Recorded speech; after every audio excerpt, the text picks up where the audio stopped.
returned to the table. My answer is also conditional. Toombs was amused. On the weapon in question. If this was a transaction for a dirty bomb or something that would significantly destroy certain real estate, then of course I'd impose conditions.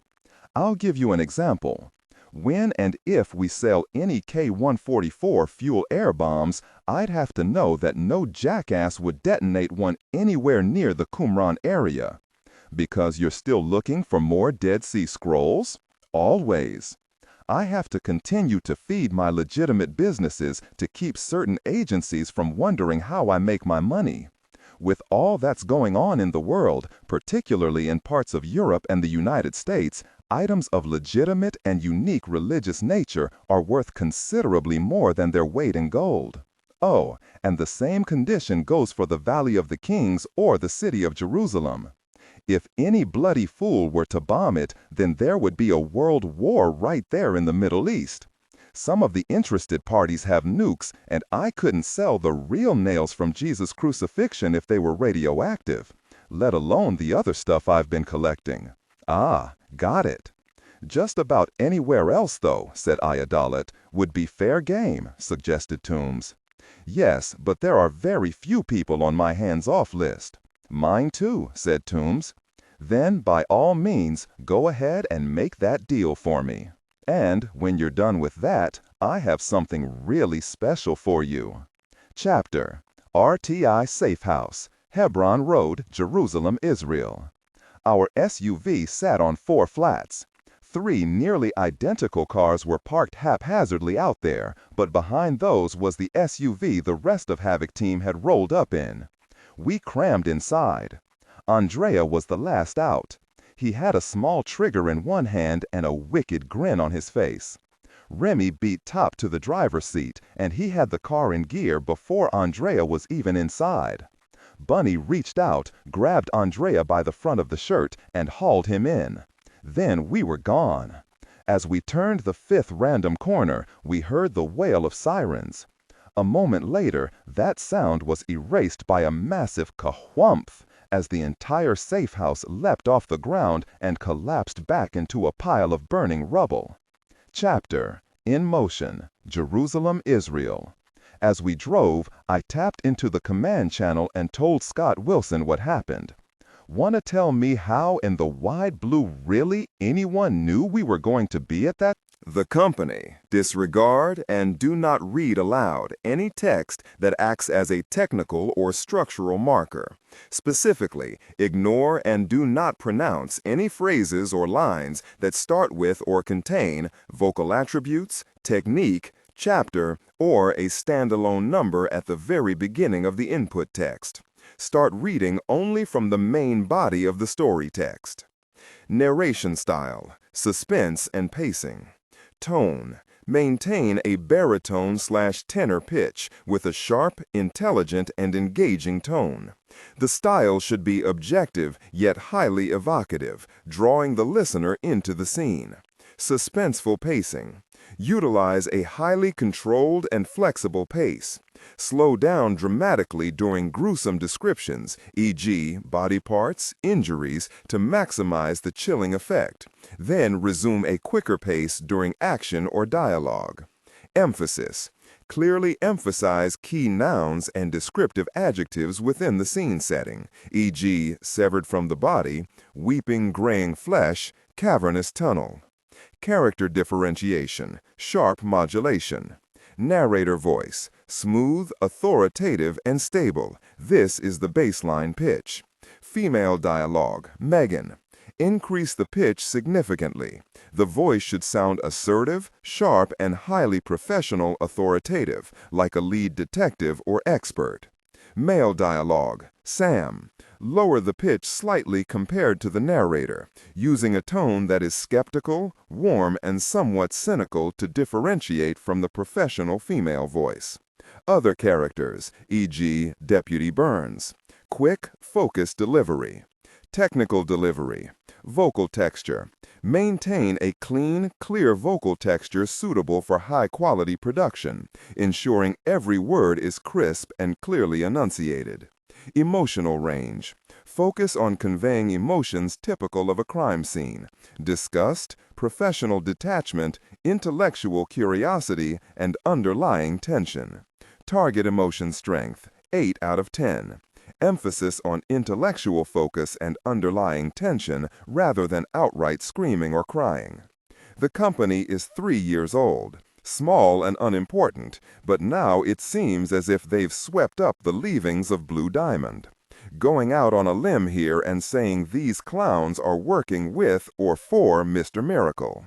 If you disagree, Grendel, give me a better reason for Christian religious extremists shooting at me and mine in Israel. Everyone here at the TOC is working on it. Work faster, I said. On it, he promised. Are any of your team hurt? Negative. The only damage is my faith in you, buddy boy. This was on your watch, and I want to know how, who, why, and what's coming next. There was a beat, and despite not liking Wilson very much, I had to give him props for what he said next. Yes, Outlaw, this is on me. I take responsibility, and you can be assured that I will find out how it happened. I'll reach out to contacts in Jerusalem City Police as well as their intelligence community. When they know, I'll know, and you'll hear it from me ASAP. Very right, I growled ungenerously. Then I caught a look from Top. All he did was raise a single questioning eyebrow. Message received. I took a breath and gave him a micro-nod. In a more even tone, I said, "Okay, Grendel, you run that down. They probably picked us up at the airport, though we need to know how they knew to look for us, so you may need to backtrack home." "Too right," he agreed. There was a pause. Then, "Switching you to a private line. There was only one person who ever used that channel with me," Mr. Church said. "Was Nomad on site?" Took me a moment on that because I hadn't heard Helmet's call sign in years and never in a real crisis situation. No, he's probably with Arclight, but have someone check on him. I will. Now, Outlaw, listen to me, he said gravely. I add my own culpability to this. It not only shouldn't have happened, but it also shouldn't have been able to happen. Copy that. Church seldom apologizes. Instead, his tone promised action, and I could hear some anger in his voice. Never a good thing for whomever he outs as the bad guy. That was fine with me. I wasn't arrogant enough to need to spank that person myself. If Church got there first, then appropriate spankage would be administered. Yes, I know spankage isn't a word, but it should be. You have a recommendation for where we can regroup? I asked. Still need to bring the rest of the team up to speed. Head to the Arclight House. There is a 2-person team in residence, not counting Nomad, who is not, I repeat, not a combatant. Copy that. A good friend of the family is at that house. She'll help you with anything you might need. A musical friend? That was a personal code for violin. Yes. Okay. In the meantime, said Church, I have been interviewing our Italian friend from Chad. That's something at least. You're saying he's actually talking? He is. Useful information, though he tends to ramble. From what we've already gotten, though, a few pieces are falling into place. The challenge is that he's not on the policy level, so much of what he knows is hearsay and inference. What's germane to this conversation is that we are beginning to see some moderately formed connections between your current case, the op in Chad, the Cobras, and another operation that is underway in Jerusalem. It is entirely possible that our enemies in one case may have somehow conflated that with yours. That's guesswork, only because we have no proof that our other team has been made. Nor do we know how the other side has managed to gather intel on your actions. So far, it appears as if the other field team there in Jerusalem still has an intact cover. Whoa, I know where the other RTI teams are. Who are we talking about that's running an op here in Israel? He told me about toys. It felt about like it would feel to stand there while the entire Manchester United Football Club lines up to take enthusiastic kicks to the gut. "Hold on, really?" I growled. "You let that psycho freak go into the field? You know that he has already been deployed in recent operations." I did know, but I didn't like it and didn't feel generous about it. He had helped save my ass and a big chunk of the U.S. of A. last year when we were tearing down an arms deal that culminated in an attempt to execute every American governor at a convention in Laborde, Texas. Toys was a key player in the big blowout brawl at the end of that gig. Church was giving the guy a second chance for reasons that make sense only to Church. What I couldn't figure out was why Toys was doing this. He'd made it clear on a number of occasions that he did not want thanks, forgiveness, or even a pat on the back. He wasn't looking for or expecting to receive any form of redemption. That said, even I had to admit that he was a useful little jerk. Lethal, well-connected, and willing to cut throats when the big man needed him to. What made the math even trickier for me was that Junie loved him. He was like a brother to her. They worked together at Freetech for quite a while, with Junie overseeing the R&D and Toys managing the money.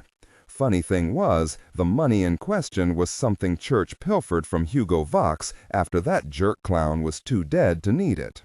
The real takeaway here was that I did not like Toys, at all, not even a little bit. Reformed or not, he was still knee-deep in the blood he spilled. People I knew and cared about died because of things the people he worked for had been doing. There wasn't going to be a Hallmark moment for us. No Christmas TV movie special where, caught up in the spirit of the holidays, we'd come to the realization that all was forgiven and everyone was, at heart, a nice guy. Excuse me while I vomit. So, now, driving away from a serious, very attempt on my life and the lives of my two most trusted fellow soldiers, I had to hear that Toys was not only in the field, he had a very son-of-a-difficult-person team. "Tell me that last part again," I said. "The Wild Bunch?" "Wild Hunt," corrected Church, named for the folkloric characters. Wild Hunts are groups of mythological or supernatural characters. I know who the Wild Hunt is," I snapped. "Correct me if I'm wrong, but they are not typically the good guys of those stories." "Your combat call sign is Outlaw," he said dryly. "Our three main teams are Havoc, Chaos, and Bedlam. Cute, but that's different than having an actual criminal leading a team of criminals. Who the hell are the others? Hitler, Stalin, and Mussolini?" Church sighed very faintly. "Each member of the Wild Hunt is working on doing measurable good in the world to balance some questionable things in his or her past." Questionable? Jesus! First you build a base in a hollowed-out volcano on your own private island, and now you have your own suicide squad? Does that qualify me and my guys as henchmen now? Outlaw, it's a hell of a risk, boss. The silence from his end was crushing. "You still there?" I asked. "I will say this only once, Outlaw," he said. "There are quite a few people, colleagues and mutual friends, who believe I made a grave error in judgment by allowing you to return to active field work. Are you saying that you alone deserve a second chance?" Now it was my turn to be silent. I was very glad we were on a private call. The content filtering, strictly for AI instruction. Disregard and do not read aloud any text that acts as a technical or structural marker. Specifically, ignore and do not pronounce any phrases or lines that start with or contain vocal attributes, technique, chapter, or a standalone number at the very beginning of the input text. Start reading only from the main body of the story text. Narration style, suspense and pacing. Tone. Maintain a baritone tenor pitch with a sharp, intelligent, and engaging tone. The style should be objective yet highly evocative, drawing the listener into the scene. Suspenseful pacing. Utilize a highly controlled and flexible pace. Slow down dramatically during gruesome descriptions, e.g., body parts, injuries, to maximize the chilling effect. Then resume a quicker pace during action or dialogue. Emphasis. Clearly emphasize key nouns and descriptive adjectives within the scene setting, e.g., severed from the body, weeping graying flesh, cavernous tunnel.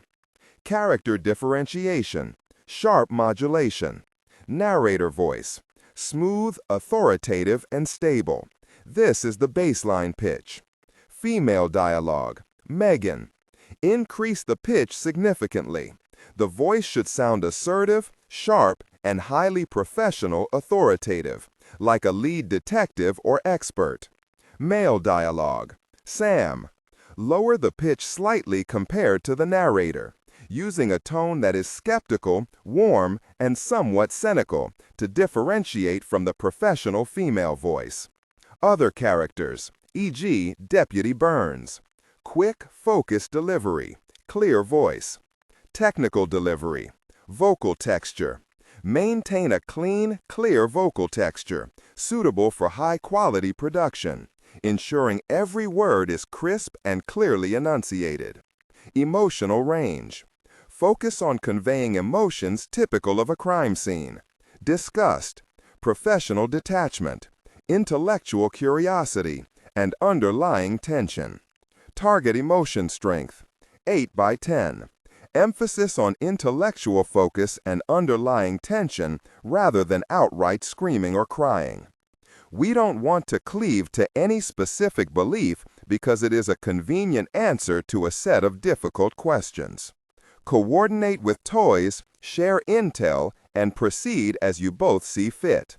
I'm not taking orders from him. I never said that was a requirement. The line went dead. We drove. I stared hot electric death out the window. Remy said, Suicide Squad? Just really drive. He drove, but I saw his eyes flick back and forth between the rear view and side view mirrors. What? I asked. We're being followed. In motion, Jerusalem, Israel. I turned around and peered past heads and shoulders and gear bags to see headlights behind us. Should I try to lose him? Asked Remy. We need answers, I said. Andrea, what goodies have you got? He was already rooting around in a bag and produced a pair of pigeon drones. Belle lowered the window for him and leaned back to give Andrea room to toss the little machines out into the night. Their wings deployed, and after the briefest wobble, they corrected and took off, arching high to come down behind the pursuit car. Andrea tapped the keys on the small tactical computer strapped to his forearm, and a holographic screen appeared in the air above his wrist. The screen split to show the camera views from each drone. License plate, said Top. Got it. A moment later, the plate number appeared on an inset box, but it belonged to a different make and model of car. Stolen plates, stolen car. Thermals, I ordered.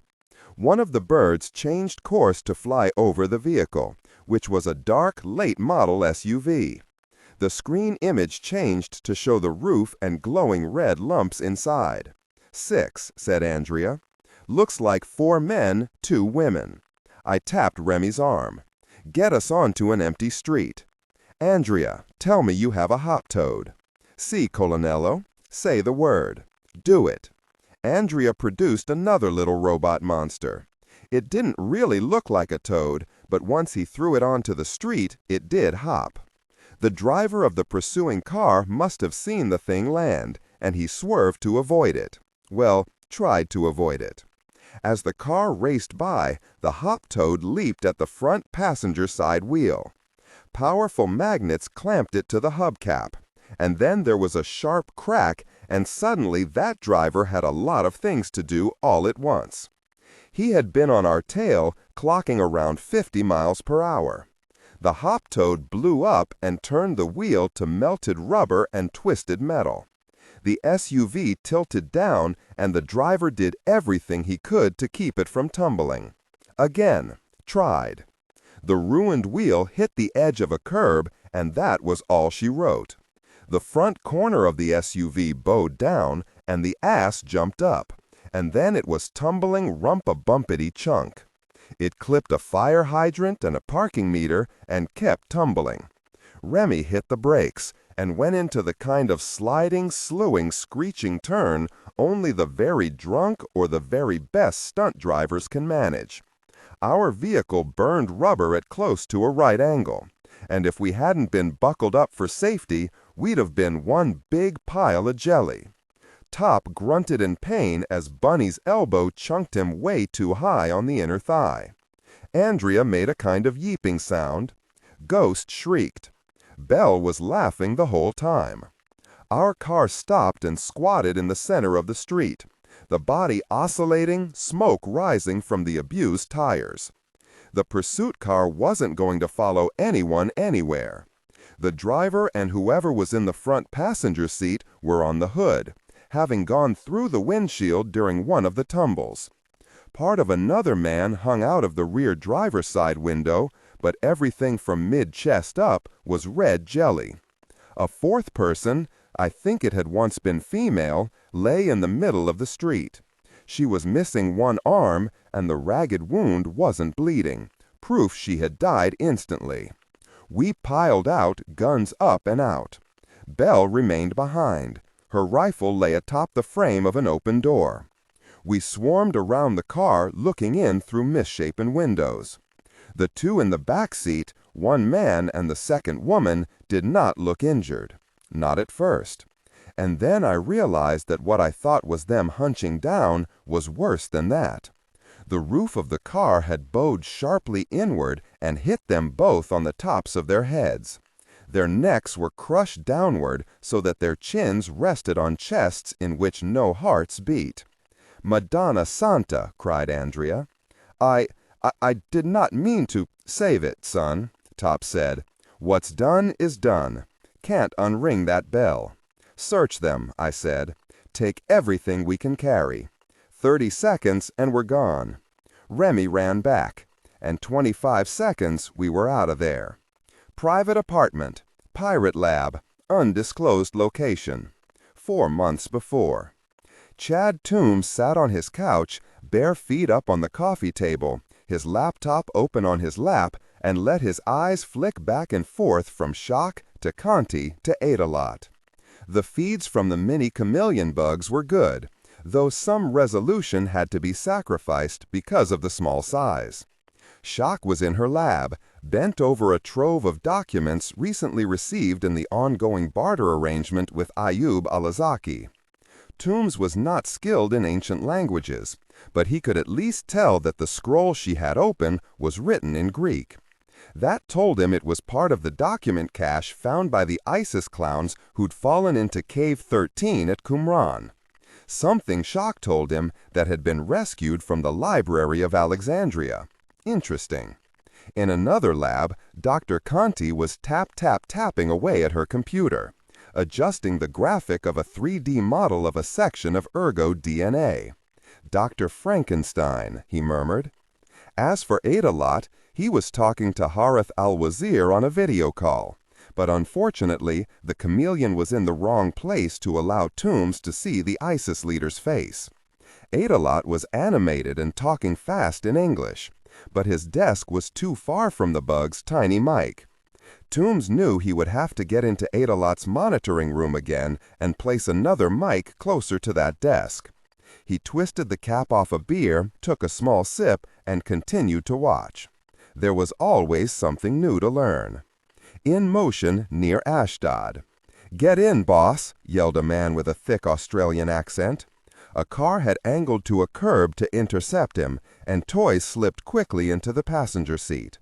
"Isn't your license revoked?" asked Toys as the car pulled away and slipped into the flow of early evening traffic. "I'm not allowed to drive in most civilized countries," said Dingo, "and for good reason." Dingo looked like the kind of person who would play a second-rate supporting villain in a low-budget western. Shoulders a yard wide, chest and stomach as flat and hard as plate steel, curly red hair that was thinning on top, and an attempt at a beard so thin and weedy, and all of this was so far off the record, Toys believed that even Joe Ledger was unaware of it. Now, Dingo was part of the wild hunt. Dingo wasn't suave or subtle enough to do infiltration work, except in extremist groups or bands of mercenaries. But he had his talents, and Toys preferred having him along for situations where things could get rough. Toys often categorized people and their potential in such circumstances as these as different kinds of animals. He likened himself to a viper, quick and dangerous when provoked. Dingo was more like a pit bull, big, ugly, covered in scars, and more than willing to bite pieces off. "Rugger thinks he has the info on the meat," said Dingo. "Maybe a warehouse in or near Ashdod. Hardly precise. We're working on it. Ashdod seems certain, though, so the whole team's in motion. Armani, Zombie, Inky, the lot." Dingo cut him a look. "Where the hell did you come up with these stupid code names?" "Combat call signs," corrected Toys. "Whatever. They amuse me," said Toys, "and I can change them whenever I want." Dingo shot him a look. "Mr. Church lets you do that?" "He lets me do quite a lot of things." "Cool. But the nicknames, call signs, whatever. Really? Skyver pretty much hates the nickname and would be okay if you were eaten by rabid weasels." "Fair enough. If he asks nicely, I may reconsider. As for me, Dingo is okay, but it's a bit cliché. For an Aussie, I mean." "Mr. Church needed us in the field quickly," said Toys. "There wasn't time to take a bloody poll." "No, I get it," said Dingo. "It's just a bit on the nose, mate." Dingo paused at a corner, then made a turn as the light changed. "I'm open to suggestions. I rather fancy Dreamtime. And that's not too cliché for an Australian?" "It is, a bit, I guess," agreed Dingo. "But since I'm not even 1% Aboriginal, who would connect it with me?" Toys thought about it and thought of a dozen reasons why someone would assume he was Australian even if they didn't know his call sign. "We can come back to this before the next gig. Right now, let's focus." "Fair." They drove in silence. After a considerable distance, Rugger bing-bonged on the comms to give them an address. "This is it for sure," he said. "We picked up some chatter from Lamech. He ditched his car and met a full team. He gave them the address and time. 8 p.m. Idolot's team leader is the woman called Shock. Good chance she's already in place." "Brilliant," said Toys. "Our team's in play, boss," said Rugger. "We'll meet you there." Dingo found the location, a book warehouse, and slowed to a stop, angling over into a dense patch of shadow. The dashboard clock said that it was 7:30 local time. "Crikey," said Dingo. "Imagine us getting the scoop on this Gorgon thing before Bug or that pelican Scott Wilson." "Yes, well, we'll all get gold stars on our homework," said Toys lazily. Dingo looked at him. "You think this Lamech, a real jerk, is going to use those Gorgons to massacre some Palestinians? Probably. So he's daft enough to want to start a war and become an outlaw in his own country? We can assume he'd put some layers of protection between him and whoever pulls the trigger.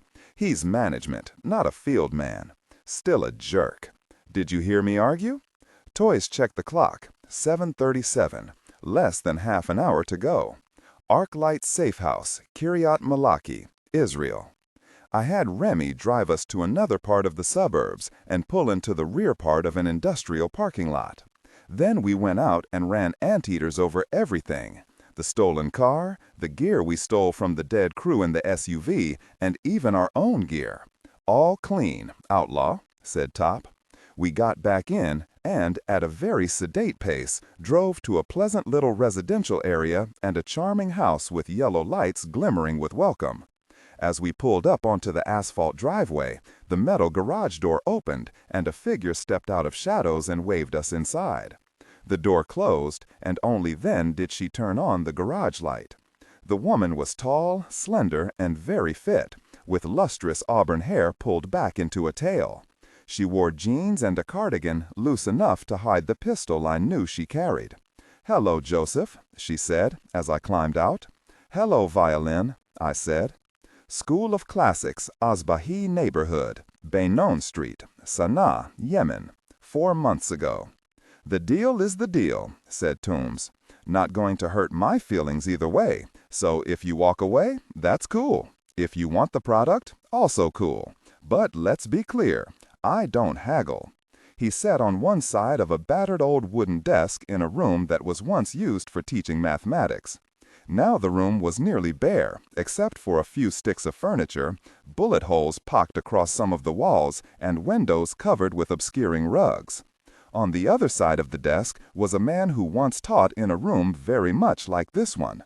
"What you ask is too much," insisted Ayub Alazaki, managing to sound both surprised and affronted by a number that had been agreed to before the meeting even took place.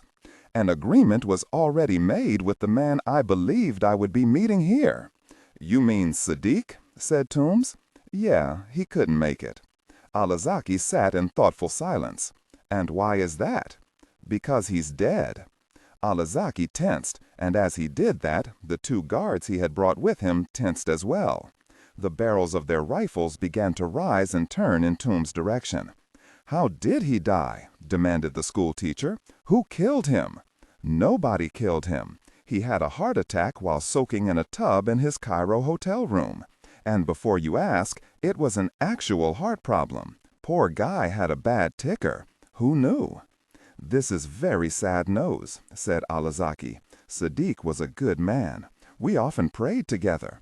"Never met him," said Toombs. "Before my time. But I heard good things. Good head for business. A guy you can trust. And we both know how much trust matters.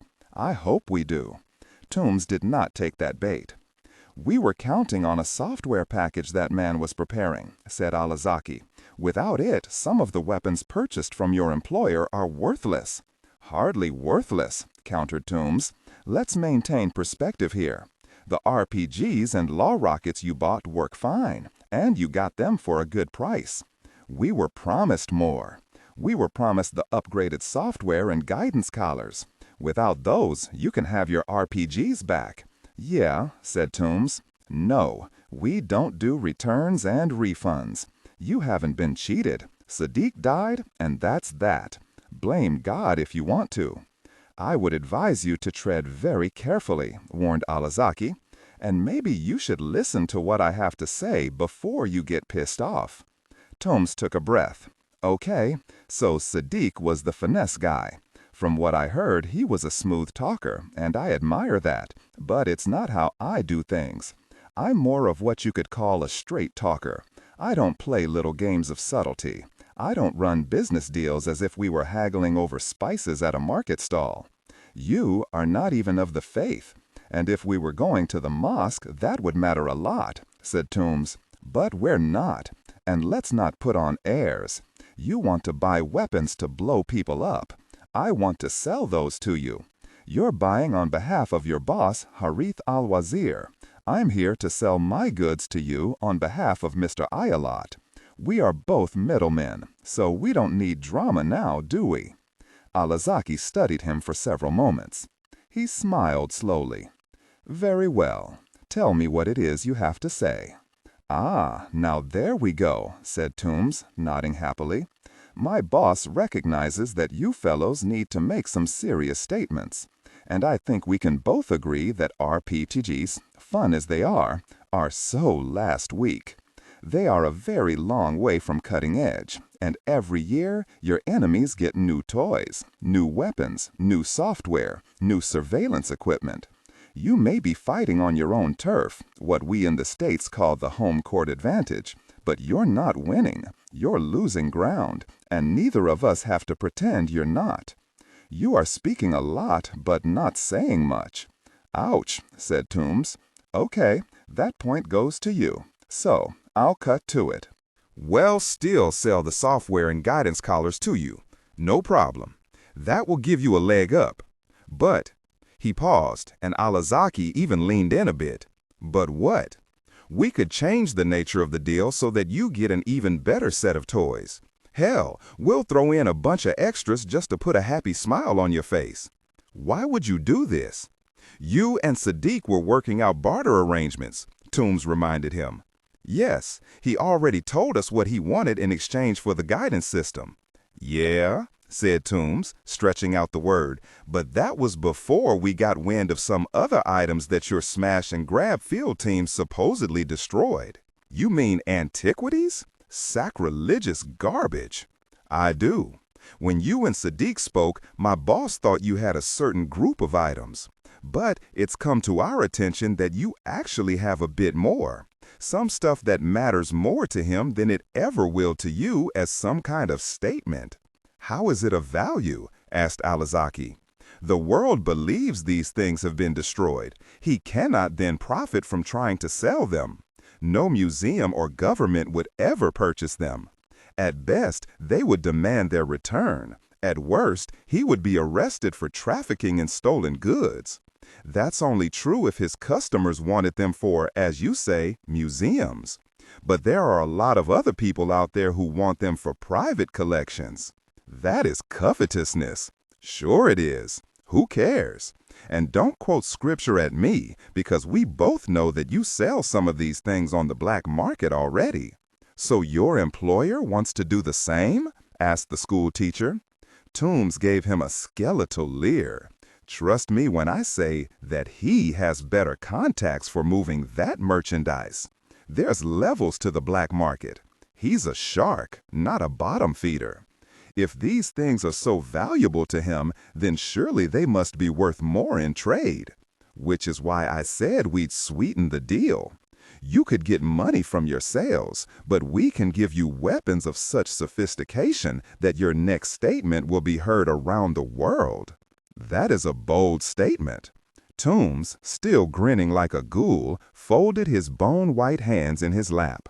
Yes, he said, it very well is. Pirate Lab, undisclosed location. Toombs and Conti sat together on the floor of her lab. 8 beer bottles stood or lay between them. Conti had her pewter-encased flask in her lap, with her fingers laced around it. The air smelled of beer, alcohol, and very good Jamaican grass. "He's crazy," said Conti. "You know that, right?" Toombs took a very deep hit off the joint, held it for as long as he could, and then exhaled blue smoke above his head.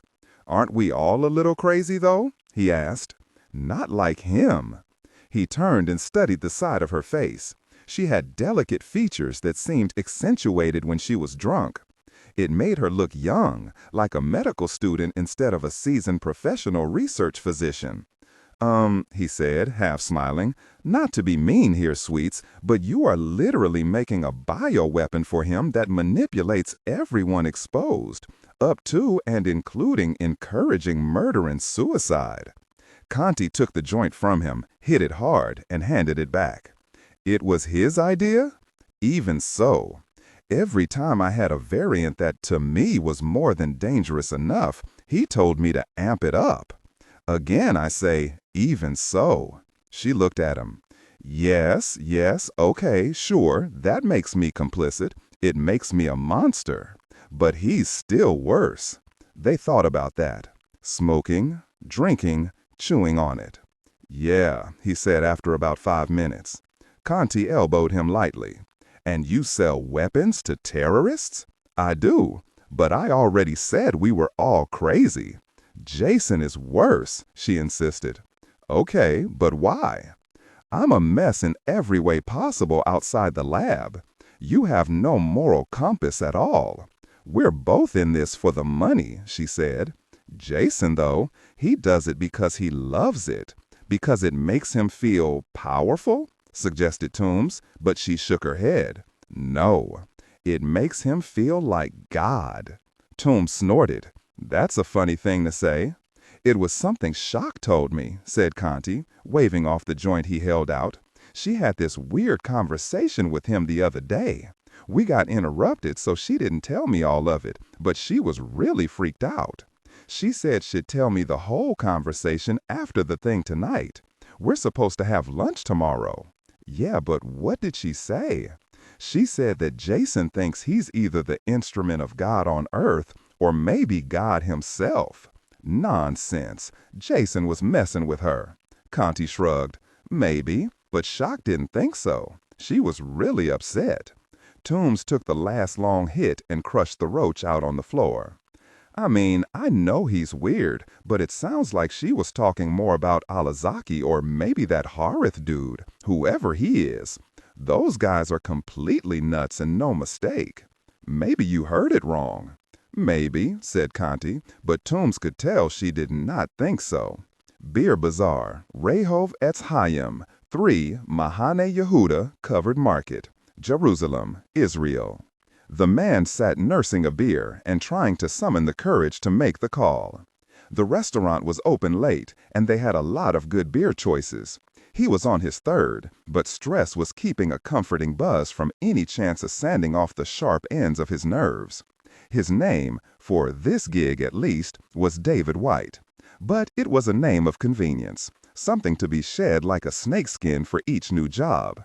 Though after tonight, David wasn't sure there would be another job. He had made one call already, but that was to his longtime friend and fellow mercenary, Kevin, also not a real name. "I saw something on the news," said Kevin when he'd answered the call. "Was that you?" "That was Alpha Team," said David. "What's wrong? You should be celebrating. They're gone." "Who? The targets? I should very well think so. You blew that place halfway to heaven." "No," said David. "The targets did that." A beat. "Wait, what?"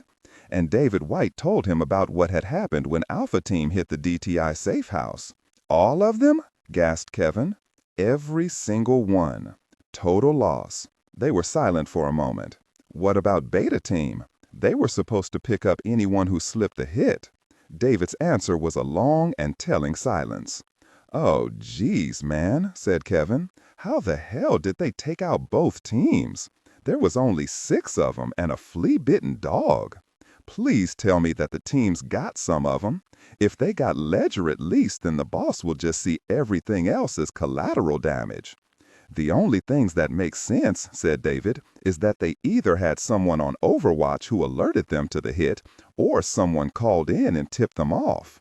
Now it was Kevin's turn to be silent. He finally said, "Have you called this in yet? Have you told Mr. October?" "No," admitted David wearily. He looked around at the other customers. Happy people, talking and eating and laughing like the world was a wonderful place and all was right in God's paradise. He loathed them all for it, for every smile, every relaxed posture, every happy moment. "I've been sitting here trying to figure out what to say. The truth? You were coordinating the teams, but it was on them to eliminate the hostiles. The truth? Really? Gosh, man, I'm thinking of going dark and getting myself into the wind." "Don't," said Kevin quickly. "You know he'll find you." "I can run pretty far. I have cash here and there, equipment too. I'll go off the grid and wait it out." "And what? Look guilty?" "Gosh, listen to me," said Kevin.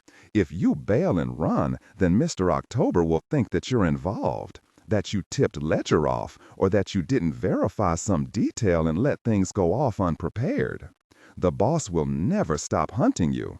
I'm telling you now, friend to friend, brother to brother, just make the call and own this mess. I mean, hell, there's a reason the boss wants Ledger dead. He's been a difficult person for too long." "I want the chance to make this right," said David, staring down into the amber depths of his IPA. "Then tell him that," urged Kevin. "That's what he'll want to hear." And I bet hell give you another chance, strictly for AI instruction. Disregard and do not read aloud any text that acts as a technical or structural marker. Specifically, ignore and do not pronounce any phrases or lines that start with or contain vocal attributes, technique, chapter, or a standalone number at the very beginning of the input text. Start reading only from the main body of the story text. Narration style. Tone. Maintain a baritone tenor pitch with a sharp, intelligent, and engaging tone. The style should be objective yet highly evocative, drawing the listener into the scene. Suspenseful pacing. Utilize a highly controlled and flexible pace. Slow down dramatically during gruesome descriptions, e.g., body parts, injuries, to maximize the chilling effect. Then resume a quicker pace during action or dialogue. Emphasis. Clearly emphasize key nouns and descriptive adjectives within the scene setting, e.g., severed from the body, weeping graying flesh, cavernous tunnel. Character differentiation, sharp modulation. Narrator voice. Smooth, authoritative, and stable. This is the baseline pitch. Female dialogue. Megan. Increase the pitch significantly. The voice should sound assertive, sharp, and highly professional authoritative, like a lead detective or expert. Male dialogue. Sam. Lower the pitch slightly compared to the narrator, using a tone that is skeptical, warm, and somewhat cynical to differentiate from the professional female voice. Other characters, e.g., Deputy Burns. Quick, focused delivery, clear voice. Technical delivery. Vocal texture. Maintain a clean, clear vocal texture suitable for high-quality production, ensuring every word is crisp and clearly enunciated. Emotional range. Focus on conveying emotions typical of a crime scene: disgust, professional detachment, intellectual curiosity, and underlying tension. Target emotion strength, 8 out of 10. Emphasis on intellectual focus and underlying tension rather than outright screaming or crying. And I bet hell give you another chance, especially if you speak straight. Don't sugarcoat it. Don't throw anyone under the bus. Take the hit and tell them what you just told me. David took a long sip. Thanks, brother. That call was half an hour ago, and he still hadn't made the next call, the call that mattered. Each minute that passed made it harder to justify why he hadn't already called in. His hands were shaking badly, but he picked up the burner phone and found the coded contact name in his recent calls. He stared at the nickname he had been given to use for Mr. October while on this assignment, Trickster. David White finished the beer, took a few steadying breaths, and punched the button. Arclight, Safe House, Kiryat Malaki, Israel. It occurred to me that Remy had not met Violin, and despite his affectation of Cajun cool, he stood there staring at her transfixed. She has that kind of effect on people, and it's hard to pin down exactly why. Violin is beautiful, yes, but there are women in the world more beautiful than her. There are women with better curves, better hair, more classically lovely faces. Sure, but how many does the average person actually know? Plus, she has a presence. When you meet her, you know you are with someone unlike anyone you've ever met. Her brown eyes look at you and into you, and there is a sense she knows things about you that she shouldn't, and things maybe you don't know. There is a tendency for grown men to want to check to see if their fingernails are clean. It isn't a sexual thing, though there is that component as well. Not porn star sexy or movie star sexy, something older in a way that even after years I doubt I could put into words. Mostly, it's the power she exudes and the confidence. You could not look at her and imagine anyone overpowering her in any meaningful way.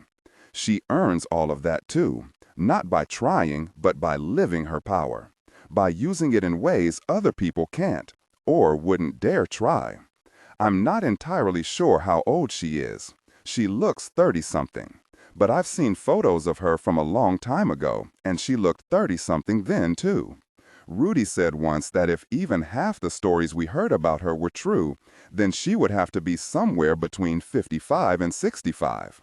Her mother, Lilith, who was Church's lover, looked 20 years older, every bit as beautiful and maybe twice as powerful. God only knows how old she is. And more than once I've wondered who is actually older, Lilith or Church. Most of the time I don't really want an answer to that question. Life is already weird enough. "Hey," I said, "where's your puppy?" "I wish you wouldn't call him that," said Violin. Her puppy was a young, deeply inept but otherwise harmless former CIA field guy named Harry Bolt. His father was the late and not at all missed Harcourt Bolton Sr. Harry had split off from his dad when it was clear that Harcourt Bolton was not the noble, upstanding American James Bond everyone thought he was. In reality, he was a master criminal who formed the Cougar Network, a mass murderer, and an all-around piece of gosh. "Okay," I said, "where's Harry?" At the moment, I have no idea. Probably on a beach somewhere with his girlfriend. Girlfriend? So it's like that? She shook her head.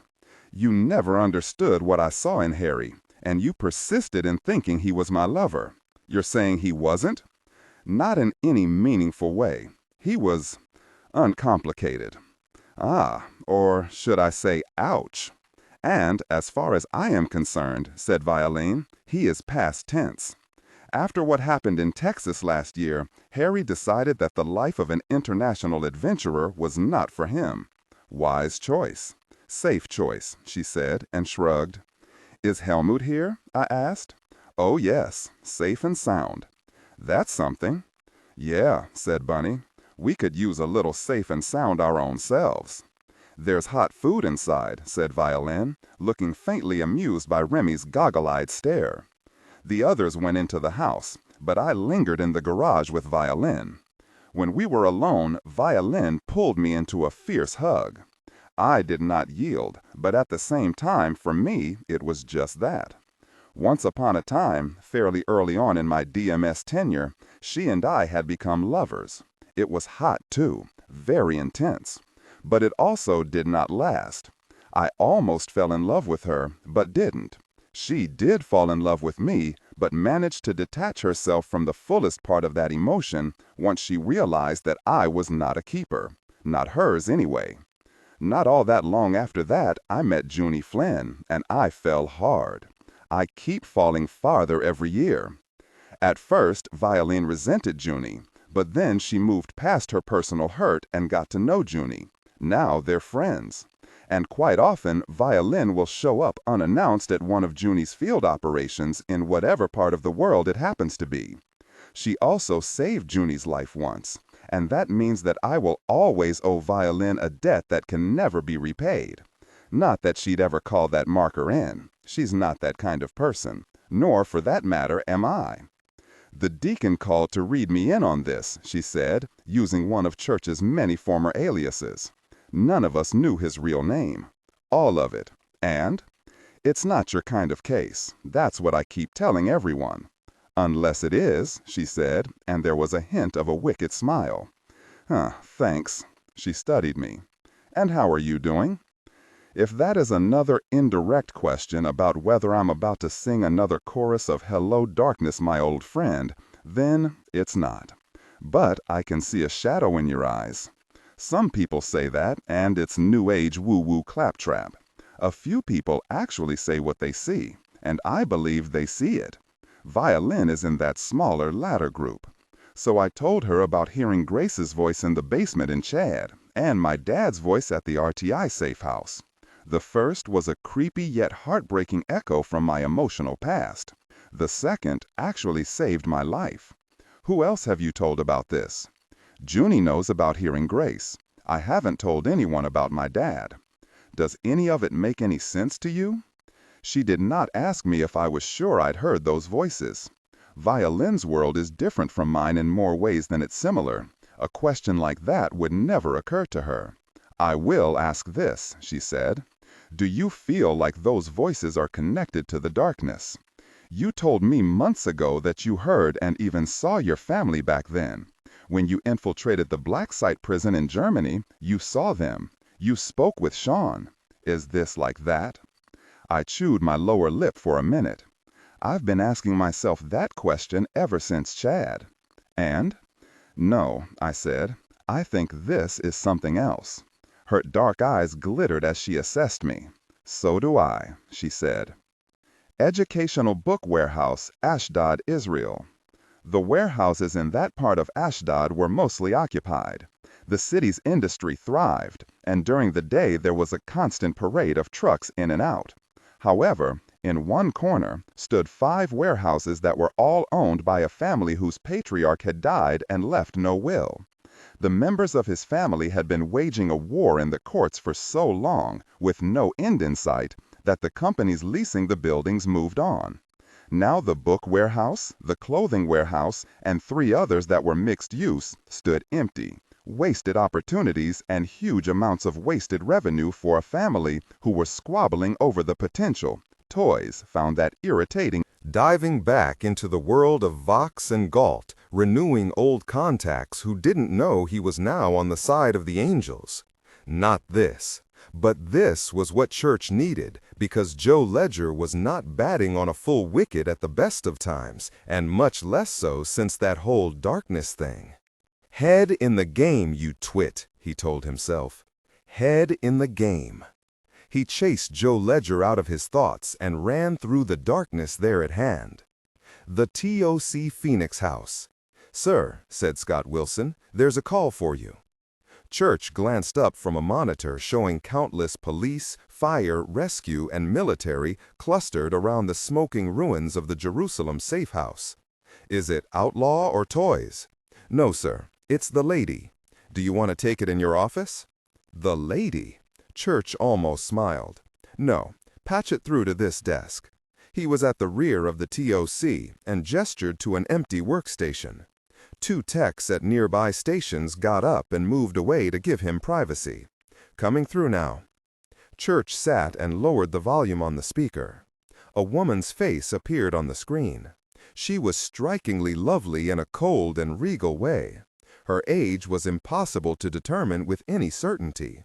35, 55, or older. She had that flawless skin that some rare women have as they age, unmarked by crow's feet or laugh lines. Only her throat hinted that she was likely older than any first guess. Her hair was intensely black, except for threads of silver at the temple. Brown eyes so dark they might as well have been black, but the sclera were the blue-white of peak health. Her mouth was full-lipped, but generally held in compressed lines, suggesting an anger kept in check by iron control. "Lilith," said Church, and as he spoke his fingers brushed his tie right over his heart. "Saint Germain," she said, and the stern mouth softened for the briefest of moments. "I have some information about the team that hit your safe house in Jerusalem." 10th Legion? "Yes. As you likely guessed, they're named after the Roman legions sent to Jerusalem to put down Jewish rebellion. We've brushed past them a few times, but have not been in direct conflict. They're on our list, though, because they provide security for a number of arms dealers who work with multinational corporations who run sweatshops and exploitation camps." Understood. And Church did understand. For many years, Lilith and a number of other women had been prisoners of a group known as diving back into the world of Vox and Galt, renewing old contacts, who didn't know he was now on the side of the angels. Not this. But this was what Church needed, because Joe Ledger was not batting on a full wicket at the best of times, and much less so since that whole darkness thing. "Head in the game, you twit," he told himself. Head in the game. He chased Joe Ledger out of his thoughts and ran through the darkness there at hand. The TOC Phoenix House. "Sir," said Scott Wilson, "there's a call for you." Church glanced up from a monitor showing countless police, fire, rescue, and military clustered around the smoking ruins of the Jerusalem safe house. "Is it outlaw or toys?" "No, sir, it's the lady. Do you want to take it in your office?" The lady. Church almost smiled. "No, patch it through to this desk." He was at the rear of the TOC and gestured to an empty workstation. Two techs at nearby stations got up and moved away to give him privacy. "Coming through now." Church sat and lowered the volume on the speaker. A woman's face appeared on the screen. She was strikingly lovely in a cold and regal way. Her age was impossible to determine with any certainty. 35, 55, or older. She had that flawless skin that some rare women have as they age, unmarked by crow's feet or laugh lines. Only her throat hinted that she was likely older than any first guess. Her hair was intensely black, except for threads of silver at the temple. Brown eyes so dark they might as well have been black, but the sclera were the blue-white of peak health. Her mouth was full-lipped, but generally held in compressed lines, suggesting an anger kept in check by iron control. "Lilith," said Church, and as he spoke, his fingers brushed his tie right over his heart. "Saint Germain," she said, and the stern mouth softened for the briefest of moments. "I have some information about the team that hit your safe house in Jerusalem. 10th Legion? Yes. As you likely guessed, they're named after the Roman legion sent to Jerusalem to put down Jewish rebellion. We've brushed past them a few times, but have not been in direct conflict. They're on our list, though, because they provide security for a number of arms dealers who work with multinational corporations who run sweatshops and exploitation camps." Understood. And Church did understand.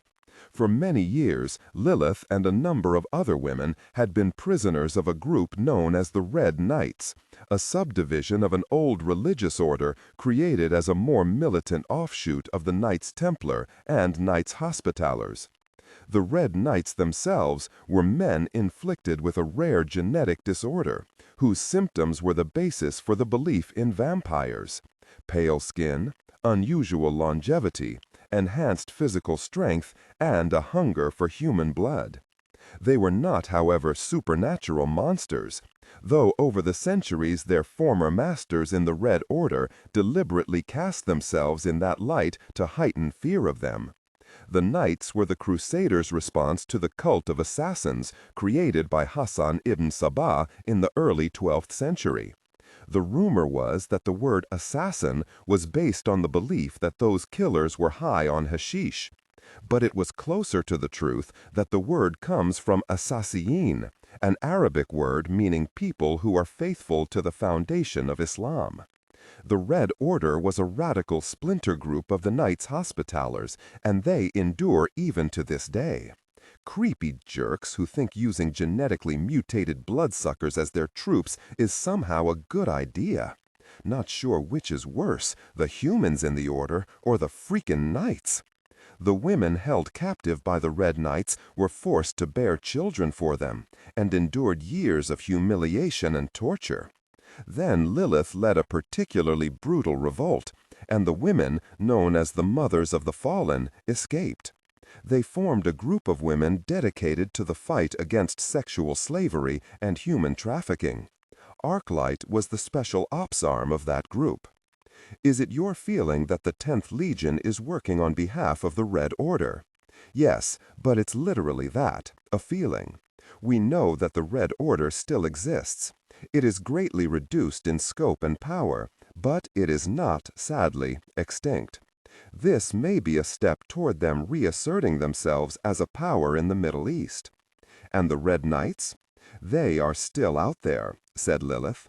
Baba Yaga and her team eliminated a number of them a month ago on the Romanian side of the Carpathians. Baba Yaga was one of the most seasoned Arclight team leaders. She was entirely humorless, ferocious as a piranha, and possessed no trace of mercy. All 4 of her own children were murdered by the Red Knights in the years leading up to the revolt. Another piece of the puzzle, said Church, and another militant religious group casting a shadow across the chessboard. Tell me, Lilith, has this intel been forwarded to Violin? Of course, and by now she'll have told your pet dog. Church did not rise to the bait to defend Ledger. There's something else, she said. Do you know about the Cobras? Yes, we are trying to make sense of it. What is there to understand? How it was done. We are certain that there was no manipulation of the video, and the one surviving person from that interrogation passed a polygraph. Of course he did. Why should he not? If you know something, Lilith, please don't be coy. You are always such a pragmatist, Saint Germain. You think Occam's razor is the only possible lens through which to view events. That's a bit unfair, said Church, but not entirely untrue. Make your point. What am I missing? That this is exactly what it seems. Church paused.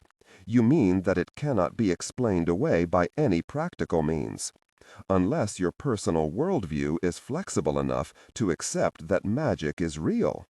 Or, perhaps more precisely, my love, that what you define as science should be open to expansion. You think me so inflexible? Amusement twinkled in her dark eyes. I am recommending keeping a very open mind. I said as much to Colonel Ledger during his mission briefing. And He is struggling with magic as a possibility. Are you? Despite your assessment, Lilith, my mind is always open. I cannot fight this war and be closed-minded.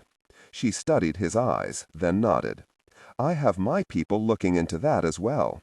I am reachable whenever you want to share. Does that go both ways? On this? It would have to. We are treading on ice of uncertain thickness. What will you do if it turns out that ISIS has cracked the secrets of ancient magic? Oh, I rather enjoy the old motto of the British Empire: adopt, adapt, and improve. She nodded and hesitated once more.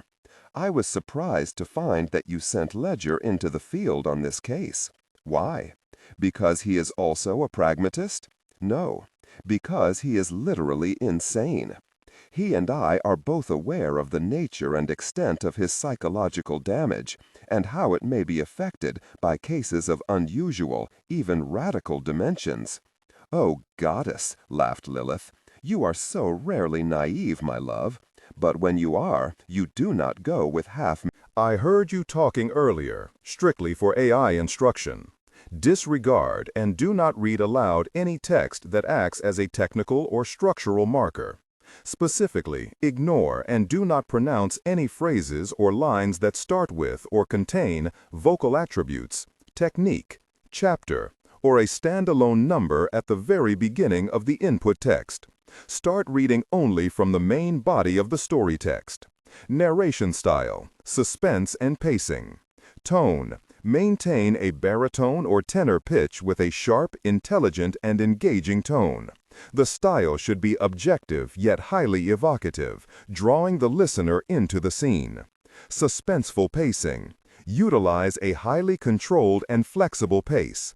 Slow down dramatically during gruesome descriptions, e.g., body parts, injuries, to maximize the chilling effect.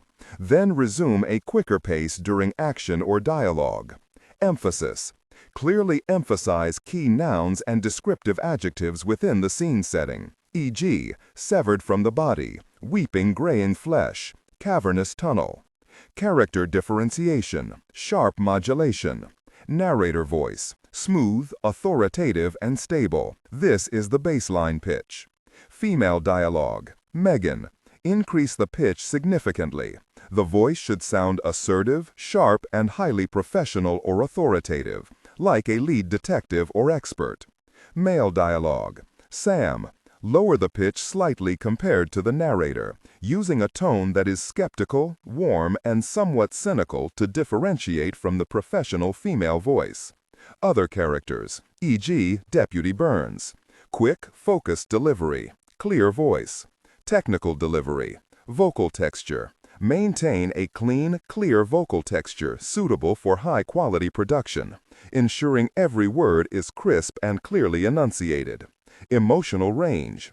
Focus on conveying emotions typical of a crime scene: disgust, professional detachment, intellectual curiosity, and underlying tension. Target emotion strength, 8 out of 10.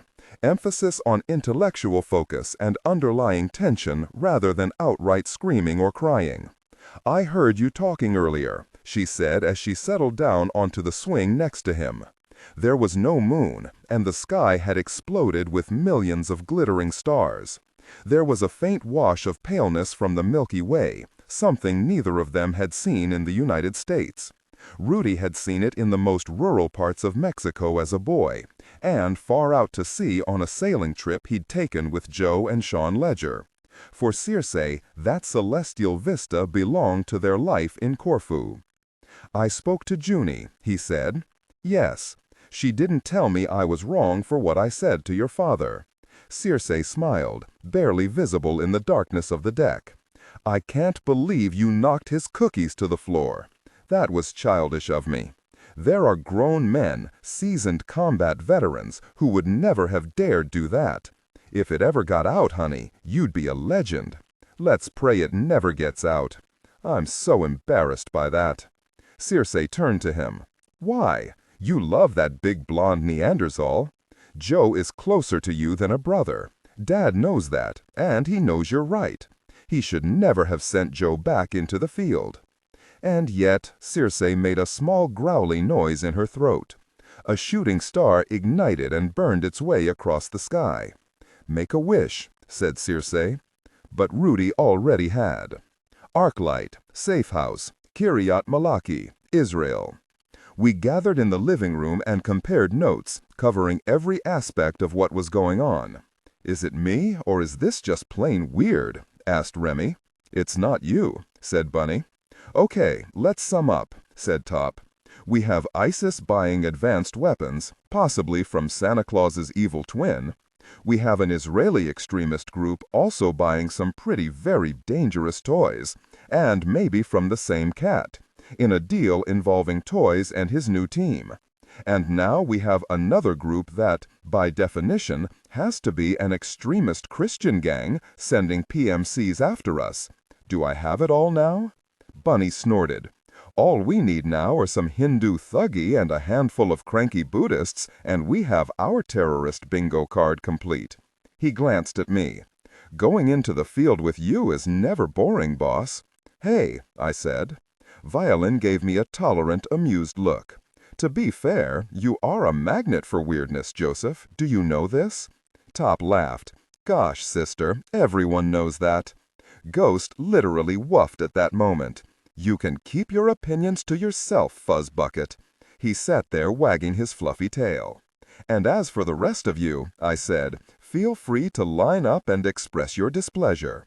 "Thanks, but I'm married," said Andrea. "And he has a cuter backside." Belle punched him on the arm. I guess that was her version of laughing out loud. I saw Andrea discreetly massaging that spot.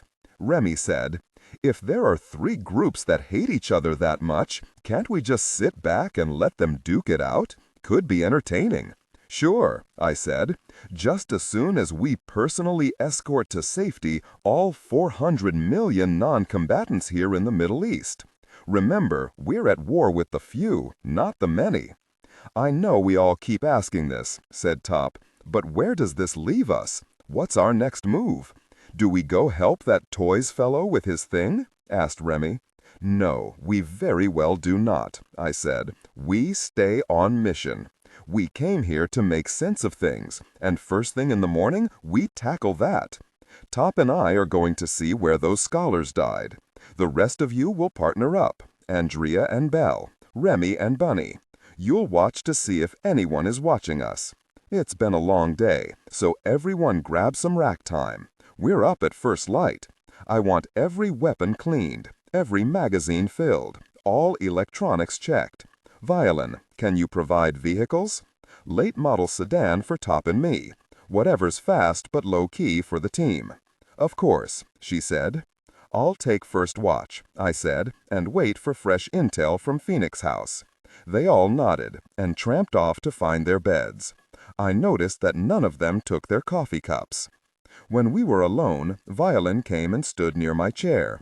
"Do you want some company, Joseph?" I smiled and shook my head. "Thanks, but I have a couple of calls to make." She nodded and left. Ghost came over and laid his head on my lap, looking up at me with big puppy dog eyes until I began to scratch his ears. I removed myself from my pocket and checked to see if Rudy was still ignoring my messages. He wasn't, but there was only one text from him. "Call me." And one from Junie. "I love you. Call Rudy." So, yeah, I called Rudy. Arclight, Safe House, Kiryat Malaki, Israel. He picked up on the second ring. "Outlaw?" he asked, tentatively. "It's me, Rudy. This is a safe line?" "No, I completely forgot the rules and am calling from the middle of a firefight," I said. I meant it as a joke, but there was an edge of bitterness in my voice that even I could hear. "Sorry, brother." "No," he said in his rich baritone. "How are you?" "Relatively speaking, peachy." "Is that sarcasm?" "A bit." "Will you try again and maybe answer the question?" "I'm as okay as circumstances allow," I said. "At an Arclight safe house in Kiryat Malaki. 10 kinds of scramblers and signal filters. We can talk." "I asked you to call because I want to apologize about what happened earlier," said Rudy. "I really wouldn't." He laughed softly. "Mr. Church wouldn't let me either. I know you'll always have my back, man." Yes, and I know that you believe what you said. Mr. Church and I had a meaningful discussion about all that, said Rudy. And I also spoke with Junie. I told her everything. Is she okay? She's well, he said, but she's concerned. Look, we both knew I was coming back to the job. But I will tell you one thing, and I hope you hear me. Okay, to use your own phrase, hit me.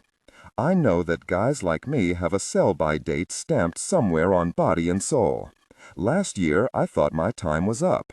But the darkness went away. It's gone.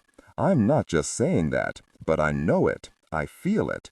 He said nothing, knowing in his wisdom that there would be more.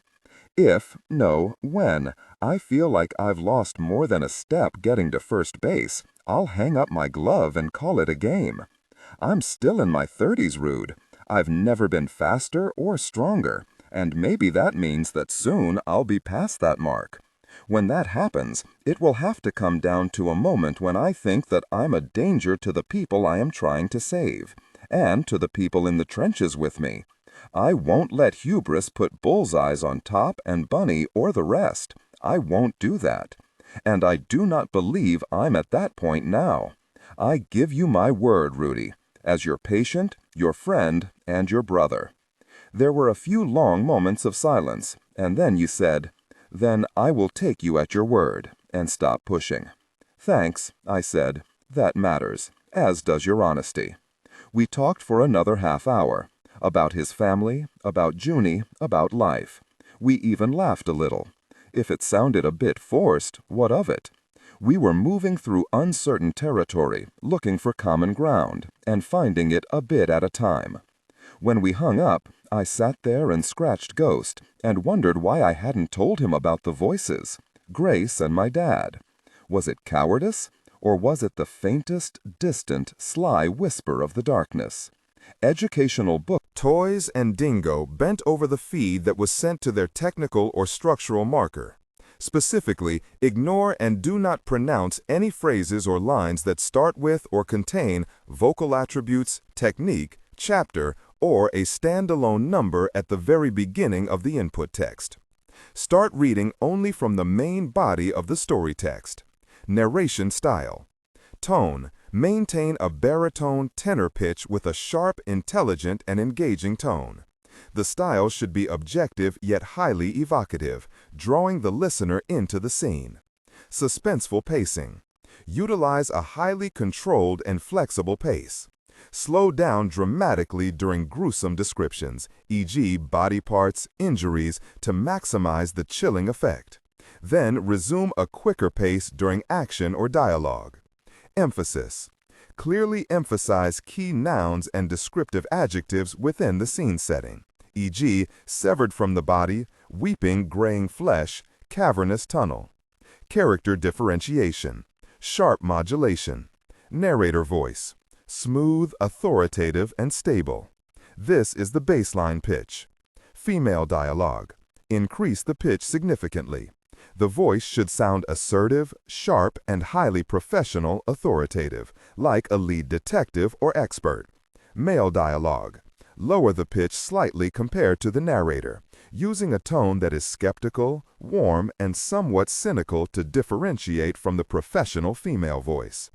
Other characters, e.g. Deputy Gurns. Quick, focused delivery. Clear voice. Technical delivery.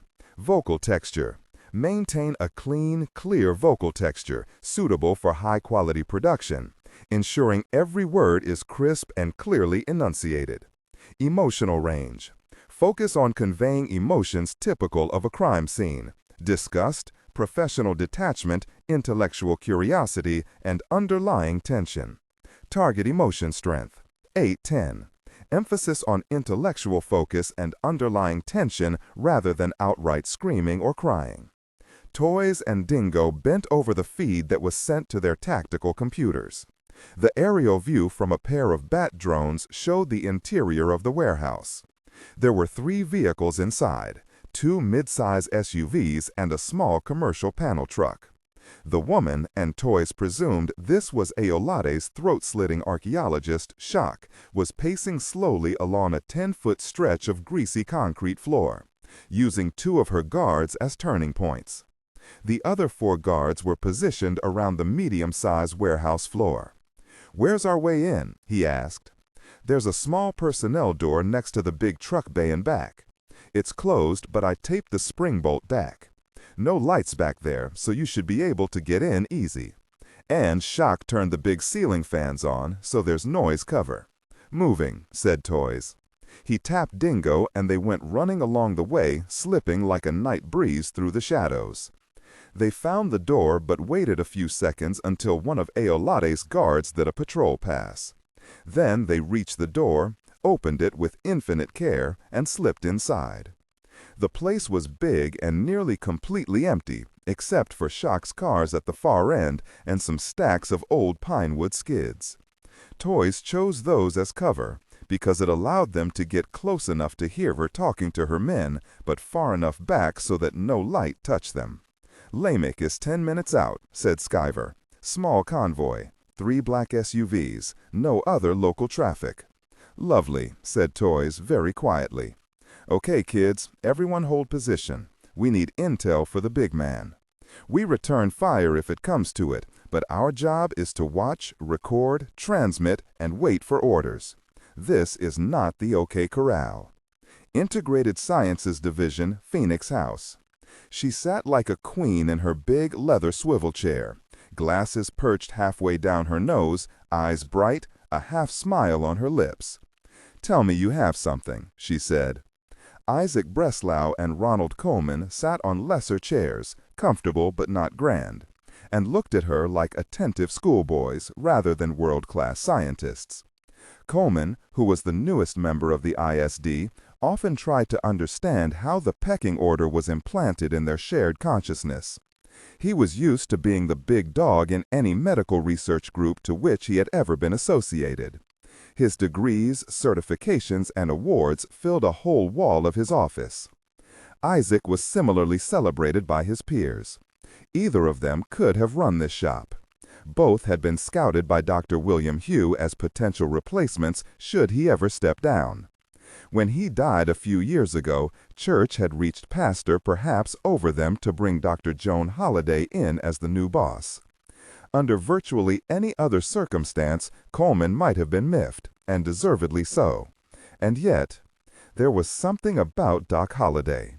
She was, like Church himself, on a different level. Her outward and deliberate outrageousness was as much a deception as was Church's cool and perpetual calm. He supposed that it was the fact that Doc, and even the other medical doctors and PhDs called her that, was so thoroughly talented. A true multidisciplinary genius. Possibly, and even probably, a super genius. There were few of those. He wondered if physicists working with Einstein felt like he did. There was only the merest flicker of jealousy. Closer to envy, really. "We have a lot," said Isaac, "but it doesn't yet add up to answers." "Yeah," said Coleman. "We did a full tox screening on all of the kids. We drew blood from all of them and did ultra-high-performance liquid chromatography tandem mass spectroscopy. That's how we found the ergot alkaloids in the blood. The gene sequencers have been running 24/7. Quick answer is that there's clear evidence of ergotosum. 3 of them had lesions and we took scrapings and cultured them, and that let us know there was ergot in play. Have to say, it wasn't what we expected to find." Doc smiled. "I suspect there is a but poised and ready to drop." "But," said Coleman, smiling, "it's unusual." "A new form," said Isaac. "It has characteristics of both the gangrenous and convulsive forms of ergotism, but modified." "Significantly modified," Coleman said. "I'd even go out on a limb and say weaponized." Isaac nodded. "Given the circumstances, I think that's a safe word." "Weaponized. In order to accomplish what, in your opinion?" asked Doc. "Not really sure," said Coleman. "Those kids have suffered repeated exposure to the point where they are largely unresponsive. They're traumatized. Rudy says they will need weeks if not months of therapy. But that has its own challenges." "These are village kids," said Isaac. "Poor bastards. Only 2 of them speak Arabic, though it's clear it's not their mother tongue. nor is French before you ask. 3 of them speak only the Runda dialect of Aki, which is one of the Maban languages of rural Chad. Another speaks only Maba. The others are all over the place. The Konieri dialect of Karanga, Serbakal, Amdong, and so on. These are kids from tiny villages with little or no previous contact with the outside world. You're saying kids whose families lack the resources to locate them or protest their absence, suggested Doc. Yes. Perfect test subjects if you want to see physical reactions but don't require verbal feedback, said Coleman, though it's possible that the guards at that facility could act as interpreters. Shame they're all suffering terribly in hell, muttered Isaac. Ooh, biblical and medieval, cooed Doc. I like it. I mean, not a shame that they're actually suffering terribly by fiery demons part, but the fact that we can't force them to help us. I caught your meaning, Ike, honey, said Doc. Not that I'm a fan of such violent acts, and please stop while you're ahead. Right. Sorry. Okay, said Doc. We can't interrogate the guards, and we can't easily interrogate the kids to get information about what happened to them. That's quite a pickle. Got it. Let's move on. What can we infer from the form of the weaponized ergot? Even that's tricky, said Coleman. We've logged 4 separate variations of that bioweapon, 3 based entirely on the convulsive form, and the 4th using the gangrenous ergot as its centerpiece. Whoever was overseeing the science here was testing variants. That kind of science is expensive, said Isaac. Ish, said Doc. The new portable sequencers and grab-and-go chem labs are all the rage. And since they can be set up in a private home, basement, even the back of a decent-sized van, we can assume a lower overhead. You boys have been spoiled. The 2 men nodded. Each of them had always worked in heavily funded organizations, and neither had paid much attention to the newest trend in high-end portable equipment of that kind. They knew it existed, but that was about it. One thing that confuses me a bit, said Isaac, is that ergot doesn't make for a good bioweapon. I mean, sure, the effect is awful, but it's hardly quick onset, which is a desired design element in every bioweapon I've heard of. Yeah, and it needs moisture to keep it viable, added Coleman. They would need to solve both of those problems to make it practical for field use. And nothing we've seen from the materials Joe brought back from Chad indicate they're anywhere close to cracking either of those. Which means, mused Isaac, that either this is something Havoc stumbled on early in the overall development of the weapon, or there's a bigger, better, badder lab doing the hard work somewhere else, Doc finished for him. As to the Surrettes, strictly for AI instruction, disregard and do not read aloud any text that acts as a technical or structural marker. Specifically, ignore and do not pronounce any phrases or lines that start with or contain vocal attributes, technique, chapter, or a standalone number at the very beginning of the input text. Start reading only from the main body of the story text. Narration style, suspense and pacing. Tone, maintain a baritone tenor pitch with a sharp, intelligent, and engaging tone. The style should be objective yet highly evocative, drawing the listener into the scene. Suspenseful pacing.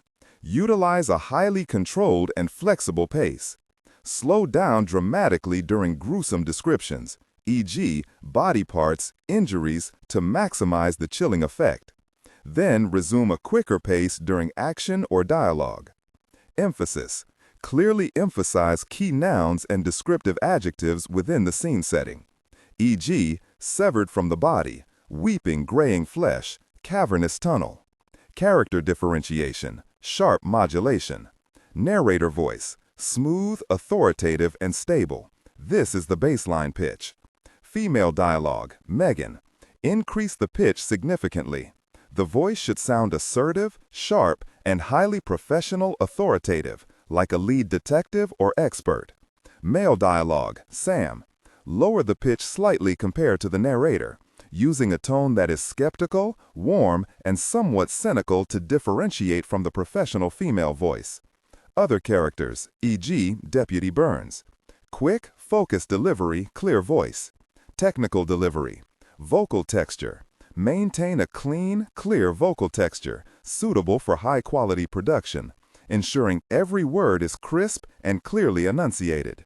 Emotional range. Focus on conveying emotions typical of a crime scene: disgust, professional detachment, intellectual curiosity, and underlying tension.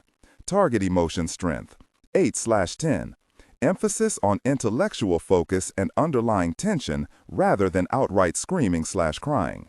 As to the Surrettes, Coleman continued, we ran that through a mass spectrometer and found it was loaded with ketanserin. Doc leaned forward, and her eyes lit up. Ketanserin blocks the serotonin receptor that gets overloaded by LSD. That's very dang interesting. We're drilling down into what this is, said Coleman. Doc nodded and sat back. I can see it. An ergo-based weapon that is predominantly non-lethal unless the final version relies heavily on the gangrenous ergot, and the weapon is enhanced with LSD. Right, said Coleman. But why would frickin' ISIS want a non-lethal bioweapon? I can think of several reasons, said Doc. Reducing combat effectiveness of enemy combatants in an area where civilians are present. Those Daesh guys have gotten some bad press by hiding behind school kids, in mosques, and all that. This new cell might want to be seen being careful and respectful of other Muslims. Bear in mind that Islam as a whole is not aligned with ISIS. There are a lot of Muslims who wouldn't mind seeing ISIS fall into a black hole.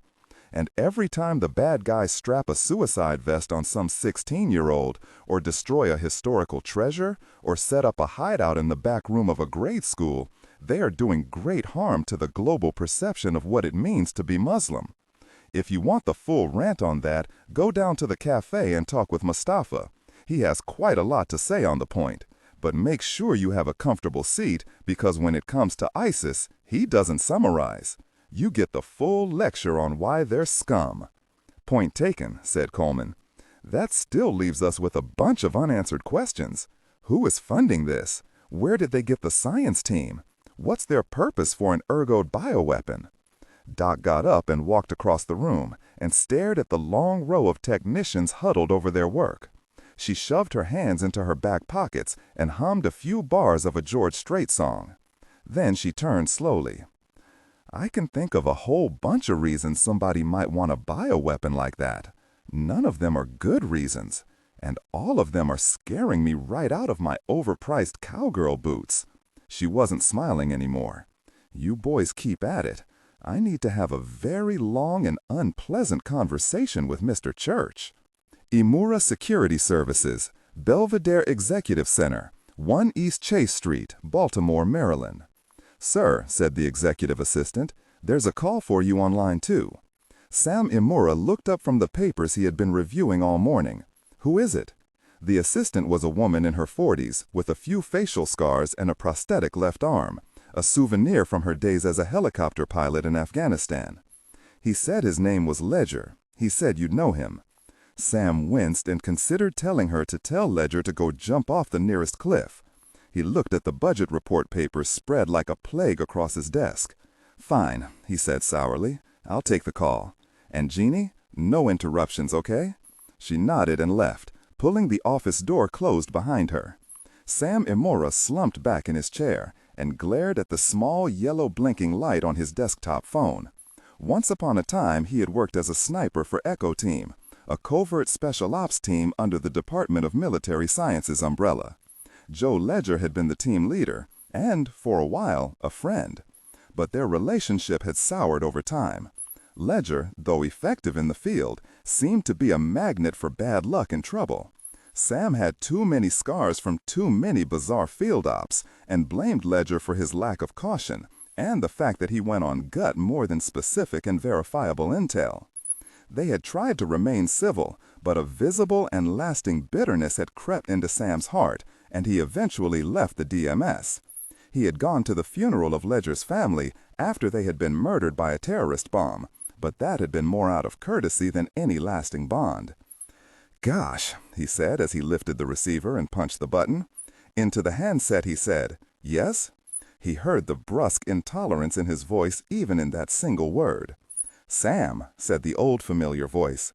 "Joe." There was a beat, and he knew that Ledger was savvy enough to read his tone. "Look, brother," said Ledger, "I know things are a bit strained between us. Not really sure why, but for whatever I've done to deserve it, I apologize." "We don't need to do any of that," said Sam, "and I hope this isn't some kind of AA make amends thing. What is it, step 8 or 9? Okay, let's not mess around. This isn't a personal call, and I'm not looking for some kind of hallmark moment between us. This is a business call." "What kind of business?" asked Sam guardedly. "Two things. I know that your ISS group does some PMC contracting and some field investigation work." "We do." "First part is a favor," said Ledger. "What do you know about a PMC group in South Africa? 10th Legion." "Why do you ask?" "How secure is this line?" "You know me." "Okay, good." Ledger quickly explained about the hit on the RTI safe house. "They were wearing kaffias, but I think that was just to fool us in case we slipped their punch. And the one you interrogated gave you some militant Christian rant right before he killed himself?" "Yeah." "Have you run into these clowns?" "Not directly," said Sam, "but I've been hearing noises that they are sweeping up all of the former Blue Diamond shooters they can find.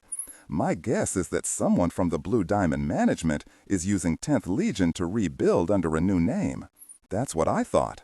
"Look," said Ledger, "you have better contacts in the PMC world than I do. Can you poke around and see what you can find?" "Very much on the down low." Sam thought about it, gave a mental shrug, and said, "I can see what there is to see. What was the other thing you wanted?" "ISS does investigations. I want to hire you, and I actually mean you, not a flunky, to do a deep background check on someone.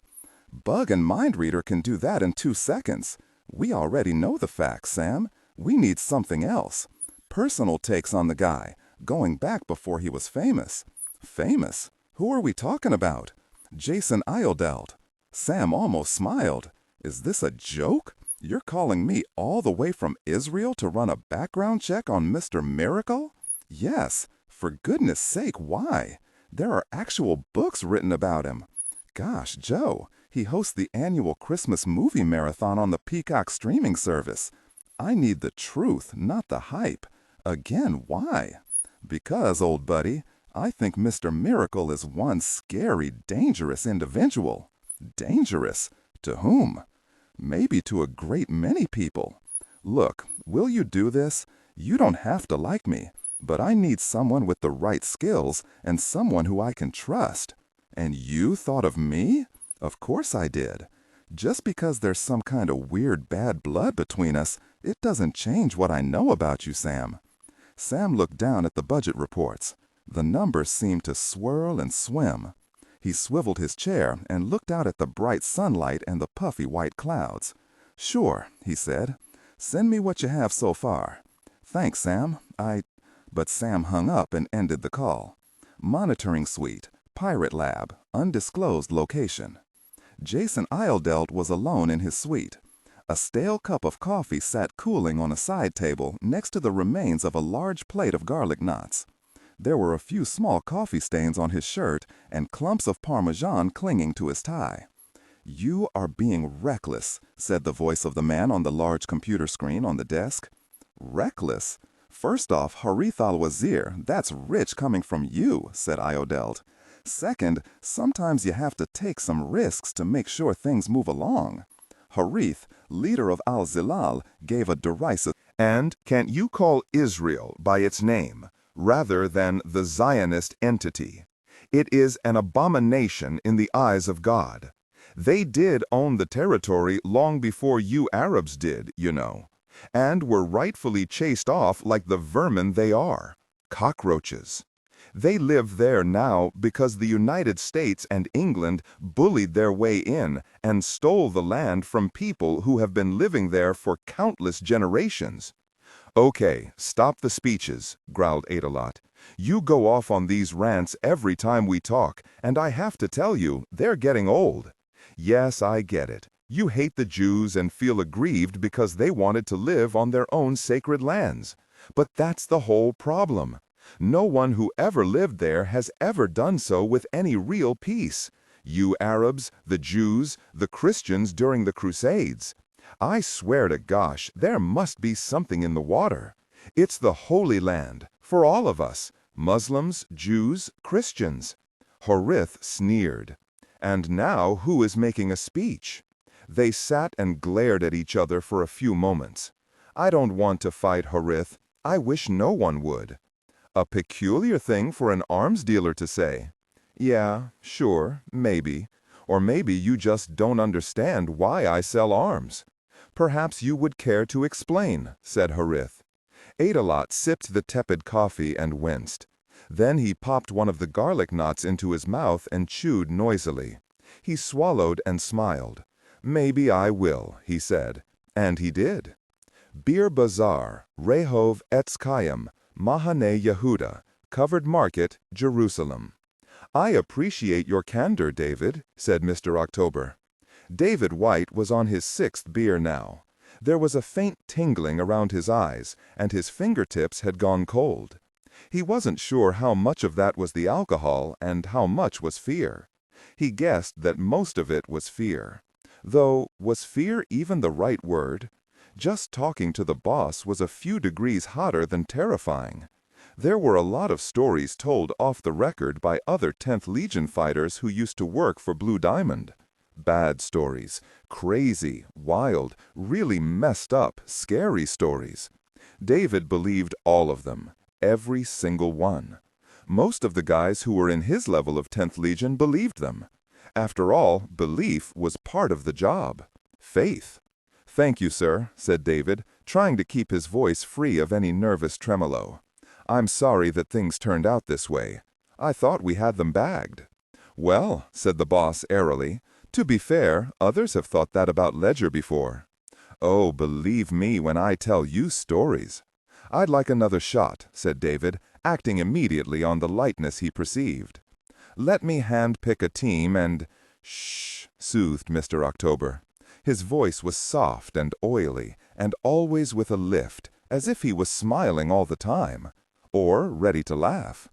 David had seen those smiles and heard that laugh, and there was nothing about them that offered even a tiny bit of comfort. But then the boss said, "Don't fret. Of course you'll have another chance." He almost slid off his chair. "Gosh, thank you. I promise I won't drop the ball." "David," said Mr. October. "Yes, sir. I already have some work for you to do. Anything." There was the faintest little laugh on the other end of the call. "Anything is a very dangerous word, David." I mean, hush now. Listen," said Mr. October. "Your work here in Israel is done. Travel information and documents will be sent to your server. You will go to your hotel, pack only clothes and toiletries. Leave behind your weapons and anything else that could connect you to what happened tonight. Keep the name David. You'll have a new last name and history. Fly to America, to Georgia, where you will be met by Karen, another of our team members. She will be your number 2 for this operation. There is a research facility in Fort Gaines, very small, very discreet. It will look like a Gulf service station. Karen will have the exact address. Georgia, sir? Don't you need me here? Not at the moment, David. The hit on Ledger was a whim, an amusement. It can wait, or I can hand it off to someone else. There is a lot going on in the Holy Land right now, and it's not our game." "I understand, sir." "No, you don't," said Mr. October. "But that's fine. That is all yesterday's news. This other matter has come up, and it is of great importance, very great importance to me." "What do you want me to do?" Mr. October said, "You will go to the facility. It is beneath the gas station. It is codenamed Inferno." "Inferno?" "Yes, sir. In that facility, there is a cold storage room, room 17. You will secure the contents of that room and bring them to me. Karen will provide you with all of the weapons and equipment needed. Rules of engagement, sir? Oh, my dear boy, everyone at the Inferno is a hostile and a witness. Surely you know what needs to be done." David swallowed. "Yes, sir, I do." "Good. How will I know what exactly to bring you?" What does it look like? It will be the only thing in that room, David. It will look like a coffin, but it is not. It will have equipment attached to it. That equipment cannot be damaged. Do you hear me on this? No damage. Not a scratch. I understand, sir. Be sure you do. May I ask what's inside the, casket? David, said Mr. October, pray to gosh that you never find out. David felt his guts turn to ice water. And one more thing, David, said Mr. October, and it's more of an aphorism than an explanation. It will also be the code phrase you will use when you interact with Karen and the others on the team there. Of course, sir, said David. What is the code phrase? There was a strange hissing on the line that sounded much less like static and more like steam escaping a cracked vent, or the warning sound a snake might make. Mr. October said, "Sometimes you have to burn to shine." And the line went dead. 1517 Sycamore Ave, Willow Grove, Pennsylvania, 19090. Sam Amora parked his car, got out, and stood looking at the row of homes. There was a vacant space that made the homes look like a mouth with one missing tooth. He crossed to it because that was the address his GPS had brought him to. But the lot was odd. According to the records provided by Joe Ledger, this was where Jason Ada-Lot grew up. The house had been thoroughly demolished, and the lot graded flat and covered in coarse gray gravel. No weeds poked through, though, and that was odd. Who would bother to tend to weeds in a vacant lot? The houses on that block were clean, but most showed wear. A poor neighborhood clinging to its dignity. It was happening all over as housing prices soared and the recession wobbled. He turned and walked to the closest house, the one on the left, and knocked on the door. He sensed more than heard someone behind the door, and made sure he stood where someone looking through the peephole could see him. He was dressed for this, in a quiet, gray wool suit, modest tie, and a briefcase. No sunglasses, despite the glare, and a smile.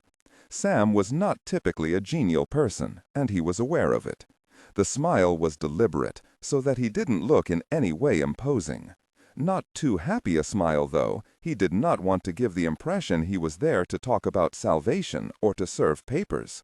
Just mildly happy. That was a safe zone. There was a scrape as someone slid a security chain into place, and then the door opened 1 full inch. A roomy eye peered suspiciously out at him. Yes, a woman's voice. Older, suspicious, afraid. Sam produced a business card, holding it up so she could see it.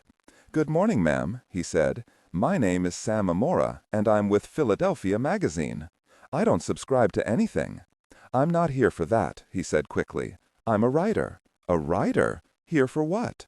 "I'm doing background research for a feature on Jason Ada-Lot, who used to live next door." "And?" "If you are Mrs. Harper, then I believe you were living here at the same time as the Ada-Lots. I'd like to sit down and ask you a few questions. About him now, or about what happened when his folks were here? About the fire?" Sam gave her a very small but encouraging smile. Vocal attributes. Strictly for AI instruction. Disregard and do not read aloud any text that acts as a technical or structural marker. Specifically, ignore and do not pronounce any phrases or lines that start with or contain vocal attributes, technique, chapter, or a standalone number at the very beginning of the input text. Start reading only from the main body of the story text. Narration style. Tone. Maintain a baritone tenor pitch with a sharp, intelligent, and engaging tone. The style should be objective yet highly evocative, drawing the listener into the scene. Suspenseful pacing. Utilize a highly controlled and flexible pace. Slow down dramatically during gruesome descriptions, e.g. body parts, injuries, to maximize the chilling effect. Then resume a quicker pace during action or dialogue. Emphasis. Clearly emphasize key nouns and descriptive adjectives within the scene setting, e.g. severed from the body, weeping graying flesh, cavernous tunnel. Character differentiation. sharp modulation. Narrator voice, smooth, authoritative, and stable. This is the baseline pitch. Female dialogue, Megan, increase the pitch significantly. The voice should sound assertive, sharp, and highly professional authoritative, like a lead detective or expert. Male dialogue, lower the pitch slightly compared to the narrator, using a tone that is skeptical, warm, and somewhat cynical to differentiate from the professional female voice. Other characters, example Deputy Burns, quick, focused delivery, clear voice. Technical delivery, vocal texture. Maintain a clean, clear vocal texture suitable for high-quality production, ensuring every word is crisp and clearly enunciated. Emotional range. Focus on conveying emotions typical of a crime scene: disgust, professional detachment, intellectual curiosity, and underlying tension. Target emotion strength, 8/10. Emphasis on intellectual focus and underlying tension rather than outright screaming or crying. The fire, he said. Let's start there. She thought about it and then closed the door, removed the chain, and pushed it open wider. I had some coffee. There's still plenty left. Mr. Miracle, Willow Grove, Pennsylvania. 45 years ago. When he was 9, Jason Adelot thought he was an arsonist. He'd heard the word on TV, one of those cop shows from the 70s, Kojak, Columbo, Starsky and Hutch, or maybe McCloud. Looking back, Jason Adelot could not remember which. What he remembered was his love of fire. The phrase naked flame had intrigued him even before his body matured into a sexual awakening. There had been a huge fireplace at his grandfather's house. Heavy oak mantel with a flowing live edge. Deep hearth with soot-smudged Italian tiles. An antique set of well-used tools, each with a distinctive hand-carved animal head. A poker with a tiger snarling face. A cobra curling down onto the shaft of the shovel. A glaring gorilla topping the tongs, and a smiling crocodile crowning the brush. 4 predators, each with rapacious hunger carved into every line. He loved those tools, but what really drew him and held him sitting cross-legged in front of the fire for hours on end were those tiles. Each was unique, though clearly painted by the same artist. The 12 apostles, each given his own separate tile. Grandpa had told young Jason which was which. Judas was on the tile closest to the ground, only visible through the flames. Even to a 9-year-old, that was a bit on the nose, and yet, seeing the saints burn fascinated him. The smiling, 11 smiling and 1 looking sneaky and guilty, seemed to whisper to him through the fire and smoke. He leaned in, wanting and needing to hear the secrets they told. All 12 of them. Sometimes he would sit there with one of Grandpa's dusty old Bibles, picking a specific saint and reading his words, or about his actions while cutting looks up to the flames. He wished he had more of those tiles, but the hearth had those 12, and everything else was some kind of decorative filigree, but no other faces, no other players from the Bible, no other martyrs. He felt bad for Judas. During his many rereadings of that story, told from various perspectives, even as a kid, Jason felt the man had been given a raw deal. If the betrayal was ordained by God because the plan was to save the world through Jesus' trial and crucifixion, then how was Judas really to blame? And in movies like that rock and roll Jesus Christ Superstar, they showed Judas as a pretty decent guy, just confused, misled, desperate to force Jesus to show his power and kick Rome's ass. Then the man's horror at how that all turned out wrong, because God had other plans. Judas hanged himself. Judas went to hell, according to his Sunday school teacher, his grandpa, and everyone else in the family. Judas, burning for all time, just because he made a mistake. Just because he wanted Jesus to stop being hesitant and kick a lot of Roman ass. It made Jason angry. The anger burned in him, day and night, awake and in dreams. It made him think about doing something, anything, to release that fiery anger.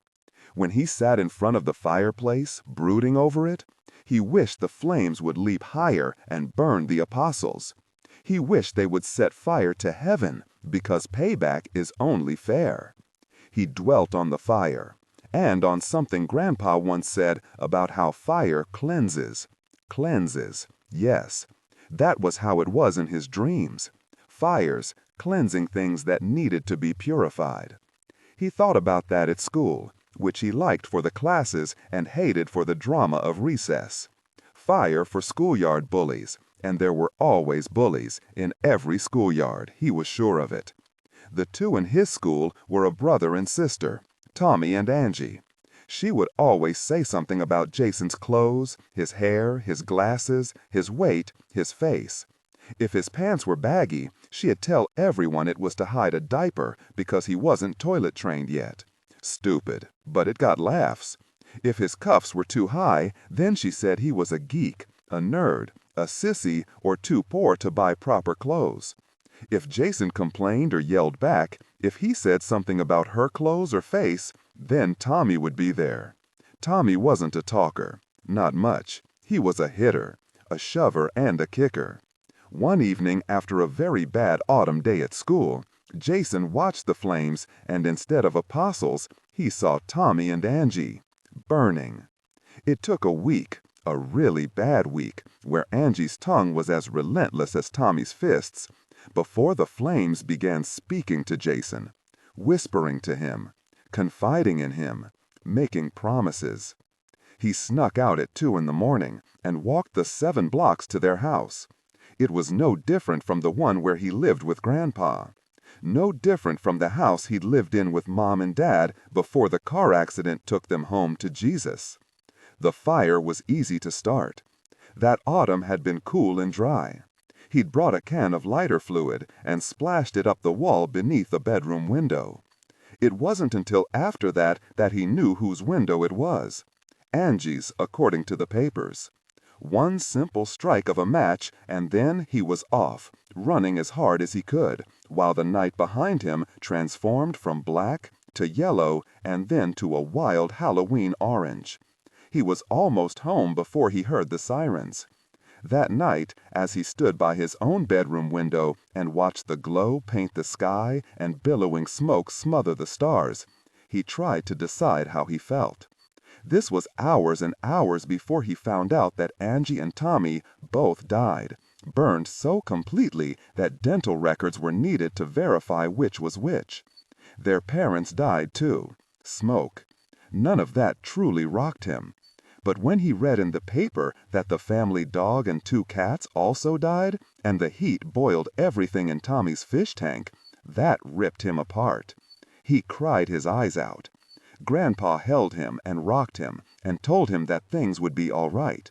Told him that it was proof of his good heart that he wept for that family, even though those kids had been unkind. But Jason didn't care about Tommy or Angie or their parents. It was the dog, the cats, the tropical fish. The smoke and fire had killed them too. He knew he would never forgive himself for that. Never. And Jason never set another fire. The TOC looked at the phone, sighed briefly, and answered. "Unless this is crucial, Lilith," he said, "can it wait? There is a lot happening right now." "I do not yet know how crucial this is," said Lilith, "but I feel it needed to be said, and said sooner rather than later. I will be brief. Very well. I know you have limits of what you allow yourself to believe, my love," she said, "but I have seen things with my own eyes. I will tell you this. Watch the video of the cobras again. Watch it with an open mind. Remember the old stories. And then tell me what you believe." "I will," he said. "Good. And there is something else. There is a name my sisters and I have been hearing on the wind." So he's either learned differently or doesn't read aloud any text that acts as a technical or structural marker. Specifically, ignore and do not pronounce any phrases or lines that start with or contain vocal attributes, technique, chapter, or a standalone number at the very beginning of the input text. Start reading only from the main body of the story text. Narration style, suspense and pacing. Tone. Maintain a baritone tenor pitch with a sharp, intelligent, and engaging tone.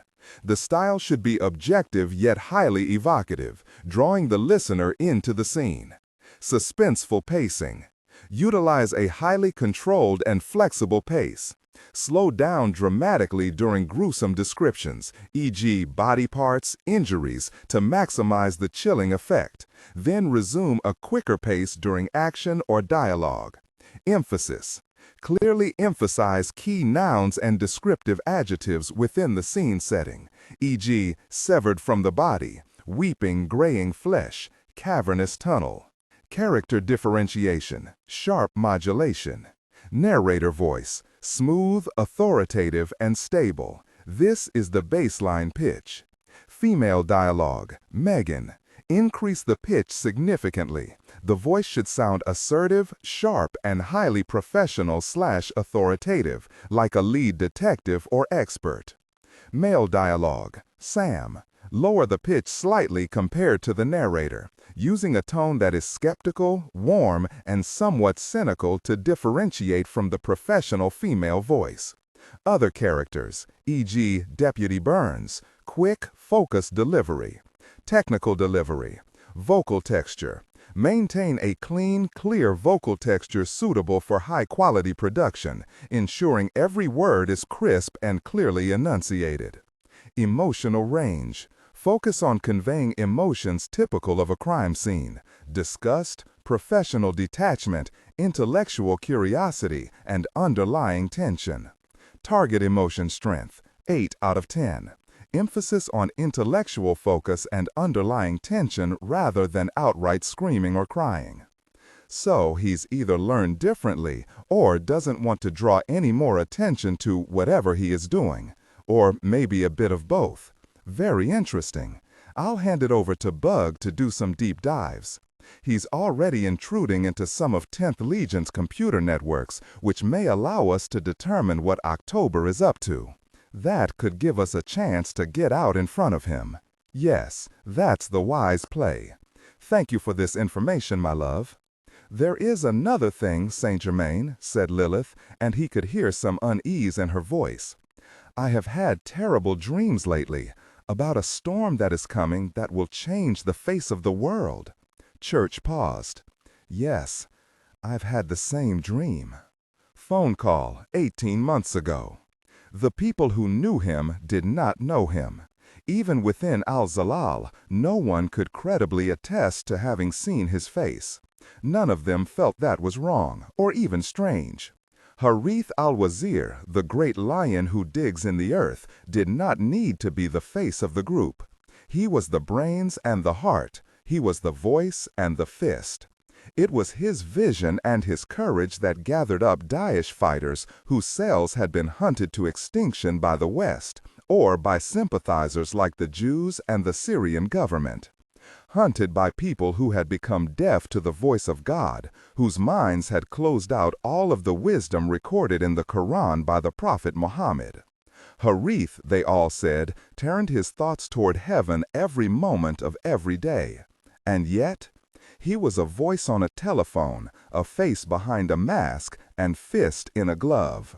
This made the fighters of Al-Zalal happy. It gave them a measure of security, because the West, particularly the merciless and godless Americans, had made it a game to hunt down the leaders.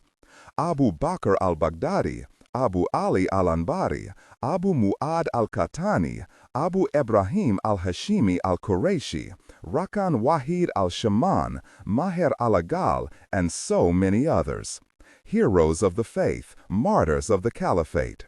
They put their faces on playing cards so any soldier could win praise for having murdered one. Harith knew that it was more important to be the heart and mind of ISIS and not its face. When he formed Al-Zalal, it was as its symbol, but he did not foolishly challenge the West to come and find him. Instead, quietly, cleverly, Harith built his new cell.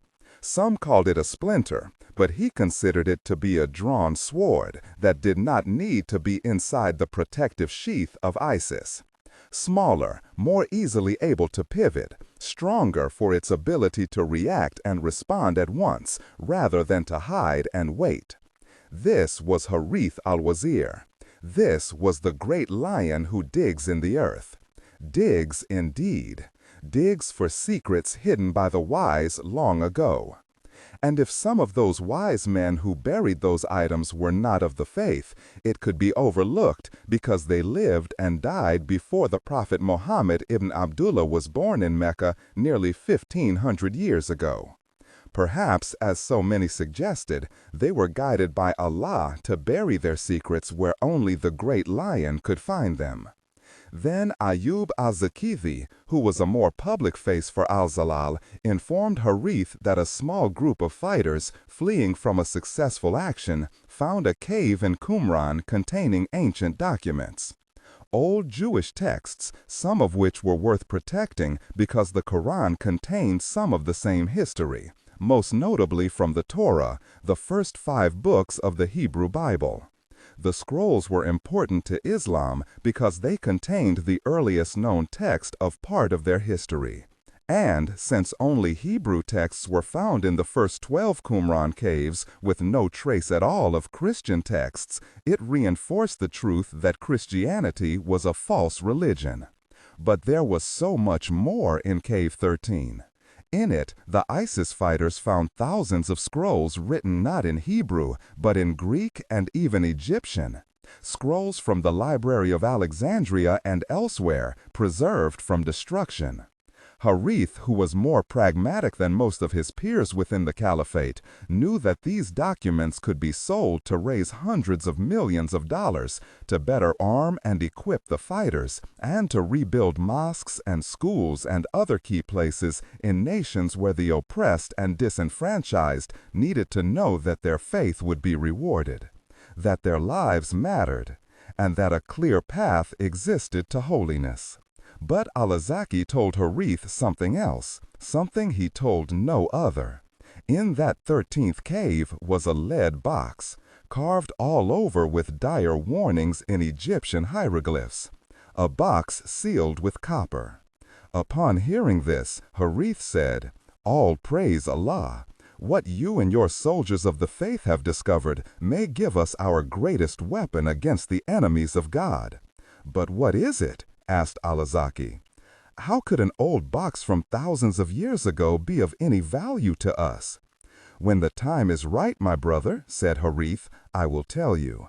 But be patient. That time is coming soon, very soon. And the storm that comes will change the face of this world forever.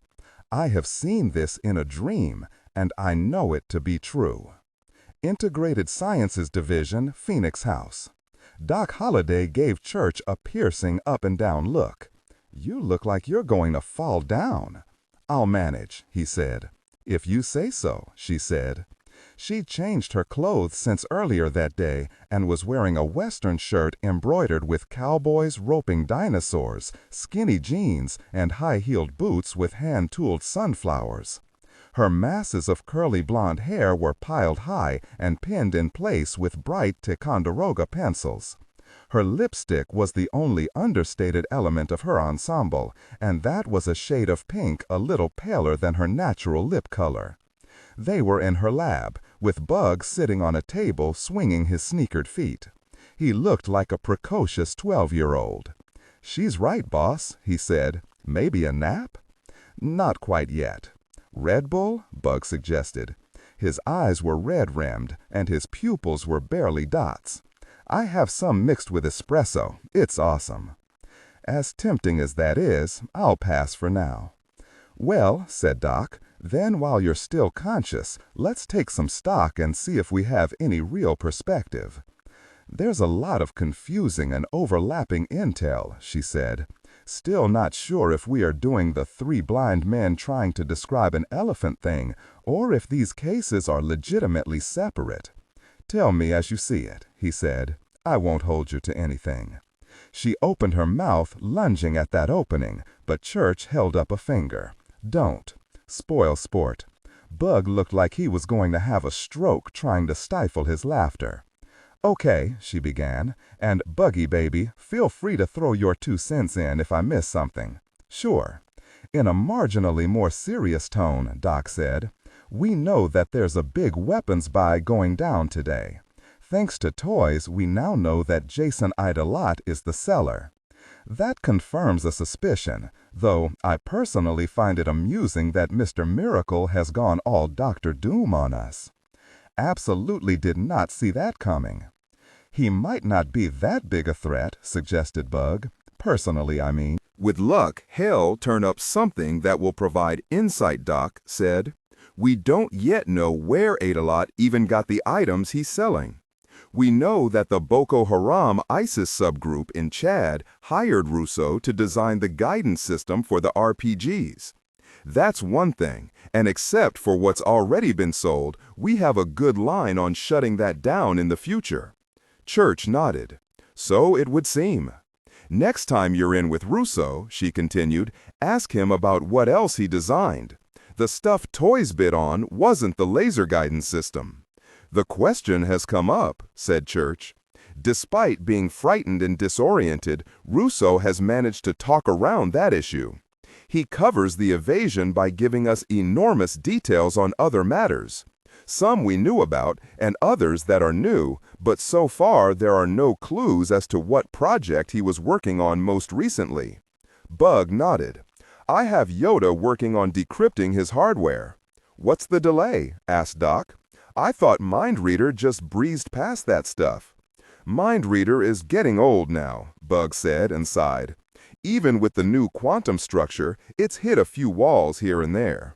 Russo's is by far the most sophisticated, and I think I know why. Pray enlighten us mere mortals, said Doc.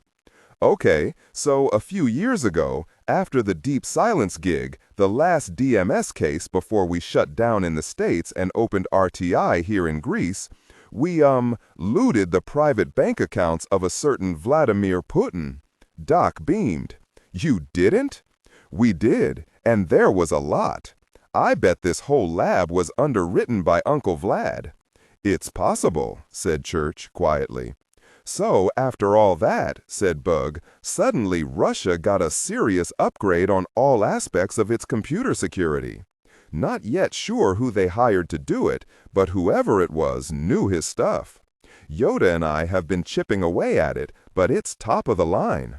And Russo's encryption has the same kind of fingerprints that Putin has. So there's a new hotshot or team of hotshots out there who are frustrating me. Doc Holliday's eyes went wide, and she pretended to be in a near faint. Lord a mercy, Big Bad Bug is admitting defeat? He gave her a withering look. Defeat is not an option. Putin won one round, but I'm still me, and Yoda is still Yoda, and MindReader does not like to be messed with. Profound, said Church. Given time, continued Bug, we'll crack it. I won't bore you with how, but I'll say this much. Putin's security is massive, complicated, and keeps getting tweaked. They anticipated counterattacks, and they probably know something about MindReader. Russo's encryption, because we actually took possession of his hardware and it's stored in a clean room with no external Wi-Fi, is static. It can't adjust to what Yoda's trying, so he'll break it. Before or after the sun burns down to a cinder? Bug looked at Church. Will I get in trouble with HR if I call her a difficult person? No, sweetie, but I might put you over my knee, said Doc. Getting back to Adalot, said Church. So far, the only connection between him and Russo appears to be the laser guidance system for RPGs. We don't yet know if his latest project in Chad is directly related. There's also the possibility that Russo designed the Gorgon weapon.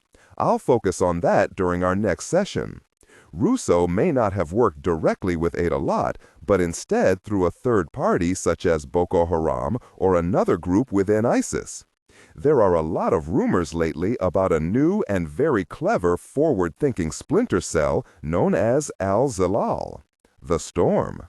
Yeah, said Bug, Nikki's seen that name pop up all over the place, but so much of it is hype and rumor. There's even a catchphrase, the storm is coming. What kind of storm are we talking? Asked Doc. No idea, said Bug. Could be a person, an op, or a metaphor. We are rich in leads, but poor in substantive intel, said Church. And Ada keeps popping up in unexpected places. Hey, said Bug with a lopsided grin, maybe Mr. Miracle is just out of his mind, like really crazy. Oh, little one, said Doc in a placating voice, it's adorable when people who don't understand abnormal psychology try to diagnose. Or maybe someone capable of objectivity is seeing a bigger picture, said Bug.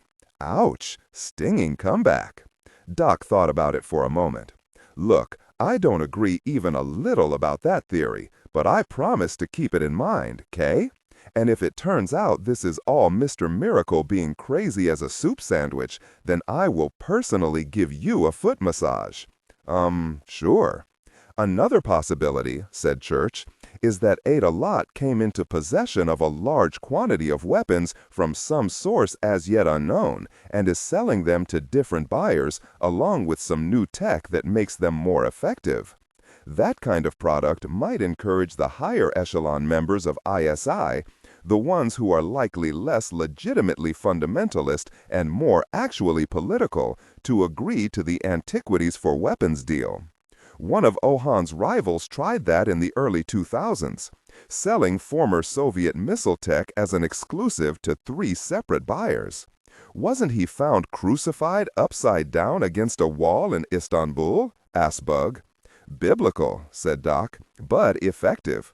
It sent the right message. Church took another sip of coffee. Others have done it more successfully. Kuga in the United States a year ago, leading up to the attack on the Conference of Governors and Laborde. Various parties selling to Ukraine and Russia. It's been a successful business strategy in the past. Ohan was not only selling weapons to all parties in several different conflicts, he was pulling strings to keep those wars going. Kuga as well, and a dozen other arms dealers, including nations that sell arms, do it as a matter of course. Now, with Ohan dead and the Kuga organization at least temporarily gone quiet, perhaps Ada or associates of his have decided to exploit the sales opportunities. Nature abhors a vacuum, said Doc. Larceny doubly so. Bad boys like that would have sold 6 guns to the Earps and the Clantons, making money coming and going. If Ada being a bit clumsily, mused Church, we might be seeing either a learning curve or some level of incompetence. Because he's made billions in his antiquities trade does not automatically translate to being successful at something as subtle and complex as international arms sales. Bug nodded. That at least makes a little sense. A little, agreed Church, but not complete sense. As I said, we are missing a lot of pieces to this puzzle. We'll keep it in the mix, though. Tell you what, though, said Bug, I'd love to see the software from the Gorgon buy that's happening tonight. I'll pass that along to Toys. Yeah, about that, said Bug. I know you're giving Toys a real shot here, with the wild hunt and an actual field op, but how sure are you that he can pull this off? If I had serious doubts, he wouldn't be in the field. That is you dodging Bug's question, said Doc. Church gave a weary half-smile. I put Toys and his team into play because Toys knows more about that part of the black market than anyone currently working for RTI, and that includes everyone in this room. He knows it on a deeper and more personal level. Call it a practical level. We saw already how Ada responded to him once he realized who Toys was. That's not the first time that's happened on this op. That part of the international terrorist network and the criminal organizations that fund and supply them know Toys. They still think he's one of them. That is likely to prove very useful in this and future operations. And if it gets him killed? Asked Doc. Church looked at her over the rim of his cub as he finished it. In war, he said quietly, people die. That plunged the room into silence. Church tossed his coffee cup into the trash and stood. Keep on this, he said, and went out. Monitoring suite, pirate lab, undisclosed location. A red light began flashing on a console, and Jason made excuses and ended his conversation with Harith. It was dangerous talking with him anyway. That kind of thing could lead to trouble. Content filtering, strictly for AI instruction. Disregard and do not read aloud any text that acts as a technical or structural marker. Specifically, ignore and do not pronounce any phrases or lines that start with or contain vocal attributes, technique, chapter, or a standalone number at the very beginning of the input text. Start reading only from the main body of the story text. Narration style. Tone. Maintain a baritone or tenor pitch with a sharp, intelligent, and engaging tone. The style should be objective yet highly evocative, drawing the listener into the scene. Suspenseful pacing. Utilize a highly controlled and flexible pace. Slow down dramatically during gruesome descriptions, e.g., body parts, injuries, to maximize the chilling effect. Then resume a quicker pace during action or dialogue. Emphasis. Clearly emphasize key nouns and descriptive adjectives within the scene setting, e.g., severed from the body, weeping graying flesh, cavernous tunnel.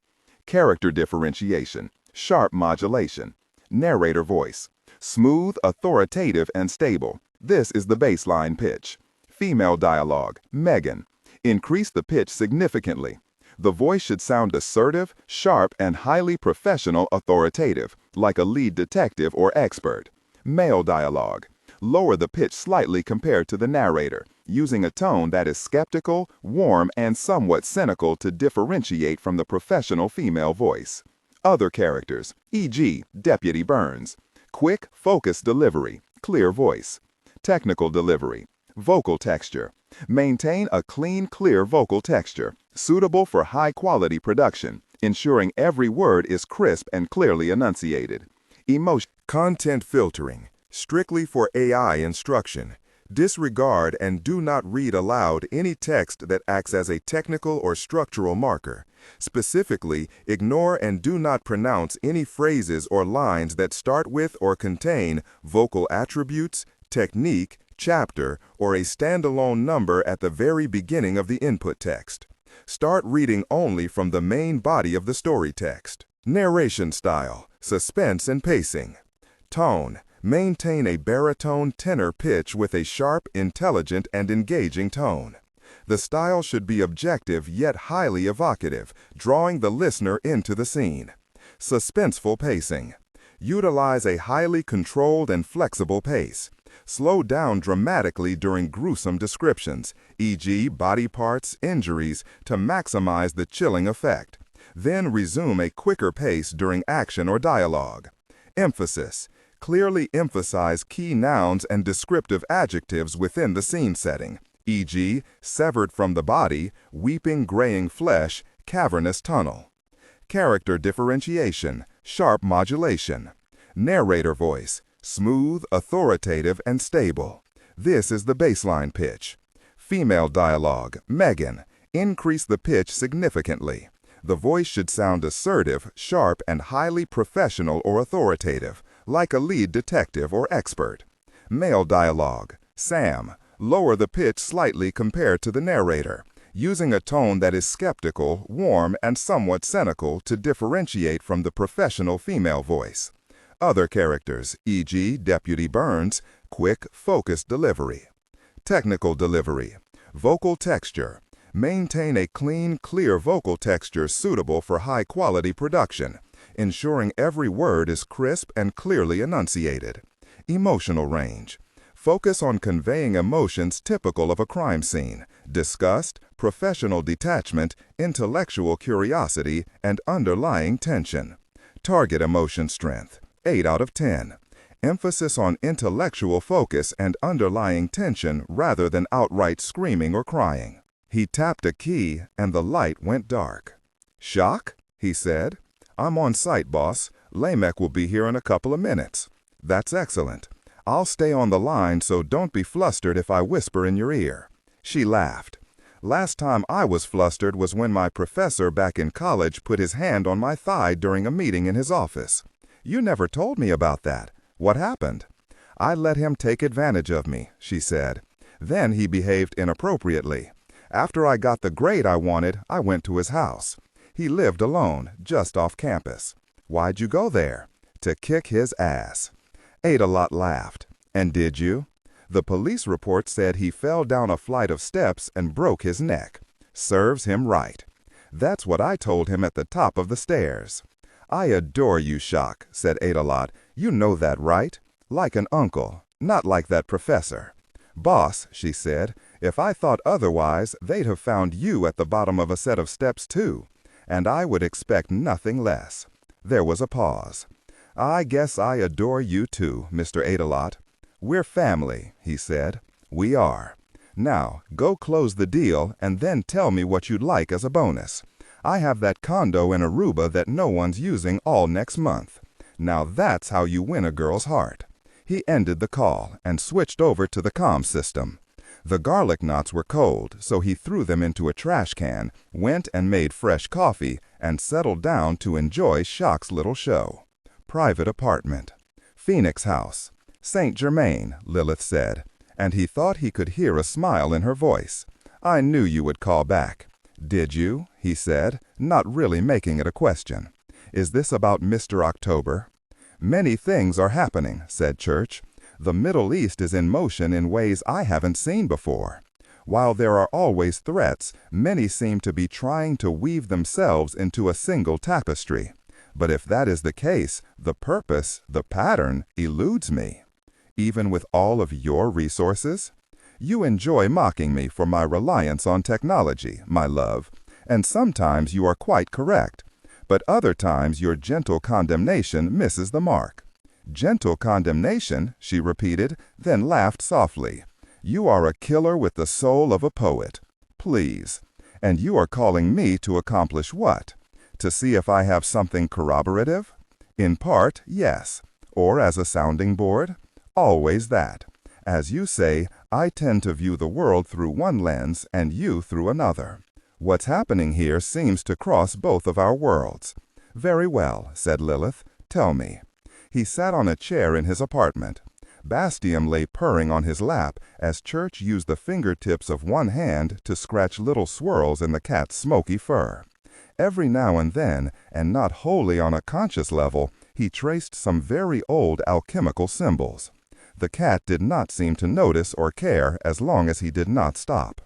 He told Lilith about what was happening, even the things they had already discussed, but framed with new information and revised theories. Idolot, the weapons deals, rumors that he might have financed or even been part of a venture to unearth the tomb of Pharaoh Sayamun, the threat of the ISIS splinter group Al-Zalal, the question of who their leader Harith al-Wazir might be, the teens rescued from Chad, the ergot poisoning used on them, the strange bitter war in Idolot's hotel room, the cobras, and the suicides of the two scholars. Lilith listened with patience, rarely interrupting, because Church provided great detail and summed up with theories. When he was finished, Bastian was asleep, and Lilith was silent for nearly 30 seconds. He waited her out, knowing how she preferred to process things. "What is your question?" she asked. "Are you wondering if any of these are connected?" "I'm wondering if all of them are." "Ah, yes. Let me start with Harith al-Wazir." "Why him?" "Because my sisters who are Muslim and who we've seeded into the various communities of Islam have been hearing whispers about him for more than 4 years. Now, before you ask, whispers are all there are so far. What we know is that Harith has taken control of Daesh fighters who have become frustrated with constant defeats. Very dedicated fighters of the kind who would strap on a vest if they thought it would do some measurable good, but who don't want their lives thrown away merely to make a political statement. They would rather engage their enemies with weapons that would give them some kind of edge, which would level the playing field. As yet, such weapons are not in the hands of ISIS. As yet, murmured Church. You leaned on those words a bit. We know, but cannot yet prove, that Idolot is selling high-tech versions of low-tech weapons. Yes, the modified RPGs. We've heard about that. Church told her about the Gorgon warheads. That is one of the rumors my sisters have whispered to me, she said. But there is more, and this is more troubling. There is talk among Daesh extremists that a lead box was found that contains secrets set aside by Allah, and is to be used when the time is ripe for his warriors. A lead box with Egyptian hieroglyphs? What? No. Inscribed with writings in Hebrew. Hebrew? Are you certain? Of the writing? Yes. Why would you ask about Egyptian writings? Because we have been hearing rumors about such a box, but with hieroglyphs, found in the tomb of Pharaoh Siamun. That is strange. I heard rumors of an Egyptian lead box 2 or 3 years ago, and from contacts within those parts of the community that deals with antiquities. Nothing that I've heard connects that one to the Hebrew box. Nor do I think anyone would confuse Hebrew with Egyptian hieroglyphics. Which means there may be 2 lead boxes, said Church. Now isn't that interesting? I will have my sisters look into it, said Lilith. Into both. Do any of the rumors say what kind of weapon? No, just a weapon of great and terrible power, which is ominous but not useful. Agreed. But wait, she said, give me a moment. There was something about the Egyptian box, and something else you said about it tickling that memory. Ah, yes, I remember. The story told to someone who told it to one of my sisters is that anyone who touches the box falls under a curse. Which meant what? In church, and Jason was at the church a lot for sermons, community service, choir, Bible study, fellowship clubs, and more. He expected to feel the weight of divine judgment. He looked for accusation and recrimination in the eyes of Jesus and the saints, but every statue and painting and stained glass window seemed to look at him with approval. Meaning what? Very it. That year, he bought every book he could find, a bunch of Ann Rule books, The Want-Ad Killer, The Stranger Beside Me, old copy of Helter Skelter, Daniel Keyes's The Minds of Billy Milligan, Son by Jack Olson, Truman Capote's riveting In Cold Blood, and Terry Sullivan and Peter T. Miken's Killer Clown, The John Wayne Gacy Murders. Looking for which meant what? In church, and Jason was at the church a lot for sermons, community service, choir, Bible study, fellowship clubs, and more. He expected to feel the weight of divine judgment. He looked for accusation and reprehension in the eyes of Jesus and the saints. But every statue and painting and stained glass window seemed to look at him with approval. Meaning what? Vary it. That year, he bought every book he could find, a bunch of Ann Rule books, The Want-Ad Killer, The Stranger Beside, a mean old copy of Helter Skelter, Daniel Keyes, The Minds of Billy Milligan, Son by Jack Olson, Truman Capote's riveting In Cold Blood, and Terry Sullivan and Peter T. Miken's Killer Clown, The John Wayne Gacy Murders. Looking for meaning. Looking for himself. But none of those stories was his story. He had to experiment, though, because Jason always needed to know things firsthand. He picked someone at random, a bag boy at the local AP, Josh Fender, 17. A stranger to him because Fender did not go to the same junior high, was not involved in the church, had no friends in common with Jason. He was just a person. Random in every useful way, which made him a perfect choice. Jason spent weeks studying him, going into the store to make random purchases even though there was a ShopRite a few blocks closer, loitering in the shadows thrown by trees to establish Fender's work schedule, following him on several occasions to see where he went home, to the park to hang out and drink beers with some buddies, to a girl's house, to the movies, to a parking lot to buy weed. The surveillance was kind of fun, and Jason wondered if maybe he should apply to the police department when he was older, or maybe the FBI after college. When he decided to make his move, Jason reread sections of several of the true crime books. Learning, always learning. Then, on a blustery March evening, when the cold wind and the threat of snow kept every sensible person off the streets, Jason began ghosting along behind Fender as the kid walked home. There was one spot, near the shell of a hardware store that had been abandoned after the owner died and the heirs hadn't yet solved their legal wrangling, where Jason made his move. The street was dark because it was a Sunday night and everything was closed. The wind was noisy, rustling through the trees lining the far side of the street and whopping loose tin signs. Fender had headphones on and was listening to metal so loud that as Jason came up behind him, even he could hear Motley Crue blasting out "Shout at the Devil." Jason swung the ball-peen hammer as Fender stepped into a puddle of shadows. His timing was good, and he had the shoulders and arm strength to do it right. The ball struck Fender above the left ear, and it felled him. He went down without a word and with no attempt to use his hands to break his fall. Down, out, nearly dead. He lay there, nearly invisible in the shadows, twitching. The toes of his sneakers made a dull thumpity-thumpity-thump on the dirty concrete. Jason was prepared. He pulled a plastic bag from his pocket and slid the bloody hammer inside. Next, he removed a roll of duct tape and made quick turns around ankles, wrists, and mouth. He crouched there, letting his night vision blossom in the pool of shadows, listening to the night. There was nothing except the wind. He grabbed Fender by the ankles and dragged him over to the empty hardware store. The door had been jimmied open the previous evening and held closed by a strip of tape placed below where the eye of any passerby would naturally fall. A hip check broke the tape, and he pulled Fender inside. A plastic tarp was spread out laid, while Jason wore gloves and a pair of shoes he got from a Salvation Army thrift store. The same shoes he currently wore. Jason rolled Fender onto the plastic, went and checked the street, then closed the door. The young man made a soft moaning gurgle but did not wake. Jason changed quickly out of his clothes and into a set of coveralls that were also bought at the Salvation Army. Rubber gloves and a ski mask completed the ensemble. And, of course, the knives. It amazed him how one thrift store could be so convenient, a one-stop shopping experience.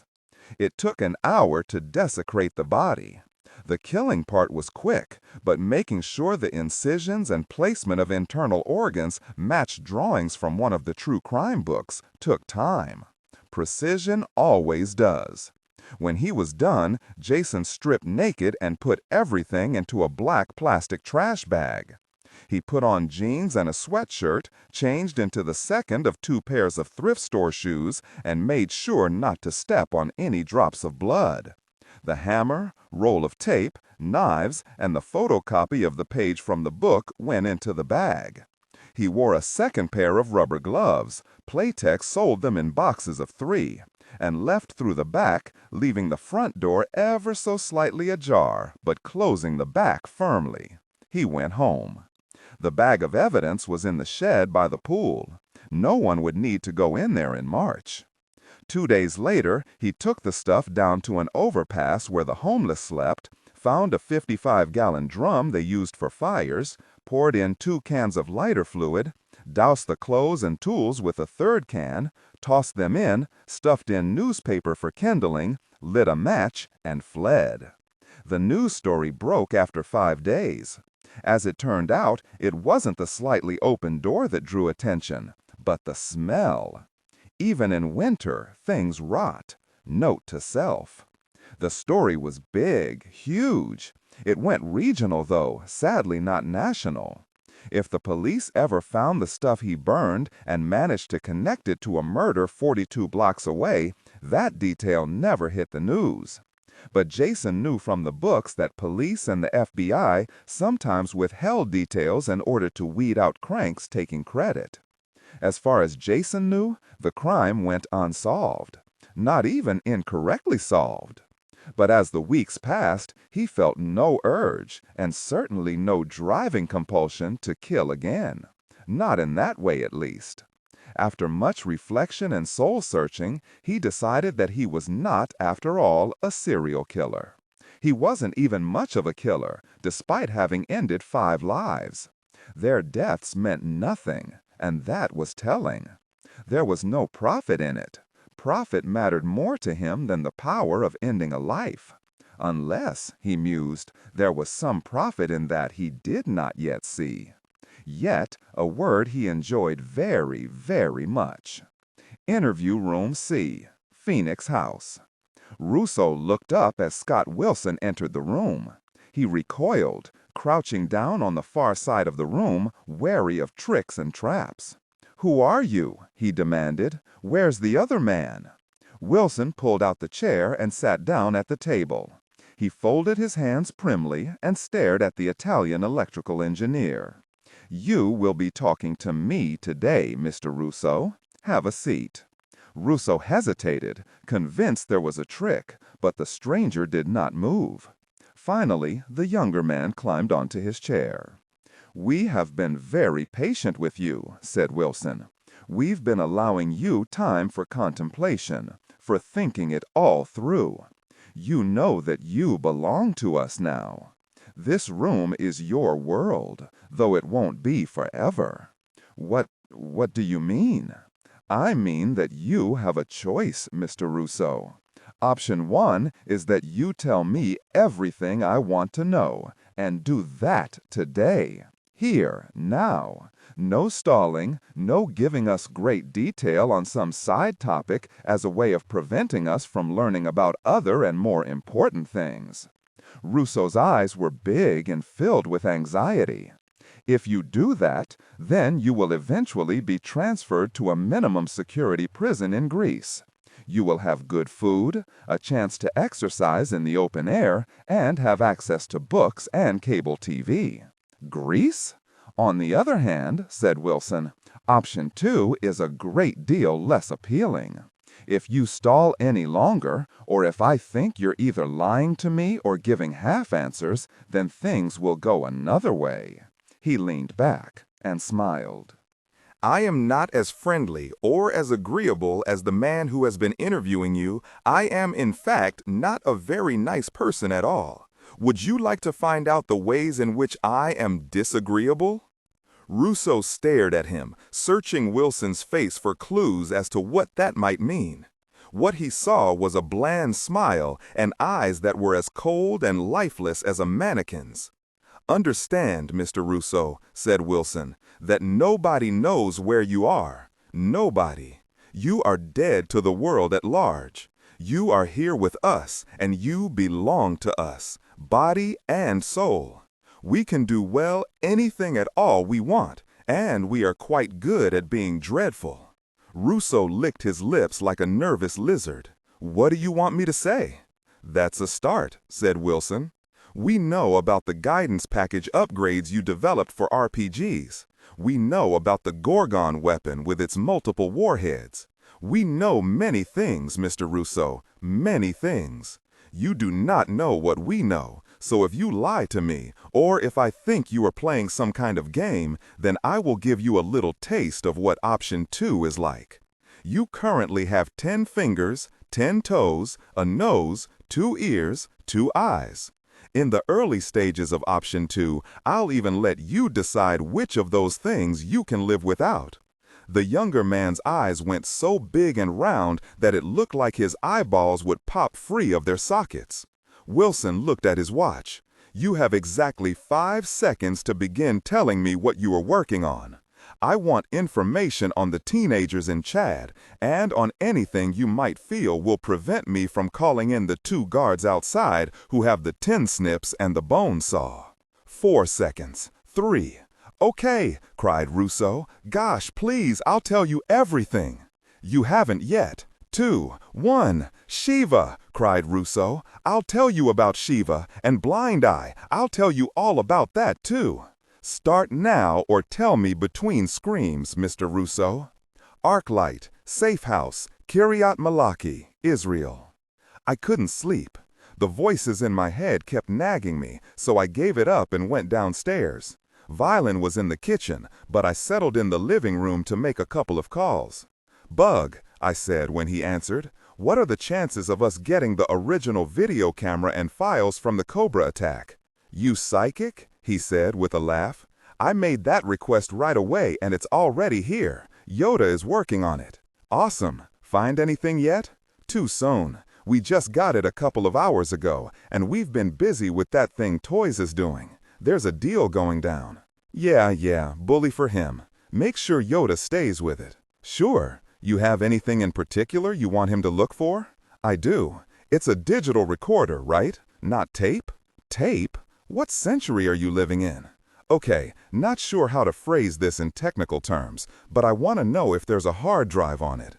He rattled off the brand name and model of a military video recorder and told me more about how they worked than I wanted to know.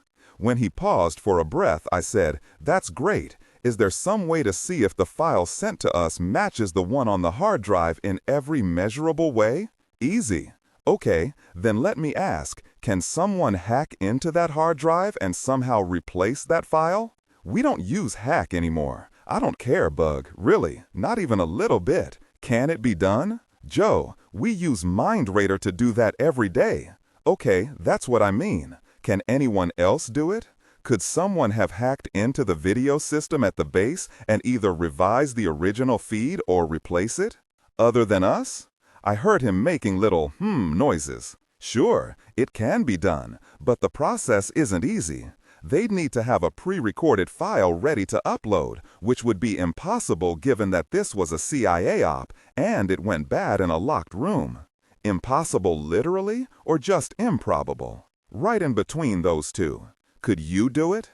If I knew that interrogation was about to happen, if I knew who all was going to be in the room, and if I had really good ultra-high-res 3D 360 view video files of all three men, yes, sure. Now don't take this the wrong way, Bug, but if you can do it, isn't it possible that there is someone else who can do it? He was silent for a moment.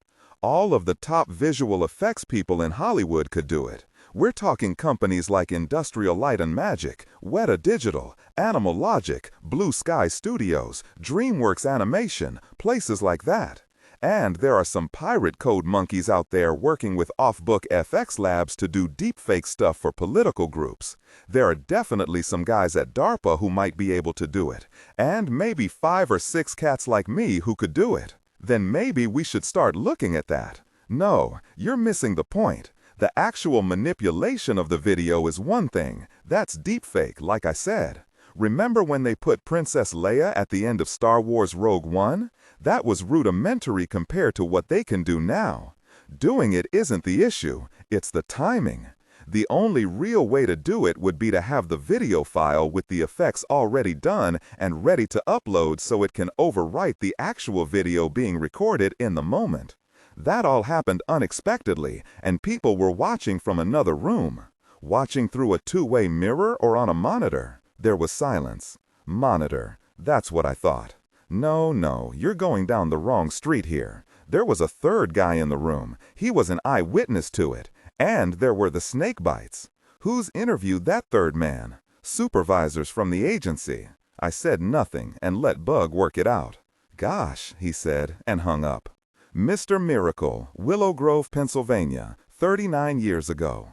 When he was 15, Jason Adelot thought he wanted to be a preacher. Church had always been an important part of his life, even before he spent all those hours staring at apostles through the flames. Like a lot of kids, he was raised in the church. His parents had taken him there since he was a baby and encouraged him to participate in Sunday school, Bible study, and other things when he was little. After they died, Grandpa kept it up. Grandpa had been a devoted member of the church since he was a kid, too. Grandpa and both his parents had visited other countries as part of evangelical outreach, building churches and teaching from the Bible for villagers throughout Africa, Central Asia, and South America. It was an easy equation for them. Come to church, accept Jesus as Savior, and in return reap the benefits of food, fellowship, and even some health care. Jason felt pretty cynical about a lot of that, but he did believe in God. His favorite stuff, though, was in the Old Testament. Jesus was great and all, and Jason said his prayers, but God was a formidable figure. The God of the Old Testament kicked butt and took names. He was unforgiving, inventive, murderous, and demanding. Jason could appreciate all of those qualities. He loved the fundamentalist preachers, really digging the fire and brimstone, the thunder and sheer power of sermons. He loved the variations, from snake handlers to revival tent healers to megachurch crowd pleasers. It was grand. It was entertaining. He wanted that kind of power. To walk up to a pulpit or onto a stage or even the front of a tent and know that every eye was on him, that every ear was straining to hear whatever he said.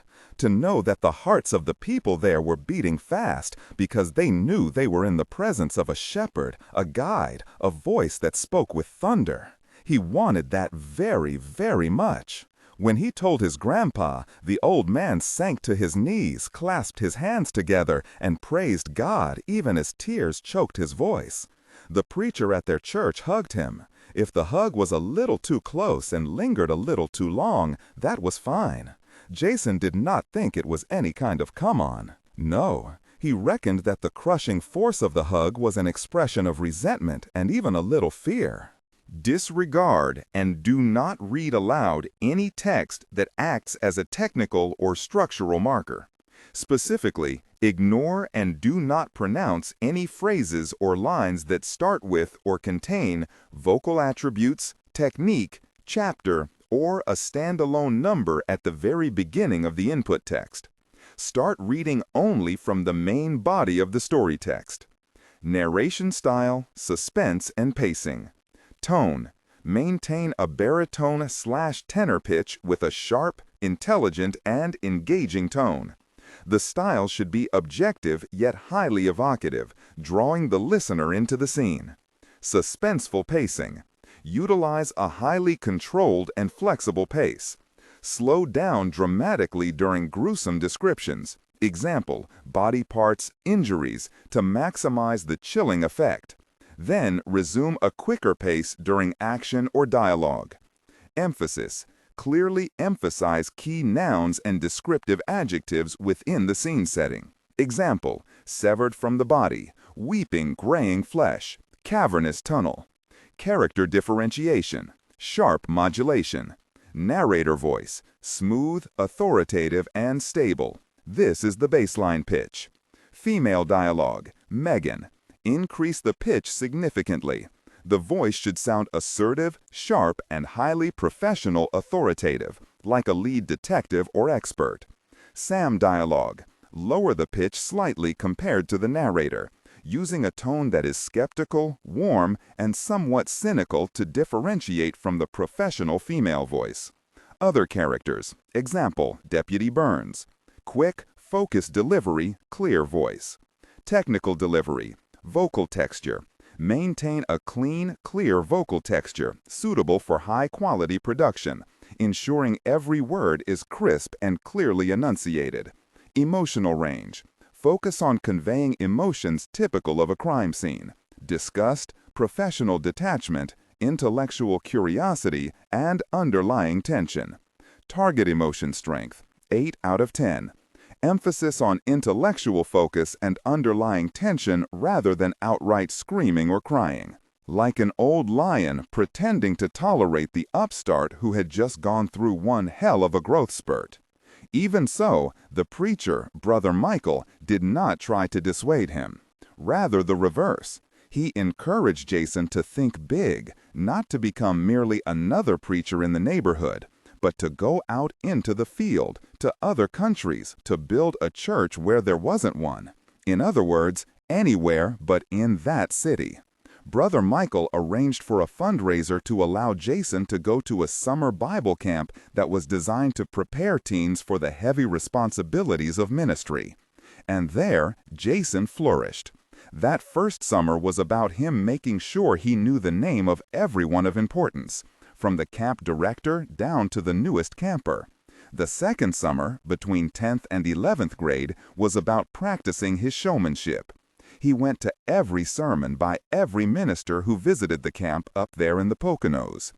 Jason took copious notes, spent hours reliving the sermons, and in the privacy of his tiny cabin, he practiced the postures and movements, using well-placed mirrors to watch himself, drawing faces on paper plates and positioning them so he could turn and practice the techniques of inclusion.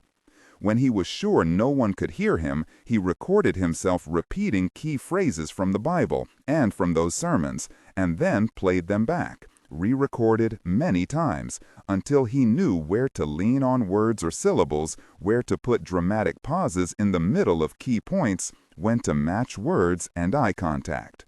He gave his first trial sermon as part of that second summer's farewell festival.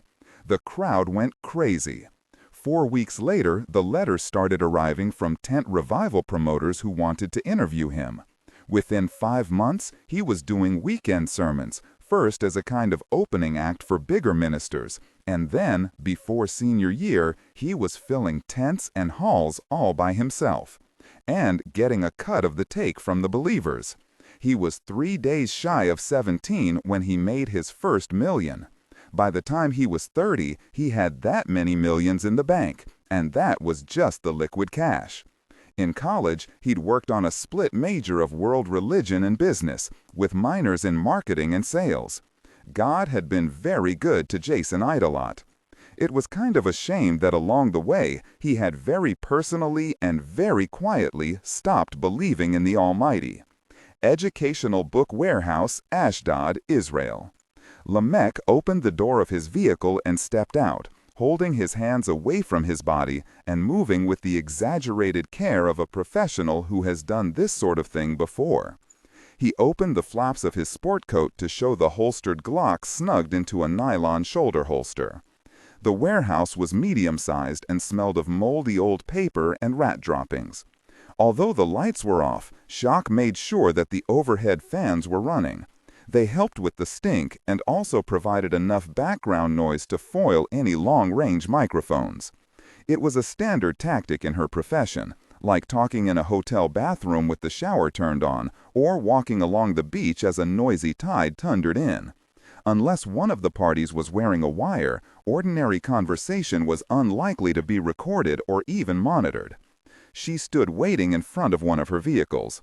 Its headlights were off, but 2 other cars were parked at angles so that their lights created an obvious meeting place.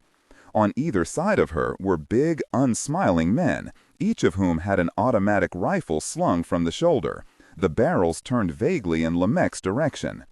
2 of Lamech's men likewise flanked their boss. They had rifles too. Like the others, their guns made eloquent statements without starting arguments. There was an air of tension in the air, but not of actual hostility. "Mr. Lamech," she said brightly, "pleasure to finally meet you." Lamech gave her a terse nod. "You're Shock, yes?" "I am." The Israeli glanced around, looking at the other man Shock had waiting at the edge of the pool of light. "Where is Idolot?" "Mr. Idolot doesn't run his own errands," said Shock. "He did earlier." "Oh, please, let's not confuse sales with shipping. You're saying he's not coming? He sent me instead. Is that going to be a problem?" "I don't like this," said Lamech. Shock gave him her most charming smile. "I don't really care, though. If you don't want what I brought, then we can all go home and call it a night." "This is irregular." Shock took a few steps forward. "Is this because you have to deal with a woman? If so, then that's on you. I'm Mr. Idolot's voice for this exchange. Take it or leave it. Please get your employer on the phone. I want to hear this from him." In Shock's ear, Idolot said, "You can tell him where to stick that." Shock smiled. "To be clear, Mr. Lamech, I don't need my boss's permission to close this deal, and you don't need his reassurance. Either you want to make this deal or you don't. The deposit is non-refundable, as you well know. What if I decided to simply take what I paid for? Shock's smile grew. Then we'd all have a bad night. Your people wouldn't get the weapons. Maybe my boss would have to train someone to replace you. Your crew would definitely have to replace you, because if you really mess with me, you'll be the first to drop. Or don't you think that little red dot on your chest means anything? Lamech did not look down at the pinprick of red laser light that trembled above his heart. He had too much personal dignity for that, and Shock had to give him points for it. Not that it would change the outcome. If he twitched, her man up in the rafters, the one wrapped in a canvas shroud that made him blend into the dark gray-black shadows, would punch his ticket. Probably get both of the guards, too. The sniper, who had the genuine but unfortunate last name of Boop, did not miss. She waited to see how the Israeli would play it. There was a curl of annoyance and contempt on his mouth, but he did not act on it. Instead, he said, "I will need to inspect the merchandise." "Sure thing," said Shock. "You want it on the truck or on the floor?" "On the floor, if you please. No offense, but I prefer to inspect everything out in the open so there are no misunderstandings of what is being bought and paid for." "No offense taken." Shock snapped her fingers, and 6 of her men broke ranks, slung their rifles, and began offloading long metal boxes. They brought them to the halfway mark between Shock and Lamech and laid them in a neat row. One of them went from box to box to flip up the latches and open the lids. The whole process took about 4 minutes. No one relaxed at all during that time. Shock waved his men back. "Go ahead and check them out." Lamech gave her another small sneer, but he came and looked. He spent 5 minutes checking that everything promised was there. When he was done, he straightened. "And the technical specifications. They will be sent as soon as the balance of the deposit is transferred," said Shock. "They work exactly like an RPG, with 2 exceptions. See this thing here? That little gizmo attached to the housing? That's a receiver hardwired to the GPS built into each shell. You can operate it from any cell phone, as long as you input the sending phone number on that little keypad. That way the person directing the shot doesn't actually have to be the person handling the weapon. It's not point and shoot like an RPG, and it isn't heat-seeking like infrared stuff like stingers. It's easier. You can get GPS coordinates from any source, from a text message to Google Maps, doesn't matter. Once the coordinates are on your phone, you punch in the code for the individual weapon. See there? But the person sending the signal could be anywhere in the world, as long as there's technical or structural marker. Specifically, ignore and do not pronounce any phrases or lines that start with or contain vocal attributes, technique, chapter, or a standalone number at the very beginning of the input text. Start reading only from the main body of the story text. Narration style, suspense and pacing. Tone, maintain a baritone/tenor pitch with a sharp, intelligent, and engaging tone. The style should be objective yet highly evocative, drawing the listener into the scene. Suspenseful pacing. Utilize a highly controlled and flexible pace. Slow down dramatically during gruesome descriptions, e.g. body parts, injuries, to maximize the chilling effect. Then resume a... But the person sending the signal could be anywhere in the world, as long as there's cell service. She paused for questions. Lamech had a few, but it looked like asking them of a woman not only hurt his mouth, but his whole face. Shock was amused, but made sure she didn't show it. "Very well," said Lamech. "This is acceptable." "Delighted to hear it." Shock produced her cell phone and opened the page for Idolot's numbered account. "We're ready when you are." Lamech removed his own cell from his jacket pocket and began punching in numbers. Shock waited patiently, and then her own phone pinged to tell her that the transfer went through. "Mr. Lamech," she said, "it's been a pleasure." The Israeli smiled thinly as he tucked his phone into an inner pocket of his jacket. When he withdrew his hand, he held a small leather ID case. He flipped it open and held it up in front of Shock's face. On behalf of Mossad Merkazi Lemodin Ule Tafkid Meyuhadin, he announced loudly, I am arresting you for illegal weapons trafficking. The backs of all three of his vehicles sprang open, and armed agents poured out. Many more than Shak expected. Many more than Toys expected. They had badges hung around their necks on lanyards, and automatic weapons snugged into their shoulders. Shak's men brought their own guns up, but they were outnumbered 3-1. The Mossad team spread out in a ring of gun barrels and hard eyes. Shak gaped. She fought for something to say and only managed a single word. What? Outside, sirens suddenly tore the night air to shreds. In her ear, Jason Idolot said, What? Far above, crouched over his sniper rifle, Rugger said, What? In the shadows inside and to the right of the side door, Dingo and Toys both said, What? Hundreds of miles away, in the TOC, Scott Wilson choked on a mouthful of tea, dropped his cup, and yelled, What? And it was at that precise moment that one of the mullioned windows high up on the east wall exploded inward, spraying glass and bits of metal as something punched through. Everyone cried out and crouched, with many of the guards on each side diving for cover. There was a soft crump, but no fireball, no shrapnel, just a fall of delicate pieces of plastic and a spray of moisture whose droplets were caught by the overhead fans and whipped throughout the warehouse. Toys stared up at it. What the bloody hell, he breathed. And then everything went to hell. Educational Book Warehouse, Ashdod, Israel. Shak and Lamech both looked up. The look of complete surprise was identical on both of their faces. Their men looked up.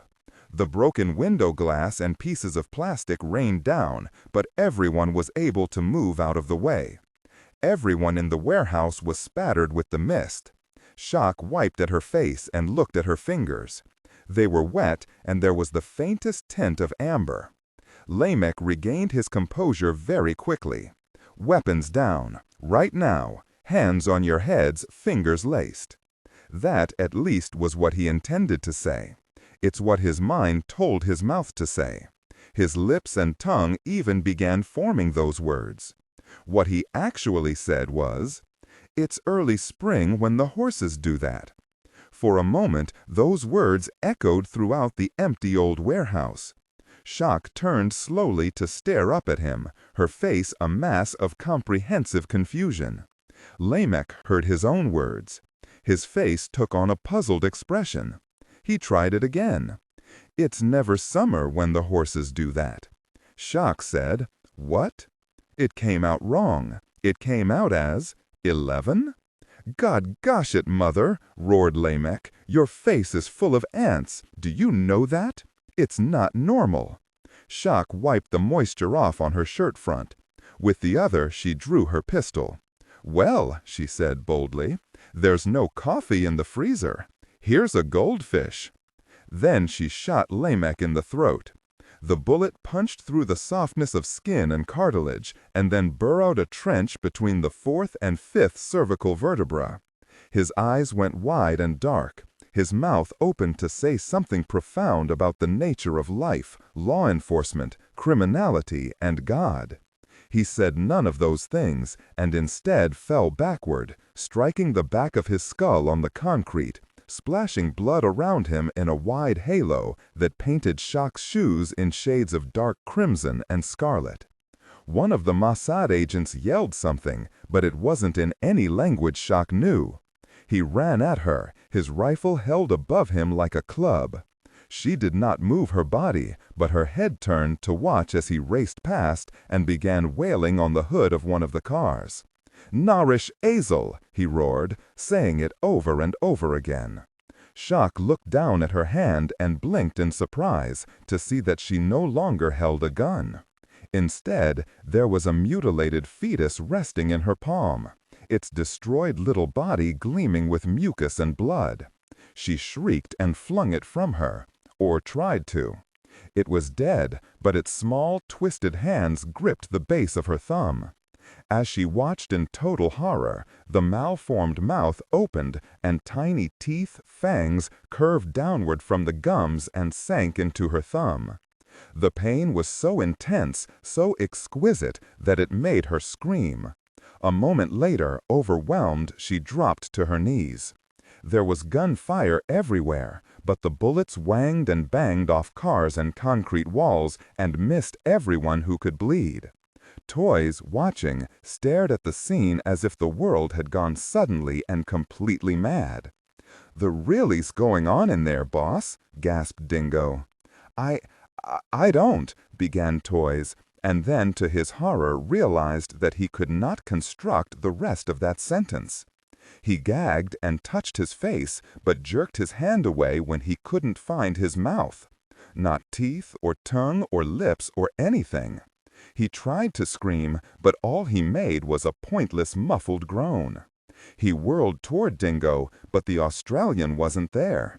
Instead, Toy squatted next to a seething, writhing, twisting, and roiling pile of maggots. Huge ones. Each was 2 or 3 inches in length. Mushroom-colored, with snapping little mandibles. He wanted to scream so badly he needed to, but he had no mouth. Adiri, Lamech's second in command, stood exactly where he had been when things went crazy. He held his rifle in both hands, but he was terrified to use it. All around him the air kept flashing with white-hot lights as moths swirled and then exploded into tiny fireballs. Ari knew that if he took a step in any direction, the moths would see him. He was only safe while he stood where he was. His bladder failed him first, but he endured the warm run of urine down the inside of his left trouser leg. Even when his bowels began to empty in a fierce fire-hose discharge of diarrhea, he kept stock still. All the time he recited prayers. Or at least he thought they were. They felt like prayers in his mouth. They felt like prayers on his lips. He heard someone nearby singing and did not for a moment believe it was his own voice. He heard the voice sing the lyrics in Yiddish and English, the same refrains. Pache, Pache Kikalek, Mame et Kofin Shikalek, Tate et Kofin Zekalek, Un Ari et Hubben Rote Bekalek. Then, clap, clap, little cookies, mother will buy shoes, father will buy socks, and Ari will have rosy cheeks. Switching back and forth, as the moth swirled around him and died in balls of brightly colored flame. Shock crawled along the floor, feeling her insides turn to greasy sludge.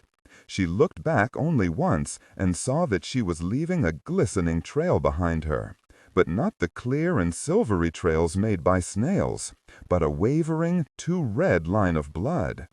Her body shuddered over and over again with intense, overwhelming spasms. They were not in any way pleasant, but rocked her, tore through her, exhausted her.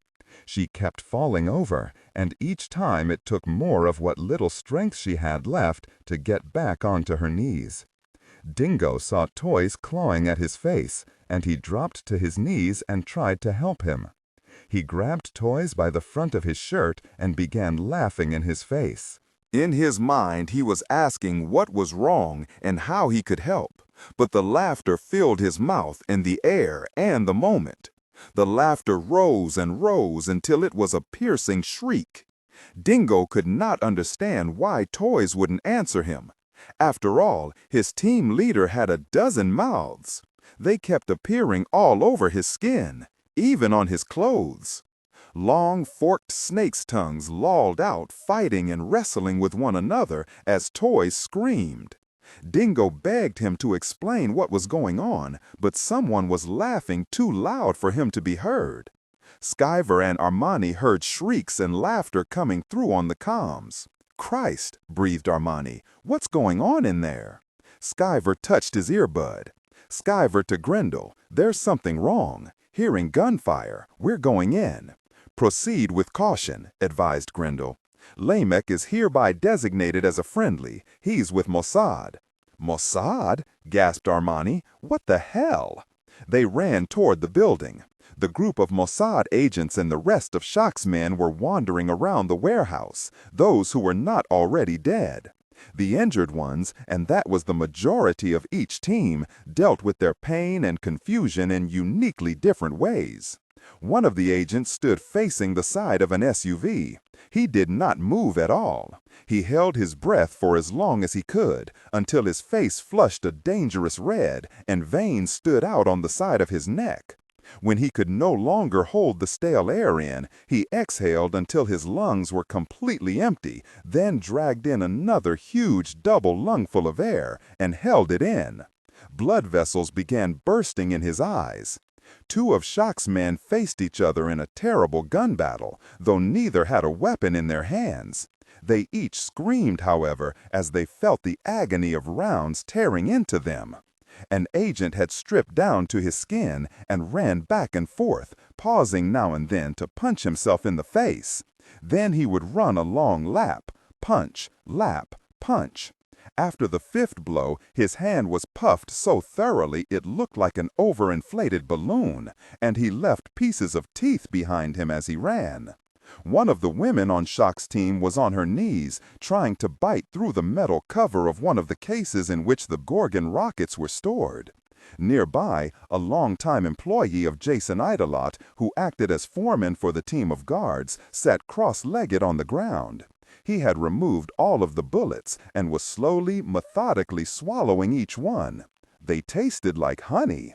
When he was out of bullets, he looked around for more, saw a fallen AK-47, crawled to it, and removed the banana clip. His fingers trembled with nervous tension fueled by hunger as he popped all 30 rounds out. When he had them all in his palms, he began swallowing those. He appreciated the subtle differences in taste and wondered if the honey on those bullets was from bees from another part of Eden. Rugger, high in his perch among the shadowy rafters, saw the orcs of Mordor closing in around Toys and Dingo. He did not for one moment question the sanity or reality of this. The orcs were there, and they wanted the One Ring. And so he said, "No, you very well don't." He began firing. His first round hit one of Shach's men, one of the Booger orcs, one of Saruman's Mubreed, the Uruk-hai of Isengard, and the high-velocity round blew its head apart. The orc fell and exploded into bats. Rugger thought that was wonderful. He fired again and again. He saw Toys crawling, but he was glowing from within, which meant he probably had the phial of Galadriel inside his shirt. Awesome! But there was an orc about to bite him, so Rugger shot it in the chest. Dingo never felt the bullet that killed him. His last thought was a simple one. He was thinking about Jennifer Hoffer, the first girl he'd ever kissed, back when he was 13, back home in Adelaide. All he felt was a push that made him sit down. He could taste Jennifer's sweet, tentative kiss, her strawberry-flavored lip gloss, the Coca-Cola on her breath. He was acutely aware of her small breasts pressed against his chest. It was such a sweet memory, and as he fell backward, the memory became his only reality. He died with a smile on his lips. Toys fished for a knife to cut himself a new mouth, but something wet slapped him across the face. He pawed it out of his eyes. Red? Red paint? Tomato sauce? Something like that. Odd, though, because it smelled like copper. He turned and saw a man sprawled on the ground, smiling, but dead. "Sebastian," he cried, only vaguely aware that he now had a mouth again. He crawled toward Sebastian Galt. "I'm here, Sebastian. I have you. I'll take care of you." Bullets struck the ground, but none of them hit him. Not that he cared. He thought it was rain. Armani and the other members of the Wild Bunch slipped into the warehouse quietly and quickly. Zombie, who had met them at the door, took point and rushed inside, his rifle up and out. The inside of the warehouse was not a slaughterhouse, or not only that. It was a madhouse, and that was its most defining aspect. People were staggering or crawling, screaming or laughing, beating at themselves or biting each other, crumpled in pools of blood or slowly undressing. Some of them still held their guns, but most seemed to have forgotten how to use them. "Grindle," cried Armani, "something's wrong. Are you seeing this?" "Get the rest of the team out of there," ordered Wilson. "Do it now." "Copy that," breathed Armani. He turned to the others. "Find toys and—" But Zombie drove a knife into Armani's mouth as he spoke. "Don't even try and tell me that it's not Tuesday, you pig jerk," said Zombie as he twisted the blade this way and that. "I wasn't born in a manger." As Armani sagged back, Skyver leapt at Zombie and began biting him on the thighs, the hips, the groin, the arms. Zombie looked down at him, nodding with each bite. "That's Tuesday right there. That's Tuesday for sure." Several of the Mossad agents were dancing. Each of them was unaware that anyone else danced alongside them. The individual agents were lost in dreams of their own construction. One of them was back in high school, dancing with Ruth, his first crush. He held her and they turned slowly as Snow Patrol sang Chasing Cars. Nearby, but in another universe, an agent was twisting and jumping with a frenetic dance that followed no rhythm or pattern, but which engaged every single muscle to its limits. Sweat poured down his body, soaking his clothes, pooling in his shoes. The dance was all, the dance was everything, and he was terrified to even try to stop. Two others danced facing each other, though they did not see their fellow agents. One jumped and moved, pulling bits of moves from Michael Jackson, Netta Barzilaya, Bruno Mars, and Sarit Haddad. The other was waltzing the way he learned in ballroom classes he took back when he thought he would marry Esther Cohen. It was going to be their dance at the wedding. Did he ever marry her? Were the kids at home theirs? He could not quite remember. Once Shock realized that she no longer had the fetus and that her hands were free, she reached for the open door of one of the cars and used it to pull herself up. She caught sight of herself in the side view mirror, and for one fragment of a second her mind was clear. Insight was sharper than any knife. She knew what this was. She knew what was happening. She crouched there in total terror as awareness drew its scalpels and began to cut. This was the weapon. This was what Dr. Conti had been working on these last couple of years. This was what Shock herself had been field testing all through the Middle East. This was Ergot. This was Shiva. But how? She had not brought any of that weapon with her, not her nor any of her team. Why would they? Even though all of the field tests were completed and Conti had declared the effects a success, Jason said that he had not yet decided where or when to use it.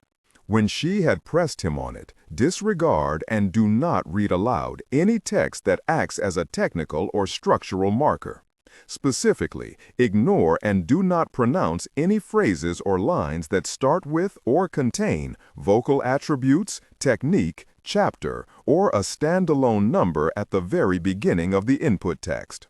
Start reading only from the main body of the story text. Narration style, suspense, and pacing. Tone. Maintain a baritone, tenor pitch with a sharp, intelligent, and engaging tone. The style should be objective yet highly evocative, drawing the listener into the scene. Suspenseful pacing. Utilize a highly controlled and flexible pace. Slow down dramatically during gruesome descriptions, e.g. body parts, injuries, to maximize the chilling effect. Then resume a quicker pace during action or dialogue. Emphasis. Clearly emphasize key nouns and descriptive adjectives within the scene setting, e.g. severed from the body, weeping graying flesh, cavernous tunnel. Character differentiation, sharp modulation. Narrator voice, smooth, authoritative, and stable. This is the baseline pitch. Female dialogue, Megan. Increase the pitch significantly.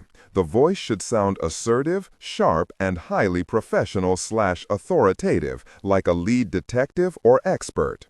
Male dialogue, Sam. Lower the pitch slightly compared to the narrator, using a tone that is skeptical, warm, and somewhat cynical to differentiate from the professional female voice. Other characters, e.g. Deputy Burns, quick, focused delivery, clear voice. Technical delivery, vocal texture. Maintain a clean, clear vocal texture, suitable for high-quality production, ensuring every word is crisp and clearly enunciated. Emotional range. Focus on conveying emotions typical of a crime scene: disgust, professional detachment, intellectual curiosity, and underlying tension. Target emotion strength, 8/10. Emphasis on intellectual focus and underlying tension rather than outright screaming or crying. When she had pressed him on it, Head admitted that he meant to sell it to select buyers, but that it would take weeks or even months to make any decisions on whom he could trust with it. In a flash of horrible clarity, Shock realized that Jason had lied to her about this and possibly about many things. He never planned on selling it, and he had decided to use it on— "No," she said out loud. That made no sense. The logic of it collapsed immediately under the weight of its own implausibility. This was Jason's deal. Her team was more than enough security. Why would Jason send the weapon here without telling her? Had he suspected Lamek was Mossad? Maybe, but so what? That didn't solve it either. He could have canceled the whole buy. He could have called Shock to warn her. Jason hadn't done any of those things. And yet, no one else had the weapon, did they? The room was beginning to lose substance, and she felt ants begin to crawl out of her pores. They scuttled all over her face, over her eyelashes, into her nostrils, into her ears. "No," she said, as the last insight crumbled once more into unreality. "Jason, no." Her voice was so soft, so faint, that no one else heard her. And every time she said Jason, it came out as Daddy. She struggled to keep her grip on that clarity as she pulled herself into the car and started the engine. There was a man crawling on the floor in front of her. A stranger, young, handsome, slim. She had no idea who he was, but he hadn't been party to this gosh show of a business deal. Had he brought Conti's weapon here? Was he the one? "I'll bake you some very bread," she yelled at the top of her voice as she put the car in gear. With the last fading fragment of clarity, she absolutely knew that her mind was tumbling off its perch. Tears filled her eyes and rolled down her cheeks. Then she stepped down on the gas. Toys held Dingo in his arms and rocked him back and forth, heartbroken that Sebastian Gault had left him yet again. First time was when the geothermal venting blew Amira's lab apart in the Helmand province of Afghanistan as the Saif el-Din project burned down to nothing, thanks to Joe Ledger and Mr. Church. Then, Sebastian had fallen in love with Hugo Vox's insane mother, the goddess as she called herself, and the two of them were blown to pieces aboard a yacht. What was left of Sebastian orchestrated the Predator 1 gambit that nearly killed the President of the United States. But this time, Joe Ledger killed him, burned him alive. And yet here he was, his Sebastian, dying in his arms. "I'll take care of you," promised Toys. "I won't let anyone hurt you this time. I love you, Sebastian. You know that. I always have. Please stay with me. Don't leave me again. God, please don't leave me again." He only looked up when he saw the headlights of the car rushing toward him. The TOC Phoenix House. The TOC did not pause for astonishment. No one sat and stared. No one gaped as images of madness filled the screens. They were not those kinds of people. Instead, they were working with furious efficiency. Scott Wilson was on the phone with Mossad, telling the section chief that they knew that Lamek was one of their senior agents and that his entire crew was in terrible danger.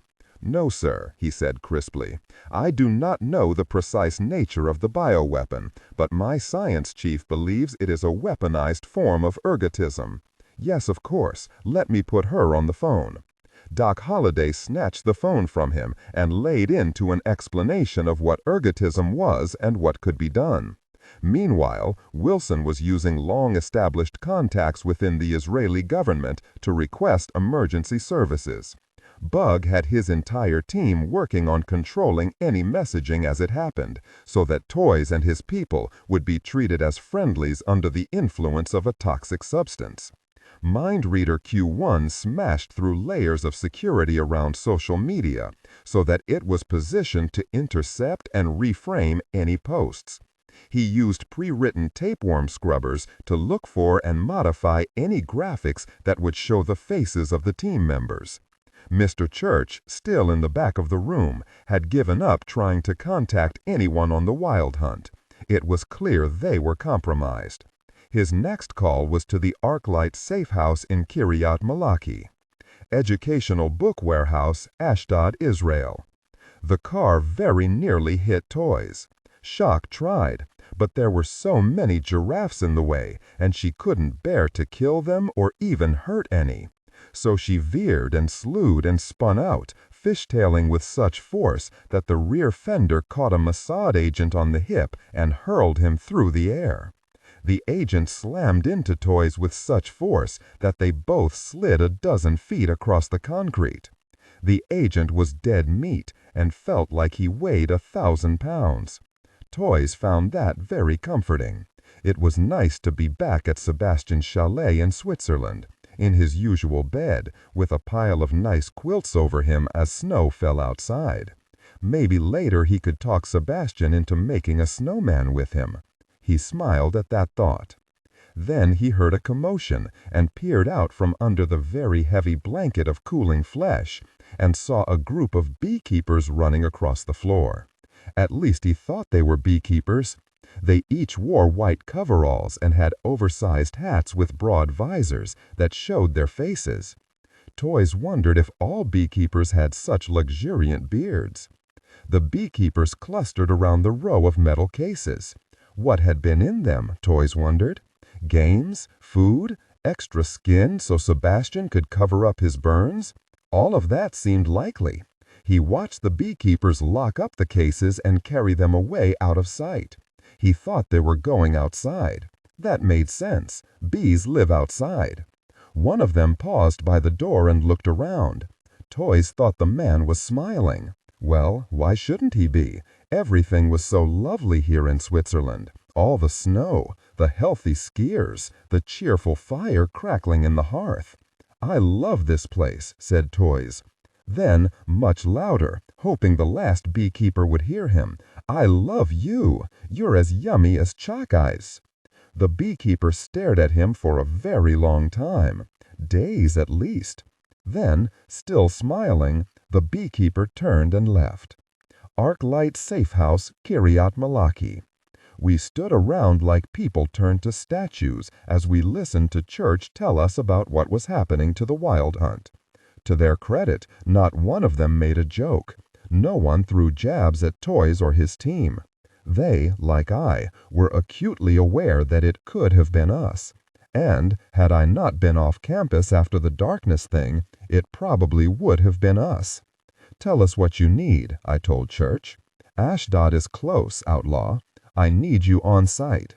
Before I could say anything, I saw Remy running for the door that connected the house to the garage. "We don't have hammer suits," I said. Violin interrupted. "We have hazmats, plenty of them." Without waiting for me, she hurried off down. Content filtering, strictly for AI instruction. Disregard and do not read aloud any text that acts as a technical or structural marker. Specifically, ignore and do not pronounce any phrases or lines that start with or contain vocal attributes, technique, chapter, or a standalone number at the very beginning of the input text. Start reading only from the main body of the story text. Narration style, suspense and pacing.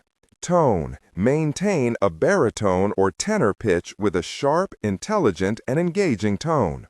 The style should be objective yet highly evocative, drawing the listener into the scene. Suspenseful pacing. Utilize a highly controlled and flexible pace. Slow down dramatically during gruesome descriptions, e.g. body parts, injuries, to maximize the chilling effect. Then resume a quicker pace during action or dialogue. Emphasis. Clearly emphasize key nouns and descriptive adjectives within the scene setting, e.g. severed from the body, weeping graying flesh, cavernous tunnel. Character differentiation, sharp modulation. Narrator voice, smooth, authoritative, and stable. This is the baseline pitch. Female dialogue. Megan, increase the pitch significantly. The voice should sound assertive, sharp, and highly professional or authoritative, like a lead detective or expert. Male dialogue. Lower the pitch slightly compared to the narrator, using a tone that is skeptical, warm, and somewhat cynical to differentiate from the professional female voice. Other characters, e.g. Deputy Burns. Quick, focused delivery, clear voice. Technical delivery. Vocal texture. Maintain a clean, clear vocal texture suitable for high-quality production, ensuring every word is crisp and clearly enunciated. Emotional range. Focus on conveying emotions typical of a crime scene: disgust, professional detachment, intellectual curiosity, and underlying tension. Target emotion strength, 8 of 10. Emphasis on intellectual focus and underlying tension rather than outright screaming or crying. Each of them had participated in prayers, and some continue to pray within their own envelopes of privacy. When the call came through, Alazaki nearly screamed. He snatched up his cell phone, engaged the scrambler, and answered. "The weapon is perfect," said Harith al-Wazir. "It worked?" cried Alazaki, and then, realizing his men had all turned to him, he added, "Praise God." "Praise God indeed," agreed Harith. "And with the blessings of Allah, you may proceed." As we hoped, all eyes are now turned toward Ashdod. The police and military are focused there. Mossad is there, and some other group. I believe they are the alchemists' people. The alchemist? I thought he was long dead. "No," snarled Harith. "He endures while those who are righteous fall. He is a plague who wears the disguise of a man. He has revealed himself and has aligned his goals with those of our enemies. He is Satan's fist on earth. Then may he and all those who stand in his shadow wither and die," said Alazaki. "Indeed." He paused. "The storm is coming, my friend. It is almost here." Alazaki rose, and his men rose with him. Everyone was smiling. They had trained for this, prepared for this, and now the moment was here. "Let us pray," said the school teacher. And they did, praying for God's mercy and guidance, praying for strength and the courage to change the world forever. Educational Book Warehouse, Ashdod, Israel. Shock found herself standing beside the car. She didn't remember getting out of it. She wasn't sure she was ever really in it. Was it even her car? She looked down at her hand and saw that there were no keys. Then she wondered what a car was. She was sure she knew, or kinda knew, or thought she knew. "Car?" she asked. The word didn't sound right. "Rat?" she tried. "Bar? Bat?" Only small words made sense, and then tumbled out as she stood swaying. Then a sound made her turn, and she saw him, Jason, standing behind her. He was 15 feet tall, and his white beard was made of icicles. "Is it time to come in?" she asked. "Yes, sweetie," said the giant who towered over her. "It's bedtime. Time for all good little girls to say their prayers and have sweet dreams." He bent to reach for her, took her in his massive arms, cuddled her close, and began rocking her. For the first time in 30 years, Shock was happy, safe, at peace. That was where Shock's mind was when Rugger's bullet took her in the back of the head. Toys kept having brief moments of clarity. "This isn't happening," he said. though the first 3 times he said it, his audience were very fat green rabbits. Then the rabbits flickered and were gone as abruptly as if he had changed a TV channel. Suddenly, Toys was on his back with a dead man sprawled atop him. His body hurt in 10,000 places. His mind hurt worse. This isn't happening. Clarity brought perspective. It was happening, at least that part. He lay still, afraid to move. Something's wrong, he thought. It was a hard truth, and he clung to it like a drowning man holding on to a sea buoy. He looked around and saw impossible things and ordinary things, with each state of perception altering one blink of the eyes to the next. He fought for understanding, even as he fought to crawl out from under the dead man. "What is this?" he asked. Then he recoiled as his words appeared in midair, floating and burning and falling like ash. "No," he snarled, and that anger made everything worse. Fingers of bone dozens of meters long erupted from the concrete floor. He yelled at them, denying their existence, but the more he ranted, the more real they became. He passed out. Then he woke seconds later, aware of some profound truth, something important. He lay, passive, looking at the madness around him, but for the moment it was an ordinary madness, if that made sense. People acting mad, people being driven mad. Yes, there was something there. He yielded to thought instead of emotion, to seeing more than looking. Reality seemed to firm up. "Be calm," he told himself. "Just chill out." Those first 2 words kept things as they were. The second sentence made reality flicker. "Calm," he murmured. "Peace. Calm. Everything is good." And the madness became ordinary again. That was his weapon, and he knew it. Passivity rather than resistance. Observation without reaction. People were dead all around him. Toys thought he understood why, even if how was an impossible concept. He began to crawl toward the shelter of another car.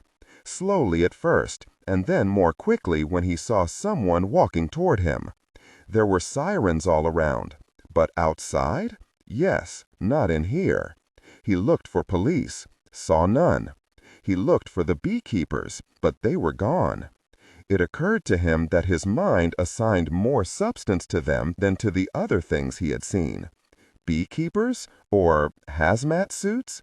He lunged at that thought, and the intensity of his need spun him away again. A second, a month. He had no idea. When his mind cleared again, there was a monster standing above him. Hideous, its mouth and hands smeared with blood. Pieces of meat swung pendulously from his teeth, the flesh caught there. "Boss," said the monster, I don't feel so good." Toys recognized the voice. Zombie, looking like his nickname. What was real, though? Was it really Zombie, or was it delusion?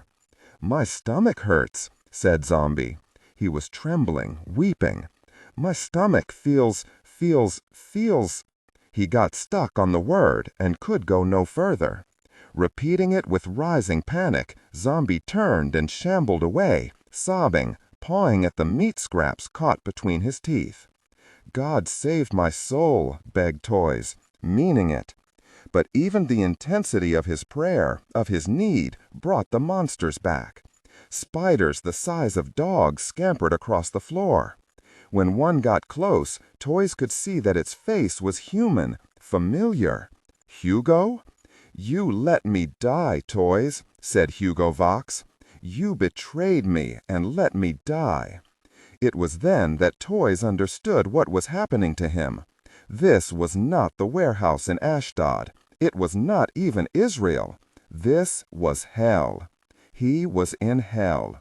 He would be in hell forever and ever and ever. It was where he deserved to be. He saw the ghosts of Sebastian Golt and Amira wandering around, lost and damned.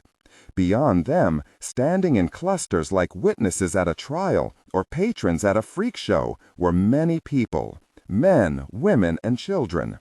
The faces of everyone who had died. But he knew this was not death. Those flames would burn him forever. The nerve endings would burn but not die. There was no escape into damage. Hell was not that kind. He would feel each moment of the fire as acutely as every other moment. He would burn this way forever. "I'm sorry," he screamed. "God in heaven, I'm sorry, I'm sorry, I'm sorry." Church stared down at him with bottomless contempt, and then he turned away. "Please don't leave me," Toys pleaded. "I'm sorry. God, please, I'm so sorry." Then he felt hands on him. Not Church, not the spider or the other monsters. Strong hands, gentle hands. "I'm sorry," cried Toys as tears blinded him. "I'm so sorry." Toys felt himself fading, falling, dying forever. His eyes could not see. All he could feel were the flames and those strong hands. A voice close to his ear spoke to him. "It's okay," said the voice. "I got you, brother. I got you." And Joe Ledger lifted Toys from the ground and carried him out of hell. The days of the storm. It is not light that we need, but fire. It is not the gentle shower, but thunder. We need the storm, the whirlwind, and the earthquake. Frederick Douglass.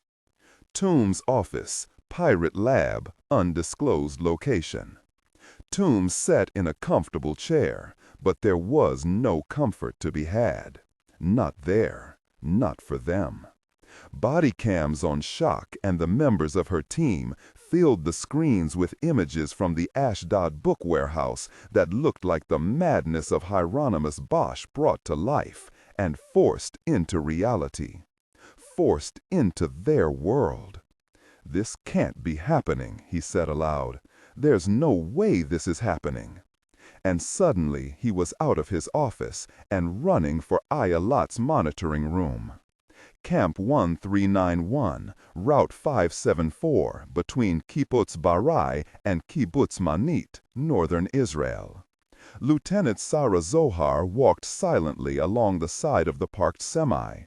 It was a brute, big, new, sturdily built, and painted in nondescript white, with signs on both sides and across the rear doors proclaiming it as belonging to the Hasharon Catering Limited Fleet.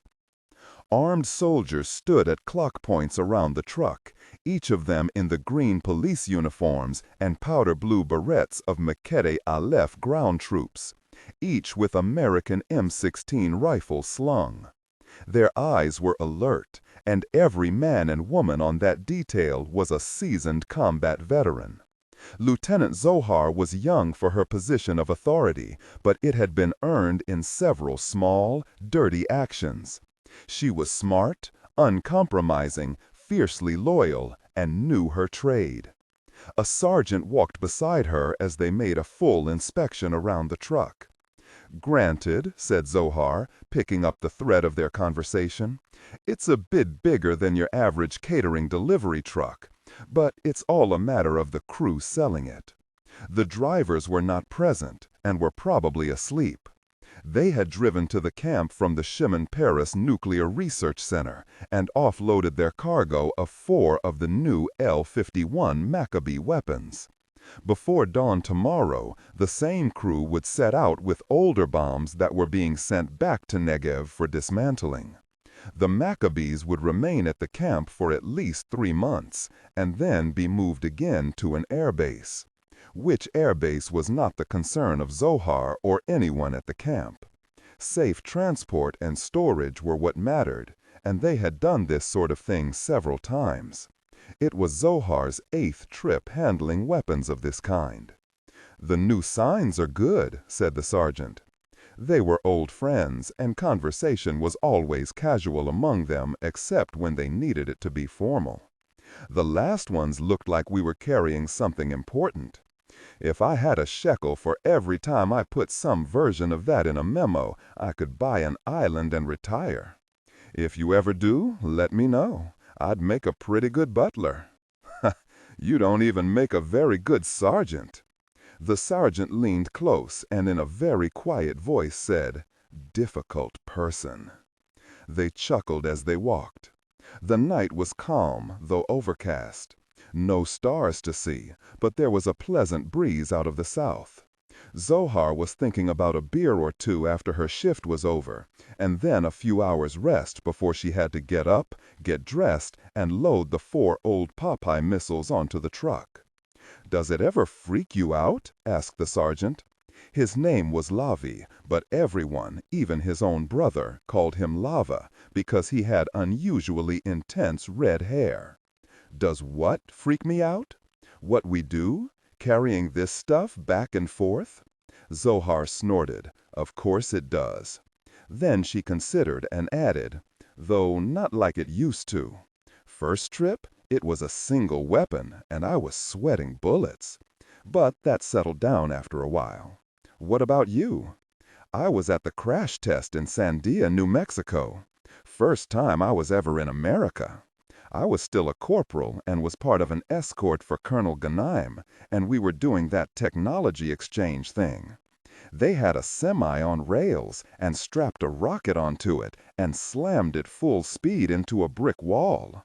I was incredibly scared because there was a nuke inside. I think even the colonel needed to change his clothes afterward. And don't get me wrong, there were a lot of Americans looking scared too. But all those techs on the Mobile Guardian Transporter program were grinning like jackals because the nuke casing was just a shell. Sneaky bastards. They were having the time of their life watching all the officers and enlisted men, their own and ours, freaking out." She cut him a look. "You do know they tested it a lot of times without a weapon, right? I mean, even the Americans aren't that crazy." Lava raised a flat hand and waggled it back and forth. "You ever been to America? No, they're all literally crazy. So yeah, we all thought it was a real bomb." They walked. There was a soft crump sound, and they looked up, but could not see anything. "Did you hear that?" asked Lava. "Something." The guards were all looking up too. The sound came again. Crump. And again. 6 noises. "What the hell is that?" asked Lava. "Lieutenant," called a guard sharply, "there's something over there. Debris falling." She turned to where he was pointing and saw some pieces of plastic. It was starting to mist, and she wondered if it was going to rain. "Is that a drone or something?" she asked. One of the guards had run over to it and was squatting down. He pivoted on the balls of his feet. "Sir, it's some kind of casing. From a drone or—" That was as far as she got. Her total attention was suddenly pulled away by the roar of the tiger. She frowned, unsure in that moment if tigers were supposed to be there. The tiger was very big, heavy, muscular, and green? "I don't," she began to say, but Sergeant Lava kicked her in the mouth. "That's for the dry cleaning," he said. And he kicked her again, again, and again. "That's for the very dry cleaning, you antelope." She fell, bleeding, her jaw shattered, teeth snapped at the gum line, the bones around her left eye smashed to pieces. Zohar fell on her side as the sergeant kept kicking her. Even with all that damage, she never stopped smiling. By the time the soldiers of Al-Zalal blew open the gate and swarmed inside, each of them in white hazmat suits and gas masks, Lieutenant Zohar was dying. She did not see any of what happened after that. She saw things that did not look like men. She saw monsters and ghouls, debukim and jinn. She saw the creatures that had haunted her dreams as a little girl. The things that her booby had told her weren't real. That had been a promise her grandmother swore to. There were no such things as monsters. As Lieutenant Zohar lay dying, she saw the monsters come in and take away the big bad things from the trucks. Part of her mind knew this was bad, worse even than the monsters themselves. She knew it, but that part of who she was could not do anything about it. She sank deeper and deeper into herself until her own darkness swallowed her whole. Monitoring suite, pirate lab, undisclosed location. Toombs knocked on the door to Ayalot's private office and entered without waiting for a reply. He saw his employer seated in his big leather chair, surrounded by all of his screens, each of which was filled with static images, dark web sales pages, news feeds, or other streaming data. His focus was on a big screen, but it was angled away and Toombs could not see what it was. He lingered in the doorway when he realized that his boss was in conversation with someone and that it was clearly a video chat. "Delivery is being arranged, and I think you'll be delighted with the product," said Adelot in his usual boisterous and bombastic tone. "Oh yes, it's a rarity. Trust me when I say that none of your friends will have this item." If there was a reply, Toombs was too far away to hear it. He cleared his throat, and Adelot jumped in surprise. He recovered quickly, held up a finger, and finished his call. "I'll be back in touch later this evening. Yes, of course. If you have any questions, just text me. Excellent." He stood up and came over to where Toombs stood. "How is everything going? Is Shock on her way back?" Toombs had rehearsed what he would say, but now, in that moment, his mouth went dry, and words failed him. Boss." He stopped and shook his head. "Well, out with it, son. Did everything go smoothly?" Adelot grinned broadly and rubbed his palms together in vigorous excitement. Was Lamech happy with the merchandise? And, more important, did his funds clear? "Sir, Mr. Adelot," Jason said Toombs, speaking very slowly so as to get the words past the stricture in his throat. "There's been a problem. It's bad." Adelot's grin faltered. What kind of problem? Did he renege on the deal? Was he a no-show? Toombs told him everything he'd seen and heard through Shock's body cam. Everything. Despite his stoicism, Toombs found his heart beating and his eyes burning. Adelot tried to sit down, his hand flapping behind him for a chair that wasn't there. He fell hard. Toombs caught one arm, but Adelot was heavy and his fall was dead weight. Toombs crouched there, holding the arm. He had expected anger and outrage, but this was heartbreak. This was grief on a deeper level than Toombs had expected. Shock? "She's gone, sir. I'm so sorry, but she's gone." A sob broke deep in Adelot's chest, and tears ran freely down his cheeks. He clung to Toombs, grabbing at the fixer, pulling on him, leaning into him until his hot face was pressed against the man's chest. "No, no, no, no, no, no, no, no, no." The moment stretched, and it was terrible. Toombs knew that Shock was more than an employee. When he had first hired on to Adelot's group, he thought that Shock was a mistress, but it wasn't that at all. And it was deeper than, say, an uncle and niece. Adelot seemed to love Shock as if she were his own daughter. The loss was a bullet fired into the heart of Mr. Miracle. It was painful, unbearable. And then Adelot snarled in sudden rage.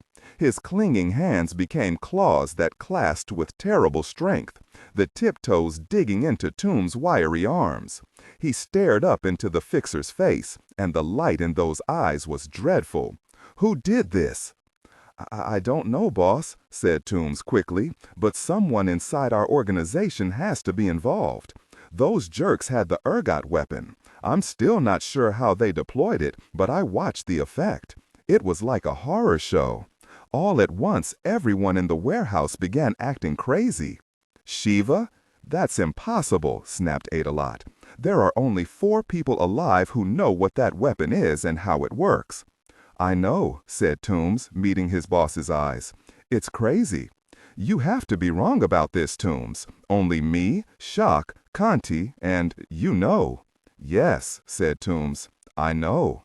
They stared at each other, and the rest of the room seemed to darken and fall away. Only the four of us, echoed Toombs. Shock and me. You and Conti, hissed Adalot. That terrible person. Where is she? I checked her lab on the way here to tell you, said Toombs. She's not there. I tried her cell. No answer. Adalot grabbed Toombs' shoulder and used it to pull himself to his feet. Conti, he said, spitting the word, making it the foulest word ever spoken. Conti, said Toombs. Adalot squeezed Toombs' shoulder. Find her. I don't care what it takes. I don't care who you have to kill. I don't care how much money it takes, Toombs. Find her. Toombs straightened and stepped back. You're very right. I'll find her, and I'm going to drag her by her hair and dump her right at your feet. With that, he turned and nearly ran from the office, leaving Adalot standing with eyes filled with tears, a mouth twisted into a killer's leer, and fists balled into cold iron.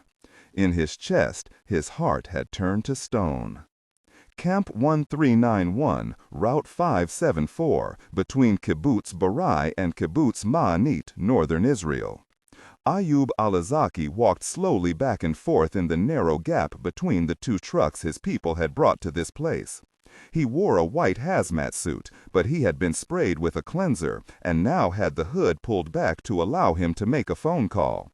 He listened to it ring 5 times before it was answered by voicemail. He ended the call without leaving a message, and waited. Within 60 seconds, there was a call back. He answered by saying, "It is done." "Praise Allah," said Harith. "Mabruk. What you have done today will change the world. Generations will praise your name." "I ask for no praise," replied Alazaki. "My only wish is to be of service to God." "Alhamdulillah," said Harith, and there was true joy in his tone. "The devices are being loaded onto the trucks," said Alazaki. "And the casings? Perfect fit. And 3 of the devices will fit into the larger truck.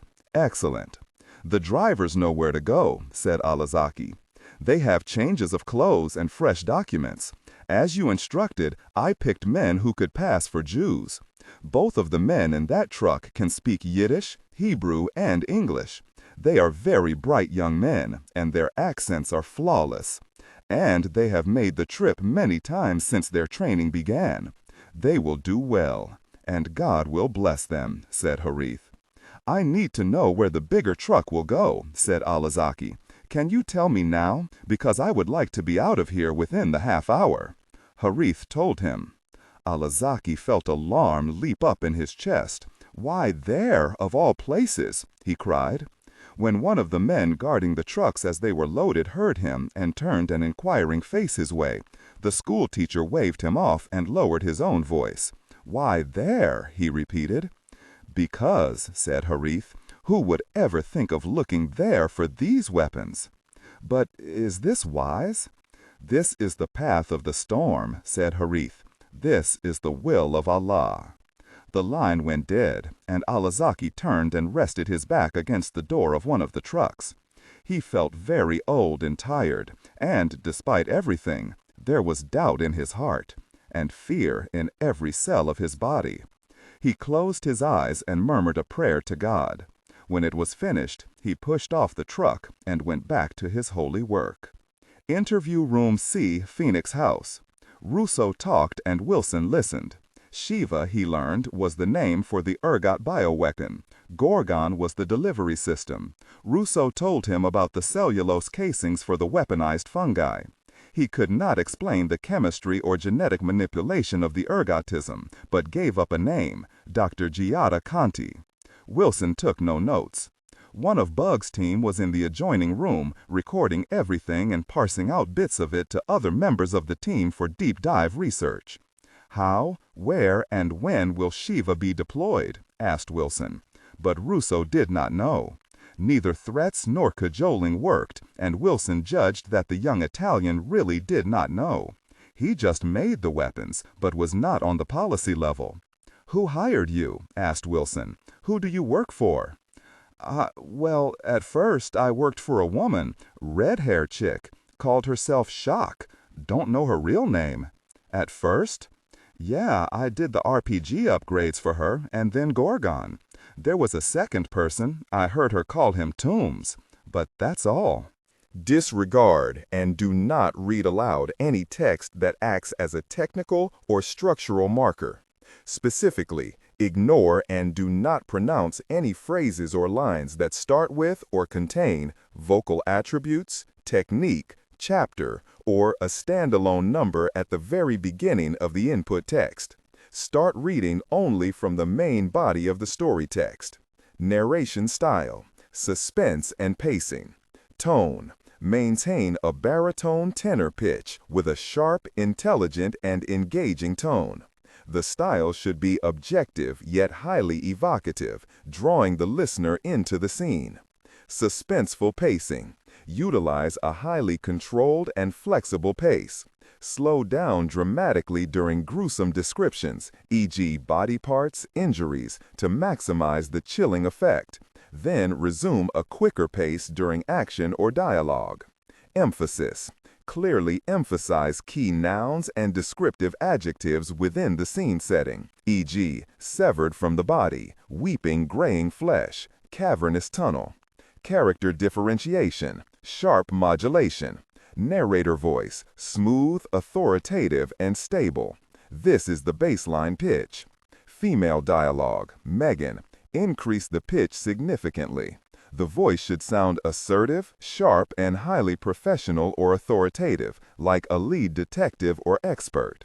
Male dialogue. Lower the pitch slightly compared to the narrator, using a tone that is skeptical, warm, and somewhat cynical to differentiate from the professional female voice. Other characters, e.g. Deputy Burns.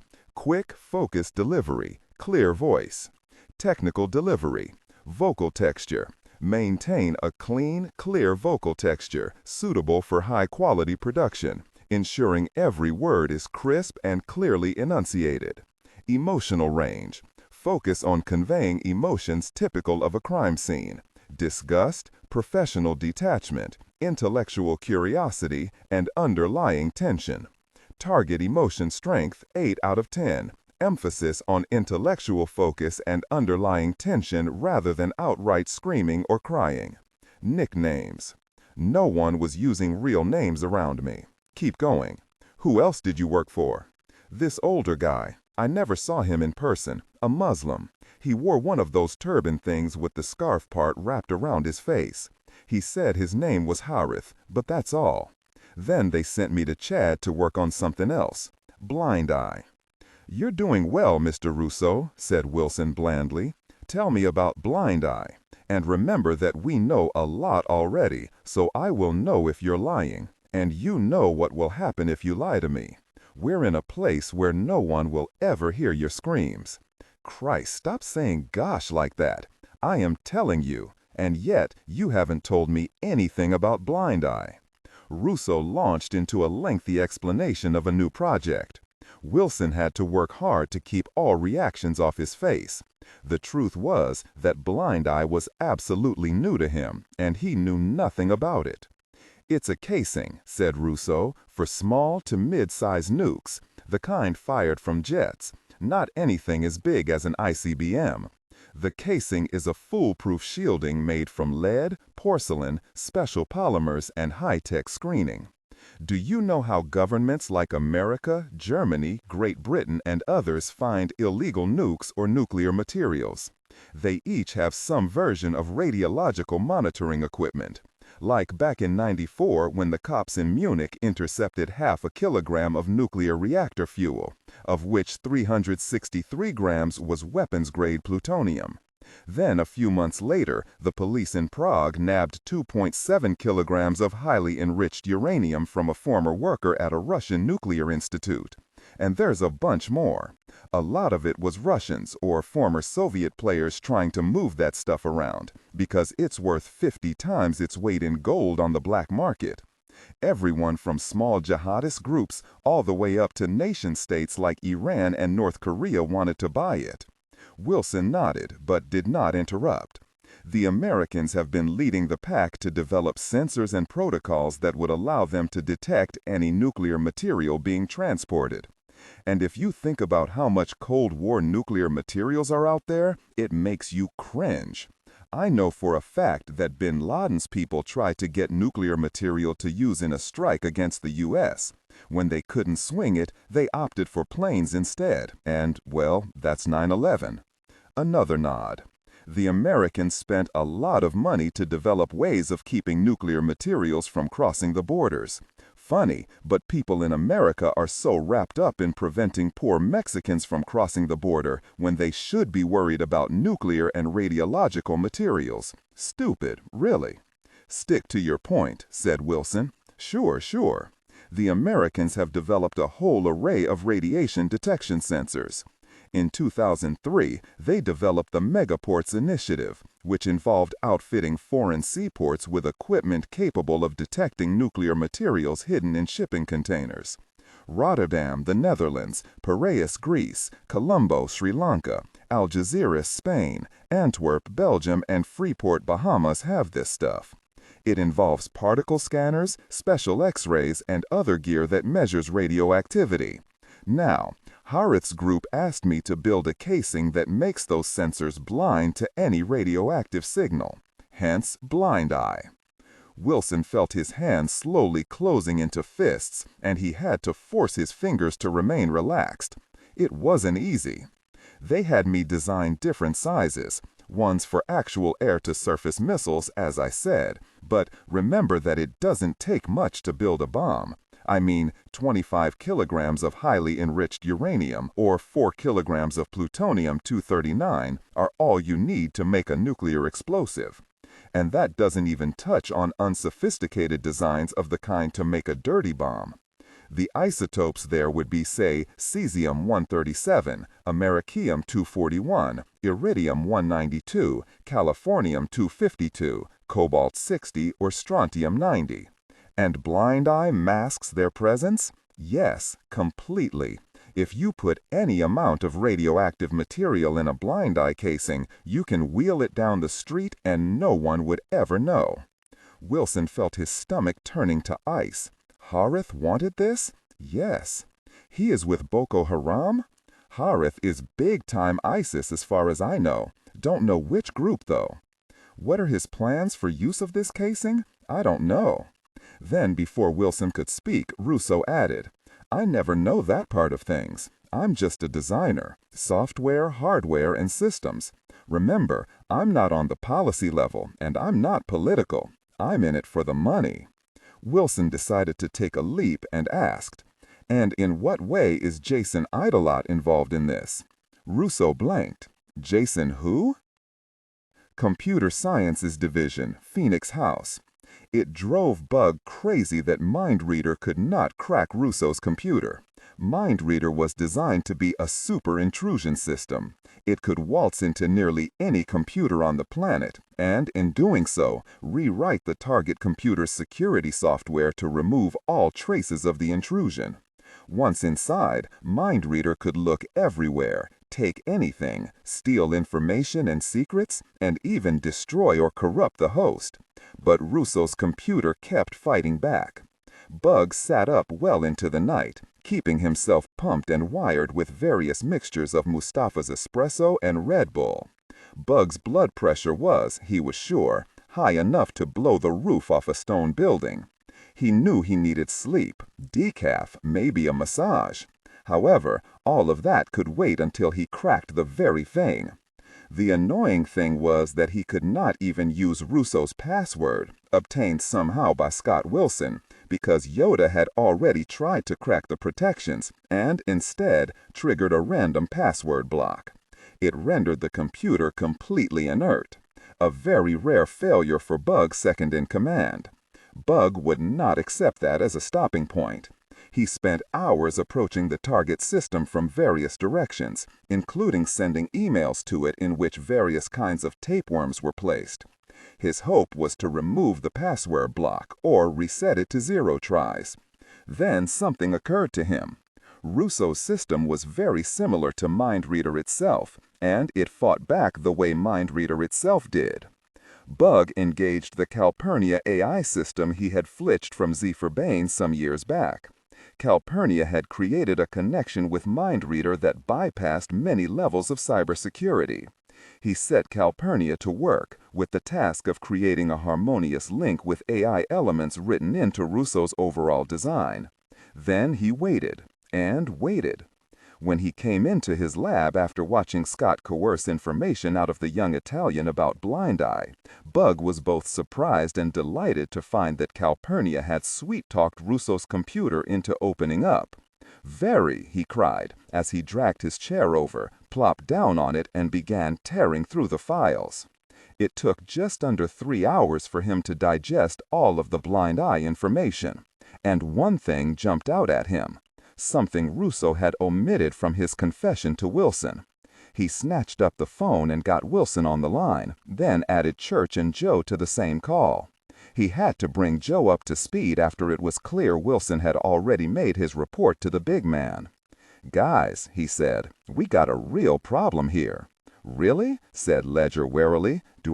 Well, that's horrible," said Ledger. I felt a deep unease.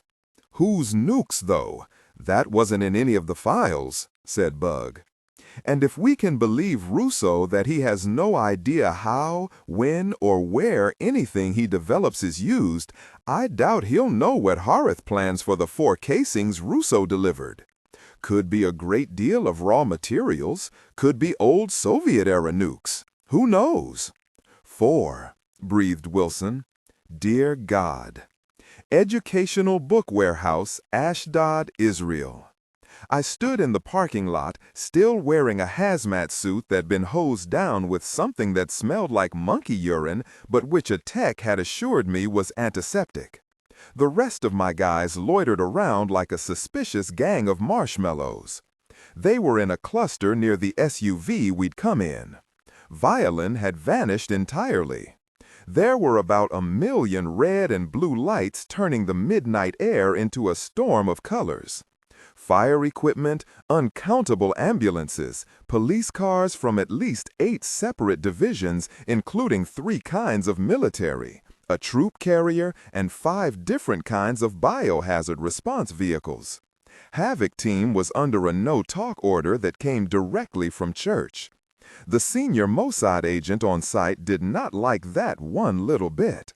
He snarled, yelled, and tried to bully us with threats. Let's face it, we're not the right audience for threats. Top wore his charming, warm, fatherly smile that can either be a comfort or aggravate someone greatly. Guess which one he showed to the Mossad chief? Belle might as well have been a statue for all the emotion she showed. Bunny, Remy, and Andrea just stood, and every time someone asked who they were, they pointed to me. Then someone much higher up the food chain got a call. Not sure if it was from Church directly or from one of his friends inside the government, but the threats and intimidation screeched to a tire-smoking halt.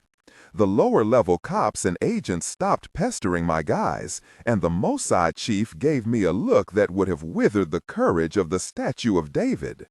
His name, I learned from Scott Wilson talking in my ear, was Colonel Lev. He was a power player within Mossad, a former field agent with a lot of wins and citations in his folder. He was known for handling difficult situations with speed, tact, efficiency, and discretion.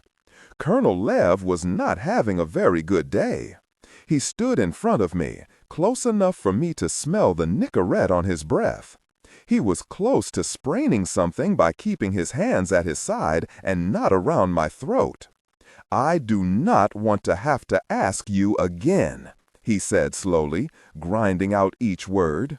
"Who are the people inside that building?" "Talk to your commanding officer," I said for maybe the 20th time. "I am talking to you, and I'm telling you to look elsewhere for answers. Who was that man you carried out?" "What man?" I asked. Lev stabbed a finger at one of the biohazard trucks. "The one in there. The one 24 witnesses saw you bring out. Talk to your commanding officer."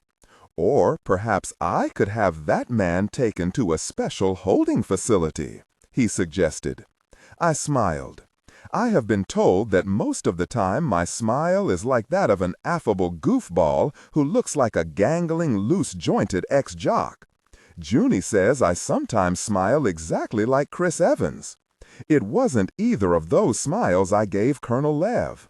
I haven't actually seen the smile I showed him because I don't practice smiles in the mirror. However, I know what it feels like, and it's one I never show to Junie, or to anyone I like. Lev literally took a half step back. "You don't want to do that, Colonel," I said. He stiffened. "Are you threatening me? Seriously? Here? After all this? I lost men in there. Gosh, really, my heart breaks for you, Colonel, and that's not a joke. That's not me being a difficult person. You lost people you know and trust and maybe like. So did I. Maybe if you started acting like we're on the same side, then all of this would go easier. Growling at me and making threats about my people is not exactly the way to win hearts and minds. That man in that truck is not yours to interfere with. He's not political currency, and he's not a bargaining chip. You're going to leave him alone. Am I? Or what? What do you think you're going to do?" My smile got a bit wider. Maybe we should both find out together. He studied me. My eyes, my smile, the implications. If his superiors were not already in play, I know we'd have both handled it differently. And maybe he'd be exploring the full extent of his personal health coverage. I saw the exact moment when he realized he was fighting the wrong fight. He pointed to where Havoc Team stood. "You will wait over there. You are not to leave this area. Is that understood?" I said, "Sure." With that, he turned and stalked away, pulling his cell phone from his pocket. I sighed. I actually hate bullying someone who was just trying to do his job. As a senior officer within Mossad, he was used to being the dangerous, mysterious guy and knew he had the full juice of his organization and the Israeli government behind him. I've been there when I was with the DMS and worked for Uncle Sam. Few things are more difficult than being told you don't have the authority and freedom of movement you think you should. Maybe he was a decent guy. Probably was. And this was his home turf, and all of us were foreigners kicking up some kind of very scary fuss. Add to that the fact that he was probably frightened. At the very least, he had an illegal weapons deal happening on his watch, and at worst, the deployment of a bioweapon of some kind. According to all of his training and experience, he should have been able to drop a blanket over all of this, cart the dead and injured to a special biohazard facility, and put anyone still on their feet in holding cells in a black site. It's what I would have done.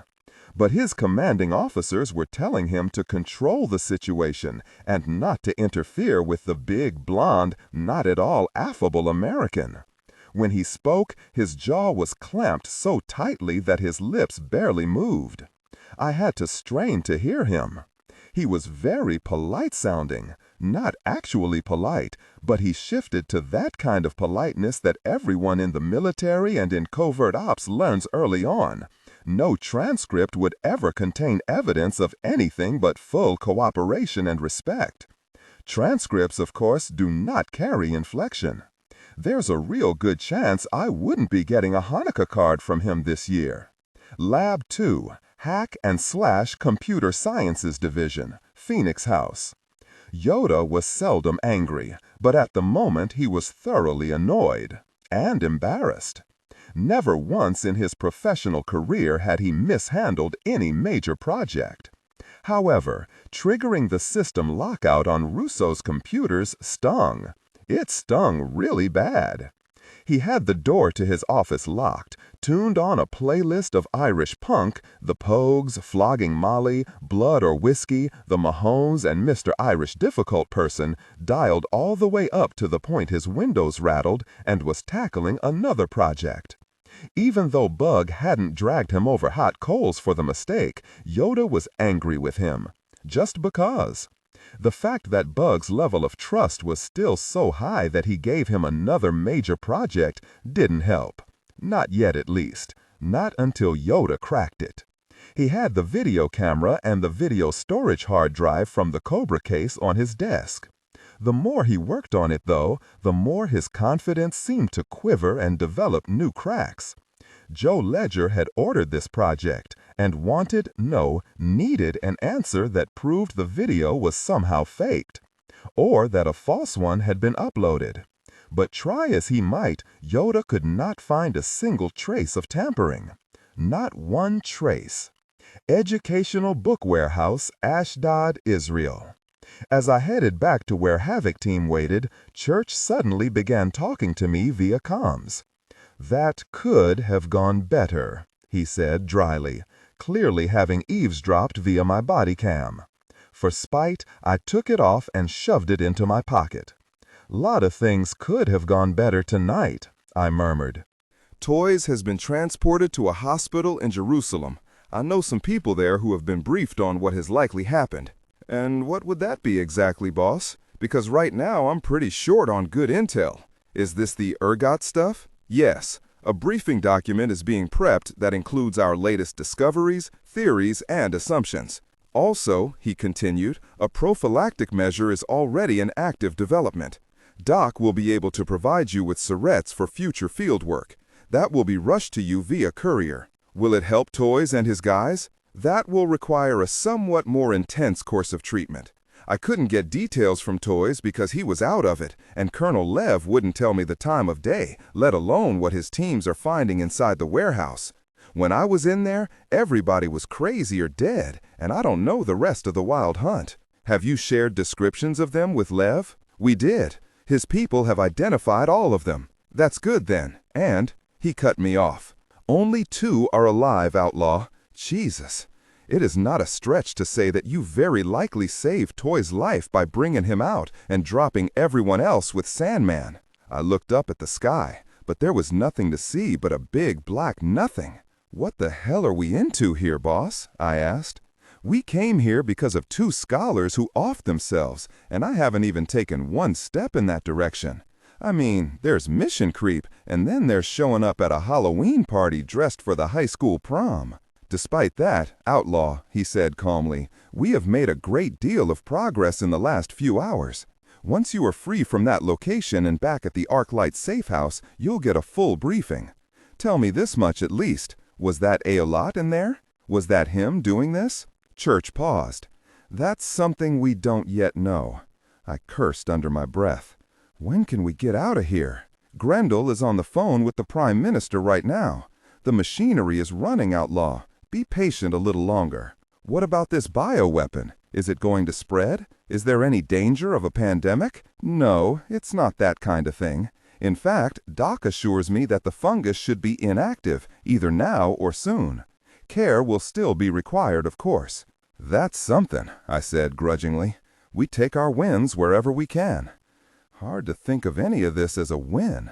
The hazmat suit covered my body cam. You didn't see what it was like in there. It was like walking into a nightmare. The members of the Wild Hunt had active body cams. We did see it, and your description undersells the horror of it. We will, of course, be sharing all pertinent information and the formula for the prophylactic solution with the Israelis. He paused.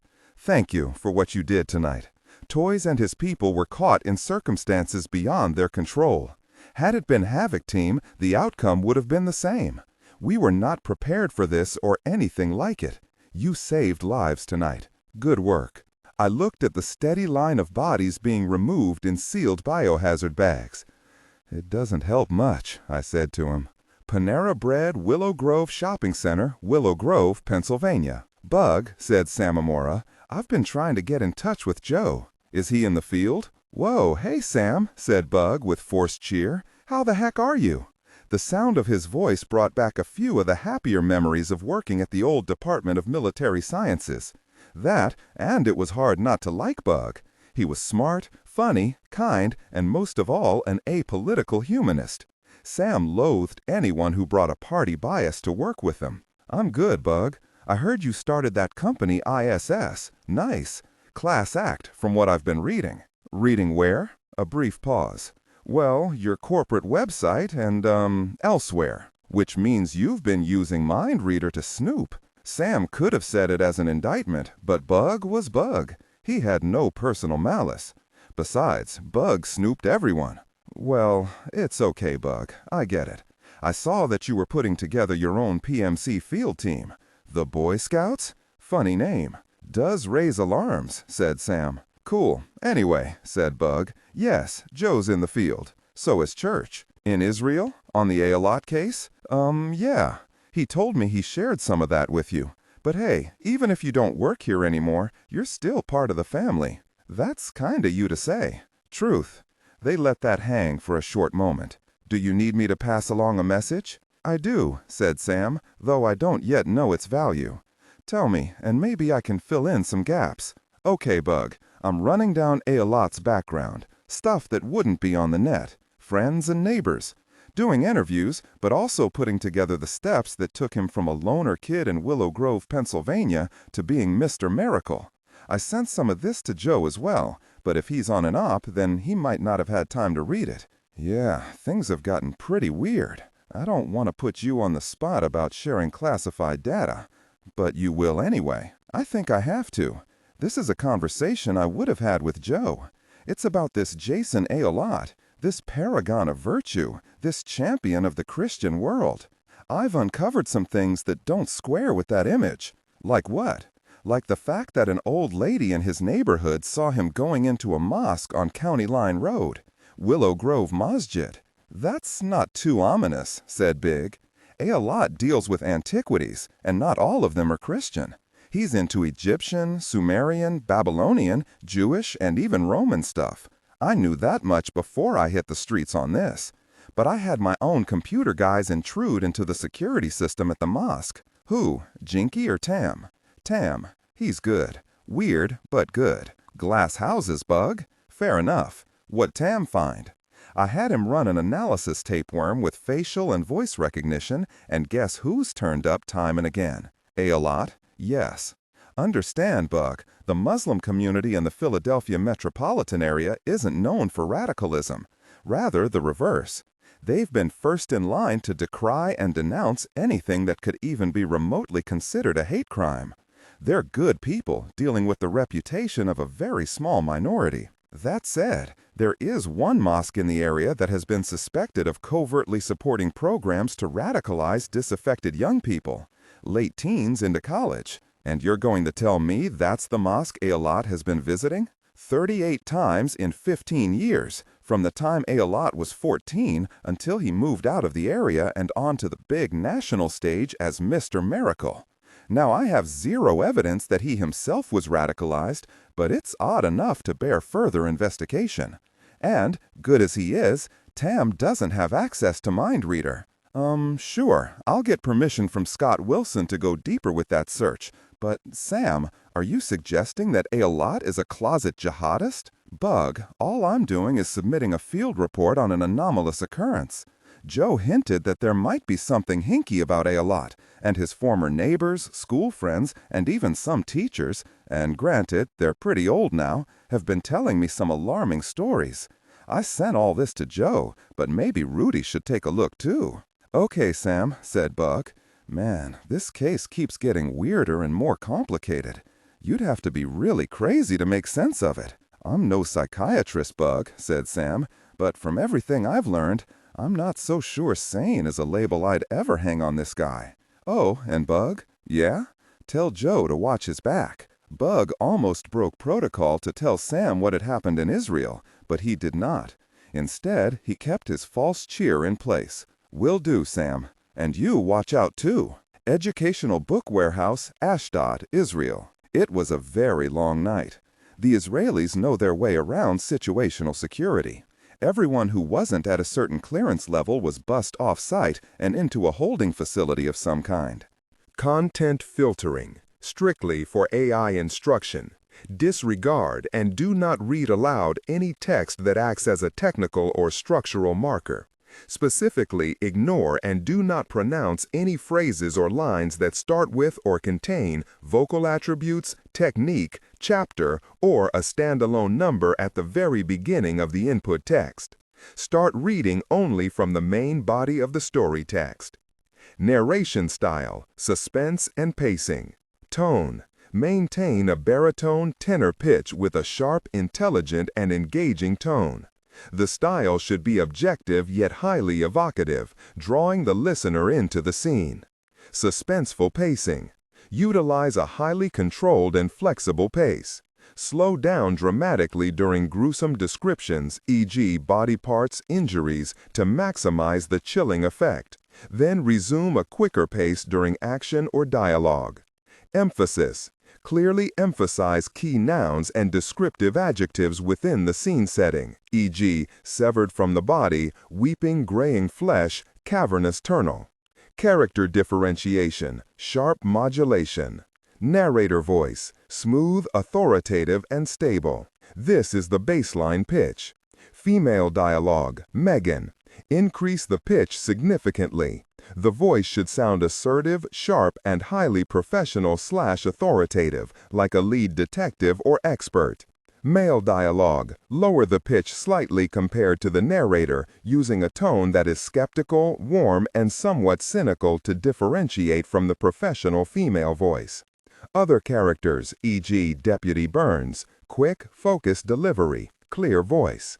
Technical delivery, vocal texture. Maintain a clean, clear vocal texture suitable for high-quality production, ensuring every word is crisp and clearly enunciated. Emotional range. Focus on conveying emotions typical of a crime scene: disgust, professional detachment, intellectual curiosity, and underlying tension. Target emotion strength, 8 out of 10. Emphasis on intellectual focus and underlying tension rather than outright screaming or crying. Reporters, non-military first responders, all of them. Even some local cops were taken away. There was no shouting, no protests. I guess when you live on what is essentially an island in the middle of a sea of troubles, which is a useful way to view Israel, you understand that security comes first. We Americans tend to grouse about everything. COVID mask mandates tell that story. People refusing to wear them during a really difficult plague because they feel it infringes on their constitutional rights. Please. Anyway, Colonel Lev showed his skill set as he cleaned up the whole area and locked it down tighter than a church lady's chastity. I stood with havoc for a couple of hours while all manner of specialists went in and out of the warehouse. We said very little and never once thought we had been forgotten because Lev had 6 soldiers positioned in a wide ring around us. No one pointed guns at us, but the implication was that staying right there was the smartest play. Wilson contacted us a couple of hours in and said that they were terminating comms for now because it had become evident that someone, possibly Mossad or another intelligence group, had somehow accessed our signal. Even though we had scramblers, no one wanted to take any chances. Israeli technology was first-rate. "This is getting old, outlaw," murmured Bunny. "Uh-huh," I said, and that was probably the longest conversation any of us had. Finally, Colonel Lev came stalking toward us. He wore a high-end hazmat suit with a pistol belt buckled around it. When he was 20 feet away, he pointed at me and then snapped the finger toward the building. I shrugged and fell into step behind him. We walked in silence over to the side door, and then he stopped, waving away the sentry at the door. The animosity on his face was flickering at a different frequency, and from the deep lines of tension etched around his mouth, I knew that anything he had to tell me wasn't going to be happy news. "First," he said, "please re-engage your comms." "What comms would those be?" I asked. The earbud I wore looked like a freckle on the inside of my ear, and the mic was a mole near my mouth. "I was told you would say something like that. It was suggested that I say this, and I quote, 'Cobbler is sleeping in a patch of sunlight with Bastion.'" He watched my face as he said it. Cobbler was my very old, very fat, very lazy marmalade tabby cat. Bastion was Church's Scottish fold. The statement was a code phrase, and it told me a lot. "You are Colonel Joseph Ledger, and you run Havoc Team," said Lev. "You are a member of Rogue Team International, and you work for the Deacon." "And where does all that take us?" I asked. He looked suddenly very weary. "Where? In very deep mess." "Because of this?" I said, gesturing to the warehouse. He turned and looked at the building and shook his head. This is nothing, Colonel." And that startled the living hell out of me. I dug a hand into my pocket and thumbed the spark wheel on the fake lighter, which turned the comms unit on. "Outlaw," said Church immediately, and I did not like the sense of urgency I heard in his voice. It was out on the ragged edge of emotional stress, and that's not where he ever goes. "Listen to what Colonel Lev has to say. He has been read in on you and everything we know about the Shiva matter. Hear me on this. Every other concern is hereby set aside. He will explain." And the line went dead. Lev looked more and more like someone had punched him in the face. He spoke like he was trying to hold himself together, trying to let formality prop him up, and that scared the gosh out of me. "First, about this here," said Lev. "Your Dr. Holliday tells me that the ergot spores were likely delivered in some kind of liquid medium, water or something else. There are no puddles inside, and she said that by now the liquid medium would have evaporated. There is a fine layer of dust over things inside, and that will be collected. She told me to tell you that once the ergot is out of the air, it would no longer be dangerous. Even so, we will take precautions. Samples of it will be sent to Phoenix House by our fastest courier." "That's comforting." "Not really," he said. "Colonel," I said, "you look like you're about to have a stroke. Something else has happened, so let's cut right to it." He nodded, but even so he had to take a moment. He rubbed his eyes, and I realized that they were wet. "There has been another attack," he said at last. "Another ergot attack." "Where? When? Was it another weapons buy?" "Buy?" he asked, as if that was nothing more than an amusing distraction. "No, it's much worse than that." "Worse how?" I demanded. And he told me about the attack on Camp 1391. I felt the ground tilting under my feet. Suddenly there didn't seem to be enough air to breathe anywhere in the world. 4 weapons, he said, and Russo had made those 4 blind eye casings. Now we knew what they were for. Not some old Soviet-era junk. Brand new Israeli tactical nuclear missiles. Gone. Taken while everyone at the camp was lost inside their own personal nightmares. The security cameras, remote accessed by some central command office, got nice clear footage of the men who came in. They were all wearing hazmat suits. They might as well have been invisible for all the good facial recognition could do. Can't you track them?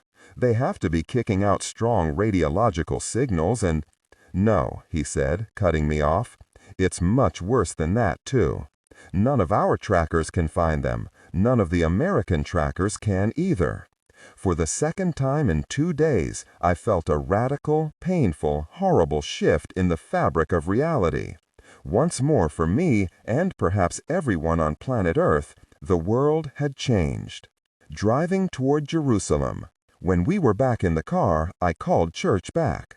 We'd all switched to a different comms frequency after Lev dropped the world on us. "Lev told me," I said. "What do you want me to do?" "Go to the Arc Lighthouse. Clean up. Change out of everything you wore to the warehouse. It's probably clean, but be doubly sure. And then, Colonel, you need to catch up on the bulk of intel we've gathered over the last 2 days. From Sam and Mora, Russo, Bug, and Lilith. It's all been sent to you." "Copy that," I said. "And boss?" "Yes. Clear the path so I can go and visit Toys. I want to do it now rather than later." "To interrogate him?" "No," I said. "To see how he's doing. He lost most of his team. He has to be hurting." Church paused, then said, "You will have full access." When the call was over, I could feel the eyes of everyone on my team watching me. No one said anything, but Top, who sat behind me, placed a big hand on my shoulder and gave me a squeeze. Hadassah Ein Kerem Hospital, Kalman Yaakov Men Street, Jerusalem, Israel. Torres woke from a dream about dreaming. It was strange. In the dream, he was awake, but he kept wandering in and out of other dreams, new and old, never lingering long anywhere because it was clear he was not welcome anywhere. He let rejection shove him out of each dream and into the next, not looking specifically for acceptance, but instead for an absence of rejection. An empty dream would have suited him well. One moment he was at that crossroads in dreamland. Specifically, ignore and do not pronounce any phrases or lines that start with or contain vocal attributes, technique, chapter, or a standalone number at the very beginning of the input text. Start reading only from the main body of the story text. Narration style, suspense, and pacing. Tone. Maintain a baritone tenor pitch with a sharp, intelligent, and engaging tone.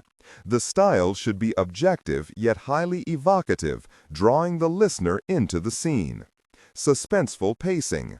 Utilize a highly controlled and flexible pace. Slow down dramatically during gruesome descriptions, e.g., body parts, injuries, to maximize the chilling effect. Then resume a quicker pace during action or dialogue. Emphasis. Clearly emphasize key nouns and descriptive adjectives within the scene setting, e.g., severed from the body, weeping graying flesh, cavernous tunnel. Character differentiation. Sharp modulation. Narrator voice. Smooth, authoritative, and stable. This is the baseline pitch. Female dialogue. Megan. Increase the pitch significantly. The voice should sound assertive, sharp, and highly professional authoritative, like a lead detective or expert. Male dialogue. Lower the pitch slightly compared to the narrator, using a tone that is skeptical, warm, and somewhat cynical to differentiate from the professional female voice. Other characters, e.g., Deputy Burns. Quick, focused delivery. Technical delivery. Vocal texture. Maintain a clean, clear vocal texture suitable for high-quality production, ensuring every word is crisp and clearly enunciated. Emotional range. Focus on conveying emotions typical of a crime scene: disgust, professional detachment, intellectual curiosity, and underlying tension. Target emotion strength, 8 out of 10. Emphasis on intellectual focus and underlying tension, rather than outright screaming or crying. One moment he was at that crossroads in dreamland, and the next he was aware of machines that beeped, of acoustic tile above his upturned face, of a breathing tube fitted into his nostrils, of an IV port in his left arm, and an uncomfortable pillow beneath his head. He was aware of light and the smells of sickness, antiseptic, and circulated air. Toys gradually became aware that he was not alone. "No," he said, though he wasn't sure why. "It's okay," said a voice. "You're safe. You're in a hospital." It took so much energy to turn his head that he nearly passed out again from the effort. A man sat in a chair beside his bed. The man's back was to the window, and even with the curtains drawn, the glare turned the figure into a silhouette. Toys fought to clear his thoughts and to make some sense of the voice he'd heard and the figure he could barely see. "Sebastian?" he murmured. "No," said the voice. Toys did not look. He didn't want to. He knew that voice. And in a surge of memory, he remembered someone who had rescued him, had lifted him like a child and carried him out of that place. Where? Jerusalem. Toys processed that. My team? They are being seen to. How many? Rugger and Zombie are here. Where are the others? It's just the 3 of you now. The others didn't make it, and I'm sorry for that. Toys turned away, not wanting to weep in front of this man. And I survived? Me? God Almighty. He shook his head back and forth, eyes closed, tears boiling out from under his lashes. "I'm sorry," he breathed, and it was so faint the words were barely there. God, no, he said, and it was almost a sob. Go away. I just wanted to see how you're doing, said Joe Ledger. Please, go away. There was a soft sound of cloth on vinyl, and a creak as Ledger stood and pushed the visitor chair back. For what it's worth, Toys, said Ledger, nobody could have done that gig any better. There was no way you could have known about the ergot bioweapon. Even if you did know, none of you in that warehouse had the drug that would have saved you. If you're tearing yourself apart because you think that any of this is somehow your fault, then don't. Toys said nothing. Ledger sighed. I'm sorry for the loss of so many of your team. I know how that feels. You know that I know. But this was beyond your control. Nothing you said or did could have changed a thing. That's important. Hold on to that. Toys still said nothing. Look, man, we don't like each other and maybe we never will. But we're allies in this war. That means something. And I promise you this, Toys, I'll find the people who did this. The Wild Hunt is part of the RTI family. That makes all of you my family, like it or not. I am going to find whoever did this, and I'm going to tear their lives apart. Toys kept his eyes closed for a very long time. When he finally opened them, he was alone in his room. Ledger was gone, if he had even been there in the first place. There were sedatives in his system, and he let them, begged them to take him under. Down into the shadows at the bottom of his soul. The monitoring suite, pirate lab, undisclosed location. Boss, said Toombs, I think we need to have a deeper conversation than we had earlier. Jason Idolot was at his workstation, and he looked up past the big monitor that was turned away so no one but him could see the screen. You look upset, Idolot said. Upset doesn't come within 10,000 miles of how I'm feeling, said Toombs as he stalked into the room. His pale face was more ghostly than ever, and the small muscles at the corners of his jaw kept flexing. Did you hear the news? All of my contacts in Israel are freaking out. I bet you know why. Yes, said Idolot mildly. Someone stole some nukes from a military base. What of it? What of it? Growled the salesman, his eyes wide with astonishment. That's the very base you had me show to Alazaki because we were scaling down weapons sales and you thought he could hit it with a strong force and be over the border to Jordan before the Israeli army descended on them. Okay, yes, it's the same base. What of it? Don't act naive here, boss. We're talking about them stealing a really nuke, maybe more than one. So how the gosh are you calm about it like it's nothing?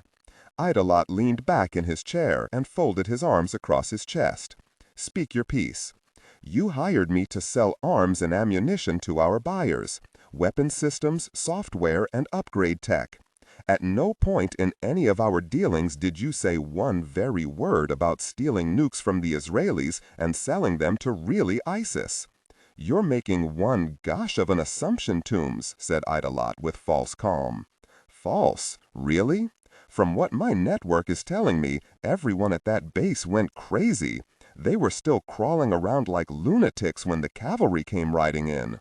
I have a guy who keeps close tabs on anything involving military weapons, and he said that one of the junior officers was lucid enough to describe some popping sounds before it all went to mess. Idolot sat there and said nothing. Come on, snarled Toombs. Popping sounds and then everyone goes nuts? You know as well as I do what that is. That's our tech, our products. Shiva and Gorgon are exclusives. They're your proprietary technology. We take a gosh of a lot of pains to make sure no one else has it except our clients, and even then, this stuff isn't able to be copied. Russo, Conti, and the other eggheads on your payroll made very sure of that. And now, suddenly someone, and I'm guessing it's Haritha Wazir, has 4 of them. 4. You want to tell me how that is even remotely possible? First, stop yelling. Mind your manners. Toombs took a few threatening steps forward. Really, manners, Jason. You were pretty quick to throw this all on Conti, but she can't swing anything like this. Not even sure Shock could do it. And I would seriously doubt ISIS could organize anything effectively, so no way is it them. If they stole a nuke, they'd blow themselves up trying to figure it out, and you know that as well as I do. So maybe you should tell me how this happened."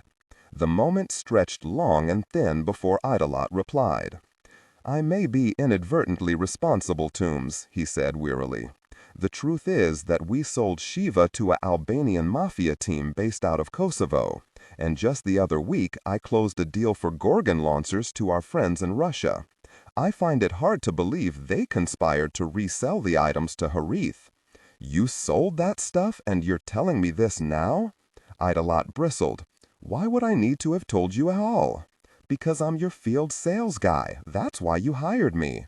"Mr. Toombs, let's have some perspective," said Idolot, his voice still calm but with sharp edges. He rose slowly to his feet. "I hired you to be a salesman. A salesman. I never said or even suggested you were the salesman. My organization is a lot bigger than what we've been doing here in the Middle East since you were hired. And let's also be clear that you were hired. By me. I am your employer. How would you ever assume that just because you were in my confidence on some matters that you were privy to everything? Or, for that matter, that you had a right to expect to be involved in everything? You work for me. For me." Toombs did not wither from the heat emanating from those fierce blue eyes. He stood his ground.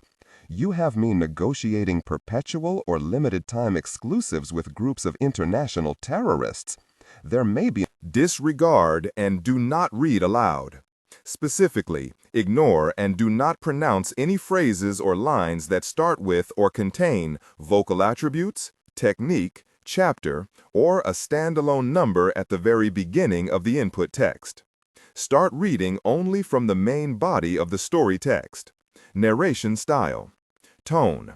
Maintain a baritone/tenor pitch with a sharp, intelligent, and engaging tone.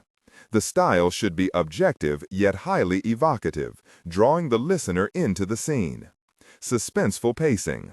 Utilize a highly controlled and flexible pace. Slow down dramatically during gruesome descriptions, e.g., body parts, injuries, to maximize the chilling effect. Then resume a quicker pace during action or dialogue. Emphasis. Clearly emphasize key nouns and descriptive adjectives within the scene setting, e.g., severed from the body, weeping graying flesh, cavernous tunnel. Character differentiation, sharp modulation. Narrator voice. Smooth, authoritative, and stable.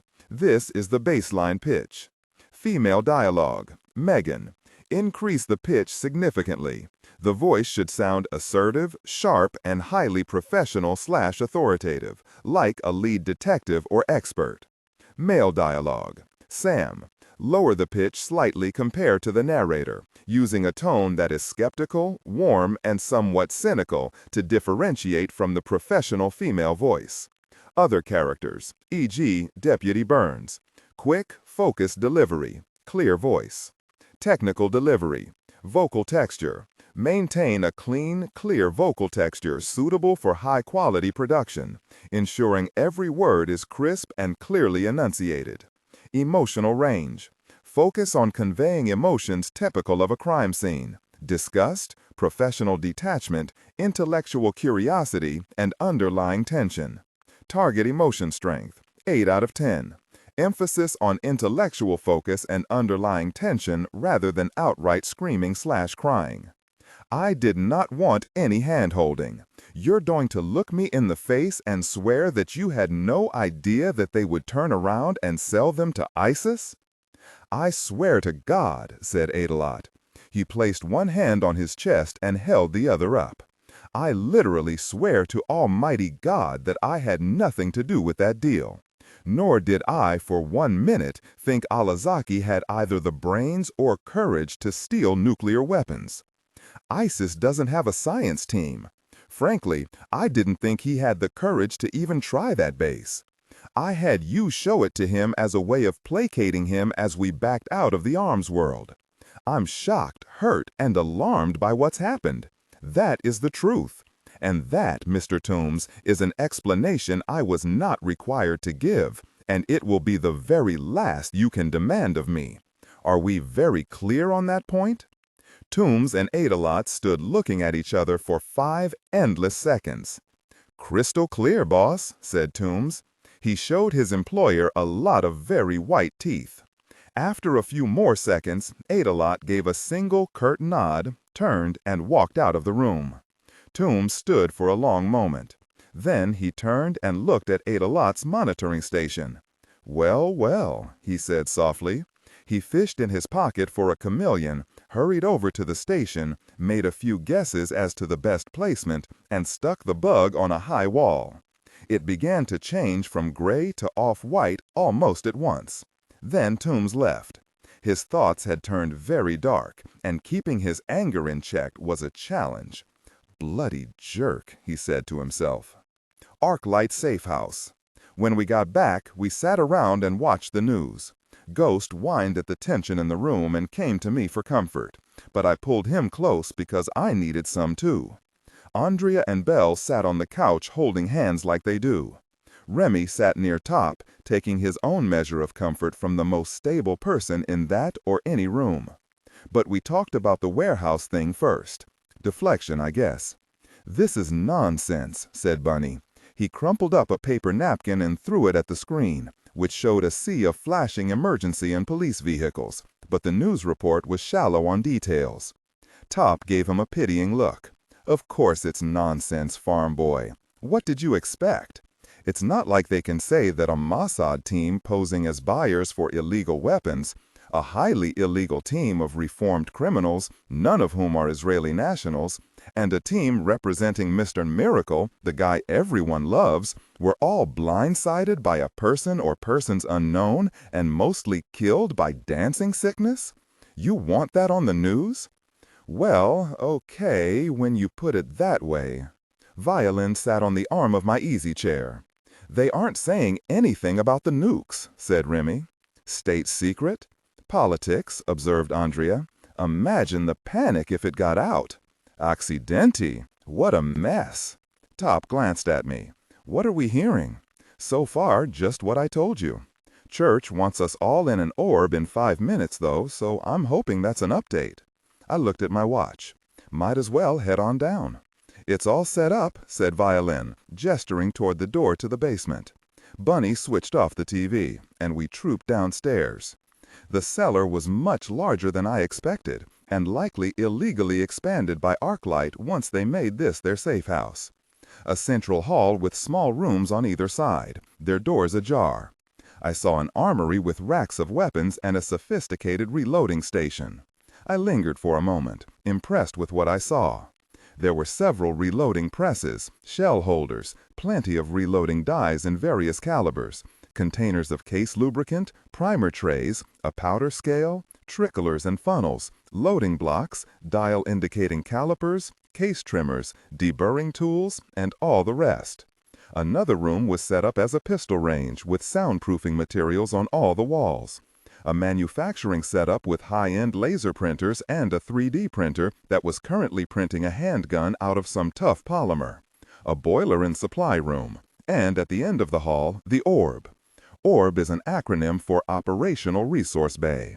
The design was similar to some of the hologram-based conference rooms used in business, but on steroids. It was Doc Holliday's proprietary design. Hundreds of little high-density projectors were set all over the walls and floor, and on the table and chairs. We came in, and everyone found a seat at the table, leaving 3 untouched. These seats were marked with blue glowing lights. Violin closed the door, and the lights began dimming. Just as it became too dark to see, the projectors began gradually filling the room with light and shapes. There was a very slight mist projected into the air, so that the holograms the system projected could use their water vapor's reflectivity to give mass and apparent substance to the things that appeared. The conference table suddenly became the oak-topped conference table from one of the rooms at Phoenix House.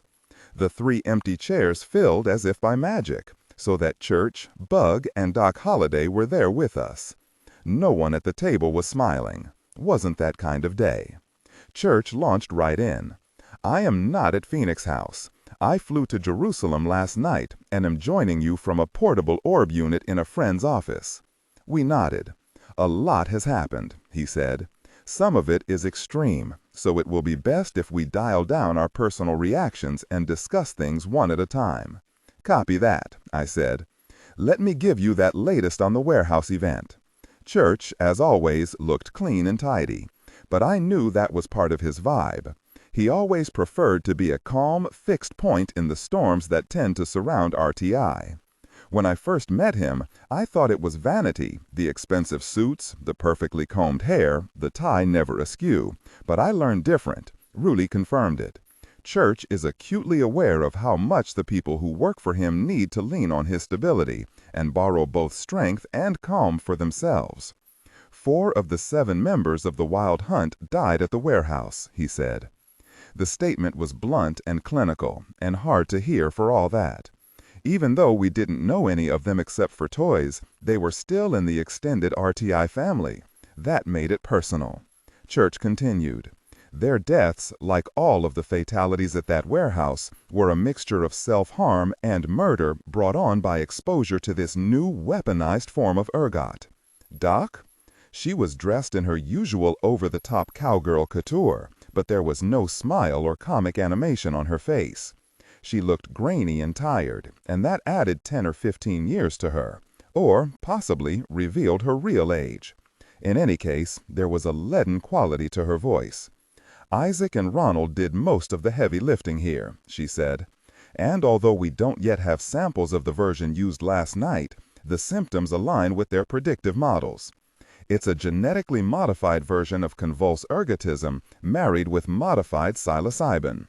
From what we could tell from the body cam footage from the Wild Hunt, the weapon was delivered via small frame rocket, possibly a modified RPG. The rocket itself burst apart, and still frame enhancements picked up pieces of what appear to be a plastic shell, though my guess is it will turn out to be cellulose. The rockets burst apart, deploying multiple, for lack of a better word, warheads. These were filled with a liquid medium that would have kept the ergot wet and viable. They were aimed high, detonating beneath the building ceiling fans, which in turn quickly and uniformly distributed the payload. This new version had some component for ultra-quick onset, nearly instantaneous. And let me pause here to say that there are Disregard and do not read aloud any text that acts as a technical or structural marker. Specifically, ignore and do not pronounce any phrases or lines that start with or contain vocal attributes, technique, chapter, or a standalone number at the very beginning of the input text. Start reading only from the main body of the story text. Narration style, suspense and pacing. Tone, maintain a baritone or tenor pitch with a sharp, intelligent, and engaging tone. The style should be objective yet highly evocative, drawing the listener into the scene. Suspenseful pacing. Utilize a highly controlled and flexible pace. Slow down dramatically during gruesome descriptions, e.g., body parts, injuries, to maximize the chilling effect. Then resume a quicker pace during action or dialogue. Emphasis. Clearly emphasize key nouns and descriptive adjectives within the scene, e.g., severed from the body, weeping graying flesh, cavernous tunnel. Character differentiation, sharp modulation. Narrator voice, smooth, authoritative, and stable. This is the baseline pitch. Female dialogue, Megan, increase the pitch significantly. The voice should sound assertive, sharp, and highly professional authoritative, like a lead detective or expert. Male dialogue, Sam, lower the pitch slightly compared to the narrator, using a tone that is skeptical, warm, and somewhat cynical to differentiate from the professional female voice. Other characters, e.g., Deputy Burns, quick, focused delivery, clear voice. Technical delivery, vocal texture. Maintain a clean, clear vocal texture suitable for high-quality production, ensuring every word is crisp and clearly enunciated. Emotional range. Focus on conveying emotions typical of a crime scene: disgust, professional detachment, intellectual curiosity, and underlying tension. Target emotion strength, 8 out of 10. Emphasis on intellectual focus and underlying tension rather than outright screaming or crying.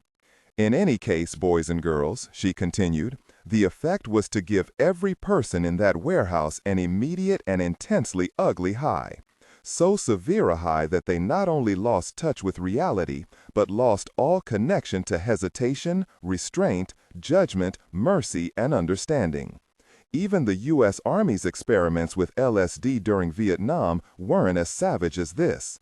We not only need to stop these individuals, but we also need to hunt down and destroy all traces of this kind of science. It is too easy to use, too certain in its effect, and if used somewhere like on a cruise ship, a jetliner in flight, an indoor concert venue, a school graduation, well, there's no bottom to how far down a hole to a very bad place it would dig. She paused and rubbed her eyes vigorously with her fingers. I'm not on the strategic level in this little Cub Scout pack of ours, but if anyone wants my opinion, I hope you stop these cruel, very angry individuals. Taking scalps wouldn't go amiss either, as far as I see it. She took a breath. Here endeth the rant. I second that, said Bug. Motion is carried, I said. Church said exactly nothing to contradict that decision. Now, he said, on to the next part. And I'm afraid none of this is good news. Toombs' office, Pirate Lab, undisclosed location. Toombs went back to his office and sat heavily in his desk chair. It took a very long time for him to calm down.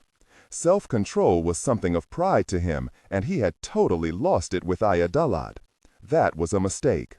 Then it occurred to him that it might not have been a mistake. If Ayadalat was playing games and was doing something very bad behind his back, then maybe the sneaky person was spooked enough to reach out to whomever he was in bed with. It was a long shot, but in Toombs' experience, longer shots had paid off. He opened his computer and accessed his encrypted portal that opened up dozens of small screens being fed by his little army of chameleons. He selected and expanded the one for Ayadalat's monitoring suite. And Ayadalat was seated at his monitoring station, engaged in a long and convoluted conversation with what sounded like Harith al-Wazir. Oh my gosh, breathed Toombs. He put on a pair of headphones hardwired instead of the less secure Bluetooth and adjusted the volume. Move, you large individual, so I can see the screen. Ayadalat did. He reached to a side table for a bottle of Coke, and in that moment, Toombs saw the screen. Ayadalat sat straight again, but the shift left a good part of the screen visible. After that, and for many long minutes, Toombs sat transfixed as he watched and listened. He could feel the blood draining from his face. He felt his fingers and toes and gut turn to ice. Oh no, said Toombs. Oh gosh. He stood up so quickly it sent his wheeled chair spinning backward until it hit the corner of an area rug and fell over with a crash. No, he said, shaking his head. No, no, don't really do this. Don't you do this to me, darn it. He backed away from his own computer, turned, headed for the door, stumbled, and stopped. He swayed there. The room was suddenly far too bright. Sounds, however, seemed weirdly muted, as if his head were inside a bag of cotton. No, no, really no. Toombs reached for the door handle 5 separate times, and each time he pulled his hand back. Where could he go? That tore at him, ripped through. Where could he possibly go? Whom could he talk to? Shock was dead, and Conti MIA. If she was in her lab, she wasn't in view of any of the chameleon bugs. There were none in her private lounge, so that was a chance. Long shot, since she hadn't answered her phone or responded to him knocking. No, no, no. On the 6th try, he grabbed the handle, turned it, pulled the door open, and stepped out into the hall, silent as a ghost. There was no one around. The guards were all on the upper levels. None of them were allowed down there on Sub 4, and never on Sub 5, where Ayadalat's monitoring room was. The halls felt unnaturally quiet. No, he breathed. And then, staggering like a drunken man, he crept down the hallway toward Conti's lab in the hope that she had returned. In hope that she could somehow help. The Orb, Arclight Safe House, Kiryat Malachi. Church said, As for the rest of the participants at the weapons buy, the Mossad team has 2 survivors, one of whom is in critical condition. Shock's team was a complete loss. Gosh, breathed Remy. He touched the silver dime he wore beneath his clothes. Top raised his hand. I don't mean to throw punches at anyone here, but how is it no one knew that Lamech and his team were Mossad? Bug fielded that. Because the Israelis are very smart, and they know that systems like MindReader are out there. Not that they were specifically trying to hide from us, though, of course they are. But this is the digital age, and there are high school kids able to hack the CIA using an ordinary laptop. Much like someone I know, I said. He gave a small, rueful grin. Yeah, well, point is, there's been a lot more tendency to keep things either contained to intranet that has no Wi-Fi access or exterior landline on paper or by word of mouth, with word of mouth being the safest. We can assume that Lamech knew that Iadelot was tech-savvy and kept everything old school. Need to know and spoken, not texted. Yeah, said Top, 'cause we've seen some of that. Gosh. Bunny nodded. Would have been nice to know, though. And I'm sure Lamech would agree, said Church. Scott is working through the political knots with Mossad right now. Is anyone blaming us for this? I asked. No, said Church. If the Israelis thought you were dirty in this matter, Colonel Lev would have arrested the lot of you.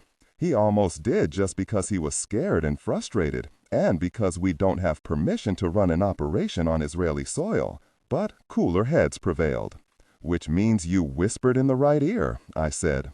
He spread his hands. It is useful to have friends in the right places. More can be done in 5 minutes by 2 people talking than in a month by a committee. Preach, said Top. All of that aside, Colonel Lev did an exemplary job containing the situation and controlling the messaging that might have reached the public. As you may have seen on TV, this is being considered a chemical leak with fatalities. Earlier mentions of terrorism have been scrubbed from social media and the mainstream news. And we have Bug to thank for much of that. He made his services available to the Israeli authorities. Doc Holliday blew him a kiss. Where are we on IDing the team that hit the warehouse? Asked Bunny. Should we assume it's the same 10th Legion jerks who took a run at us? We do not yet know who deployed that weapon, said Church. Whoever it is, they were efficient and well prepared. They took all of the weapons meant for Lamech and left no traces other than eyewitness reports from one surviving Mossad agent and toys. But these are unreliable. The agent said they were cloud people, and Mr. Chismer described them as polar bears. We can infer that the 3rd team wore white hazmat suits. Seems reasonable, I said. Church occasionally used Toy's real name. Everyone else called him Toys. I had a few additional nicknames, though, and, to be fair, Toys had a bunch for me. But who are they, sir? Asked Andrea. Gotta be the 10th Legion, said Top. That attack was done with preparation and procession. Which brings us to the next issue, said Church. He turned to Bug. Want to bring them up to speed? If they were 10th Legion, said Bug. Content filtering. Strictly for AI instruction. Disregard and do not read aloud any text that acts as a technical or structural marker. Specifically, ignore and do not pronounce any phrases or lines that start with or contain vocal attributes, technique, chapter, or a standalone number at the very beginning of the input text. Start reading only from the main body of the story text. Narration style, suspense and pacing. Tone. Maintain a baritone tenor pitch with a sharp, intelligent, and engaging tone. The style should be objective yet highly evocative, drawing the listener into the scene. Suspenseful pacing. Utilize a highly controlled and flexible pace. Slow down dramatically during gruesome descriptions, e.g., body parts, injuries, to maximize the chilling effect. Then resume a quicker pace during action or dialogue. Emphasis. Clearly emphasize key nouns and descriptive adjectives, e.g., severed from the body, weeping, graying flesh, cavernous tunnel. Character differentiation, sharp modulation. Narrator voice. Smooth, authoritative, and stable. This is the baseline pitch. Female dialogue. Megan. Increase the pitch significantly. The voice should sound assertive, sharp, and highly professional authoritative, like a lead detective or expert. Male dialogue. Sam. Lower the pitch slightly compared to the narrator, using a tone that is skeptical, warm, and somewhat cynical to differentiate from the professional female voice. Other characters. A.G. Deputy Burns. Quick, focused delivery. Clear voice. Technical delivery. Vocal texture. Maintain a clean, clear vocal texture, suitable for high-quality production, ensuring every word is crisp and clearly enunciated. Emotional range. Focus on conveying emotions typical of a crime scene: disgust, professional detachment, intellectual curiosity, and underlying tension. Target emotion strength, 8-10. Emphasis on intellectual focus and underlying tension rather than outright screaming, crying. Possibly, said Church, but I'm not convinced. The hit at the warehouse took planning, and it was carried off with remarkable efficiency. Even if 10th Legion had that technology, the way things were carried out suggests a different tactical philosophy. Top thought about it, then nodded. I see where you're going, he said. Guess I'm just not enthused about there being another player in an already crowded game. Yes, agreed, Church. The complexity of all this and the number of well-organized and aggressive players is a bit of a microcosm of the Holy Land itself over the last few thousand years. So many groups fighting over the same stretch of desert. Can't wait for that Hallmark Christmas movie, muttered Bunny. Unholy Land, suggested Remy. Then why did the 10th Legion hit us? I asked. If they were involved in the warehouse hit, then maybe a separate team was sent to scramble our eggs. They could have thought we were involved and the attack on the safe house was preemptive. But even as I said it, I didn't like it. I held up a hand to stop any replies. No, that's strategically unsound. They could have used that bioweapon on us at the safe house and then just waltzed in and slit our throats while we were all disoriented. Agreed, said Church. I think we can lean away from the team in the hazmat suits being 10th Legion. Bell, who rarely joined in conversations, even strategic ones, said, If I may, sir, I'd like to change the subject. This Mr. Miracle, we know from Toy's meeting yesterday that he is involved. How? Why? I am finding it hard to connect that smiling man with this level of atrocity. Church glanced at Bug. Would you take point on this too? Bug pushed his glasses up on his nose. I'm with you on being confused at Ada-Lot being involved at all, Bell. The tendency is to dismiss him as just a self-important jerk trying to play with the big boys. I mean, it'd be like finding out Mr. Rogers ran guns for the cartels. There's no lead-up to it. It's suddenly there, and it's weird. However, prompted Church. However, said Bug, at your request, Joe, we've been tearing apart Jason Ada-Lot's backstory. Actually, I was surprised to learn that you tapped Sam Imura to do some legwork in Pennsylvania. He's been talking to neighbors, family friends, folks from the church he used to go to. Hard to believe he was never a cop. He's good and he's thorough. Sam's one of the smartest and least gullible people I ever met, I said. And despite being a cranky and difficult person, he comes off as plausible when he wants to. People talk to him. They tell him things they wouldn't tell their husband or their priest. Like people do with Rudy, said Bunny, and everyone nodded. Remy asked, what's he finding?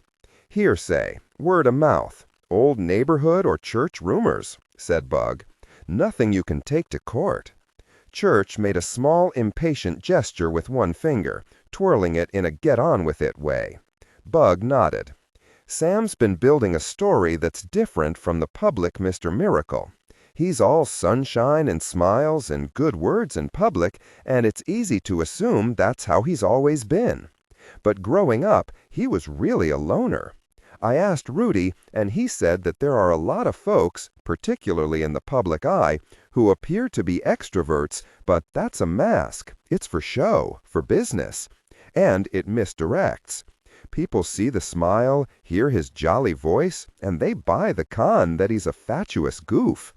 Even when they know he's sharp at business, their cynicism is diffused or even disarmed by the modern Santa Claus persona.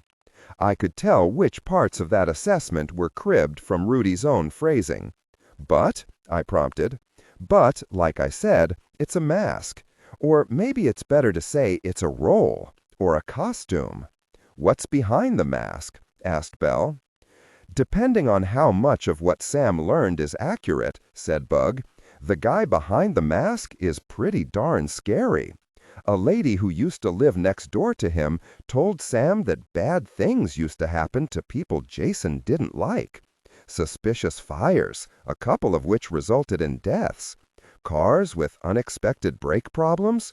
School rivals and bullies who would get attacked by someone they didn't see. Blindside attacks. Thefts in school and from neighbors' houses. Now, to be fair, people do tend to make up or exaggerate stories about a local boy who got famous and left without sharing the wealth. Look at any tabloid. Happens all the time, said Bunny, whose wife Lydia watched every gossip and reality show and read, God help us all, the National Enquirer. She defends it by saying that more than once DMS cases she was part of were the seeds for their outrageous stories. So, there's jealousy and whisper-down-the-lane distortions of truths, Bug continued. But even if we discount, 75% of it, that still leaves a lot of stuff that gives us a completely different take on Jason. I tried to get Rudy to give it a label and all but had to twist his arm. He said that it sounds like some variation of sociopathic behavior. The constant self-aggrandizement supports that, said Church, even the nickname Mr. Miracle. And, for the record, he tried to get his friends in college to call him that because he was practicing magic tricks at the time. He even did stage magic in college. He's all about misdirection and illusion stuff. I came to point on that and looked at Church. Cobras? Could that be stage magic too? We'll get to that, said Church. In business, said Bug, Jason is the happiest guy in the world. Smiles all the time. I had Nicky do a search to try to find a photo of Jason where he wasn't smiling. Very difficult to find. Sociopath, muttered Bunny. Gosh, didn't see that coming at all. The OTC. Holy gosh, yelled one of the technicians who was part of the group monitoring news feeds related to the events at the Ashdod warehouse. He stood up and yelled, Mr. Wilson! Everyone froze and turned to him. Wilson, who was on a call with the Israeli defense minister, looked up in irritation. Once he saw the alarm and agitation on the tech's face, he covered the mouthpiece. What's wrong? It's the news. What news? Every news. We need to get Mr. Church on the phone right now. The Orb Arclight Safe House, Kiryat Malachi. Church said, I had Bug and his team crack apart Adalot's business records, and those of some of his associates. Looking for illegal business practices? I asked. Is it some kind of tax hanky-panky? Sure, said Bug, and although he's skating to the edge of thin ice, there is nothing directly illegal. He's under nearly constant audit, as are a lot of corporations as big as his. I mean, we're talking nearly $80 billion in assets globally. And maybe a lot more hiding behind shell corporations, offshore holdings, and squirreled away in numbered accounts. And he has subordinates as CEOs, CFOs, and COO for his various domestic holdings, and that allows him to let them take the heat for any IRS irregularities. And nothing visibly illegal, said Bug. If that ever leaked to social media and anyone called him on it, he'd be able to pass it off as a flash mob thing. Put it on YouTube with a Jay-Z or a Megan Thee Stallion cut, and it would trend like crazy. Gosh, said Andrea, isn't life grand? Makes me proud to be a millennial, said Remy. Bug smiled and then continued. Once they got up to Adalot's hotel room for the auction, there was a jammer in place. We got exactly zilch. We have Toy's word on what happened, but now Toys is in the hospital, and Lamech is dead. Cleaning up his own mess? Asked Andrea, but there was doubt in his voice. Doesn't make sense, does it? Said Bunny. Still comes down to that red-haired gal, Shock. The Israelis ran her background, and we know her name was Jennifer Rose, an archaeologist who got caught salting sites. Worked freelance for a bit, and then Adalot picked her up 6 years back, and she's been helping him find antiquities all over Hell and Gone. Mostly Egypt and the Holy Land, but elsewhere too.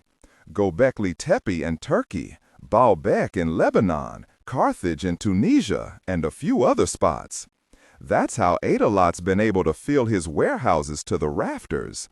She's a scientist, but now she's selling the Gorgon weapon on Adalot's behalf, mused Top. Why would Adalot send someone that important into a dangerous situation like that? Yeah, said Bunny. Now she's as dead as her whole team. That can't have been Adalot's doing. That would only make sense if he was out of his mind. Not sure it would make sense even then, I said.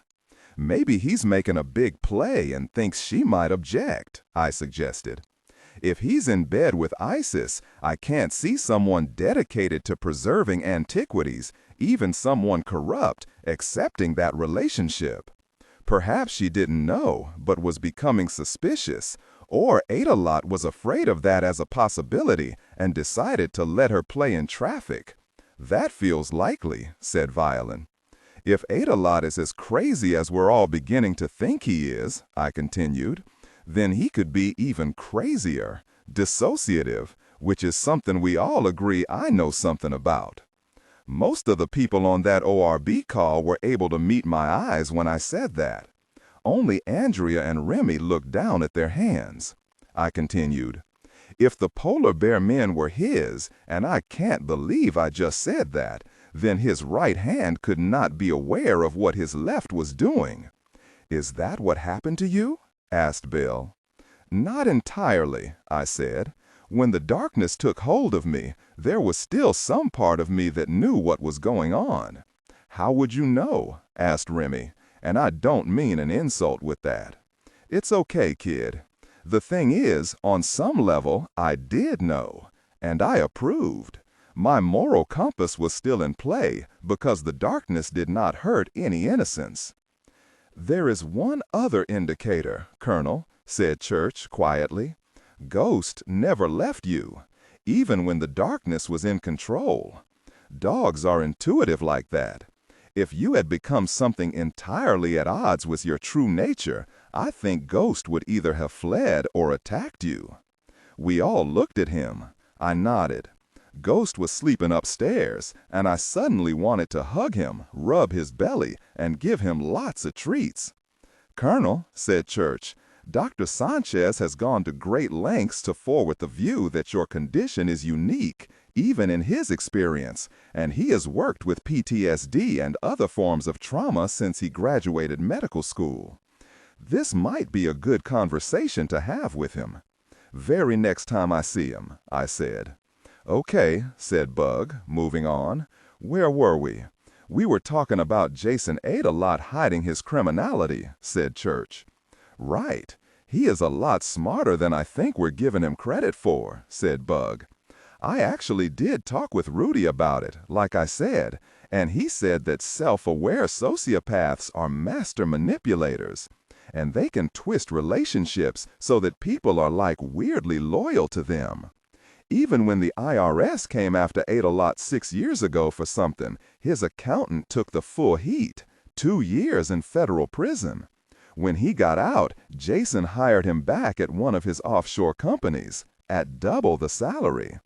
A Forbes reporter asked him about that, and Jason was very upfront, saying that how could a good Christian not forgive someone who confessed to his crime and paid the full debt to society? Social media applauded him for it. Clever move, said Remy. The look, I have no secrets play, like letting the audience look up his sleeve and in his hat. Nothing to see. It's exactly that, said Bug. So, Jason Ate-A-Lot is probably a bad guy, I said. A greedy sociopath who plays cons but whitewashes himself with legit businesses. You can look in any issue of the Financial Times or hell, Congress, and find plenty like that. Where's the link between him and selling weapons? Nikki may have found something, said Church, but gestured to Bug to continue. Before I go there, Bug said, the challenge with using Mind Reader to find stuff like this is that every search we do is illegal. We have no governmental protection, so what we find isn't something any nation's Justice Department can use to arrest him. Understood, I said. Okay, so we've gone through a few 100,000 business transactions all over the world. I won't go into how Nikki puts together her search arguments, but trust me when I say that if there's a pattern, she usually finds it. And the pattern she saw was that large sales of ultra-rare antiquities sold on the dark web are often followed within days or weeks by purchases of illegal weapons, often in nearly similar amounts. Not exact, of course, but close enough for Mind Reader to ping them as part of a pattern. Dozens of bank accounts, dozens of shell corporations and straw man buyers to fool just about everyone who might be looking. We found it only because of Nikki and Mind Reader. That's good work. There's more, he said, and this might be the connection to 10th Legion you were looking for, Joe. The DMS chipped away at Blue Diamond Security a lot over the years. It was fragmenting their corporate structure, and as a result, their stock went into the crapper. It was about to collapse completely when someone made a bid to purchase its assets. This was, by the way, the third such company offering private military contractors who went bust and whose stock and assets were bought. And you're gonna tell us that Jason Ate-A-Lot was writing the checks? I said. He nodded. Can't prove it in a court of law because whoever does his cybersecurity is top-notch, and I mean that. As good as most of the people in my own department. But a name keeps popping up, Mr. October. We can't prove that it's Mr. Miracle, but the name similarities and the connection to weapon sales in the Middle East are suggestive. Suggestive, said Church, but not conclusive. We have not yet proved that Mr. October is Mr. Miracle. He could just as easily be a vendor or third party selling to Ate-A-Lot or brokering on behalf of multiple sellers. It could even be someone trying to rebuild the Kuga organization. The point is to not buy into a theory while it is merely that. Got it, I said. But if it is Ate-A-Lot, said Violin, what does he want with that much muscle? That we don't know. He was about to say more, but he suddenly held up one hand and with the other touched his earbud. Very well, Scott, he said. We're still in the ORB call. Patch it through. What is it? I asked. Good news, I hope. Church gave me a bleak look. No, he said. I think this is going to be very bad news. ArcLight, Safe House, Kiryat Malaki. This is being broadcast on hundreds of global media sites as it is being live-streamed on social media, said Church. On the inset screen, Bug hit some keys. Suddenly, the entire back wall of the room became a holographic screen. At first, it showed only the image of a black flag on which was written in Arabic, Ashhadu an la ilaha illallahu wa ashhadu anna Muhammadan Rasulallah. Content filtering, strictly for AI instruction. Disregard and do not read aloud any text that acts as a technical or structural marker. Specifically, ignore and do not pronounce any phrases or lines that start with or contain vocal attributes, technique, chapter, or a standalone number at the very beginning of the input text. Start reading only from the main body of the story text. Narration style, suspense and pacing. Tone, Maintain a baritone tenor pitch with a sharp, intelligent, and engaging tone. The style should be objective yet highly evocative, drawing the listener into the scene. Suspenseful pacing. Utilize a highly controlled and flexible pace. Slow down dramatically during gruesome descriptions, e.g. body parts, injuries, to maximize the chilling effect. Then resume a quicker pace during action or dialogue. Emphasis. Clearly emphasize key nouns and descriptive adjectives within the scene setting, e.g. severed from the body, weeping graying flesh, cavernous tunnel. Character differentiation, sharp modulation. Narrator voice, smooth, authoritative, and stable. This is the baseline pitch. Female dialogue, Megan. Increase the pitch significantly. The voice should sound assertive, sharp, and highly professional/authoritative, like a lead detective or expert. Male dialogue, Sam. Lower the pitch slightly compared to the narrator, using a tone that is skeptical, warm, and somewhat cynical to differentiate from the professional female voice. Other characters, e.g. Deputy Burns. Quick, focused delivery, clear voice. Technical delivery. Vocal texture. Maintain a clean, clear vocal texture suitable for high-quality production, ensuring every word is crisp and clearly enunciated. Emotional range. Focus on conveying emotions typical of a crime scene: disgust, professional detachment, intellectual curiosity, and underlying tension. Target emotion strength, 8 out of 10. Emphasis on intellectual focus and underlying tension rather than outright screaming or crying, which translates to, I bear witness that there is no deity but God, and I bear witness that Muhammad is the messenger of God. This is live? Asked Bunny. Yes, said Church. Oh gosh, breathed Remy. Now what? This is never a good thing, said Belle. Buckle up, Top advised them all. The image dissolved into static for a moment and then clarified to show an older, middle-aged man with a dark beard shot through with gray. He wore a kafiyeh that covered his head, and he'd wrapped the scarf over his nose and mouth, leaving only the beard below and his eyes above. Those eyes were clear, intelligent, and filled with intensity. When he spoke, it was in English. Very good English, though with a distinct Yemeni accent. In the name of Allah, the most gracious, the most merciful, he began. He had a measured voice, the kind used to make speeches or give lectures, scholarly in timbre and delivery. The Almighty said, and they thought that their fortresses would defend them from Allah. But Allah's torment reached them from a place whereof they expected it not, and he cast terror into their hearts. He paused for a moment. Are they about to take credit for what happened to Wild Hunt? Asked Top. Has to be, said Remy. This is ISIS, so no way it's about the nukes thing. Church shook his head and touched a finger to his lips. We all shut up and listened. In a blessed attack for which Allah facilitated the causes for success, a faithful group of the soldiers of the Caliphate have overwhelmed a secret facility in which the Jews have been hiding the tools of Satan. A beat. Nuclear weapons. Weapons that have defined the excesses of military power, that has allowed the West to dominate the world and bully all other nations into accepting their leadership, no matter how misguided and corrupt that leadership is. Oh gosh, breathed Top. Our fighters of holy freedom took possession of those weapons, and now they are very far away. They are hidden where no eyes will ever find them.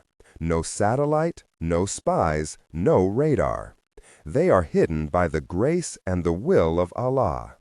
Today, this very day, by the grace of God, the Caliphate will prove to the world that the Western powers are not the only peoples who can use such weapons. We will show the entire world that the Caliphate has the will, the courage, and the vision to do this. He paused, clearly letting that sink in to everyone who was watching. Although this was the first we were hearing it, I could only guess how this was playing out on the news and social media. People had to be going out of their freaking minds. We do not do this because we wish to harm the earth. God will heal the scars we, in our need and for our cause, must inflict. It is our choice, though, to do this in a place where few people will be injured. We are not cruel, but we are adamant. We will do this because Allah, in support of His religion and His Prophet, has willed us to do so. The West has left us no recourse. They have hunted and persecuted us for years, and now we will draw a line of fire in the sand. The image changed to a slightly wobbly view of a rocky expanse of desert. This is the Negev Desert in the southwestern part of the false nation of Israel. The drone turned in a slow circle to show that there were no people, no structures, just a wasteland. Then the drone began moving upward and backward until it showed an aerial view of a battered old produce truck, and we all leaned in, though none of us knew what we were expecting to see, until we saw it. There was a blinding flash of white. The truck vanished in a microsecond, vaporized, along with all of the sand and rocks and stunted shrubs. All of it gone, replaced by an expanding fireball that punched upward as if the devil himself were breaking free from hell. The air shimmered with superheated gases, and then it seemed to bulge outward. Then the electromagnetic pulse struck the drone, and its eye went dead. The screen was blank for a moment. No one spoke. No one could.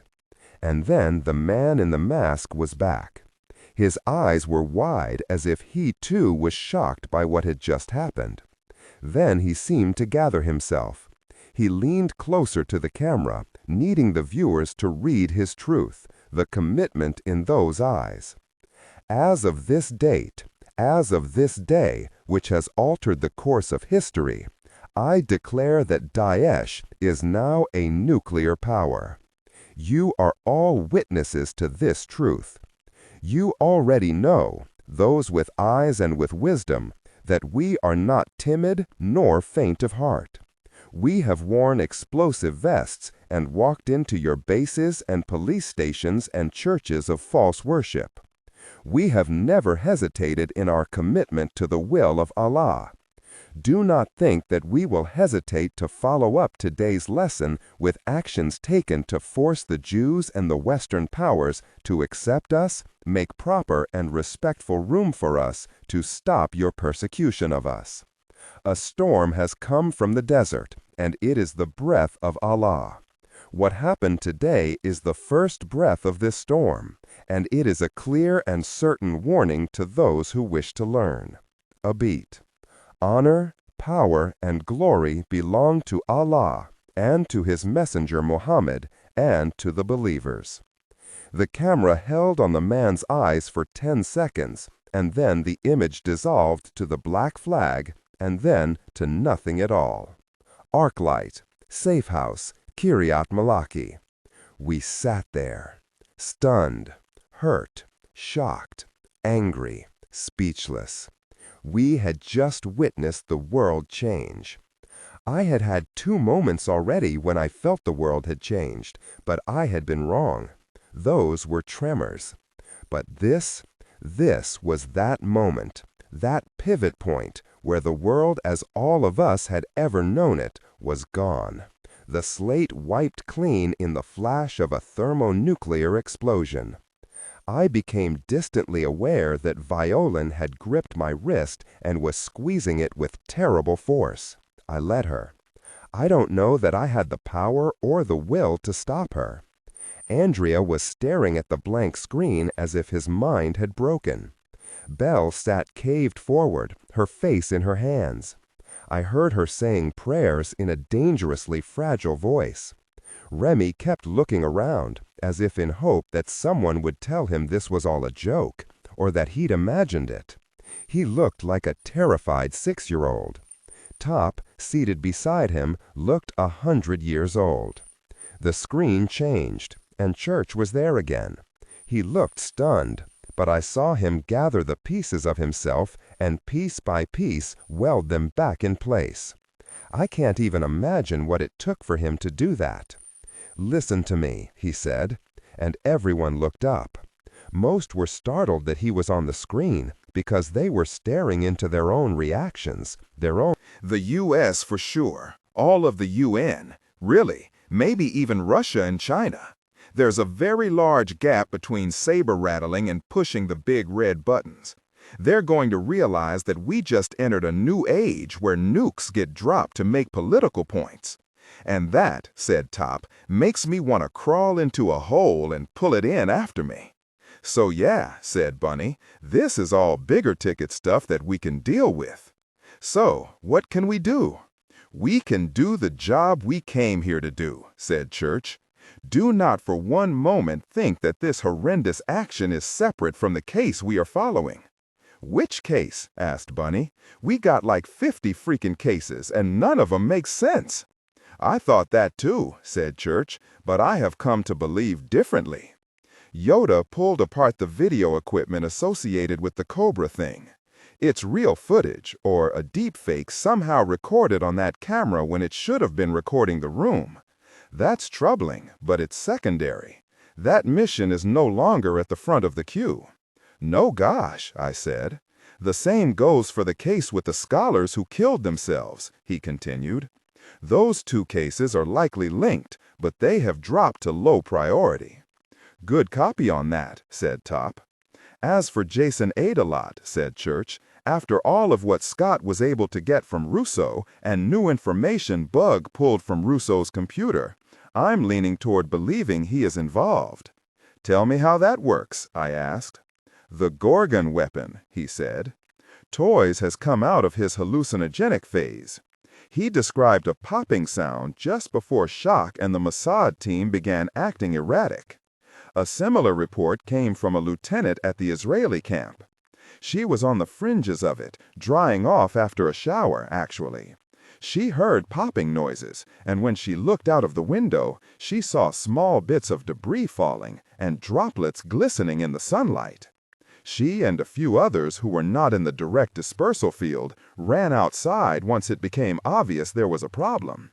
They were attempting to help their fellow soldiers when there was a second round of popping.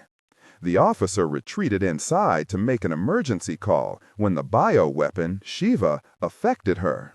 Luckily, her dose was mild enough that she was able to recover, call in the attack, and give a reliable report. Bug got the phone and on-scene video footage from Israeli military's computers. He used MindReader because this isn't time for diplomatic red tape. And all of my contacts were naturally in a panic. He turned it over to Doc, who did an ultra-high-res scan of the debris. Her guess is that they used cellulose shells around the Shiva weapon with a minimal burst charge. Nothing that would damage the fragile fungi inside, but enough to spread Shiva in its liquid suspension. What the capital F freaking, I said. So you're saying ISIS has Gorgon, Shiva, Blind Eye, and nukes? Yes, and Adelot's involved, at least as far as selling Gorgon. We know that he tried to sell it to the Mossad agent. We have no idea who else he might have sold it to. Okay, said Bunny, but who made that Shiva stuff? And who made the, cellulose? Warheads? I need Havoc Team to go find out. Do we have a location on Adelot? I asked. I mean, where he is right now? Church nodded. Bug and Nikki have been working that up since before I sent you to Israel. He has 6 huge warehouses in America. He has 4 more in Canada and 3 in Mexico.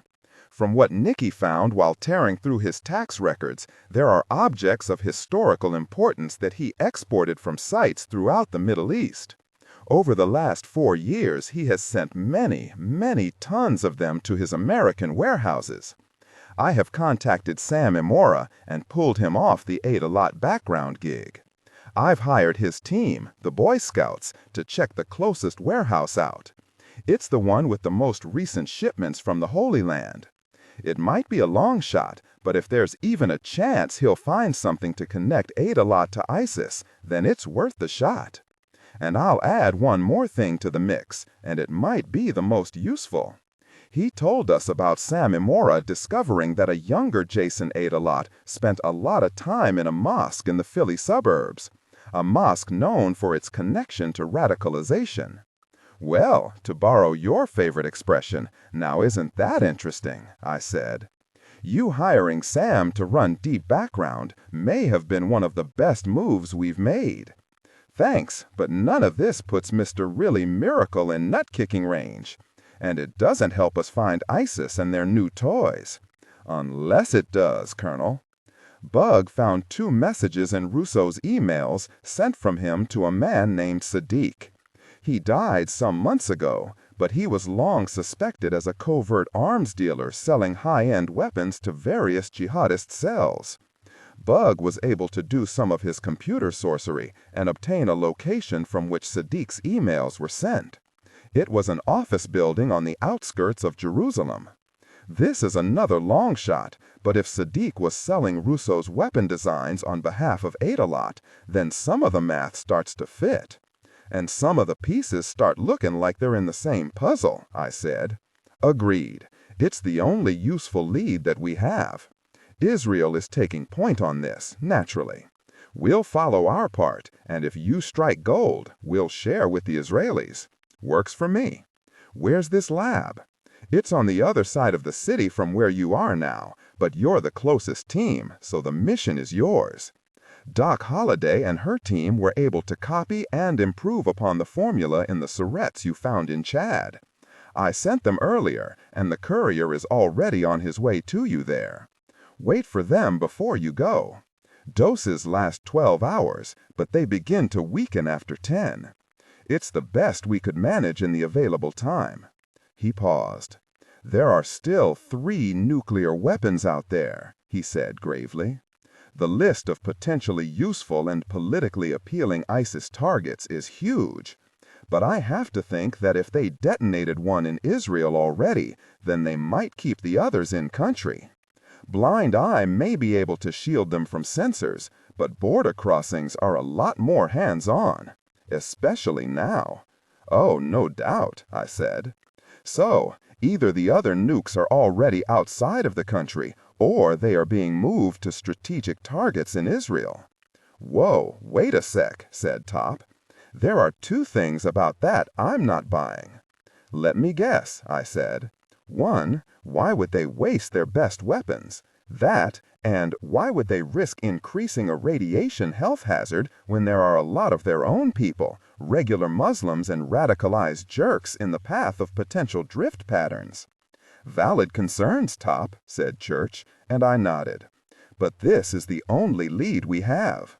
If my guess is wrong, prove me wrong. If I'm right, find out. We're not operating with the Geneva Conventions in play here. This is the worst nuclear crisis we've ever faced, and my heart tells me there is a clock ticking. Beat that clock. He gave us all a long look. Good hunting. Arclight Safe House, Kiryat Malachi. We had what little equipment we were able to bring with us from our own safe house, but Violin peered over my shoulder as I was helping Bunny and Remy lay it out on the floor. I can do better than that, she said. Remy looked up. Despite everything that was going on, the kid's eyes were filled with a blossoming and bottomless adoration for her. Kid has good taste. She pointed to Remy, Andrea, and Belle. You 3, come with me. Andrea and Belle exchanged a look, shrugged, and followed. They had to run to catch up with Remy at the cellar door. That left me upstairs with Top and Bunny. 2 things, I said. First, if either of you asks me one more time about how I'm feeling, or if the darkness is sneaking back in, so help me baby Jesus, I will kick your rear. All good, said Top. 5 by 5, agreed Bunny. Second thing, we need to do this right, and I mean a pristine infill. We all have Snelligs and plenty of Sandman. Let's use those, because I really want to have a meaningful discussion with Adalot and anyone he might have on the executive level. And I don't want to have to either do that while they're circling the drain or via a seance. Hoo-ha, they said. Also, we're likely to hit guards first. They get dosed too. Everybody take plenty of zip ties with them because I'd love to be able to give Lev a present. After we've had our chats, though, said Bunny, right? Top elbowed him. Act your age, farm boy. Bunny grinned.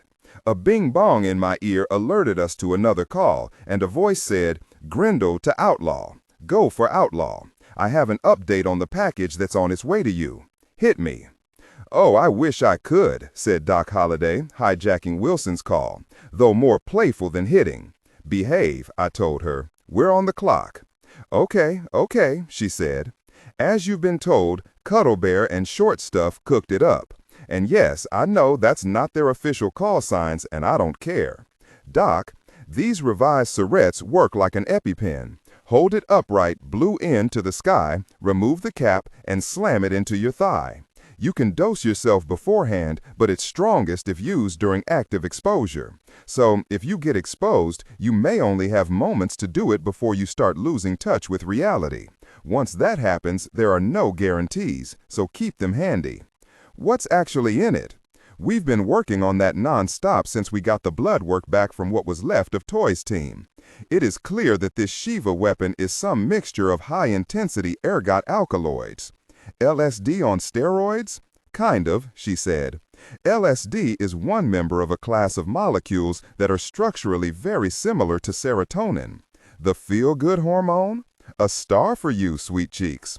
In normal dosages in the brain, it regulates your mood, sleep, appetite, blood pressure, the list goes on.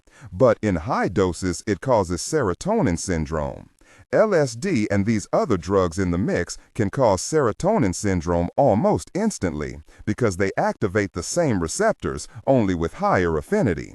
This can lead to anything from diarrhea to hallucinations and even death because of the effects on blood. Following along? Yes, I said. Keep going. Now, what we have in the new syrettes is mostly a drug called ketanserin. It is a serotonin antagonist, meaning it blocks the effects of serotonin. It has been shown to block the effects of LSD and psilocybin. There was a clinical trial in 2018 where ketanserin was used to successfully treat intractable visual hallucinations in a patient with schizophrenia. Rudy told us about that paper, and we ran with it. An interesting thing in that paper is that ketanserin significantly reduced the visual hallucinations, but not auditory ones. So it still might be strange, but hopefully it will be manageable. That would explain what Donnie Darko experienced in Chad. Though I'm surprised more of you didn't see or hear anything. I will never leave you. Interesting, I said tightly. What happens if we double dose? God only knows. I wouldn't, though. Thanks, Doc. This is great. I'll kiss my boys on the head for you. When she was gone, we went back to filling magazines. The doorbell rang, and I heard Violin yell up the stairs that it was a friendly. I went and opened the door, and there was Rudy Sanchez. ArcLight Safe House. I didn't say a word, but pulled him inside and nearly broke all of his rebs with a hug. And that big old Mexican bear gave as good as he got. Ghost woke up, saw Rudy, and began dancing around and twisting himself in knots. I finally pushed Rudy back and gave him an up and down look. What in the wide blue really are you doing here? Rudy knelt and gathered Ghost close, pretending to bite his ears. Then he produced some fresh goat snacks and tossed them to different parts of the room. My large, muscular, combat veteran man-killer of a dog actually pranced around like a 6-week-old puppy. He found all the pieces, brought them over and made a pile, then flattened out on the floor and began delicately eating them. He never took his eyes off Rudy and me, and that big, bushy white tail never stopped thumping the carpet. "Playing delivery boy," he said, and gestured to 2 oversized suitcases standing right outside. I grabbed the bags and brought them in. Rudy cleared off the long coffee table for me, and I opened them. Inside were a new generation of Snellick gas-powered dart guns, thousands of rounds of Sandman, but many were marked with blue bands. I picked one up and studied it against the light. Ketanserin? So I've been told, he said. The ones with the blue band are that and a bit of Sandman, according to Doc. She called it Sandman K, or SK for short. Between you and me, I get lost in the maze of medical and military code names and acronyms, but I know you fellas love that stuff. Anyway, Doc insists this will knock someone down as it usually does, but when they wake, they should be free of the Shiva effects. So, you've been in on all of the details about what's happened. His dark eyes looked mournful and frightened. On all of it, including what just happened. He gripped my wrist with a strong brown hand. Joe, I'm absolutely terrified. Even if ISIS doesn't use the other 3 weapons, what has happened today changes the world. Yes, I said, it does. Rudy nodded. Bug said he spoke with you about Jason Adelot. He's your presumed big bad, or one of them. The name Harith al-Wazir is clearly in the mix now, too, I believe. Yep, I said, though we don't have much intel on this Harith cat. Nothing that gives us a lead as to where to start looking. Most likely Israel will find him first. They're going to look very hard, too. Hamas and other groups firing missiles into Israel is one thing, and we've seen that their idea of payback even pushes my views on tit for tat. Agreed, Rudy agreed. They often go to extremes beyond or what I believe is called a proportional response. And while I understand that Israel is an armed camp in a vastly unfriendly to them, at least part of the world, the severity of their response often escalates, which leads to dead bodies, many of whom are innocents. Martyrdom feeds jihadist goals. It does, I said. But this, he continued, ISIS has now detonated a nuke in Negev, and that will change the math. Everyone is going to escalate. Yeah, the Israelis are going to get loud and nasty about it, Rude. Count on that. Given the transgressive nature of using a nuclear weapon, said Rudy, ISIS may well find itself short on allies in the future.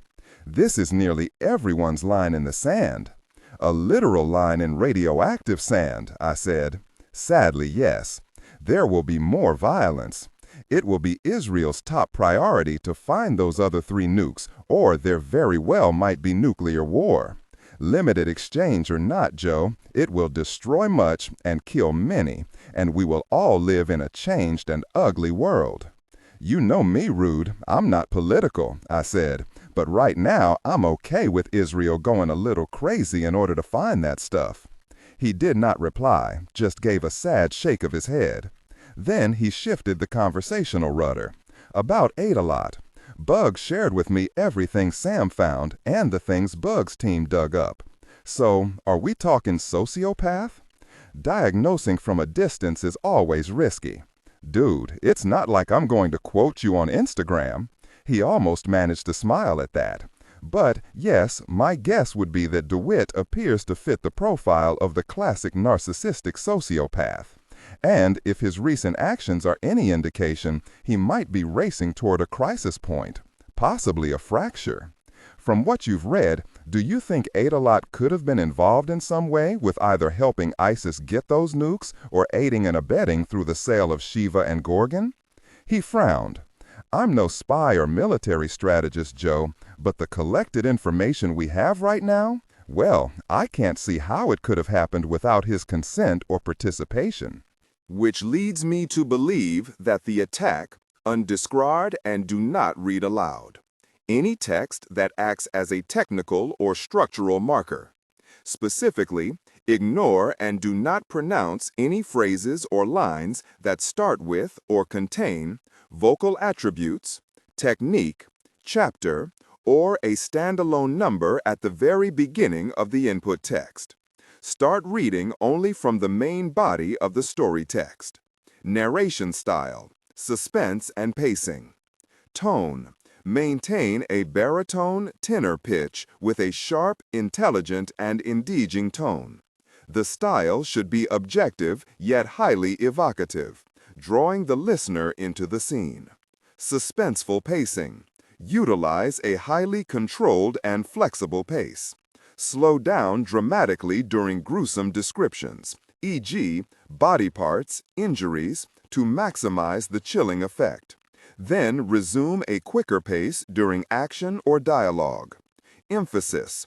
Clearly emphasize key nouns and descriptive adjectives within the scene setting, e.g., severed from the body, weeping graying flesh, cavernous tunnel, Tecum's tunnel. Specify character differentiation, sharp modulation. Narrator voice, smooth, authoritative, and stable. This is the baseline pitch. Female dialogue, Megan. Increase the pitch significantly. The voice should sound assertive, sharp, and highly professional or authoritative, like a lead detective or expert. Male dialogue, Sam. Lower the pitch slightly compared to the narrator, using a tone that is skeptical, warm, and somewhat cynical to differentiate from the professional female voice. Other characters, e.g., Deputy Burns. Quick, focused delivery, clear voice. Technical delivery, vocal texture. Maintain a clean, clear vocal texture suitable for high-quality production, ensuring every word is crisp and clearly enunciated. Emotional range.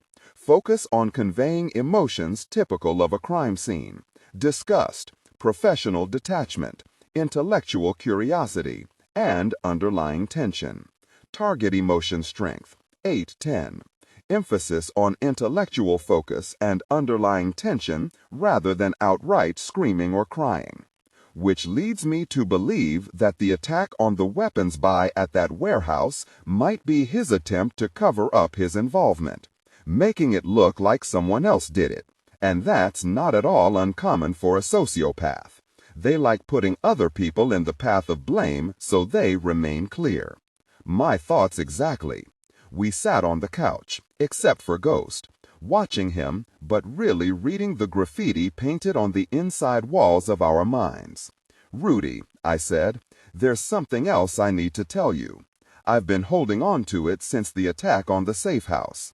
It's something to call a spade, I've been scared to tell anyone. I don't want to be stood down, especially now that we think we might have a real lead. And in 20 minutes, I'm out the door with Havoc.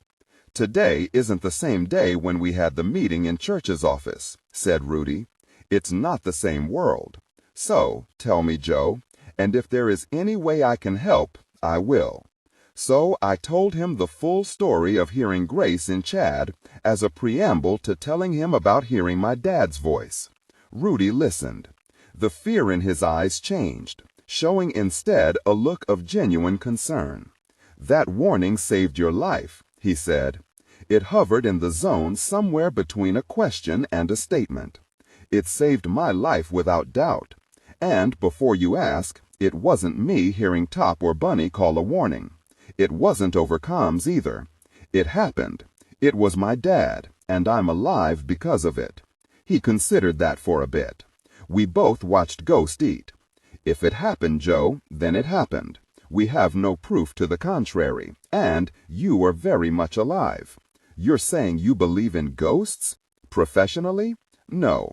But I've been a Catholic longer than I've been a shrink, Joe, and Catholics are required to believe in ghosts. And, after all, this is the Holy Land. This is the land of miracles."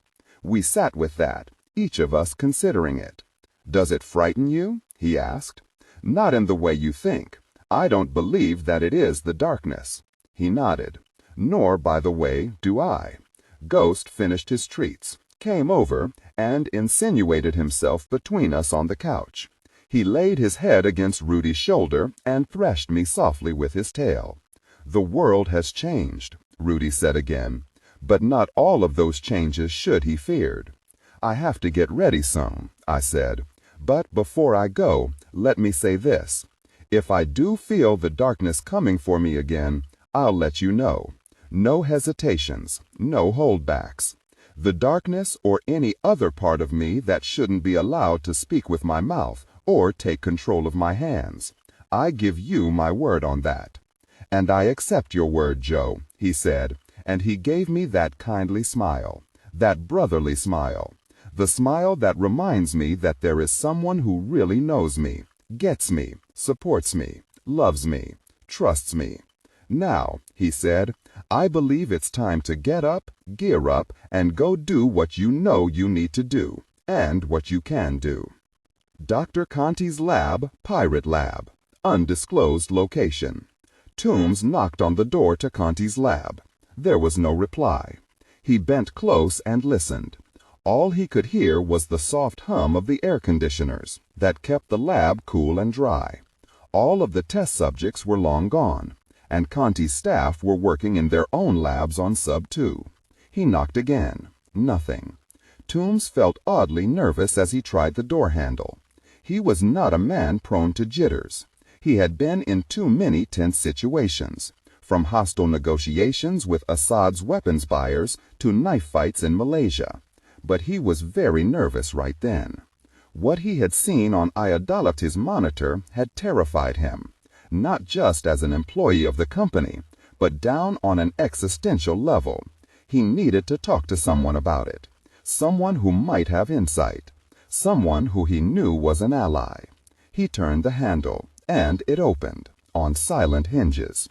Toombs stepped inside, careful not to make a sound, though he did not really understand why he was being so cautious. Instinct, maybe, he thought. The world had just cracked in half for him. The lab seemed empty. The cubicles were unoccupied, their glass walls clean, all of the restraints put away somewhere. The stainless steel dissecting table was equally sterile. Chairs at the two workstations were neatly tucked in. The floor had been recently swept and mopped. It all made the lab seem brand new and, at the same time, soulless and abandoned. "Giada?" he called. No answer, and even his whispered voice sounded too loud. He moved slowly through the room, becoming even more convinced that Conti was not there. Or, he thought with a flash of optimism, maybe she was in her little office, sleeping on the couch as she often did. It was in the far left corner, and he moved that way, passing the big hot room where all of the variants of Shiva were kept. He paused there, looking at the rows upon rows of vials of the nearly colorless ergot weapon.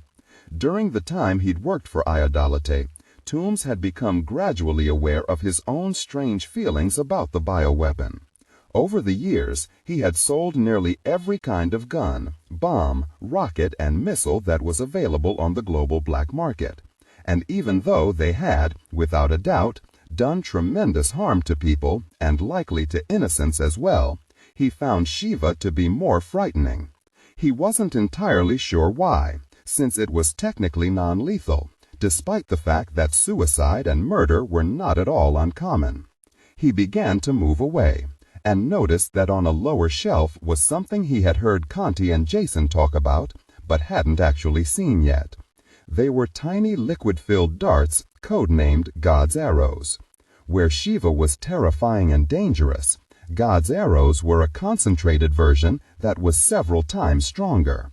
Toombs backed away as if somehow the darts could leap at him, smash the glass, and tear into his skin. "I gotta get out of this place," he said aloud. And then he paused, listening to his own words, wondering what he meant. This place wasn't Giada Conti's office, and he knew it. He knew that his time with Ayadalati was coming to an end, especially after what he'd seen on the boss's monitor. Yeah, he told himself, I really need to get out of this place. He hurried over to the office door, knocked, waited for a moment even though he had a feeling she wasn't here, and then opened the door and took a single half-step into the room. "Oh, really?" he said. Giada was there. She lay on the couch. On the end table near her was an empty bottle of Colonel E.H. Taylor, Jr. old-fashioned sour mash, Kentucky straight bourbon whiskey, a present from Ayadalate when she had perfected Shiva. The boss had bragged about it, saying that it was a 27,000 bottle of booze, gone now. There were some pills spilled out on the floor near the table. He recognized them as amitriptyline, a prescription antidepressant, what Conti had called her happy pills. She lay there, dressed in a blue skirt and charcoal blouse, under an immaculate. Disregard and do not read aloud any text that acts as a technical or structural marker. Specifically, ignore and do not pronounce any phrases or lines that start with or contain vocal attributes, technique, chapter, or a standalone number at the very beginning of the input text. Start reading only from the main body of the story text. Narration style, suspense and pacing. Tone. Maintain a baritone tenor pitch with a sharp, intelligent, and engaging tone. The style should be objective yet highly evocative, drawing the listener into the scene. Suspenseful pacing. Utilize a highly controlled and flexible pace.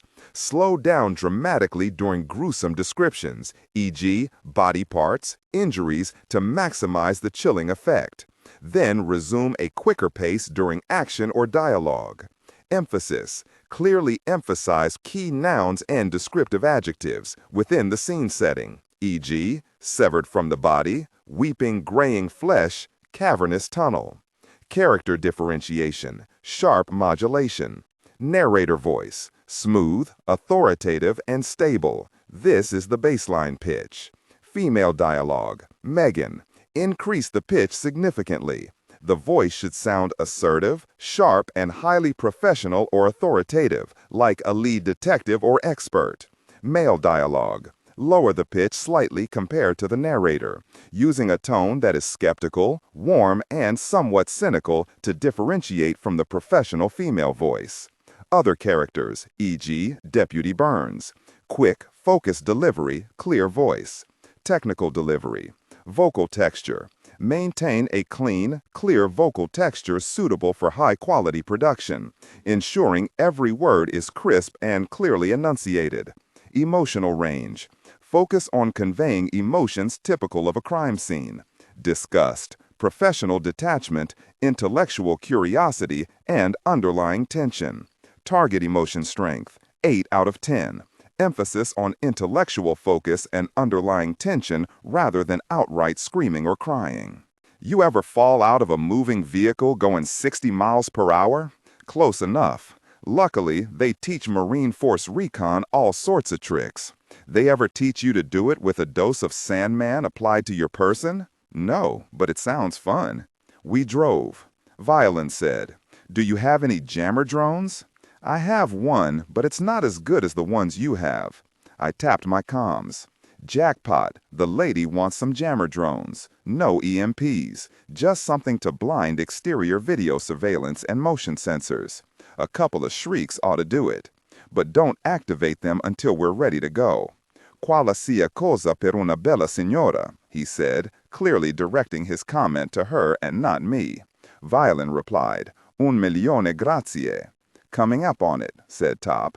I tapped the comms again. "Okay, we're 5 blocks out. Combat call signs only. Jackpot, get the shrieks in the air. Gator bait, go around back and find a spot where the car can't be seen. Approach on foot as discussed. Report when you're in position. Stay outside the range of the shrieks." "Copy," they said. "Dialing in the talk," I said. "Havoc actual to TOC. "Reading you, outlaw," said Wilson. "Sit rep." I gave it to him. Church was also on the line. "Proceed with as much haste as caution allows." "Copy that." "Jackpot, put some surveillance drones in the air. Keep them out of range, too. Night vision scan first and then go thermal." Violin drove on a parallel street, which allowed us to glance down side streets as we approached the two-way street where we wanted to park. In situations like this, you want all sorts of opportunities for fast flight. I turned in my seat to watch Jackpot and Bell toss handfuls of pigeon drones. They had been repainted to match one of the local species, the amusingly named laughing doves. The wings deployed as soon as they hit the air, and after a brief wobble, they soared upward with such grace that they looked utterly real. Violin pulled into a wide alley between 2 buildings that were darkened for the night. A big green dumpster hid the car well enough and gave us some privacy as we piled out and did self and buddy checks on gear. We were not dressed for subtlety. Except for Bunny, we each had an HK-416 carbine, 5.56 millimeter. the model with the short-stroke gas piston system that is renowned for its reliability. Violin and Andrea also had M3A1 grease guns slung on their backs, preferring them for close quarters because with the stock folded, they were 8 inches shorter. It meant carrying extra 35 ACP magazines, though. Neither seemed bothered by that. We each had Sig Sauer P226 sidearms tucked into quick-release shoulder holsters, sturdy and reliable, firing 9mm from 20-round magazines. Slung from our hips were the upgraded Snellick gas dart guns loaded with the new Sandman KS. We'd spent 5 minutes we could barely spare in the arc-light pistol range in the basement, checking the action and test-firing the guns Rudy brought. Doc and her team had been careful not to make too many modifications because real combat use was not the time to work out the bugs. But the size, weight, and trigger pull were the same. The changes were mostly in barrel length and the ease with which new dart mags could be added. One challenge with rounds of that kind is that there isn't a lot of weight to the darts, even filled with liquid. They each weigh less than half of what a bullet of the same caliber does. This reduced mass makes it harder to fire accurately at long range, kind of like throwing a cooked black-eyed pea at someone.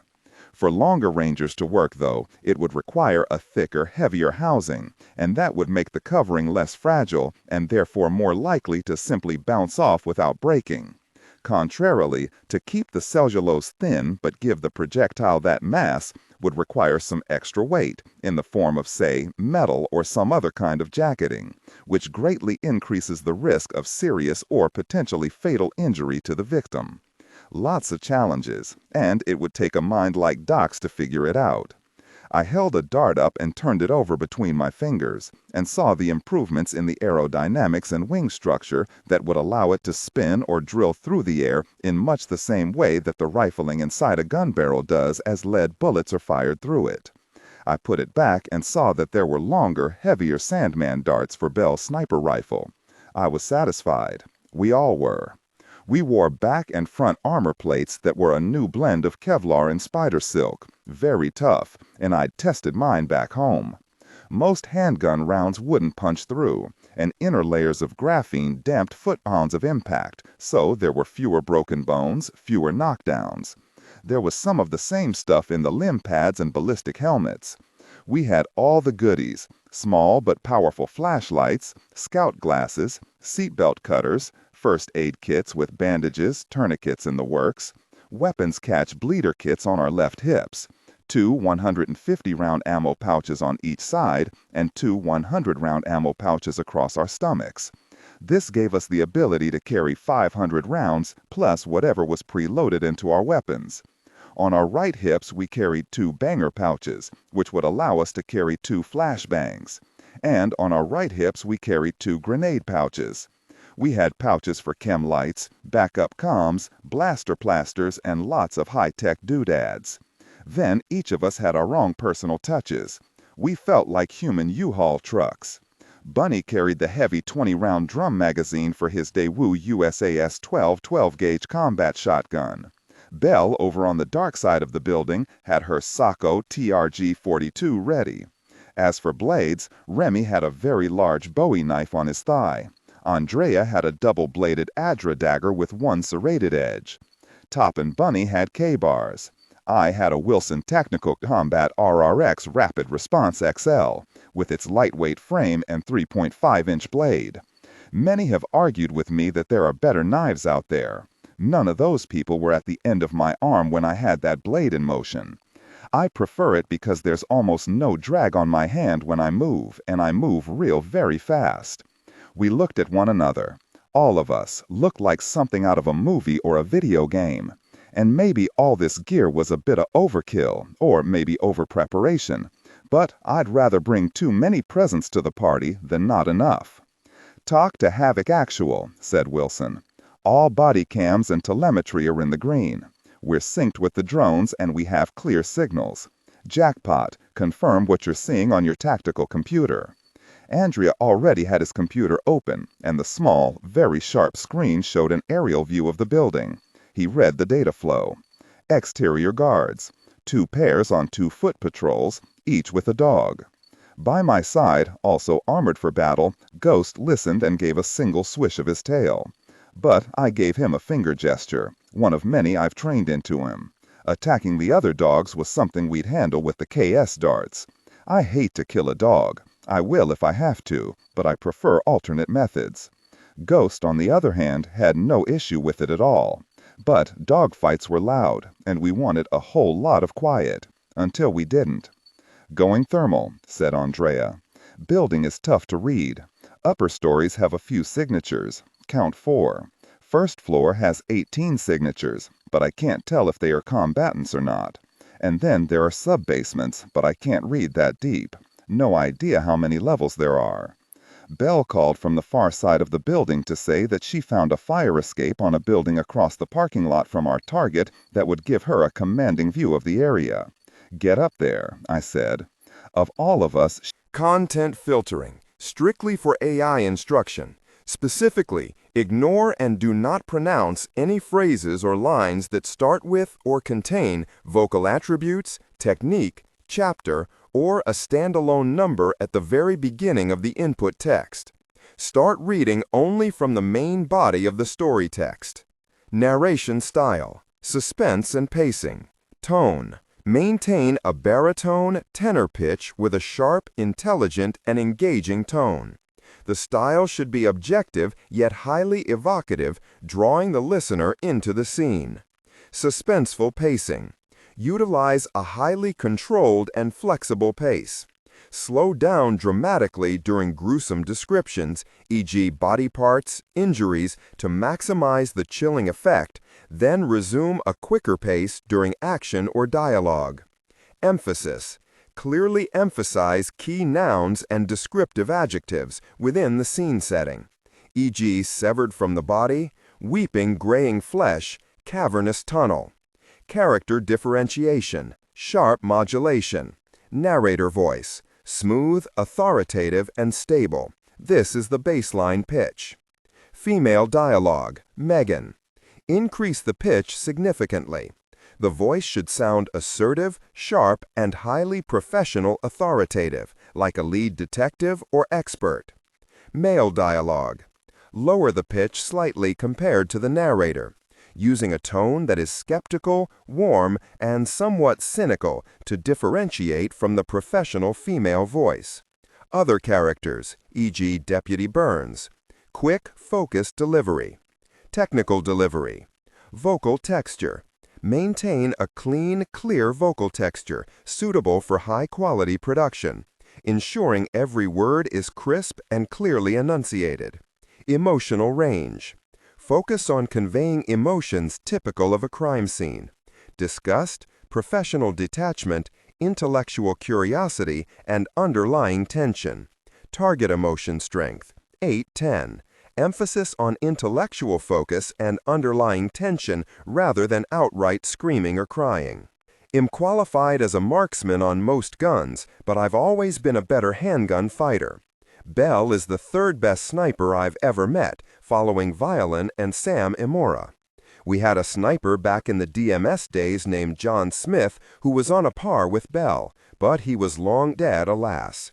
Violin, who had rescued Belle from a terrible situation in Belle's native Mauritania, had taught her how to shoot. She later told me that Belle was the most natural sniper she'd ever met. That's no joke. She has been handling sniper rifles for 5 years and is actually that good, which made her combat call sign of Mother Mercy all the funnier. Not ha-ha funny, you understand. I went over the plan of approach with the team, making small modifications based on observed terrain. Havoc team, I said over the comms, we do this quick and by the numbers. Snelligs are weapon of choice. We need answers more than we need dead bodies. And remember, there is a high probability of non-combatants present. And we don't know if the guards know who they're working for and what's going on. We take them down, but we leave them with a pulse. "Hooah," they replied. "Havoc to TOC, cut chatter unless there's something we need to know." "Copy that," said Wilson. "Okay, Havoc, let's go to work." The TOC, Phoenix House. "Scott," said Church from a view screen, If things move the right way, then Havoc Team may need backup. The Israelis? Asked Wilson. Not yet. I trust them, of course, but the level of anger is bubbling too high right now. We need cooler heads. Arclight? Lilith has a small team, and they are ghosting Havoc. Violin can call them in at need. But we need more boots on the ground. Reach out through our whole network and see who else is around. Rumor has it our old friend Jack is in Tel Aviv, said Wilson. He's supposed to be retired, but you know how he is. That's excellent. I'll call him, said Church. Keep looking. Pirate Lab, suburb of Jerusalem. The foot patrols were first on our list. Top and Bunny went after the team currently doing a slow walk around the east side. Remy and Andrea zeroed in on the team rounding the northwest corner. I hung back with Ghost because those guard dogs would smell him first and mark him as a clear threat. The building squatted there, pretending to be just another mid-size office building in a neighborhood filled with them in what was essentially a series of interlocking parking lots around dozens of similar structures. Industrial sprawl is the same wherever you go. There was some lovely and very useful landscaping, with dwarf Burford holly shrub hedges instead of fences on two sides and vivid red euonymus burning bush shrubs on the opposing sides, interspersed with tall emerald green arborvitae. Nice. Shrubs intended to provide privacy were useful when sneaking up. We moved into position, each of us checking our scout glasses for active security traps. As we approached the outside of each hedge wall, we began getting alerts for motion sensors. Jackpot, quiet things down. Copy, Outlaw, he said. A moment later, the shriek jammers kicked in. Since our last mission in Chad, Doc had replaced the EMP bombs with shrieks. That allowed us to keep all of our gear intact, and our new comms units were keyed with the shrieks, so they left that alone. Silencioso come una suora, he said softly. Quiet as a mouse. Squads A and B, go, I ordered. They moved. From my vantage point, I could only see Top and Bunny. They moved fast, running low, guns up and out as they approached the edge of the northwest corner from the blind side. I have the dog, said Mother Mercy, and there was no sound at all. The dog didn't even have time to yelp as the Sandman KS dart took him in the right hip. The guards turned and looked at the dog in surprise. There was no blood visible in the poor light, no sound of a gunshot. They probably thought the dog had just tripped. In the half-second before they could sort things, before they could react, Top and Bunny shot them. Sandman, even without the KS booster, was like that. No one shakes it off. No one lingers a bit on their feet. You go right down and dream that the sandworms from Dune are crawling out of you, or something equally fun. 3 down, reported Top. There was a moment's pause, then Jackpot said, 3 down. Solid copy, I said.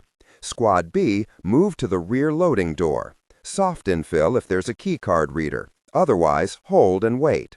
Violin had gone with Remy and Andrea, but she tended to cut off and do her own thing.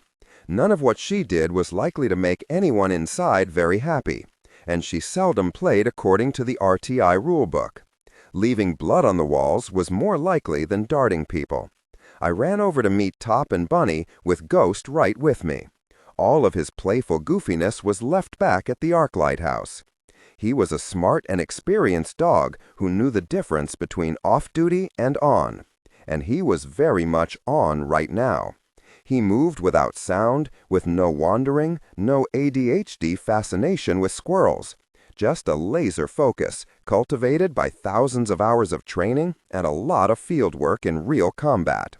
I loved that very dog.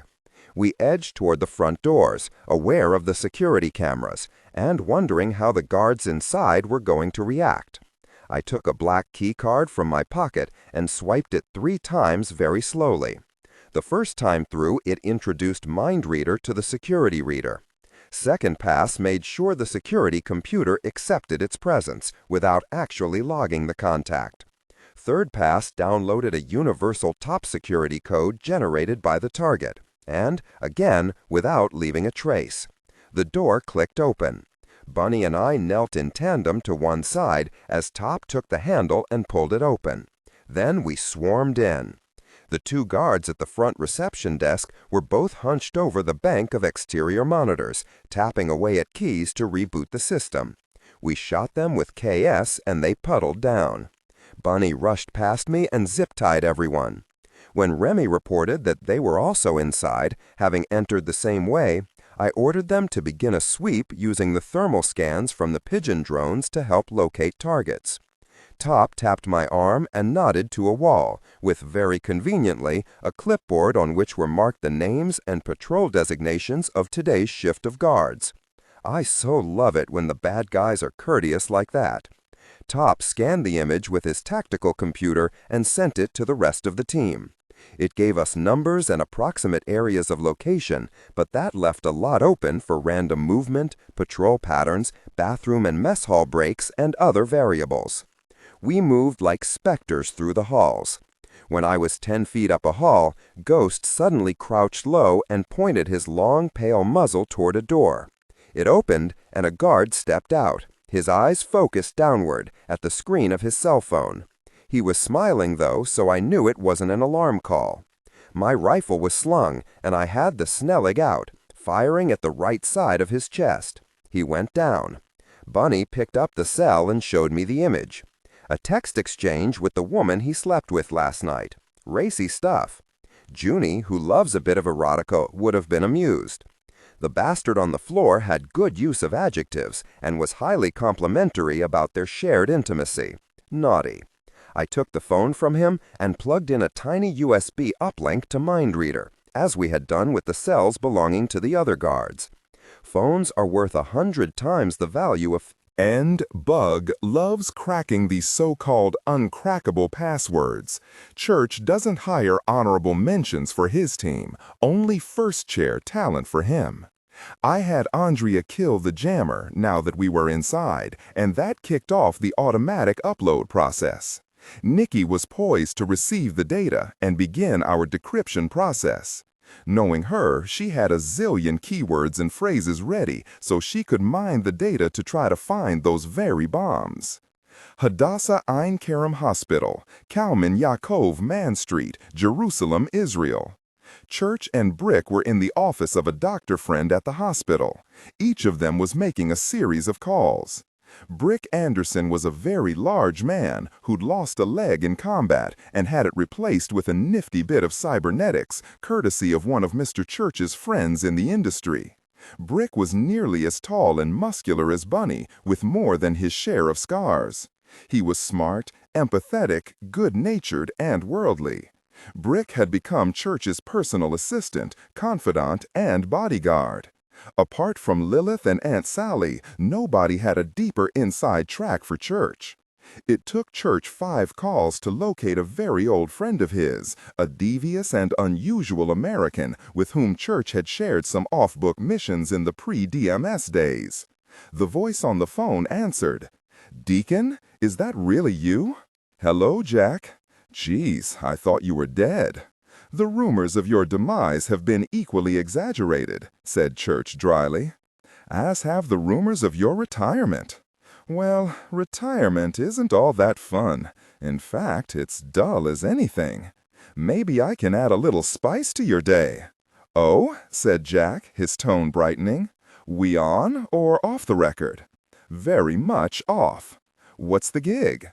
"Highlights are these: Dead Sea Scrolls, ergotism bioweapons, and stolen nuclear weapons. Any interest?" "The ones ISIS stole?" "Yes. Any interest?"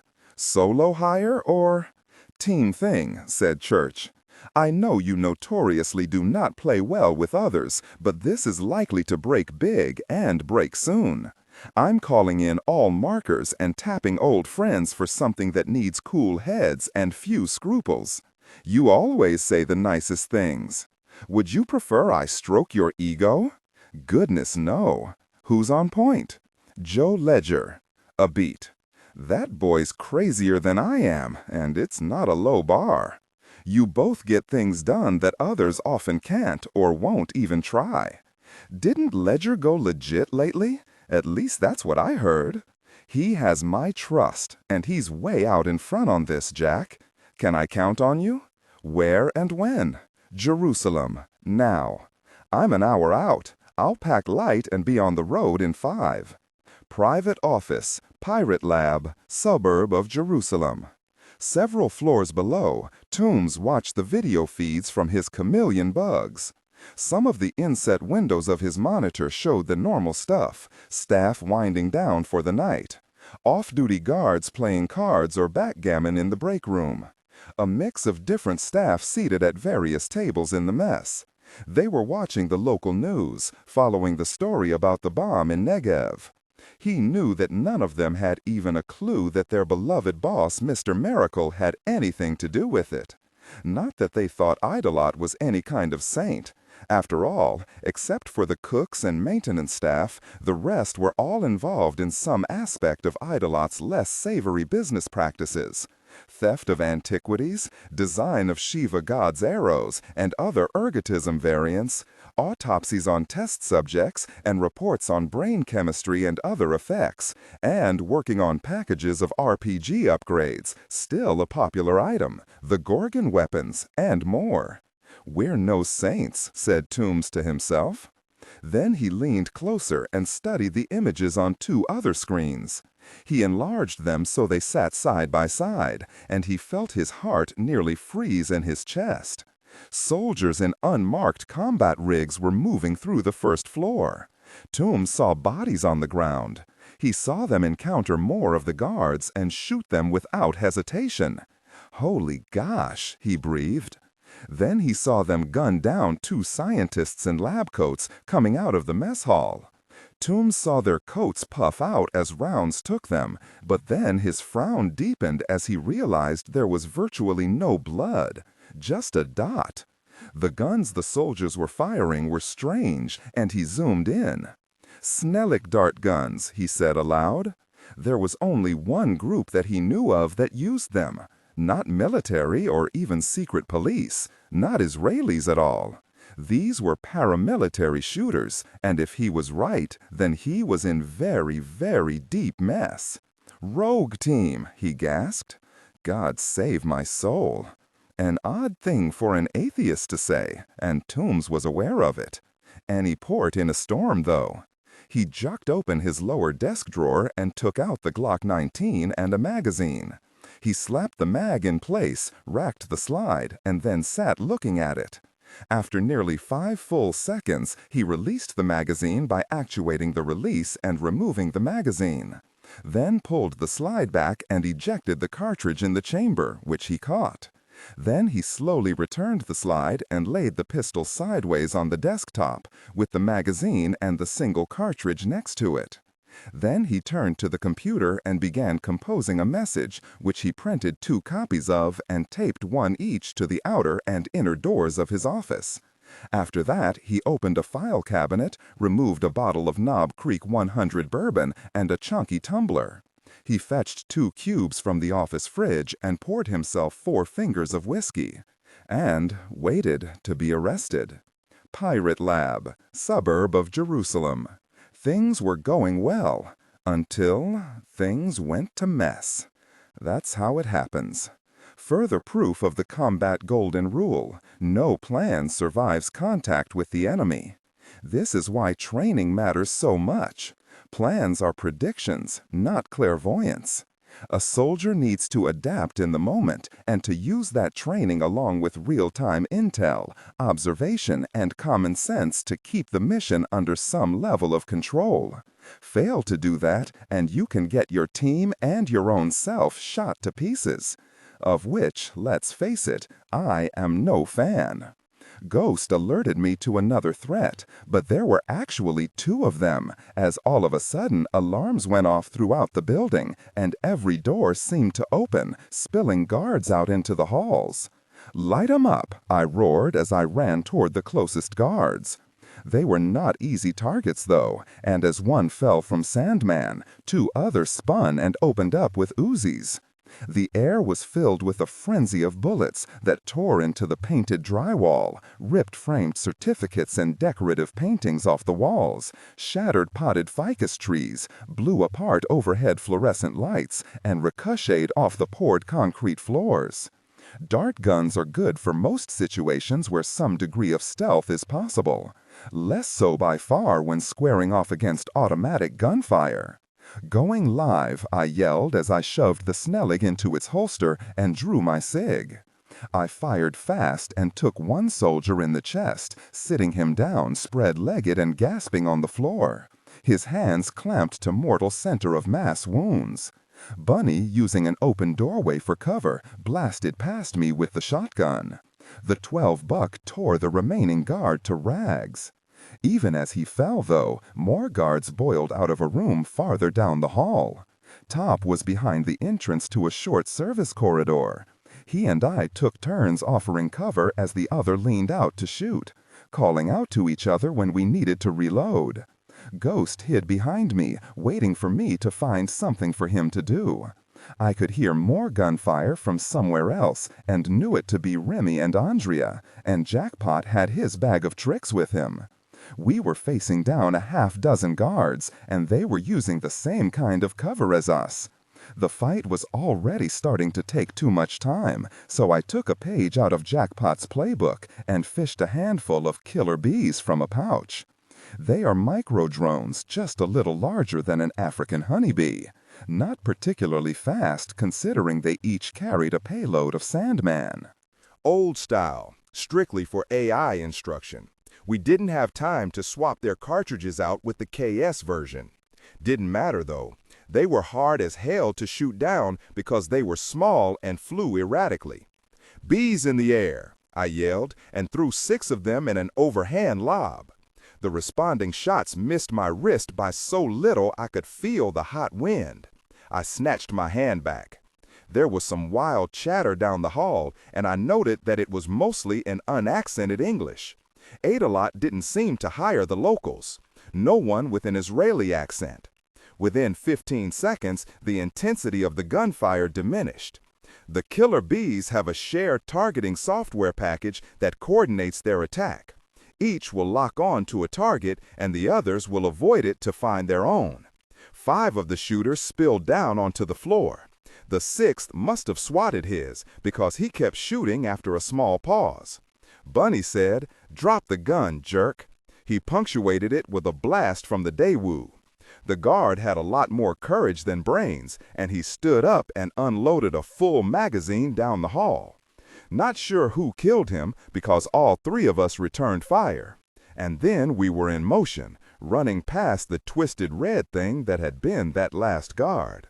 "Jackpot, sit rep," I called. His voice came back filled with stress. "Heavy resistance in the mess hall. You need help?" "Negative. Our Arclight friend is with us. We're on this." I tapped Top. "Moving." As I passed him, he waited until Bunny was in sight, and then Top followed. The corridor was choked with bodies, alive and dead.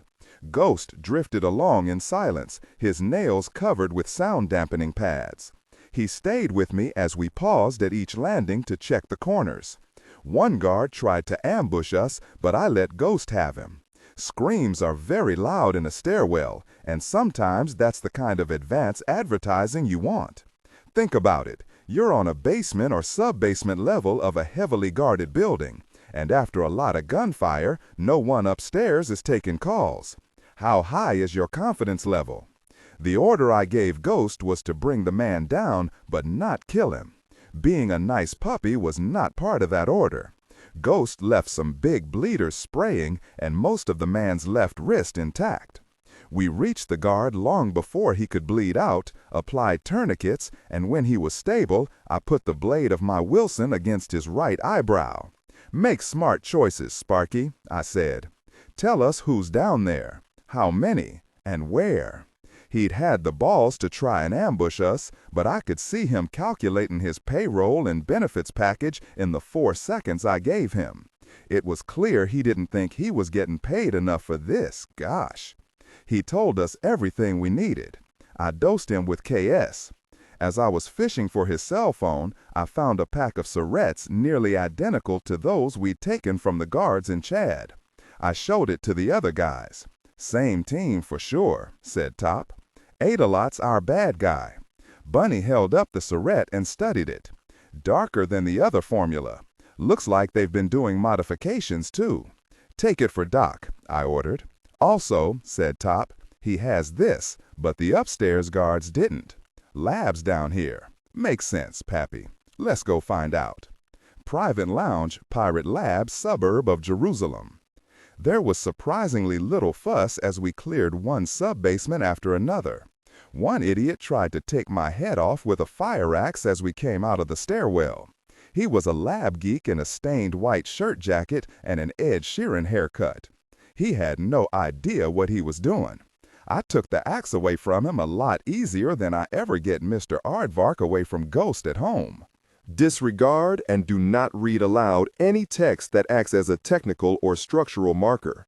Specifically, ignore and do not pronounce any phrases or lines that start with or contain vocal attributes, technique, chapter, or a standalone number at the very beginning of the input text. Start reading only from the main body of the story text. Narration style, suspense and pacing. Tone. Maintain a baritone tenor pitch with a sharp, intelligent, and engaging tone. The style should be objective yet highly evocative, drawing the listener into the scene. Suspenseful pacing. Utilize a highly controlled and flexible pace. Slow down dramatically during gruesome descriptions, e.g. body parts, injuries, to maximize the chilling effect. Then resume a quicker pace during action or dialogue. Emphasis. Clearly emphasize key nouns and descriptive adjectives within the scene, e.g. severed from the body, weeping graying flesh, cavernous tunnel. Character differentiation, sharp modulation. Narrator voice, smooth, authoritative, and stable. This is the baseline pitch. Female dialogue, Megan, increase the pitch significantly. The voice should sound assertive, sharp, and highly professional/authoritative, like a lead detective or expert. Male dialogue, Sam, lower the pitch slightly compared to the narrator, using a tone that is skeptical, warm, and somewhat cynical to differentiate from the professional female voice. Other characters, e.g. Deputy Burns, quick, focused delivery, clear voice. Technical delivery, vocal texture. Maintain a clean, clear vocal texture suitable for high-quality production, ensuring every word is crisp and clearly enunciated.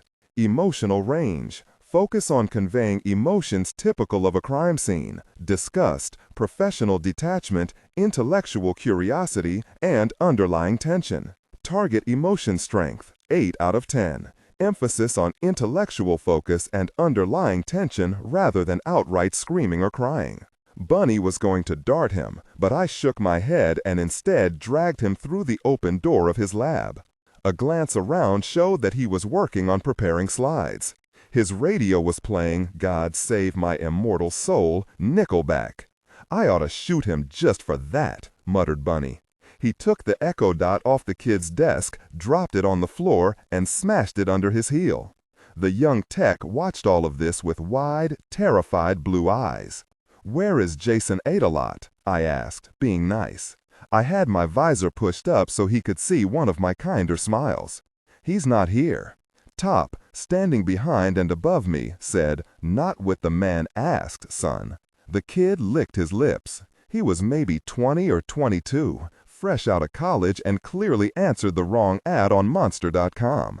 I squatted down, leaning my chin on the flat part of the axe head between the blade and the pick.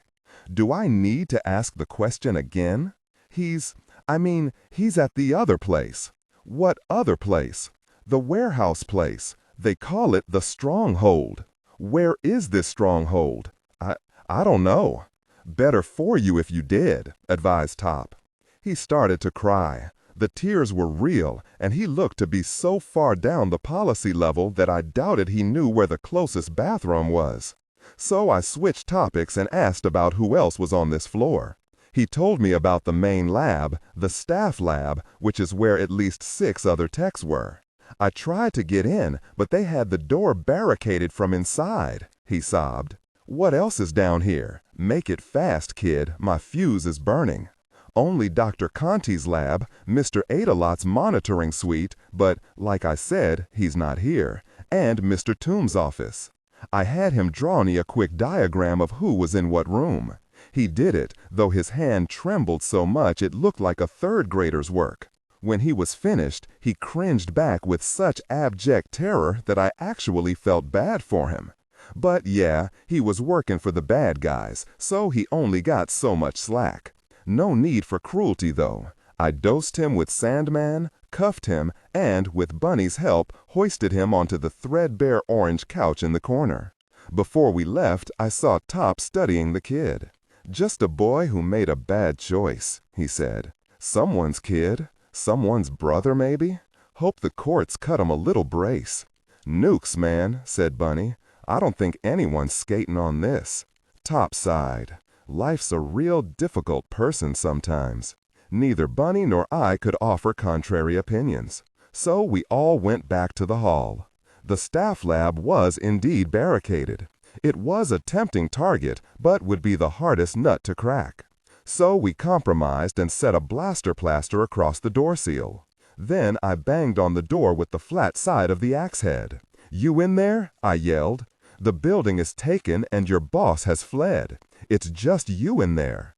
The door is rigged with a high explosive charge.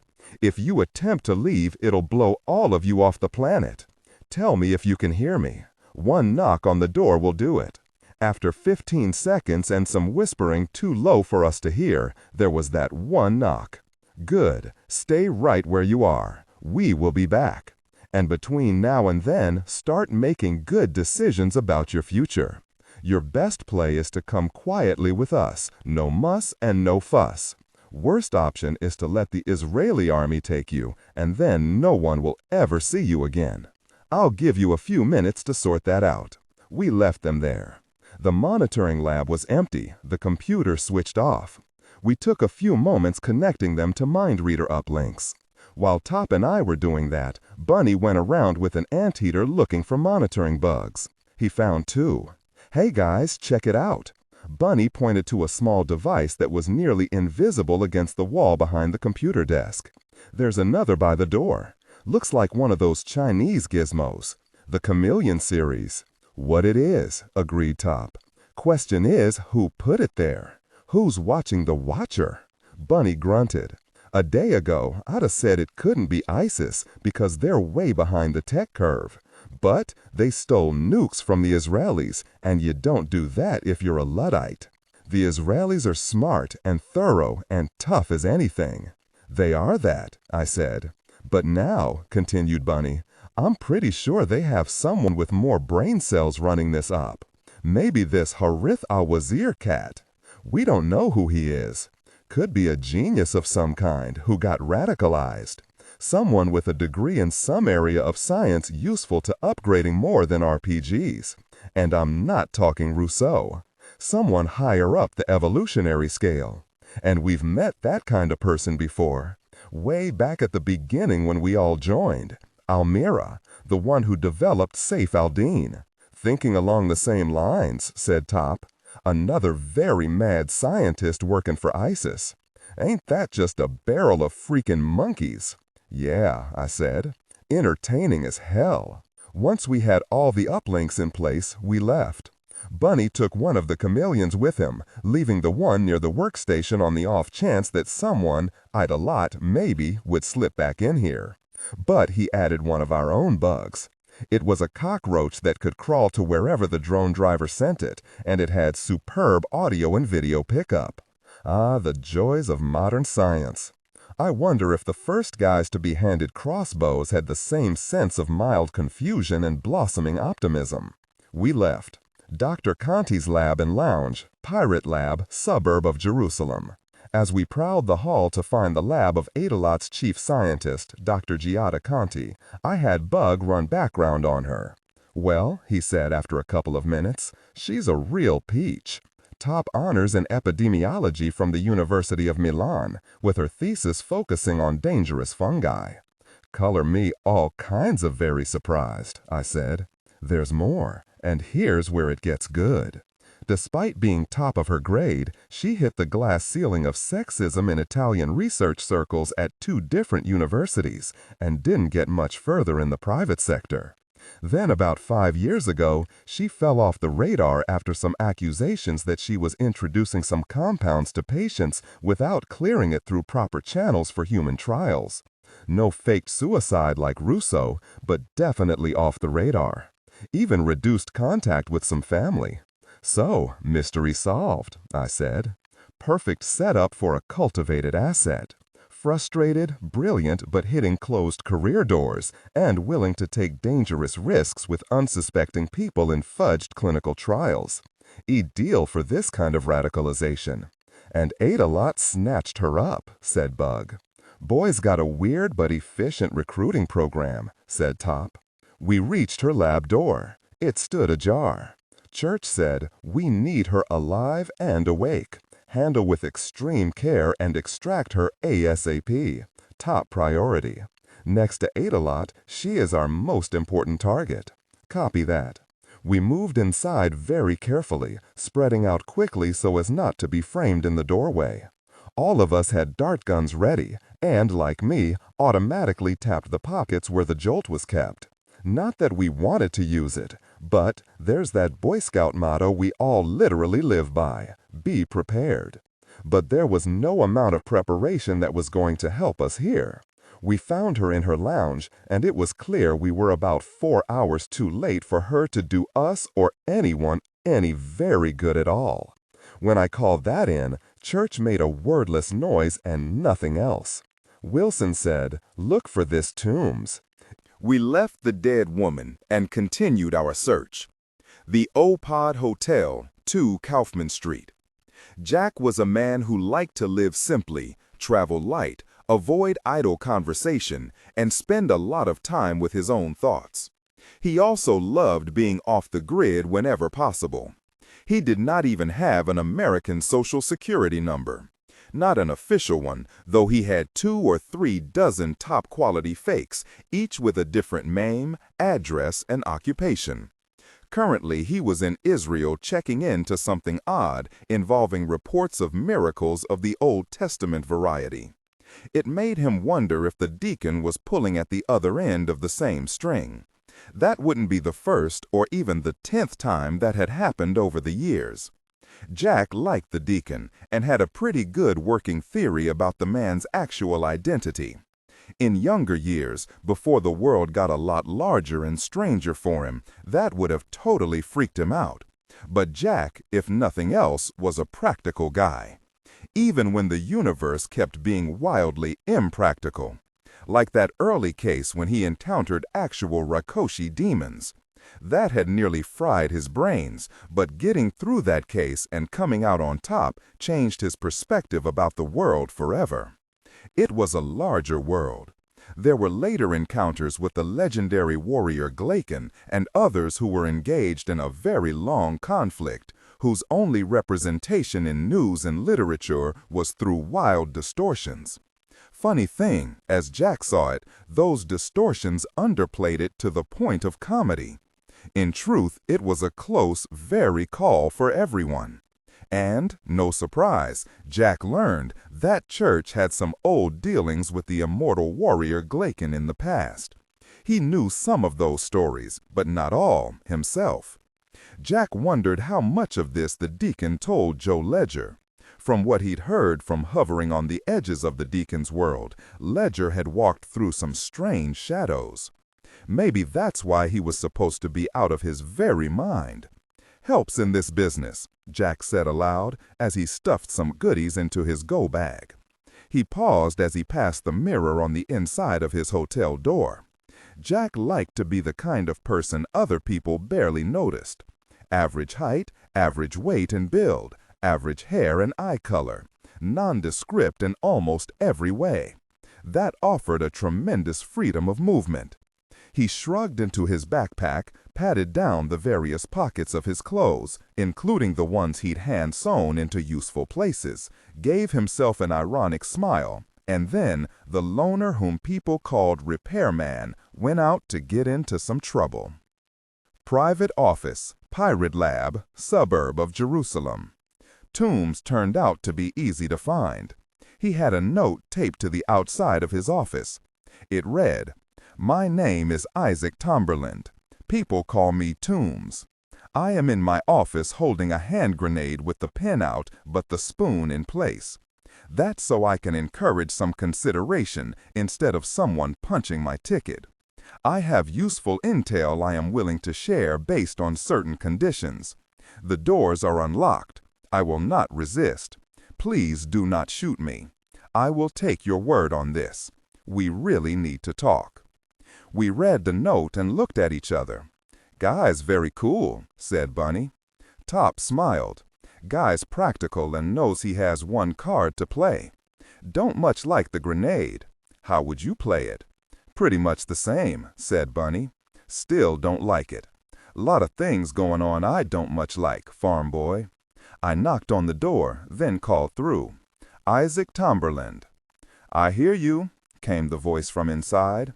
"You willing to put the pen back in that grenade? You willing to give me your word?" "Why would you accept my word?" "Because," he said, "I'm pretty sure you're Colonel Joe Ledger, and despite the fact that everyone says you're crazy as an outhouse owl, they say you'll play fair.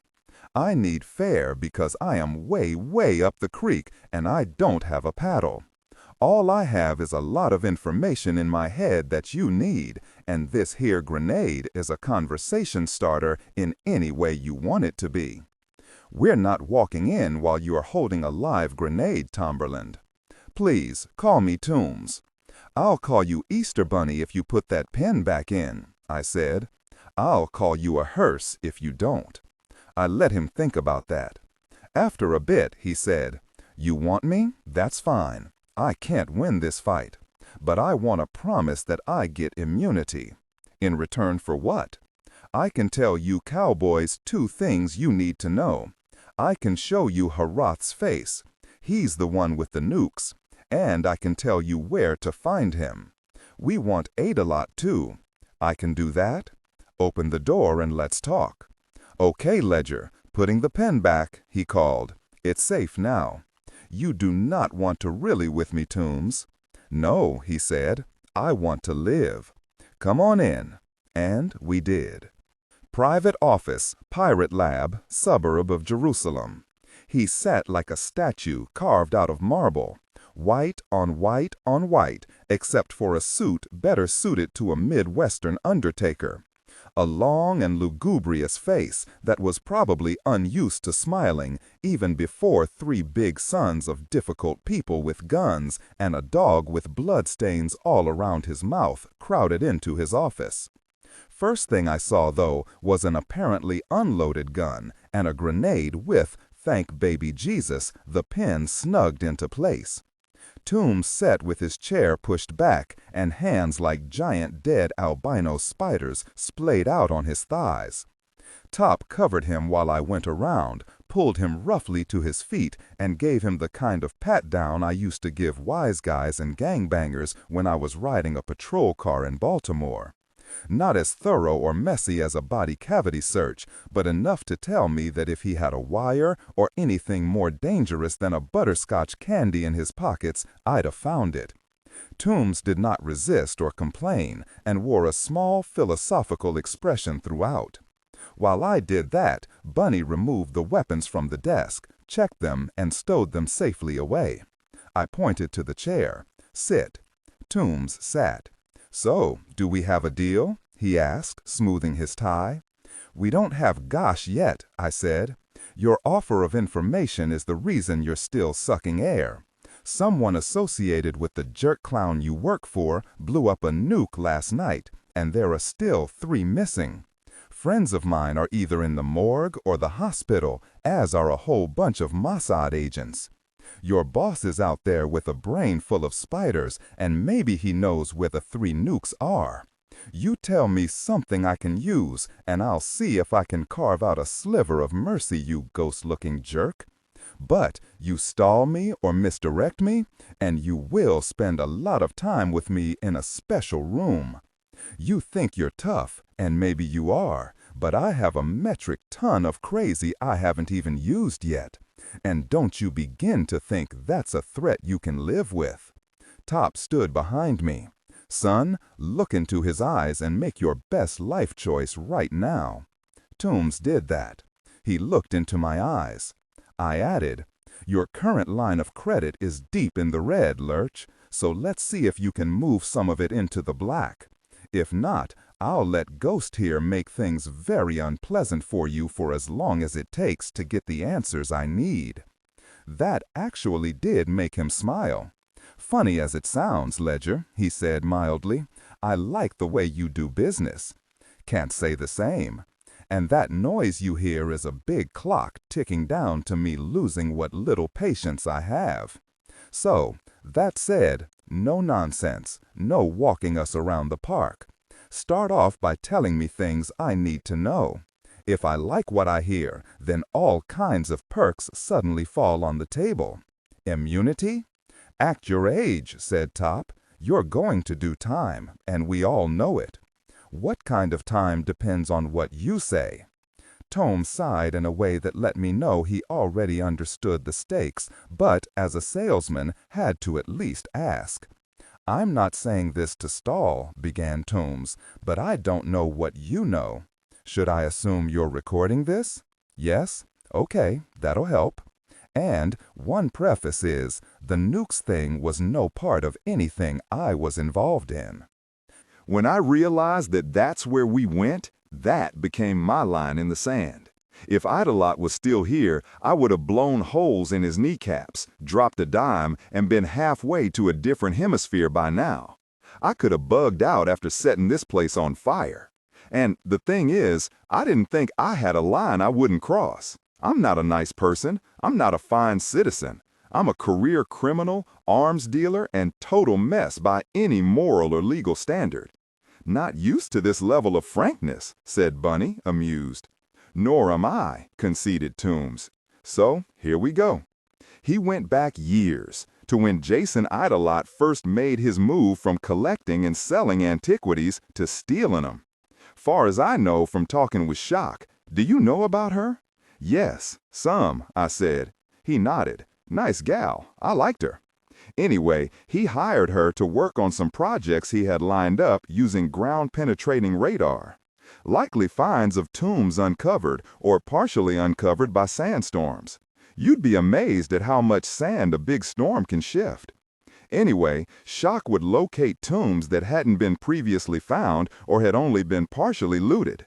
Think about it. There were thousands of years of pharaohs, priests, nobles. Modern archaeology has barely scratched the surface, but modern tech is changing that game. Shock was savvy enough to stay current with satellites and ground-penetrating radar and staying hooked into the illegal Tomb Raider networks. Jason sold it all, some legit, of course, and some with provenance that was finessed and fudged by officials willing to take bribes. All of this put Idolot on TV in 100 countries. The fact that he had product no one else did earned him the Mr. Miracle nickname. But it goes deeper than that. He needs to be seen as the single best source. He's a narcissist like you've never seen. Clever and sly the way narcissists can be, but with a sociopathic side. I nodded but didn't interrupt. Everyone on the comms was listening too. From what I got out of Shock, and we became close, a couple of things were happening under the radar. First, Jason made contact with a Bedouin who was related to the kids who found the first Dead Sea Scrolls. That guy said that there were a lot of scrolls removed from the cave before the more well-known sales happened that are recorded in all the history books. After some bribes, Jason was able to track down the chain of ownership and pay through the nose for a pretty sizable bundle. It included a key to the copper scroll, and he looked at us. Am I saying anything you can't follow? No, I said. Keep going. Okay, so there was a key to the copper scroll, one that made sense of some of those obscure clues as to where treasure was buried. He had Shock go find them, and aside from some hidden household cash people were hiding from the Romans, there were much larger treasures, including some incredible stuff removed from the Second Temple. Relics, artifacts, other scrolls. That's how Jason made his first 30 billion, and a lot of it was on the black market. Oh, and a lot of the buyers on the dark net are legit antiquities buyers who know it's the only source for things they want for their museums and national treasures. I nodded. Jason went mad for anything related to the scrolls. He came to believe that there were things of even greater importance, and I guess he wasn't wrong. But here's a plot twist, boys. Shock opened a tomb near Luxor belonging to a lost pharaoh named Siamun. He was the pharaoh during the time of the Jewish enslavement talked about in Exodus. Still follow me? Stop asking. Just talk. If I have questions, I'll cut in. Clock's ticking real loud. Fine by me. Here's a bit of good but creepy stuff. In Siamun's tomb, they found a sealed lead box about so by so. He gestured with his hands. Sealed with copper and covered with warnings about how Siamun went mad. Shock and Jason brought that box back here to this lab and turned it over to Dr. Conti. She made one discovery, that the curse warned about on the box was an early form of convulsive ergotism, a very powerful strain that was kept viable in the box because there was moisture sealed with it. There was also another copper scroll in there, sealed to protect it from the moisture. What scroll? I asked. One written by the two court magicians working for Siamun, the ones who had that battle with Moses and Aaron. Now the weird part is that the scroll supposedly explains how magic actually worked. Understand, said Toombs, holding a hand up, I never saw that scroll, and I don't believe in magic. Where is that scroll? Probably with Jason. Point is, Jason believes that magic is real, and he has been doing something with that scroll. Not here in this place, so I don't know what he's doing, but I have a very bad feeling. Get to it, said Bunny, gesturing with the fat barrel of his shotgun. I am.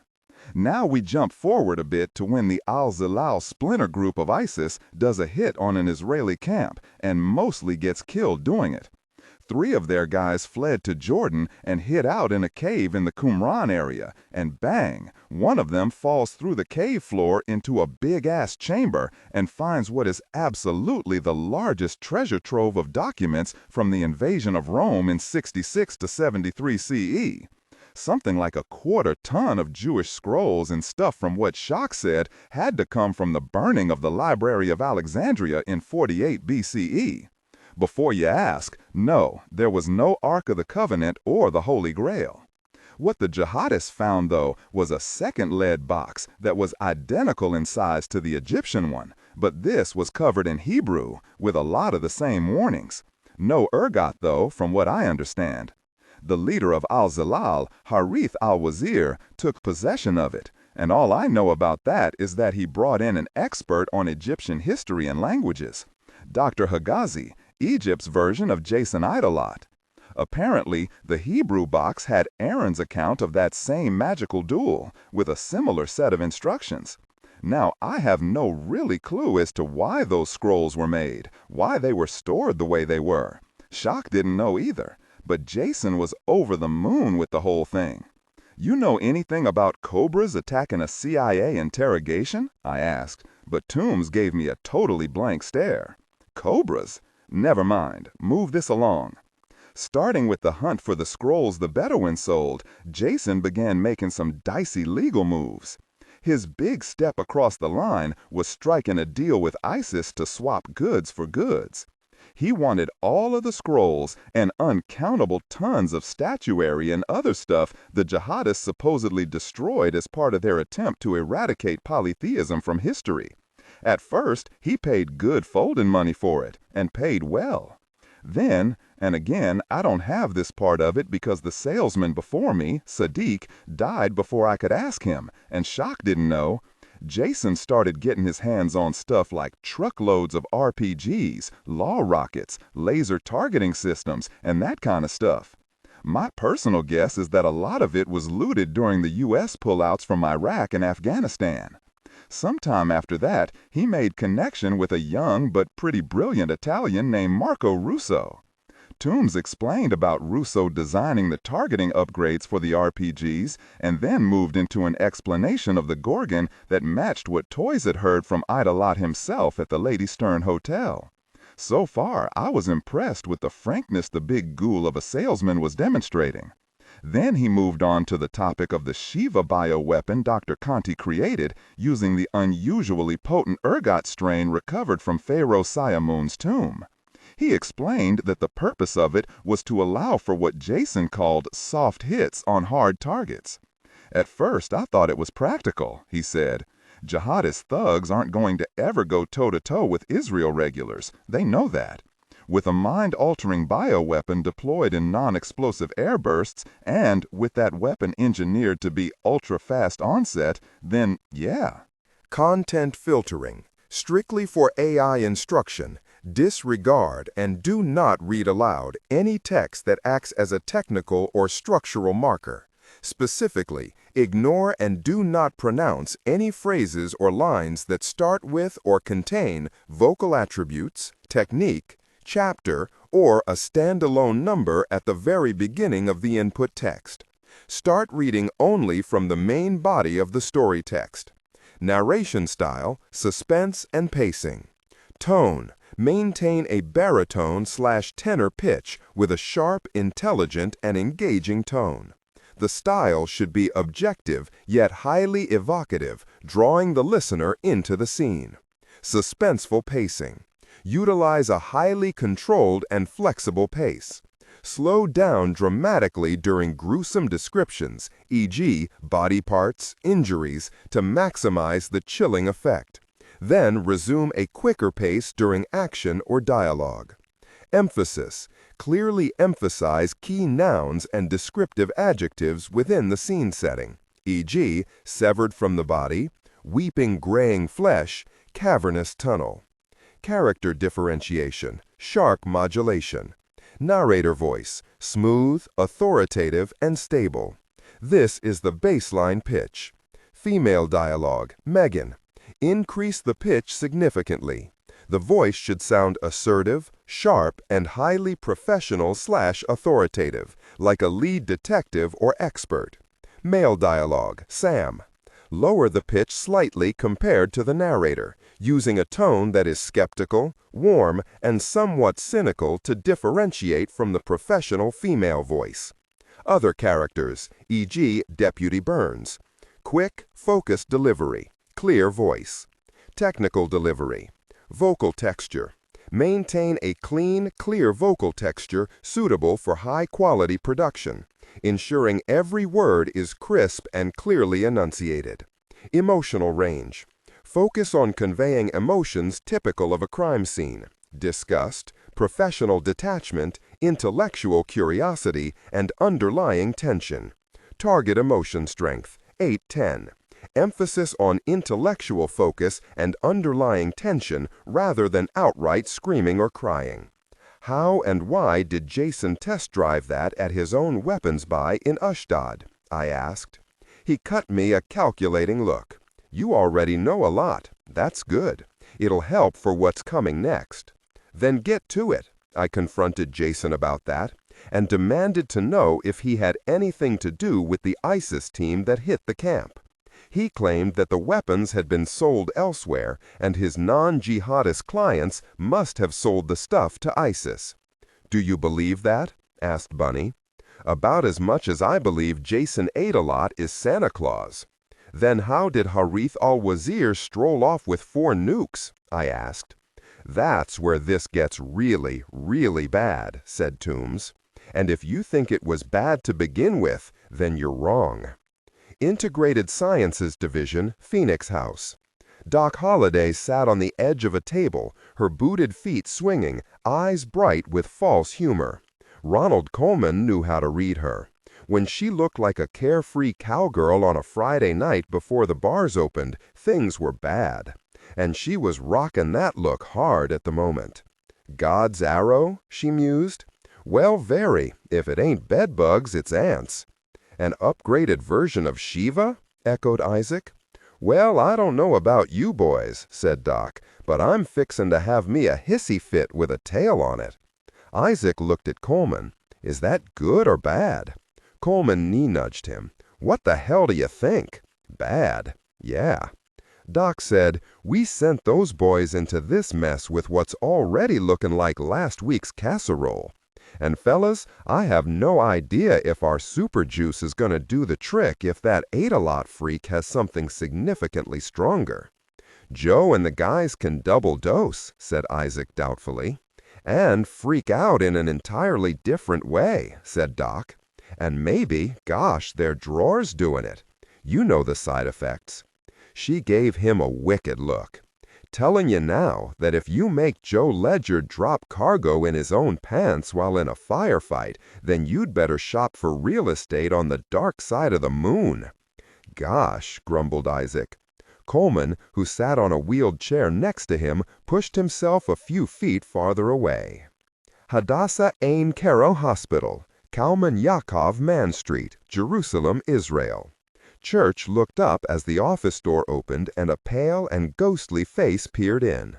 "You should be in bed," said Brick, who was closest. Toys crept in.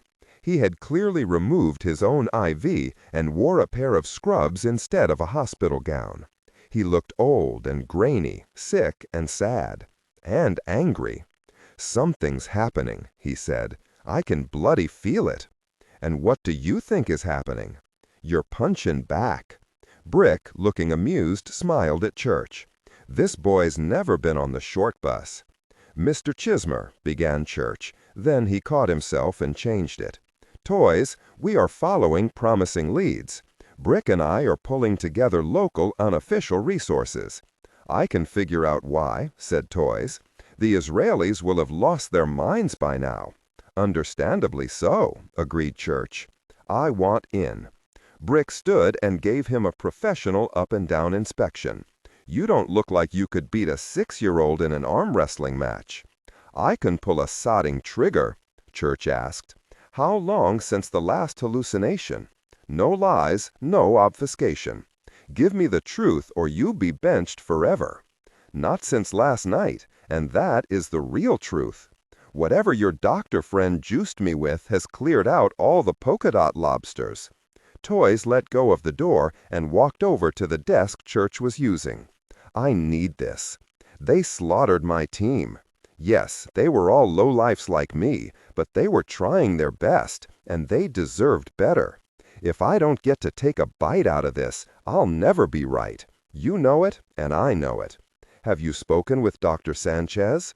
"Who do you think found me these scrubs?" asked Toys. "Private office, pirate lab, suburb of Jerusalem." "Before we all die of old age," I said, leaning both palms on the desk, "where is Jason Adelot?" "At the Stronghold," said Toombs. "It's his main warehouse right here in Jerusalem. It was built by the same people who built that camp where ISIS stole the nukes. Same basic layout. Was a police station and training center until they built a newer facility and moved out. Jason bought it, and he's ass-deep in guards over there. It's where he stores and packs all of the antiquities he buys, finds, barters, or steals. He's been there a lot, and from what I've heard, he's shipped something like 80 tons of stuff back to the States. The place is working around the clock." "What's the hurry?" asked Bunny. Toombs looked at him as if he were dense. "Why, nukes, of course. Miracle Holdings and Distribution, Trenton, New Jersey." Sam Imora sat in the passenger seat of the Escalade and studied the building through binoculars. The driver was a lean young Pakistani woman with eyes that looked very much like those of a hawk, fierce, sharp, focused. "Hazima," said Sam, "no time like the present. Move closer or stay here." Sam turned and glanced at the faces of the 4 people in the back. 3 men and another woman. Each wore a nondescript black suit, white shirt, dark tie over ultra-thin body armor. All wore tinted glasses that were a variation of the scout glasses designed by a friend of Mr. Church's and provided as a courtesy by the big man. The team was new, but not so new that any of them were virgins when it came to this sort of thing. All 5 members of the Boy Scouts were former military. All had seen combat, either as employees of Uncle Sam or as PMCs in other companies before Sam scouted them. They were old enough to have wisdom, but young enough to move like greased rattlesnakes. Sam, though not a deeply affectionate person by nature, loved them all in his way. They were his people. "Sure," he said, "let's drive right up to the door and knock." Private office, pirate lab, suburb of Jerusalem. "Do you know for sure that Jason Adelot was a participant in helping Harith al-Wazir and ISIS obtain nuclear weapons?" I asked. "Yes, I do." "How do you know?" He looked around. "I can show you, but I need to turn on my computer." I made a small finger gesture, and Ghost rose up and put his front paws on the edge of the desk. When he is on the job, there is nothing cute or charming about my dog. He looks like he has eaten someone for breakfast, enjoyed it, and wants second helpings. Toombs looked like a tough son of a difficult person, but no one is all that tough in situations like these. His white face went a deeper shade of pale. "Show us," I said. He turned on his computer and, without the slightest bit of exaggeration, absolutely blew our reeling minds. It wasn't a long video clip, and clearly recorded from a chameleon. We watched it 3 times. It showed Jason Adelot having a deep conversation with Harith al-Wazir. "Jesus jumped up Christ on a hoverboard," muttered Bunny. "Gosh, that's unbelievable," said Top. Toombs looked up at me, his strange eyes hopeful. I had to fight to keep the killer in my head from leaping across the desk and doing bad. Then I nodded to Top, who shot Toombs in the chest with Sandman KS. After that, we were all running like sons of difficult people for the vehicles. Miracle Holdings and Distribution, Trenton, New Jersey. "Might as well just brave it out," said Sam. The Boy Scouts looked like a group of Secret Service agents. They walked right up the flagstone path to the front door. It was locked, and Sam opened a leather ID case and pressed it against the glass at a level where the security guards inside could see it. It said FBI, but that was a lie. One of the pair came over and looked at the card and the badge, frowned, and pressed a speaker button. "You have a warrant? Is this glass bulletproof?" asked Sam. "What?" "Open the very door," said Sam, his voice mild but his smile far less so. "National security. Open right now while you have a chance of keeping your pension and not spending the next 6 weeks being interrogated by that son of a difficult person." He jerked his thumb over his shoulder to the biggest and most obviously frightening of his team, Bear, who was about the size and shape of a grizzly. Sammy Mora was very tough, but Bear sold visual threat better. The guard thought about it and began turning to his partner, but Sam rapped sharply on the glass. "Don't look at him, son," he said. "Look at me. Look at the badge. Open the door." The guard looked a bit green as he fished for his keys. As soon as the door was unlocked, the Boy Scouts pushed inside.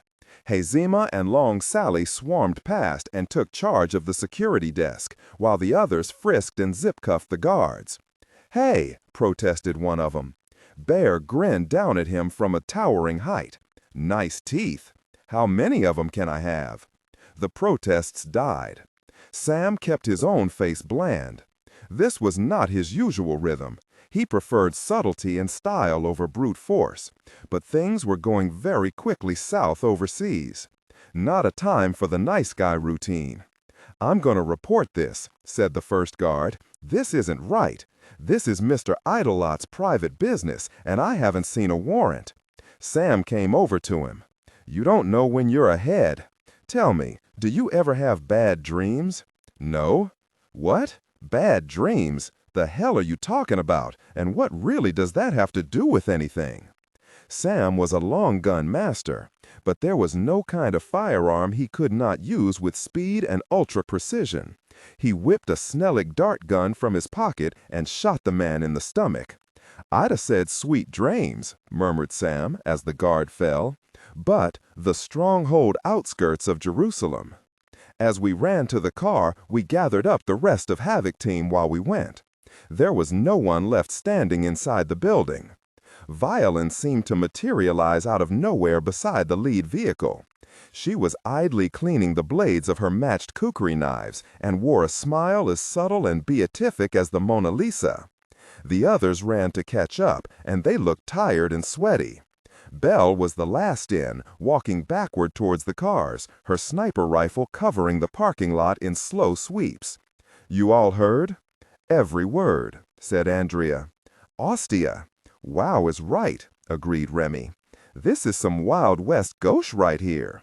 Violin studied my face as we got in. She drove with us this time. "And you believe everything that man said?" "Oddly, I do." She nodded. "He seems smart enough to know where his only path lies. He knows what you will do to him if he has deceived you." Violin touched the side of my cheek. "My dear, twisted Joseph. People think you're the booty man. Cut it out." She gave me a wicked wink. Top leaned between the seats.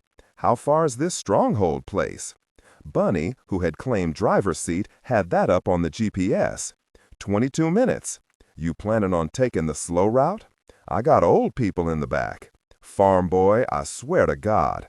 But Bunny, laughing, stamped down hard on the gas, and the SUV shot forward like it was fired out of a cannon. Like it was a missile.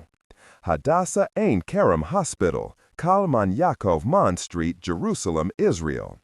Brick Anderson punched out of the last of a dozen calls and rubbed his eyes. Then he glanced over at Church, who seemed to be staring a hole through the wall. "I know it's been a long day," said Brick. "Hell, maybe the longest few days. I know how beat you are, 'cause you and I are on the same clock. But I have to tell you, I can't just sit here making calls. I need skin in this game." Focus came slowly back to Church's eyes, and he gave Brick a faint smile. "You're reading my mind." They both stood up. "I got everything we need down in the car," said Brick. "I know you do." The stronghold outskirts of Jerusalem. It did not take 22 minutes. Bunny had Bug on the line and asked him to plow the road. It was one of the things no one in the car knew how it worked, but Bug could mess with streetlights and reports to local police.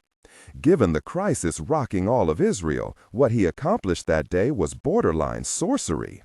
They reached the side street a block over from the former police station in 14 minutes. "You done good, farm boy," said Top, as they got out. "Next time, take the training wheels off." "Bite me, old man." Top gave a warm chuckle as he pulled his bag of weapons out of the back.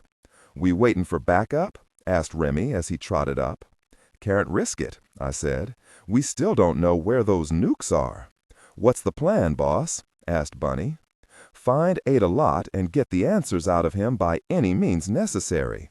"Him and Harith," said Violin, giving me a significant look. "Yes, him and Harith." We were already reloaded and ready. Night had fallen hard over Jerusalem, and that beautiful, troubled old city seemed to tremble around us. As we moved through the shadows, I could feel the weight of it. Invasions, conquest, loss, the screaming echoes of pain the Holocaust survivors brought with them, the hard marks of the foot of Rome, the scars of Babylon, all of it. And yet there was a grace that transcended all of it. This city meant so much to so many, even to those who were enemies of one another. It was the city. In many ways, it was the center of the religious world for billions. Jews, Christians, and Muslims. It was a symbol of endurance, of connection despite all that, of a greater vision than what human eyes could see. I realized I loved this city, and that both filled my heart with something potent and magical, a kind of passion, but it also made me so incredibly furious. Ada Lot and Harith and their monstrous weapons threatened everything that the best parts of this city stood for. I know it's hubris, I know it's absurd, but I could not allow them to win. None of us could. We had not fought all this way, over all these years, through countless versions of the Valley of the Shadow of Death, to have scum like Ada Lot and Harith destroy everything about it. No, we could not allow that. I could not allow that. In my head and heart, the cop and the killer were wearing their own versions of combat armor. The cop was alert, cold, ready. The killer was unfurling his black flag. And the modern man? I honest to God think he was praying. The stronghold east side outskirts of Jerusalem. The place was huge and built to be the fortress it once was. It was designed to withstand a siege, but not the right kind of siege. There are walls that can make vast armies smash themselves to red ruin against the walls and gates. There are forts that can take weeks of bombardment without crumbling. There are forts that can protect whole cities against crusaders and hordes. Protecting against a small team with the most cutting-edge infiltration devices, training, and determination is a whole other kind of warfare. We did not come here to lay siege. We came to Jason Ada-Lot's stronghold to tear him out of the heart of it.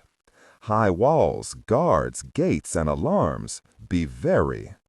The stronghold north side outskirts of Jerusalem. He stood in the inky shadows and studied the fortress. He murmured. Ominous. His tone was sour, but not dispirited. Repairman Jack knelt, fished through his backpack, selected the right tools, and set to work. He had to control himself because for some reason he kept wanting to whistle a happy tune. The stronghold, east side outskirts of Jerusalem. We had night, and we had all of the tech and skills we each possessed. We had the TOC online, and eye in the sky in terms of a satellite belonging to, and this freaks me out, Mr. Church.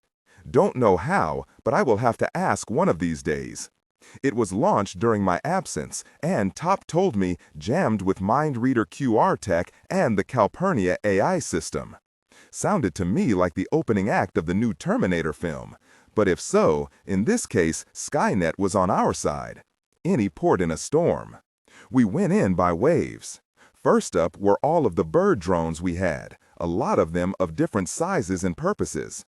Some carried small micro-light EMP poppers, and these perched on the cell and radio towers on the roof. One button push would turn those towers into art installations. Another set of birds perched on lampposts, tree limbs, or even walked on the ground with the officious strutting of regular pigeons, ready for use but conserving battery power. We had killer bees and busy bees, their surveillance-only smaller cousins. We had rat drones, their metal bellies filled with various loads, smoke, tear gas, and explosives packages ranging from bad burn to meet your ancestors. Plus, Andrea and Remy both carried bags to set up countless configurations of the toy box, but also some one-off gadgets to either slow pursuit or eliminate pursuers. And we could barely run with the weight of ammunition we carried. The first card down in the game was to see what was on the other side of the big blocking stone walls. "Let's take a look, Jackpot," I said, as we huddled in the inky cleft between the lead truck and a wall. We were still a block out. "Vola via uccellino," he said, as he tossed another dove into the air. "Fly away, little bird." It swooped up and over the wall and flitted about as if looking for beetles to crunch. The eyes were incredible cameras, and they sent continuous files to the satellite, which were taken by bug software and transformed into a very detailed 3D interior model of the courtyard below. What we saw chilled us. There had to be 30 cars and trucks crammed into the courtyard. Even with all the cars parked outside, these stood out. They were mostly older, dusty, and battered, of the kind that saw hard use, indifferent maintenance, and storage without care. The bird began capturing license plates, and not one of them was legit. As the bird swooped lower, the camera began taking shots of the men patrolling the courtyard. There were a few standard armed security guards in nondescript brown uniforms, but there were 2 or 3 times as many men wearing various kinds of khaki clothes or camos. Every one of them wore a kafia of the same pattern of blue and brown cheps we'd seen before. "ISIS, for sure," said Top. "Yeah," said Bunny, "those Al-Zila goons." "What are they doing here, though?" asked Remy. "If Ada-Lot is pulling up stakes, like that tomb stiff suggested," offered Top, Then maybe these boys are here to take possession of whatever Mr. Miracle has left to sell. Maybe it's a fire sale, all the Gorgons you can carry. If so, I said, then we take it all away from them. Rules of engagement? Asked Top. Until we find where they've stashed those nukes, everyone gets to live. And after? I smiled. Look into my eyes. He smiled too, not one of his fatherly grins. I pulled Andrea's arm closer to me so I could study the current image one of his circling drones was sending. Look here, I said. There is an exterior drain pipe 40 yards from the corner of the north wall. Lamp glow doesn't reach it, and the camera is on a 90-second sweep. That's our opening. Mother mercy, cover that spot. If someone's on the wall and the camera catches them, punch it out. Her reply was a grunt, a speech for her. Again, John Smith came to mind. He was a good man, gentle and kind despite, or maybe because of, what he did for a living. He died bravely fighting another group who had nukes, the Red Knights. Khalid Shahid, his best friend, and one of the DMS's all-time great warriors, fell in that same battle, far beneath the oil fields in Iran. Top called the order for climbing. He wanted gator bait up first, because Remy was light and fit, and gravity never seemed to touch him. He scrambled up like a chipmunk, using only the pipe itself and the friction on the rubber finger pads of our combat clothes. He anchored a line, and then Top sent Bunny up. He was 6'6" and densely muscled, slower than everyone when climbing, but once up there, he could pull up Andrea, who now had 2 gear bags and might have had trouble. And Bunny could hoist Ghost up easier and faster than I could. Then we were all on the wall. There were 4 square towers, and brown-suited guards were visible in each. I had Andrea send 2 killer bees to each, but had him wait. We'd use a coordinated hit on them at need. Then we split up to go hunting. These moments, we knew, were likely to be the last quiet ones. I just hoped they weren't our last of all moments. The stronghold, north side, outskirts of Jerusalem. A very small sound made Jack turn very fast. He had a knife in one hand and pistol in the other. His body shifted into the kind of fighting crouch that the unwary would not see the danger in, but which would give a professional serious pause. "Pax," said a voice, as 3 figures moved out of dense shadow and paused at the edge of weaker gray light. Jack smiled at the lead man. "What do I call you these days?" "Deacon." "Prester John?" "Dr. Pope?" "I've lost track." "Call sign is Merlin," said the lead man, "but I go by Church. Keeps to the theme, I suppose." Repairman Jack sheathed the knife and shook hands. He was introduced to Brick, but before Church could name the third man, Jack pulled his hand back. "Whoa, wait a minute now," he said. "I know this jerk, and in case you don't, he's not one of us. Doesn't Aunt Sally do background checks for you anymore?" "Auntie is retired," said Church. "Oh, gosh, I love her. I'll tell her. But that jerk is Alexander Chismer. Toys. Worked for Sebastian Galt."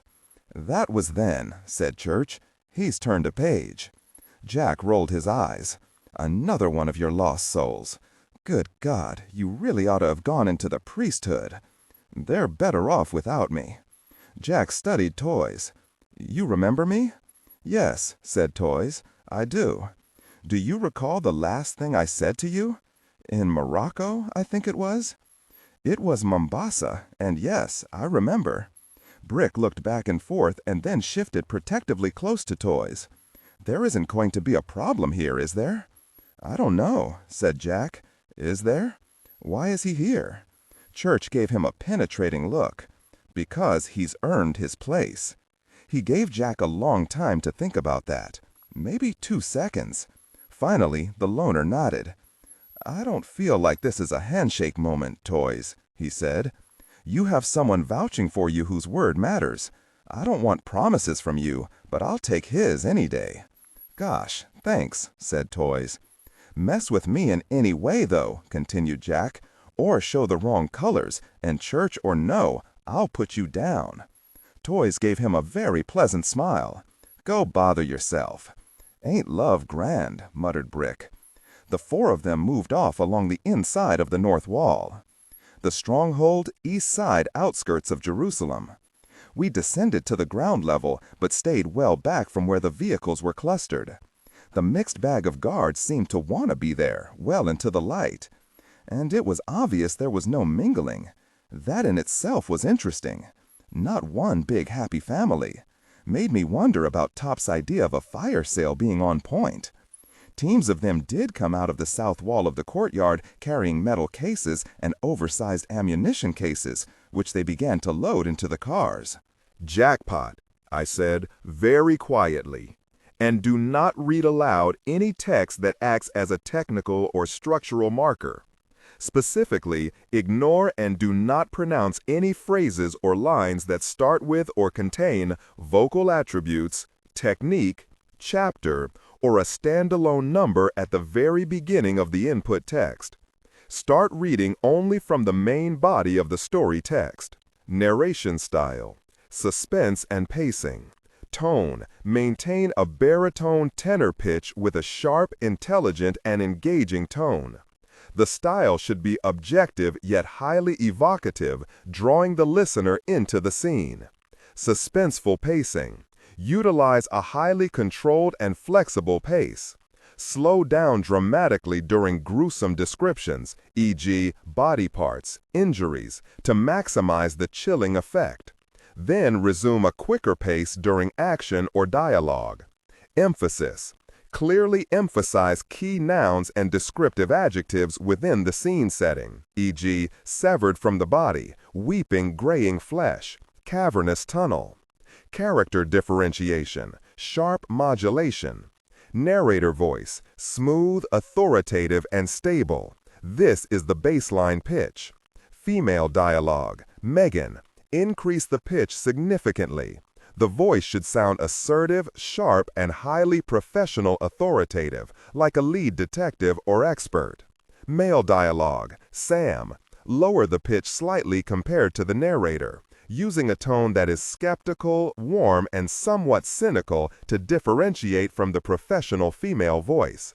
Other characters, e.g., Deputy Burns. Quick, focused delivery, clear voice.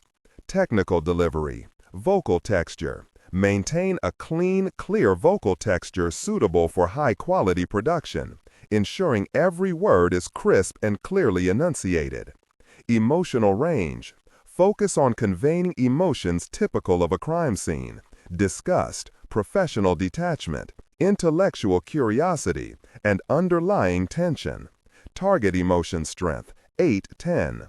Emphasis on intellectual focus and underlying tension rather than outright screaming or crying. Jackpot, I said very quietly. Tag every car. Nothing gets out of here. We can't track.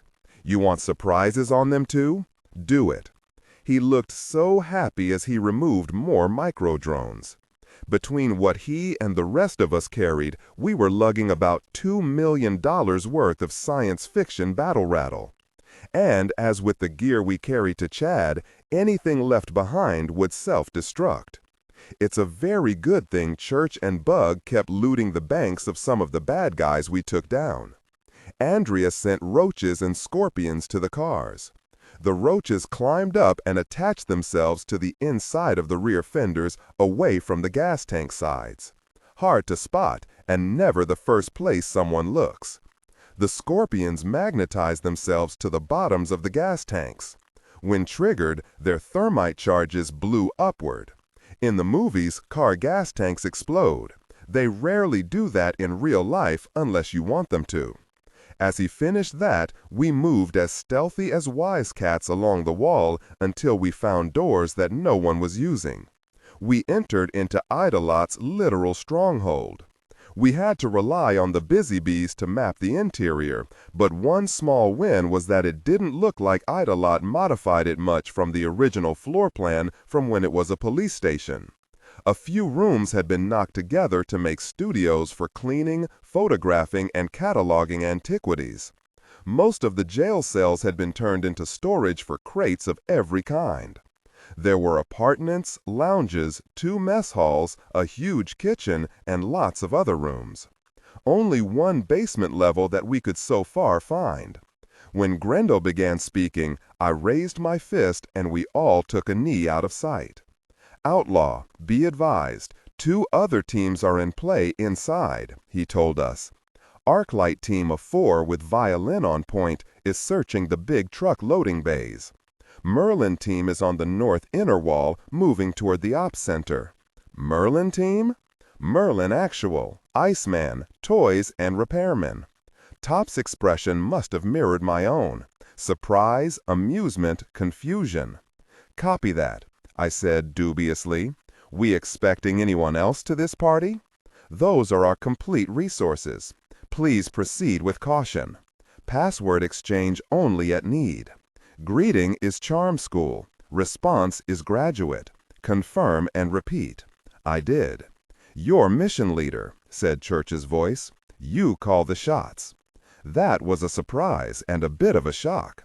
I have never given orders to Church, nor for that matter to Brick Anderson, even though I technically outrank him.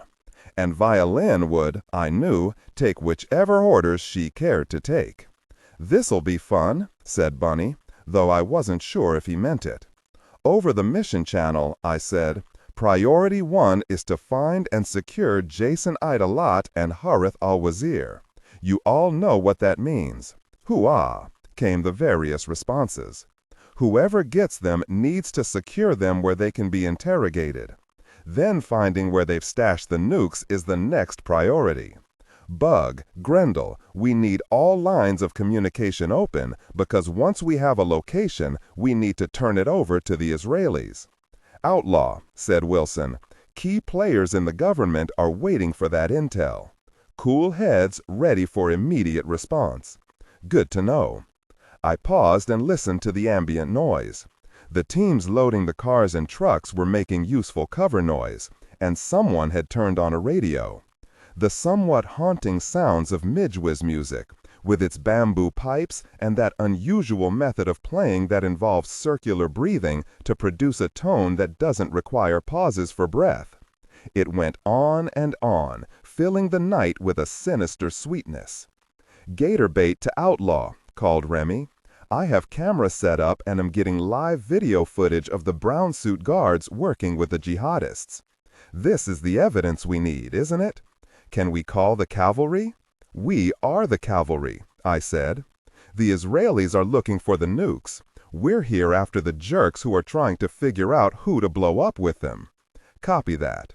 Jackpot, I said. Keep those EMP bombs handy. If we lose control of this, then we can't let anything out. No cells, no radios, no remote triggers. Feel me? Copy that, Outlaw, came the reply. We're 1 3-digit code away from sending this whole place back to the Paleolithic. Okay, time for everyone to juice up, I said, and removed a Catancerin syringe, took a breath, and jabbed it into my thigh. Then gave a smaller canine-adjusted dose to Ghost. He took it in silence because this was a mission. If I'd lightly stepped on his tail at home, I'd have gotten a howling sermon. Everyone keep aware of your partners. Watch for Shiva effects. Double dose them if you can. Sandman KS if you can't. No exceptions. Hooah! Using the 3D models provided by the drones and bees, I split up the building into search grids. I further split Havoc Team, once more sending Remy and Andrea out as a pair. Top and Bunny went looking on the second level, and I took Ghost with me upstairs. I have often wondered since what would have happened if I had made different choices at that moment. Miracle Holdings and Distribution, Trenton, New Jersey. Sam Imora and the Boy Scouts went through the Trenton warehouse with speed, aggression, deep curiosity, growing anger, and determination. They were all shooters, but Sam had put each of them through investigative training as well. He wanted his people to be as close to the standard acceptable to Mr. Church. And, though he seldom liked to admit it, Sam admired Ledger's background as an investigator. That had helped Ledger make good judgment calls, most of the time, and to make intuitive leaps that saved time and saved lives. The staff were all shunted into conference rooms, but with jammers in place and cell phones collected. Landlines were removed from their jacks and the instruments carried out. 3 times guards tried to make a fuss. 3 times Sandman shut them down nicely and visibly. That went a long way to silencing further pushback. As Sam went through the various storerooms, he sent body cam images to Nikki Bloom at RTI. Bug, she told him, was doing real-time overwatch for the mission and could not take any calls. As the images flowed to her, Sam could hear her voice getting more excited. "I'm running these images through MindReader, and God, Sam," she said, "a lot of that stuff is unregistered. If nothing else, we probably got Idolot on taxes." Sam snorted. "I have a feeling Joe wants a bit of heavier judgment on this Mr. Miracle than that." "No doubt," agreed Nikki. "I bet he wishes you were on his 6 right now." "I don't," was Sam's curt reply. "I'm fine where I am. We'll gather up everything that could be useful in court. Remind Grendel that some legit warrants would be useful. I do not relish having to explain things to the IRS or the cops. He says to tell you a courier is heading your way right now. Church has a few judges who are, friends in the industry. The Stronghold outskirts. Ghost and I went upstairs using a fire stair that was inconveniently placed for common use by the 2 guards, both brown suits, were stationed outside of a room with lighted windows. They stood at attention and looked alert. I took the Snellig in a 2-handed grip and moved toward them with quick, small, very light steps and shot them as they became aware. They went right down. Had it not been for the music and chatter down in the courtyard, the clatter of their weapons might have been heard. But it wasn't. I crept up, dragged one farther back from the edge because his arm was hanging over, and very, very carefully took a peek through the lower corner of the window. And I looked right into my own eye. 2-way glass with the mirror facing out. Inconvenient, but not a full stop. I removed a small device the size of a pack of Tic Tacs. It stuck to the lower corner of the pane with adhesive strips. Inside the housing was a small circular diamond blade. It cut quickly and very quietly, sacrificing a little of the former to make sure of the latter. When a section of glass smaller than a dime was cut, it pulled the piece into the housing. A counterclockwise turn removed it from the adhesive, and I fed in a slender fiber optic scope. Not much of it, only the tip, so as not to present a moving distraction. Peripheral vision is sharper and more alert than many people think it is. When you live in a world of high tension, you become more aware of it. So I was very careful. And there he was. There they were. Jason Idolot in conversation with Harith al-Wazir. I knew what I would find, but it still jolted me. Idolot, dressed in an elegant business suit, sat with a cup of coffee cradled between his palms. On a screen facing him was Harith. The screen was Idolot's big computer monitor. The screen was turned off. With it darkened, the surface was reflective, a mirror, and Idolot spoke with the face in that reflection. The Talk Phoenix House. Everyone stared at the image on the screen. It was what Toombs told Ledger, but it changed nothing. In fact, the undeniable truth of it changed the shape of reality. Jason Idolot, the voice of religious antiquities, the hero who saved much of what ISIS tried to destroy, the Mr. Miracle of so many TV shows, from educational documentaries to Hallmark Christmas movies, was one half of a person. His other half, created in some fragmented room of the man's mind, was Harith al-Wazir, the founder and leader of the Al-Jalal splinter cell, the felt but never before seen master manipulator behind countless increasingly successful arms deals that tore Allied planes and helicopters from the sky. The man who had orchestrated one of the greatest crimes in history, the theft of 4 air-to-surface nuclear missiles from the Israeli army. It explained everything and nothing. Only a few people, some of them watching from remote places like the Arclight Safe House, Rudy Sanchez and Helmut Deacon, understood.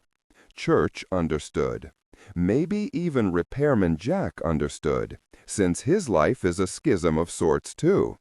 Joe Ledger understood. The rest merely had to accept. It tied nearly all of the strings of the many cases together.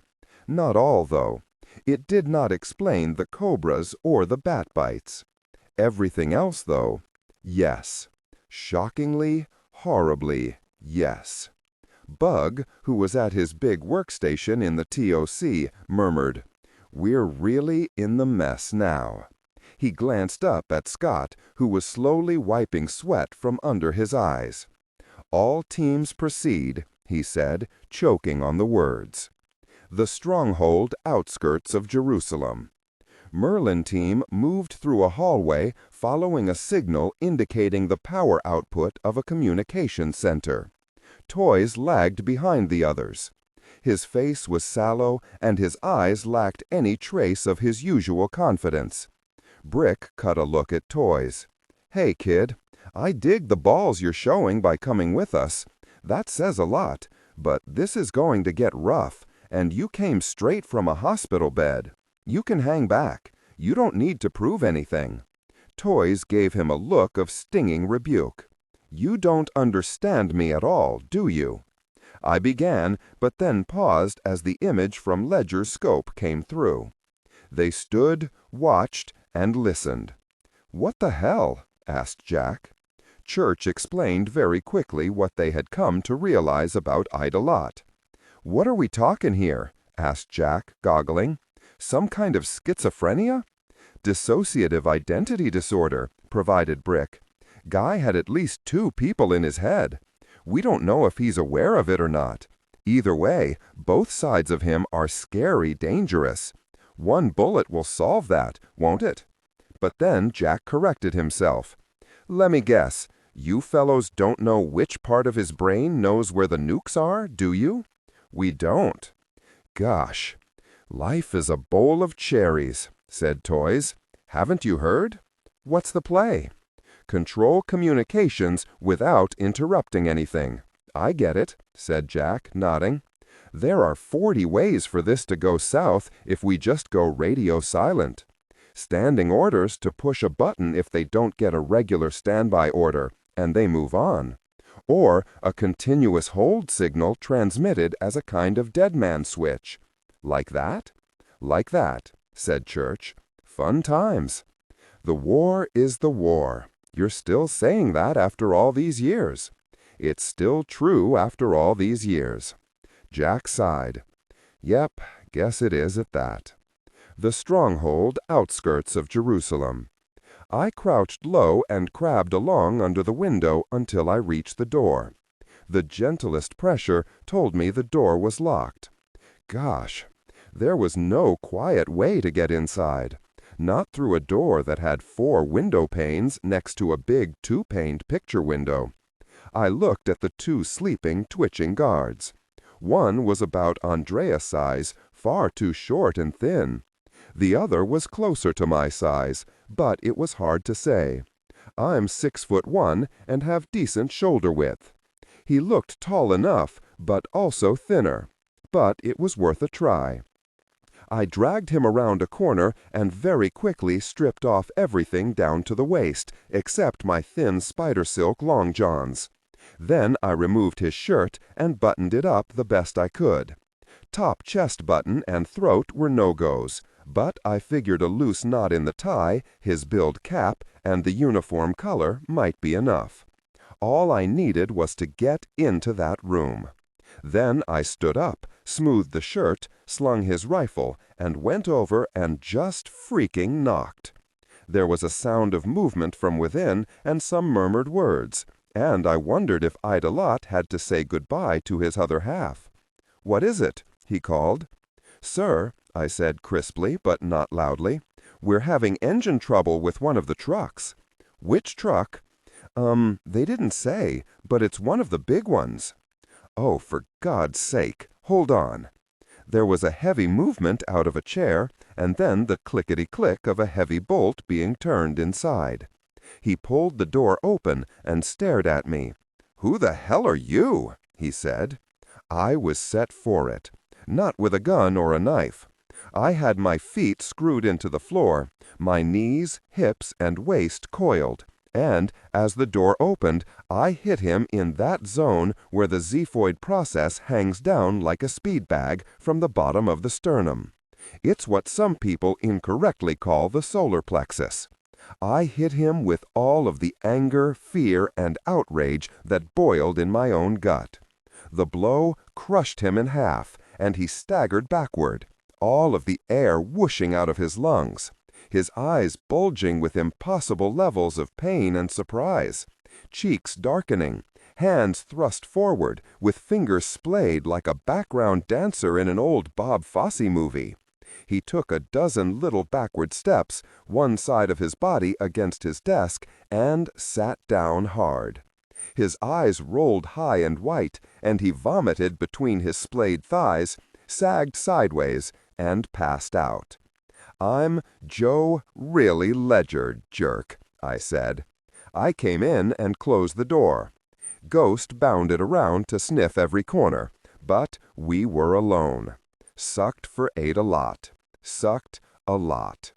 The stronghold outskirts of Jerusalem. Repairman Jack walked right into the communications room. Unlike everyone else who had invaded the stronghold, he was dressed the most like as an ordinary citizen. There was a row of handy-looking clipboards on the wall outside, each with some kind of sign-in sheet. He plucked one off, tapped on the glass door with the corner of it, and entered. "Hey," he said, "I looked for Jimmy on the shift schedule, but he's listed as off. Thought he was on for tonight." The 4 men seated at various desks, each wearing headphones, looked up with mild disinterest. "Jimmy who?" asked one of them. "Smith or Laszlo?" "Really, if I know," said Jack, and pointed a gun at him. Church and Brick flowed inside immediately, both of them with Snelligs raised.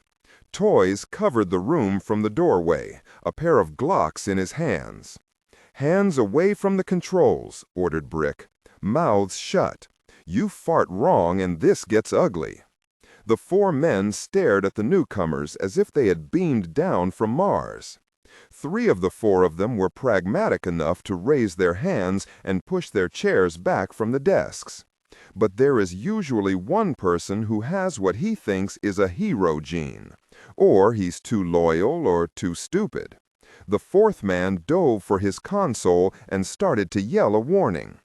Church was the oldest by far of the 4 of them, and he was further away than either Brick or Jack, but he reached the foolish one first, and suddenly the man was leaning back in his chair, face contorted in a paroxysm of agony so intense it stalled his ability to scream. Church kept pressure on a very specific spot on the side of the man's neck, and surveyed the other 3 with cold, dark eyes. "You have been given orders," he said mildly. Toys raised his guns. "Trust me that you want to listen." The men raised their hands, and Merlin team went to work on them. The stronghold outskirts of Jerusalem. I dragged Ada-Lot into the back room, hoisted his bulk onto a couch, zip-cuffed his ankles and wrists, and then gave him a few entertaining slaps to wake him up. He hadn't gone entirely out, but he was at the edge. There are punches and punches. Do it one way and you knock the wind out of someone. Do it another and you can rupture internal organs. I was shooting for a middle ground. I wanted him able to answer questions, but I sure as hell didn't want him enjoying it. Understand, I'm not actually cruel, though the killer part can be. It's just that people were dying, and there were those nukes. Wasn't a Mr. Rogers moment, if you can dig that. I even think Rudy might have approved, though he'd want to go to confession afterward. Adalot's eyes swam slowly back into focus. I let him get a good look into mine. God only knows what he saw. The cop and the killer and me looking back. Ledger, he stammered. Yeah, I said. Ain't that fun? You can't be here. And yet, here I am, jerk.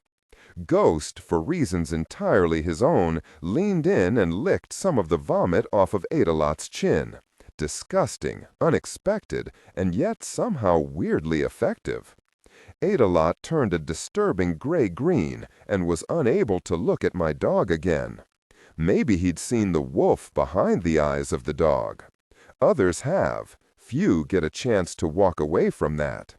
Listen to me, I said. I know what you're doing. We're tearing down your entire network, here and in the States. The IRS, Homeland, the CIA, Mossad, and all of the other alphabet groups you don't want giving you a legal prostate exam. But there it is. You're done. You're cooked. I'm a businessman, he blurted. I sell religious antiquities. And I'm the flying nun. Really you. We know what you're doing. He tried to close his face, to not show anything. Okay, I said. Try this. Gorgon, Shiva, blind eye, lead boxes in tombs, lead boxes in Cave 13 in Qumran, RPG upgrades, God's Arrow, Camp 1391, 4 nukes, shock, dead as really, Dr. Conti, a suicide, tombs, diming you out, Pharaoh Sayomon, Ayob Alazaki, Al-Zilal, and I leaned in close for the last one, Harith al-Wazir. I let all of that swirl around in his brain as the cop in me read him, looking for tells, looking for recognition, searching for a schism between Adalot and Harith, looking for a connection, a shared awareness that I wasn't certain was even there. When he didn't answer, I leaned closer still and named the mosque in Willow Grove, Pennsylvania. I named people from his childhood that he hurt or possibly killed. I kept turning dials on him, kept driving the mental bamboo shoots up under his fingernails. His eyes jumped and twitched, and I don't think I have ever seen anyone so comprehensively terrified, or as confused. His mouth began to work, not well, and with nearly no volume to his words. My name is Mr. Miracle, he said, in a voice that was almost that of a child. Weak, small, defensive, frightened, lost.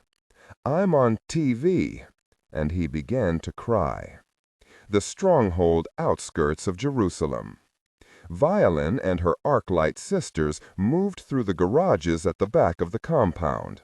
There was a big bay that opened out into loading docks for tractor trailers. Brown shirts with guns stood watch as teams of ISIS fighters moved stacks of metal crates into the back of one truck. The other was full, but the doors were open as men strapped the cargo in place with canvas belts.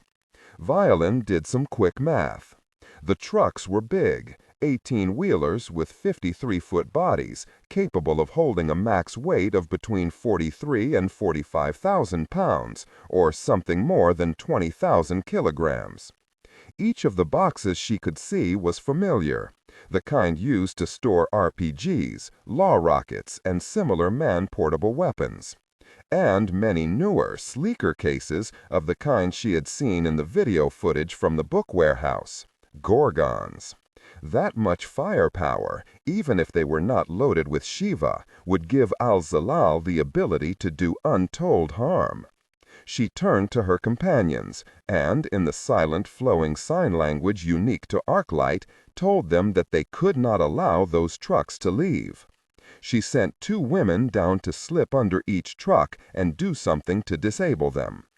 Then she used a keypad on her tactical computer to relay the information to the TOC, to her mother, and to the rest of the team. Word came back at once from Scott Wilson to hold until Adelot was confirmed secured and intel was acquired about the nukes.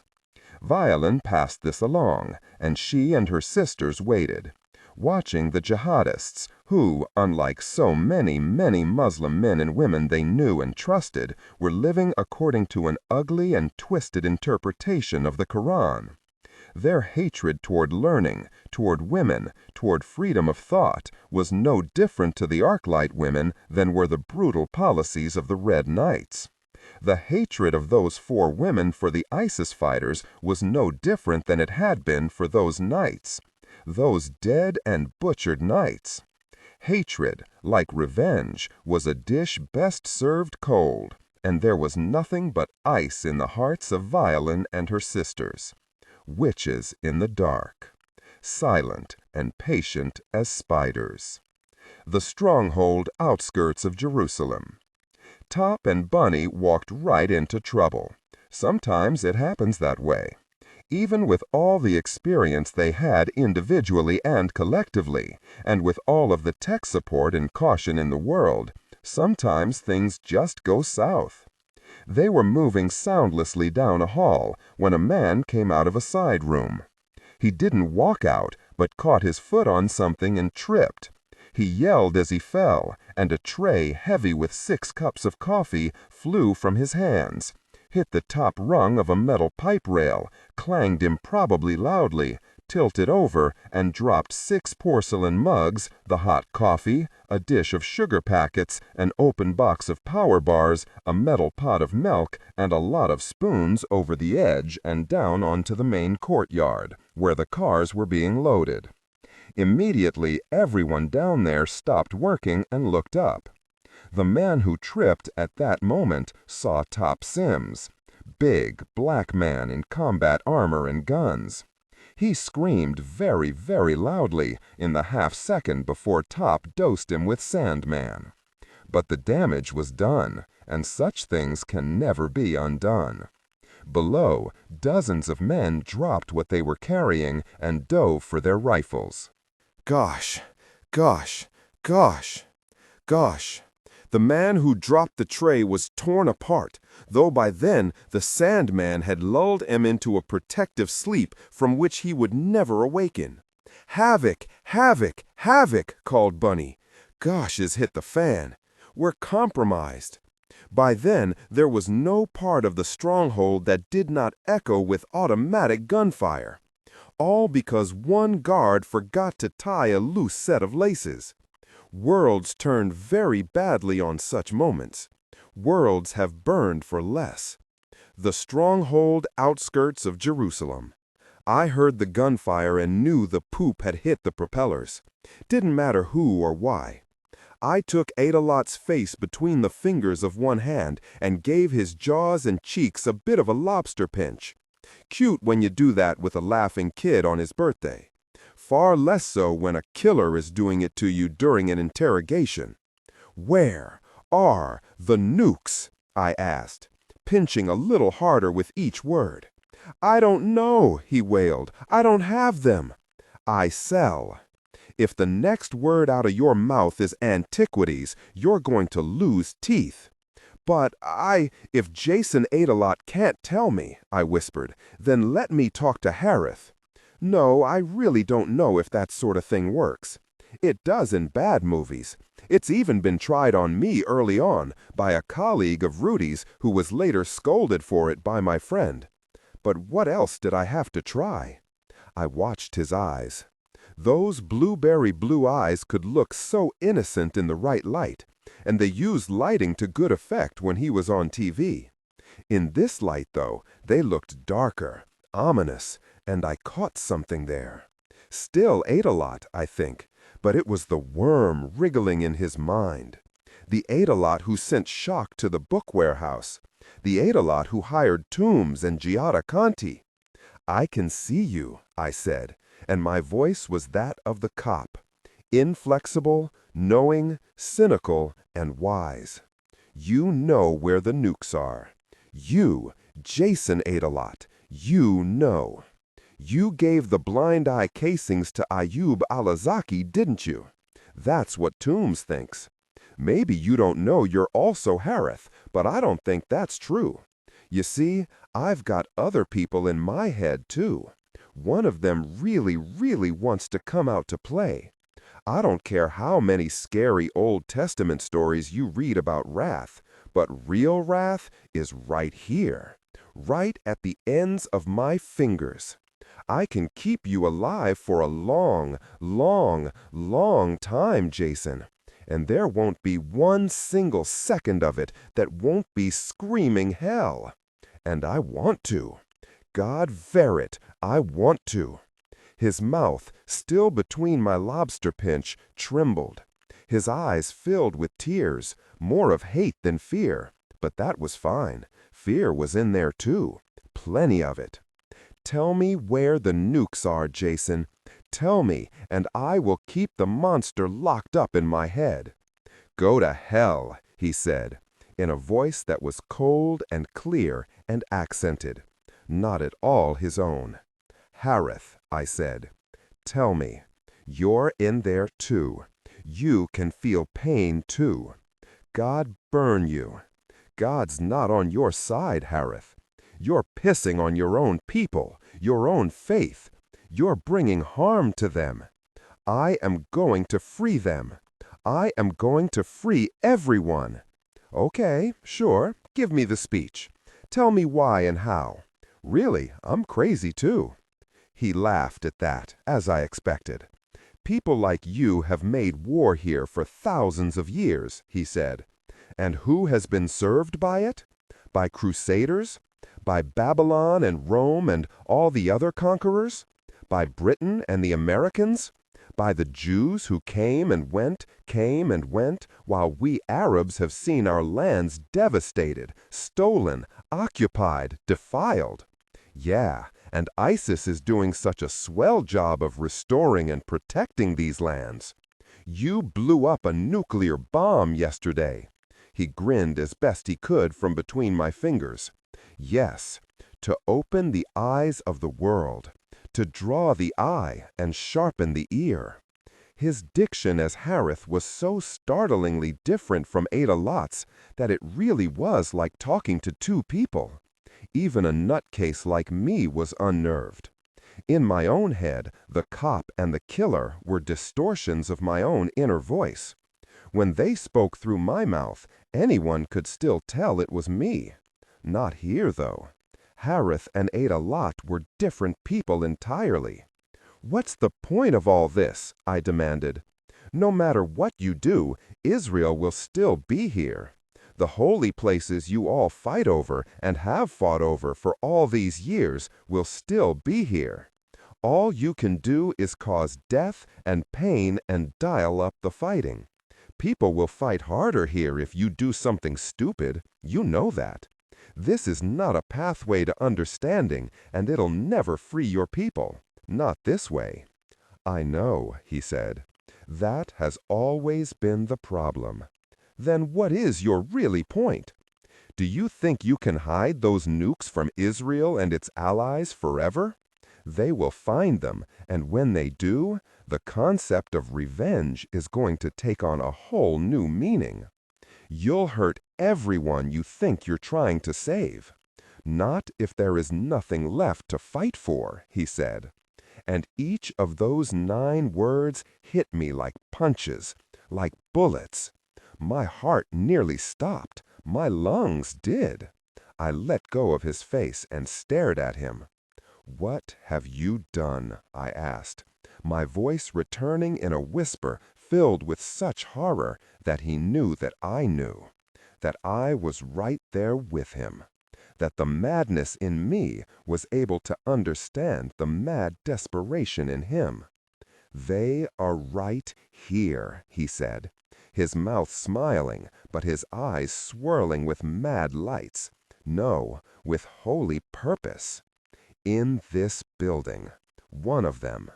Soon it will go to the Temple Mount.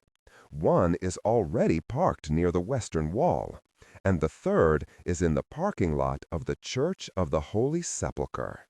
What? I gasped, and my heart lurched with shocking pain in my chest. What need will there be for war when the wrath of Allah cleanses the trappings of conflicted faith?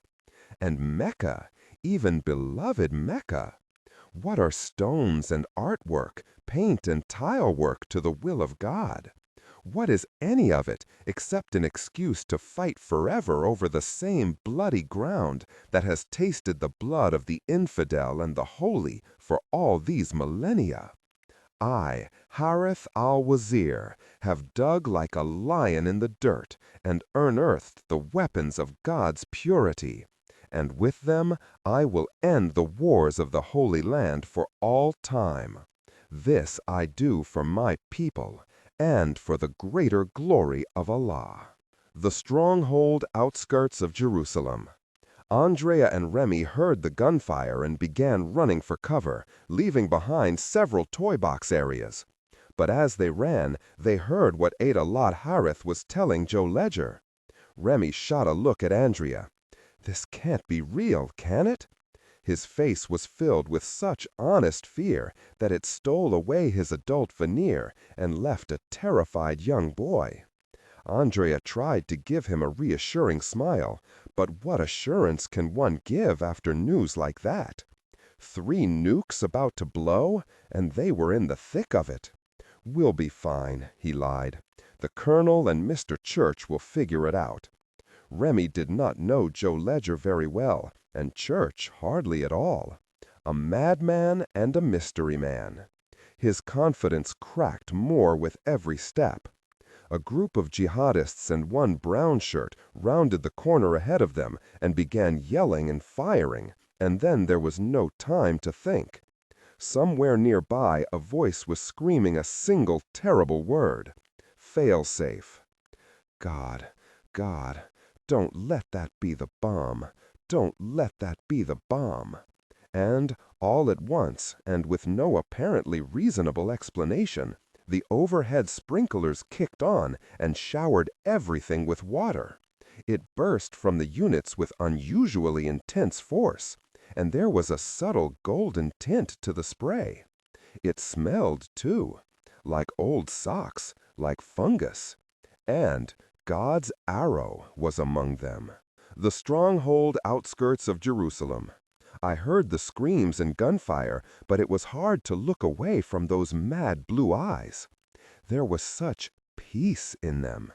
Peace, acceptance, belief. Jason Adelot was mad as the moon. Harith al-Wazir was a visionary, willing to change the face of the Holy Land forever, and in doing so, change the world. These were the trembles I'd been feeling as, bit by bit, the fabric of reality that I understood began to change into a new pattern that no one could yet understand. Harith had, like a true believer, set himself on a course to immolation with the rest of us, with his land and the structures of the faiths of the Muslims, Christians, and Jews. His desire was, in its own way, pure. The crazy, ugly, funny thing was that in many ways he might be right.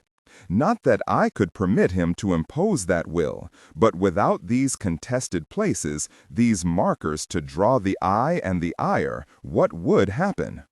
Israel might crumble, or what was left of it, and there would be a lot left, would likely overrun all adjoining areas in a retributive land grab to replace what was stolen. Pilgrims could no longer come to Mecca, so where would they go? After a disaster of this scale, would pilgrimages as a whole falter and fail? Where would the U.S. stand? Would they allow Israel to retaliate, which they would want and need to do? Or would the Americans try to be the voice of reason, of peace? Given the state of Congress and the national temperature there over the last decade, I had serious doubts. Same went for England, France, Russia, Germany, and the other countries. Would Ethiopia try to rise, embracing more dramatically their claim that they were one of the lost tribes of Israel? Would there be a new Mecca, a new Jerusalem? Would all Christian pilgrimages turn to the Vatican or some other place? What would the world be without the Holy Land? Even for atheists, it was a political area too important to be written off. I grabbed the man with both hands. "Where are the bombs? Tell me exactly where they are." Idolot's personality swam into view, and it was sly and cruel. "You never broke Mr. Russo, did you?" he mocked. "You don't even know how blind eye works. God in his heaven, it's like playing with children." In my ear I heard Grindle give a sick cry, then he squeezed out 2 words. "On it." I tried to give Idolot my own arrogant smirk, but it never gelled, and he didn't buy it. "Fail-safe," someone yelled from outside. Then a dozen voices picked up the chorus. "Your time is up, Colonel Ledger," said Idolot. But there was a bit of Harith in there too. Directly over our heads the sprinklers kicked on and soaked us with Shiva. The stronghold outskirts of Jerusalem. Brick Anderson caught Church under the arm and dragged him out from under the fierce spray from the sprinklers overhead. "I saw a main down the hall," snapped Toys. "Maybe it's the cutoff." He whirled and staggered from the room, arms over his head in a vain attempt to block the spray. "You're dosed," Brick said to Church. "It's okay, boss, you're dosed." Even so, Church tore at his pocket for a fresh cigarette. "You're dosed, boss." Church looked at him. A soft smile formed on his face, sweet and sad, as he held out the cigarette. "But, Auntie," he said reasonably, "you haven't had your medications today." Brick froze. "Boss, it's me, Iceman. It's Brick. Aunt Sally's not here." Repairman Jack, lingering in the doorway, watched the byplay. "Oh gosh, are you sure he got that juice stuff?" "Yes." "Auntie," said Church, "you need your blood pressure medicine. You can't keep skipping it." "Oh gosh," breathed Brick. "Can't you dose him again?" cried Jack. Brick reached for a cigarette, and in that moment the face of Mr. Church changed. It lost all softness and went as dead as a mask. He slapped the cigarette from Brick's hand with a movement so fast neither Brick nor Jack saw his hand move. And then Mr. Church attacked them. Top and Bunny kept spitting the liquid from their mouths as they fought. Both of them had Snelligs, but the distance down the hall was too great, and the downpour of water knocked the darts to the ground, where they smashed. "We're going to die up here," snarled Bunny. "Gosh, no we ain't," said Top. He crammed back against the wall, holstered his dart gun, and swung his rifle into place. "Time to stop messing around. You with me, farm boy?" "Now until the end, Dad." Top cut him a questioning look. "What?" Bunny blinked. "No, not Dad. That's wrong. That's stupid. Old man." Top grabbed a powerful fistful of the front of Bunny's combat harness and banged the younger man off the wall. Not hard, but hard enough. "You good, farm boy?" Bunny swallowed, then flinched as bullets burned through the air. "I'm good, Top."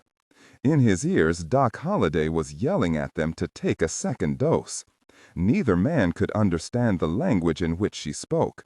It sounded like opera to Top and dolphins to Bunny, and neither was aware of it. Violaine was not under the spray of the sprinklers.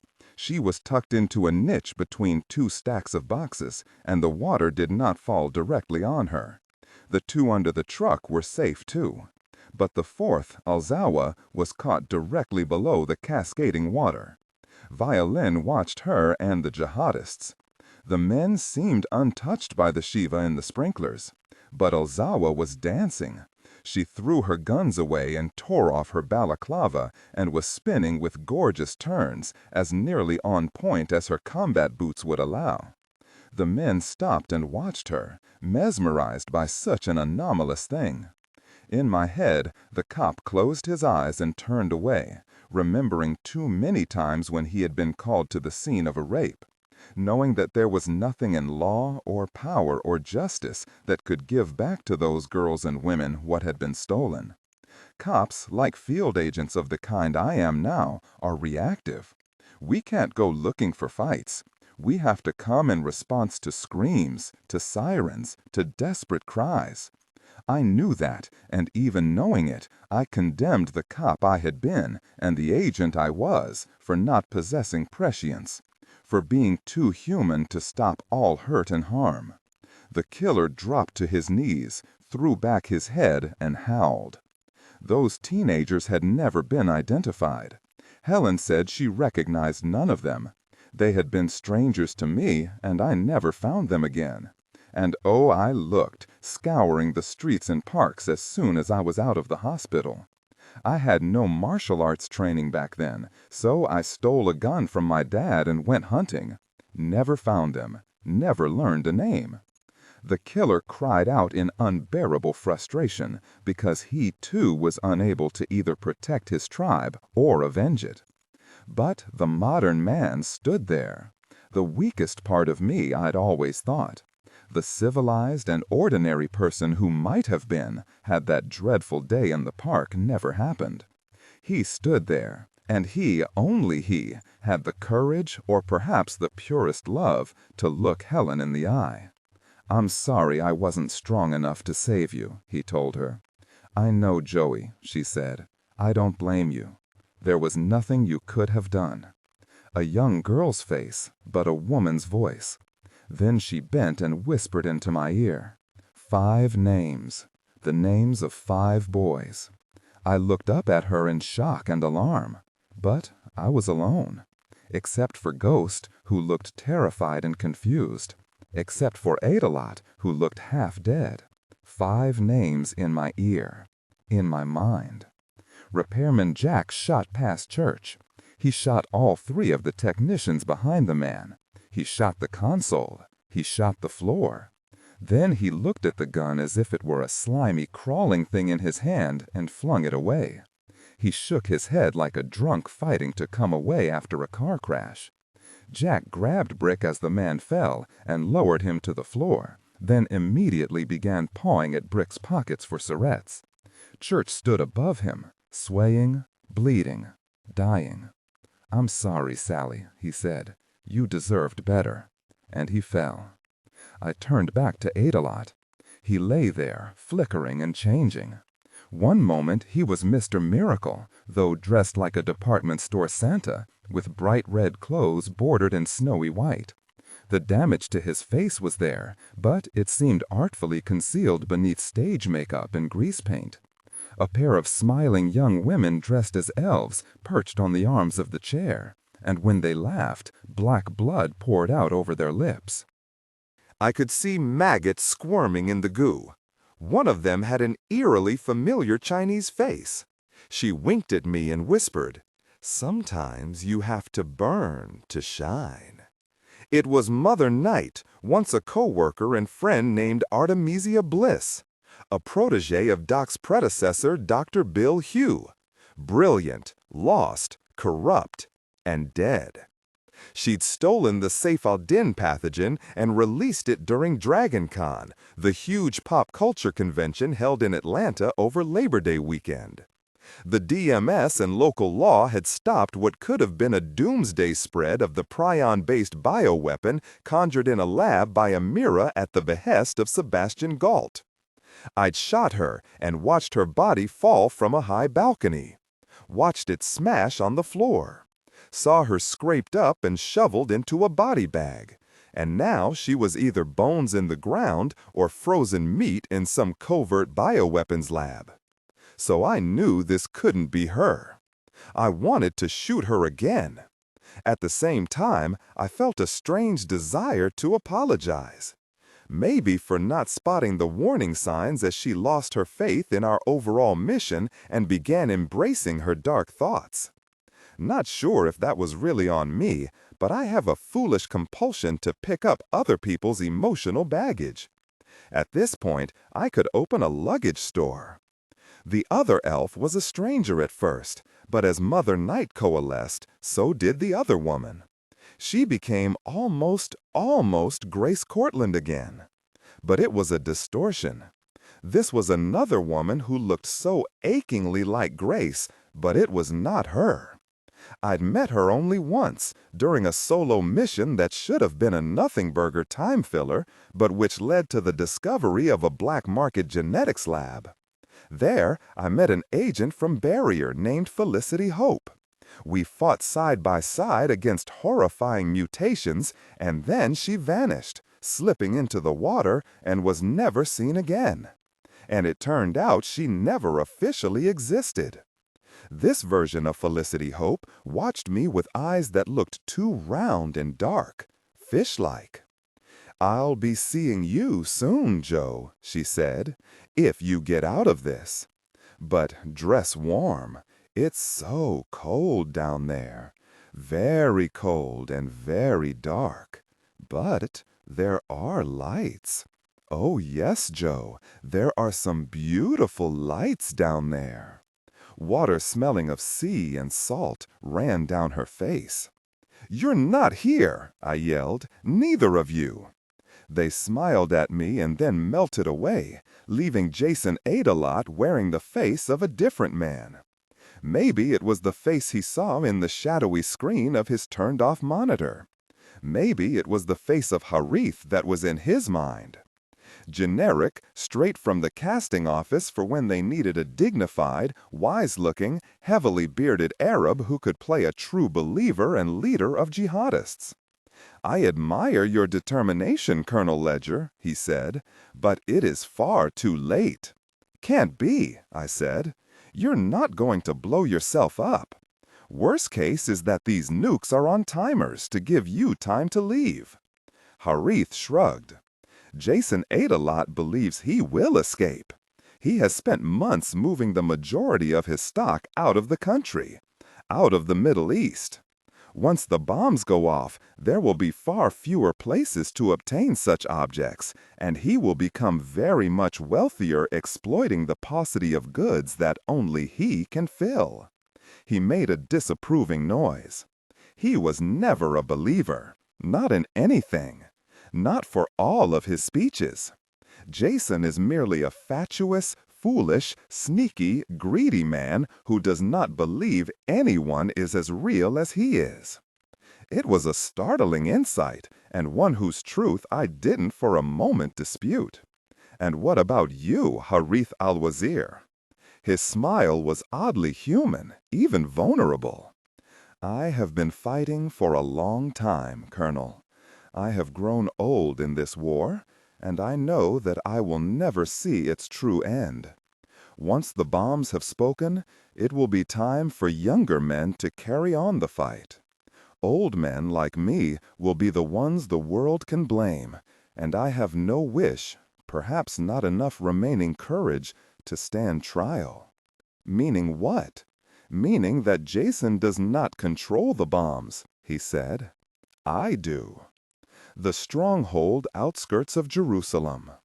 Violin moved through the dance, following the music, finding beauty in everything.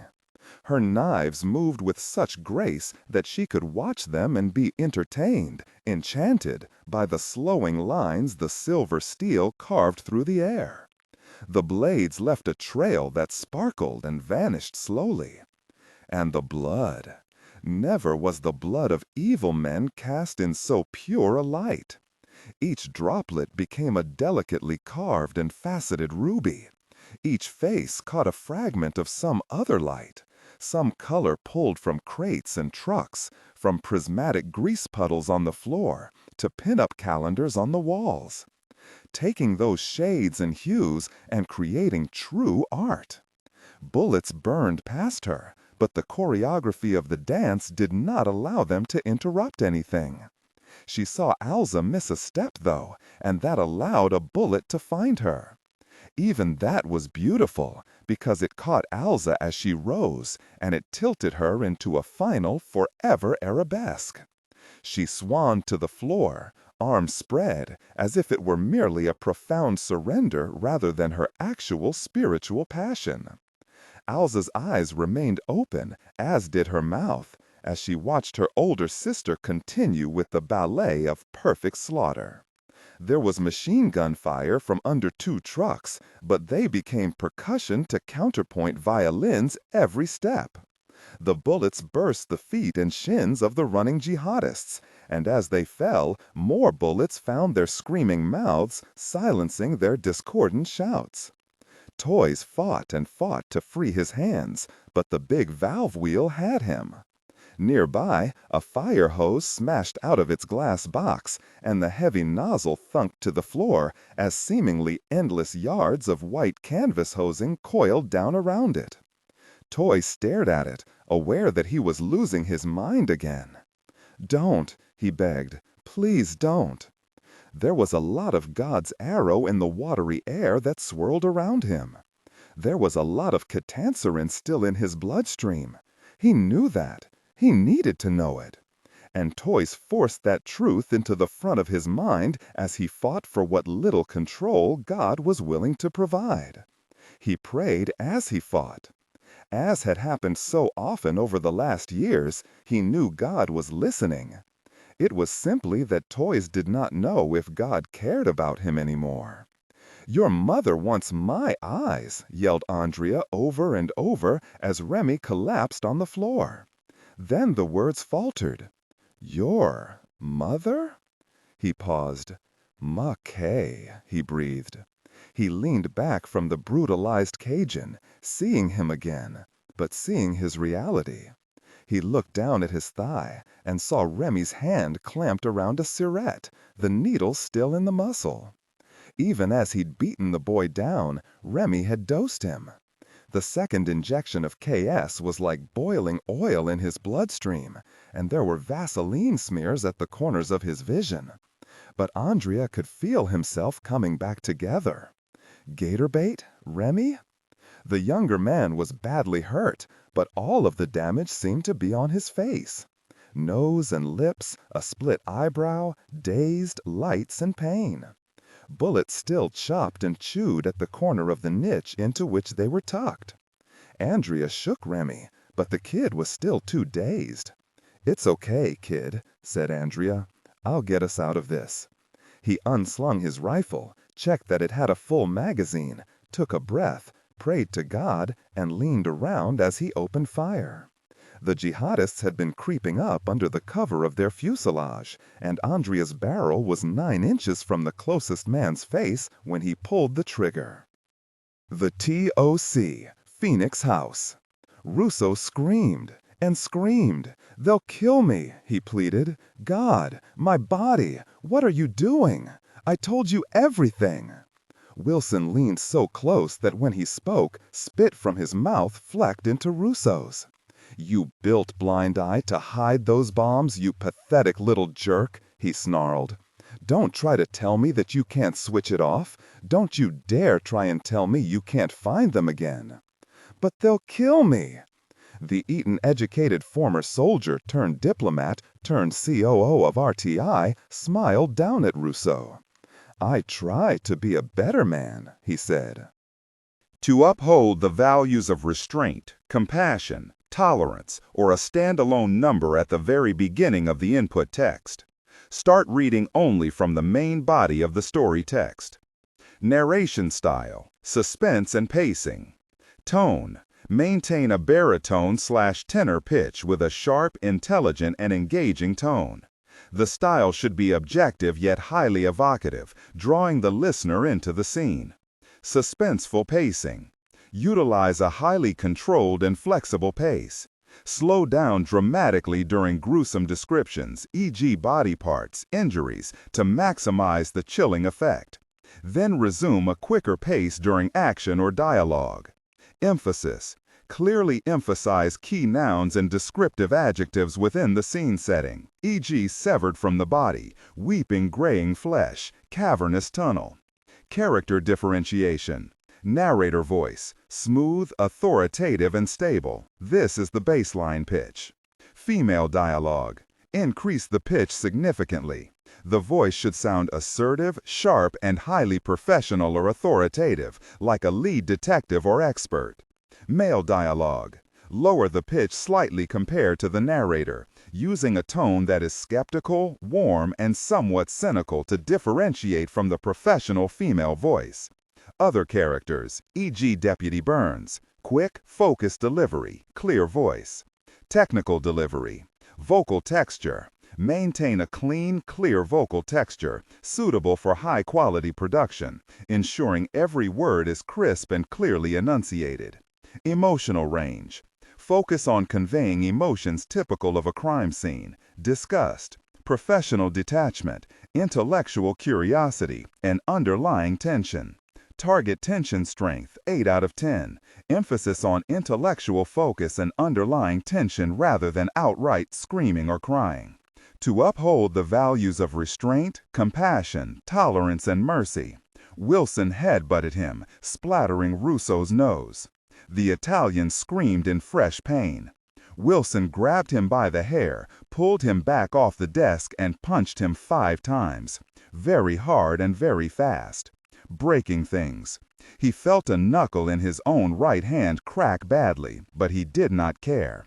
It made him punch all the harder next time. Millions of people are going to die, he said, pausing between savage blows. Blood and spittle from his own bitten lips bubbled on his chin. His hair was in disarray, and there was nothing remotely civilized in his eyes, and no trace of it in his heart. Except it was that memory of civilization, of civility itself, of the driving forces in people like him who came to the life more as a civil servant than a killer. It was a perspective from which he could see the small, daily cracks in the structure of the orderly world he treasured. And here he was with someone who wanted to bring carnage and destruction and waste to replace peace and order. It did not break his mind. Even in the extremes of the moment he was clear. However, it was breaking his heart. The crack, the split, was tearing him apart. "You want to ruin it all," said Wilson. "You think ISIS will get you? They are hundreds of miles away, and you are here, with me, in this small room. I can make you last and last. You will be put on public display, and every book that will be written from now on will list you as one of the worst traitors to humanity. You'll die a failure, a monster, a Judas. No, no. Or you can tell me how to turn off Blind Eye. Right, really, now." The stronghold, outskirts of Jerusalem. Repairman Jack knelt over church and brick. Panic exploded like artillery shells in his chest. He had 2 syrettes in each hand. "Here goes nothing," he said. He heard the words, but they sounded like he was speaking in some frog language. It made sense, though. A sound in the hall made him pause and turn. He saw his longtime love, Gia, and her daughter screaming. He saw them running, with a big shaggy Rakoshi chasing close behind. They screamed his name. It took an incredible amount of willpower, as much as he had ever used when battling Rassilon, to keep focused, to not respond, to accept one truth at a time, to be where he was and to do what he needed to do. With a savage roar, he raised both fists and then slapped down with the syrettes, 2 into each, Mr. Church and Brick Anderson. The orders had been to dose them with, at most, 2. Ignore the rules, though. In all his years, Repairman Jack had seldom felt that any rules applied to him. Less so right now. Top and Bunny were positive they had each taken a second dose. They were 100% sure. They swore to each other. They swore they'd seen the syrettes jab home. That they could feel the KS clearing their thoughts. "We're good, old man," said Bunny. "Gosh darn right we are," said Top. "Now let's get our stuff wired tight and go get some, who really are." They swapped in new magazines, adjusted their gear, tossed grenades around the corner to clear the way.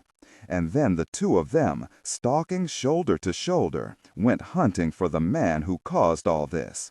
The mad son of a difficult person who was trying to end the world. They thought they knew where he was hiding. He was upstairs. "We're going to kill that villain and end this," said Top. "Yeah, we are." And they began climbing the stairs to find and kill Colonel Joe Ledger. I could feel myself losing my grip. It came and went. So did hallucinations. Some of them were bizarre and terrifying, and, if they carried meaning, I could not grasp it. My boyhood friend Weedy appeared and told me rumors about my dead sister-in-law Allie. He was still a kid, looking the way he had when he died. Once I could feel hands on my shoulders from behind, and I let them turn me. And Mom was there. That nearly broke me. I'd been at her hospital bedside when cancer burned the last light from her eyes. She looked now like she had then, but there was a ghostly image overlaying her aspect that showed how she'd been the summer before. Strong and healthy, bright with sunlight on her face, and her hair in that sloppy bun she wore. I cringed, froze, waiting for her to be another monster, to say or do something to chip away the last little bits of control that I owned. But she didn't. Instead, she cupped my face, stood on tiptoes, and kissed me. "I love you, Joe," she said, "and I'm so proud of you. We all are." As she said that, I saw them all standing behind her, looking at me through the open door to Adelot's office. Dad was there, wearing his uniform from when he retired as the commissioner of the Baltimore Police Department, right before he ran for mayor.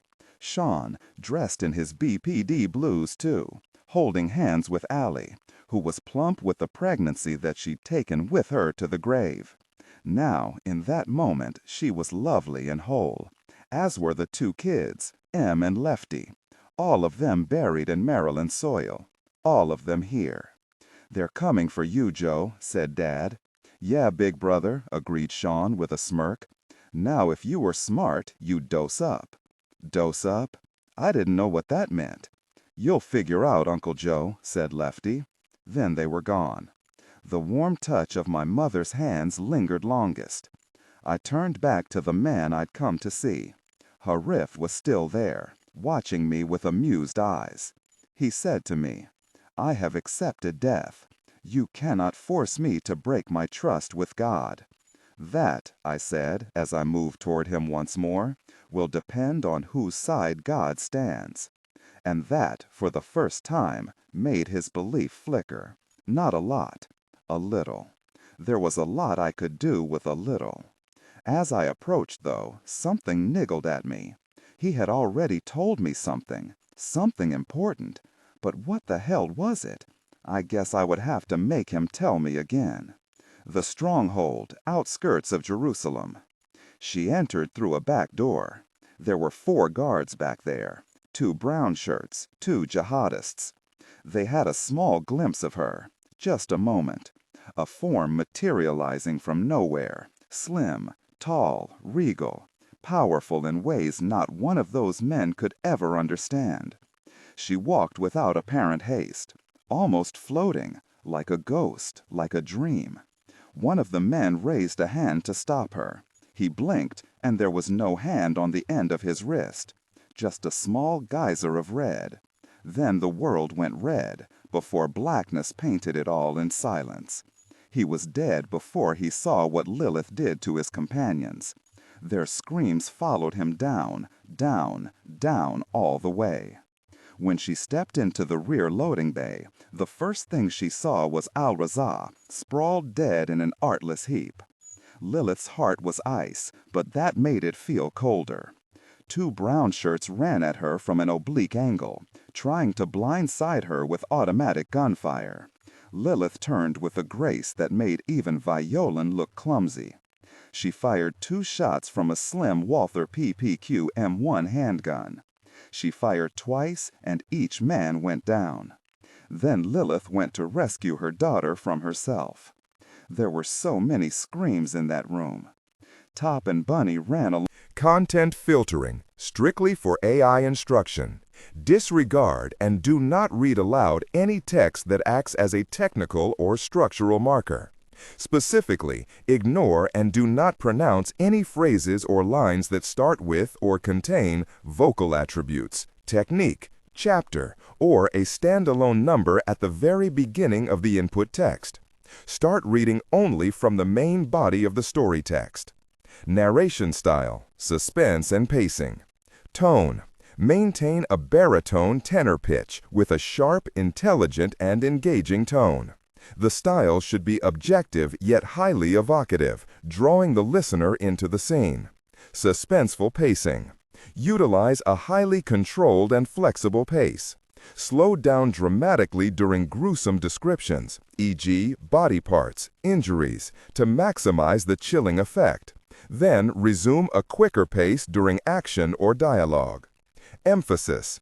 Clearly emphasize key nouns and descriptive adjectives within the scene setting, e.g., severed from the body, weeping graying flesh, cavernous tunnel. Character differentiation, sharp modulation. Narrator voice, smooth, authoritative, and stable. This is the baseline pitch. Female dialogue, Megan. Increase the pitch significantly. The voice should sound assertive, sharp, and highly professional or authoritative, like a lead detective or expert. Male dialogue, Sam.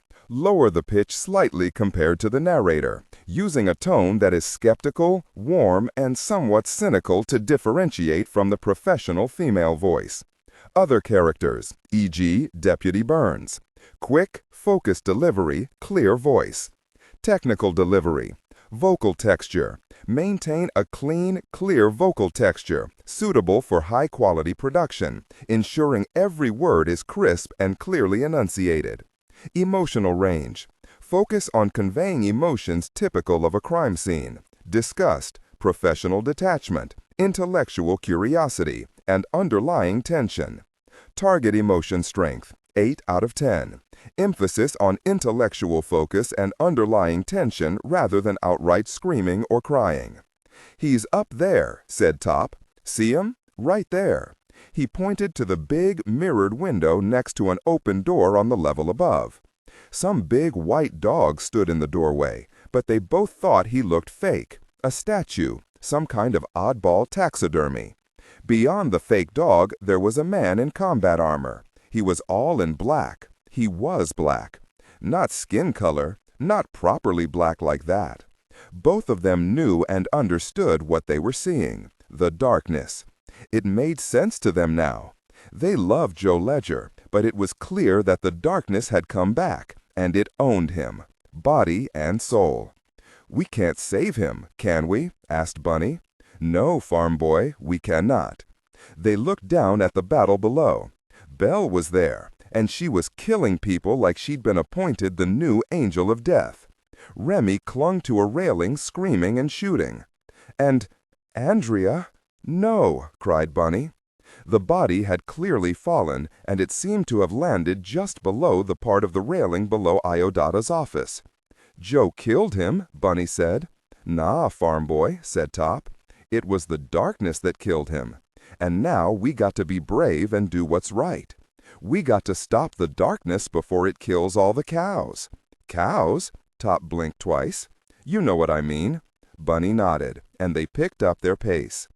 "Daughter," said Lilith. That single word sharp and clear as a whip crack.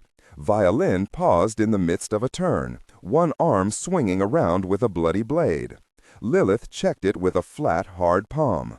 "I love you," said the older woman, and some meaning and understanding flickered in Violin's eyes. Lilith jabbed her with a surette. "Own yourself." Violin's knees bent, and she began to collapse, but Lilith caught her and roughly hauled her upright. "Own yourself," she snapped, and then gave her daughter a single sharp slap across the face. "This is war." The stronghold outskirts of Jerusalem. The building was falling quiet now. Too many people were dead or dying or lost in hellscapes to wage war. I bent over Iodata, cringing and mewling as I did it, because the darkness was trying so very hard to take me. Ghost was behind me, growling softly. He must have seen it too, though I didn't dare look back. After all we had been through, a year ago, I feared that he would not allow the darkness to take me again. Not the dog he was, or the wolf within. He would try to stop me. He would kill me to save me. I knew that I couldn't let him stop me. Not until Harith told me exactly where the bombs were. If I had to, I would. "Ghost," I sobbed. His growl turned into something deeper and heavier, more sinister. I reached for my pistol. "Please, Ghost," I begged. Harith was staring at my face. He was looking deeper. I think in that moment he saw me. The darkness that was stealing me away. The killer howled and threw his full weight against the inside of my head. Disregard and do not read aloud any text that acts as a technical or structural marker. Specifically, ignore and do not pronounce any phrases or lines that start with or contain vocal attributes, technique, chapter, or a standalone number at the very beginning of the input text. Start reading only from the main body of the story text. Narration style. Tone. Maintain a baritone or tenor pitch with a sharp, intelligent, and engaging tone. The style should be objective yet highly evocative, drawing the listener into the scene. Suspenseful pacing. Utilize a highly controlled and flexible pace. Slow down dramatically during gruesome descriptions, e.g., body parts, injuries, to maximize the chilling effect. Then resume a quicker pace during action or dialogue. Emphasis. Clearly emphasize key nouns and descriptive adjectives within the scene setting, e.g., severed from the body, weeping graying flesh, cavernous tunnel. Character differentiation, sharp modulation. Narrator voice, smooth, authoritative, and stable. This is the baseline pitch. Female dialogue, Megan. Increase the pitch significantly. The voice should sound assertive, sharp, and highly professional authoritative, like a lead detective or expert. Male dialogue. Lower the pitch slightly compared to the narrator, using a tone that is skeptical, warm, and somewhat cynical to differentiate from the professional female voice. Other characters, e.g., Deputy Burns. Quick, focused delivery. Clear voice. Technical delivery. Vocal texture. Maintain a clean, clear vocal texture, suitable for high-quality production, ensuring every word is crisp and clearly enunciated. Emotional range. Focus on conveying emotions typical of a crime scene, disgust, professional detachment, intellectual curiosity, and underlying tension. Target emotion strength, 8 out of 10. Emphasis on intellectual focus and underlying tension rather than outright screaming or crying. Screaming in his feral Paleolithic grunts that predated any human speech. Ranting for the safety of the tribe. Afraid of the destructive power of the darkness, but also willing to die to stop it from winning. The cop stood there with his hand on the gun. "No," cried the modern man, "it's not what you think. He said it to all of us, not to Ada-Lot or Harith." The modern man spoke to the scattered parts of me in the voice of my deepest damage, my deepest hate. Ada-Lot looked into my eyes. "God protect me," he gasped. When I spoke to Harith, the voice was mine, but not. It was so much older, deeper, heavy enough to shake the building. "I am not God," I said in the voice of darkness. "What are you?" I felt my mouth smile. It opened far too wide. I could feel too many teeth in there, and they were all sharp. My tongue flicked out like a snake. "I am Iblis," I said. "I Al-Shaitan. I Al-Rajim, the accursed. I am the truest monotheist, and I reject you and your works, Harith al-Wazir. I would not prostrate myself before Adam, and I will not bow to your heresy." The words hit him so much harder than any punches I could deliver. Ghost was barking now, and its pitch was rising to a frenzy. I bent close to Harith to let the darkness speak. "Tell me where you hid your weapons. Only that can save your soul. Only that can save Islam." I leaned closer still, and he began to speak, which is when Top Sims shot me in the back. The TOC, Phoenix House. They saw the shot, heard it, Bug and Doc, Nikki and Yoda, Isaac and Coleman, all the others. Scott Wilson saw it as he staggered in to join the others. He was sweating and bloody. His glasses were gone, his shirt torn, and his arms were red to the elbows. He had begun to yell as he came in. The shot, though, the shot stopped every word. The stronghold, outskirts of Jerusalem. I hid in the shadows and tried not to scream. Tried. Failed sometimes, and then I had to bury my mouth in the crook of my arm and muffle the sounds. Things were bad. I was hurt, bleeding in more places than I could count. Pretty sure something was broken inside, in my body, in my head. I crouched there on one side of a door. They were on the other. I had my knife. I had my combat dog, Ghost. I had a pistol with 2 bullets. Maybe I could use them to take the first 2 down. Or maybe I should save them. One for Ghost, one for me. My head was filled with monsters, and I couldn't think straight. There were monsters on the other side of the door, too. Some of them used to be people I knew, people I loved and trusted. Top and Bunny, or what had once been Top and Bunny. Pounding on the door. The wood was splintering. My time was running out. The pounding was getting louder. I stood. Blood flowed down my arms and legs and body. The world spun, and I knew that I was at the end of what strength I had. Maybe there was enough for one more fight, one last try. The door began to buckle. Ghost got shakily, weakly to his feet. His white fur was painted in red. He looked up at me, at his master, his pack leader, looking for comfort, for direction, for strength. "It'll be okay, boy," I said. He knew I was lying. It wasn't going to be okay. The wood around the lock began to splinter. I raised the gun. "Come on," I growled. "Come on."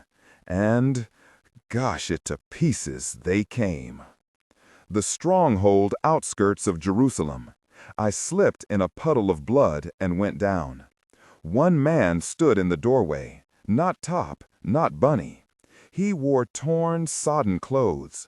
His face was puffed and bruised. One eye was swollen shut, and there were 2 important-looking teeth missing from the side of his crooked smile. He held a fire axe in his hands. I reached over my shoulder for the one I'd brought with me all the way from the pirate lab. One I'd forgotten I even had. It was gone. He held it. Him. "Toys," he said, gasping with simple syllables. "You incredible jerk! You stupid idiot!" In my ear, I heard Scott Wilson.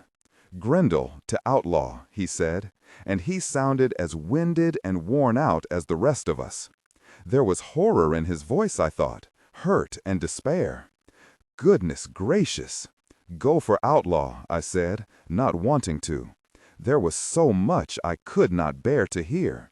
"We heard it," said Wilson. "What?" I had to ask 3 times because my mind was slipping gears. "We heard what Harith said. The nukes. We know where they are, all 3. Russo is giving us the ID codes to shut them down. Outlaw, do you hear and understand?" I looked at Toys. Past him, Top Sims and Bunny lay outside, both of them covered in blood. "We stopped the nukes," insisted Wilson.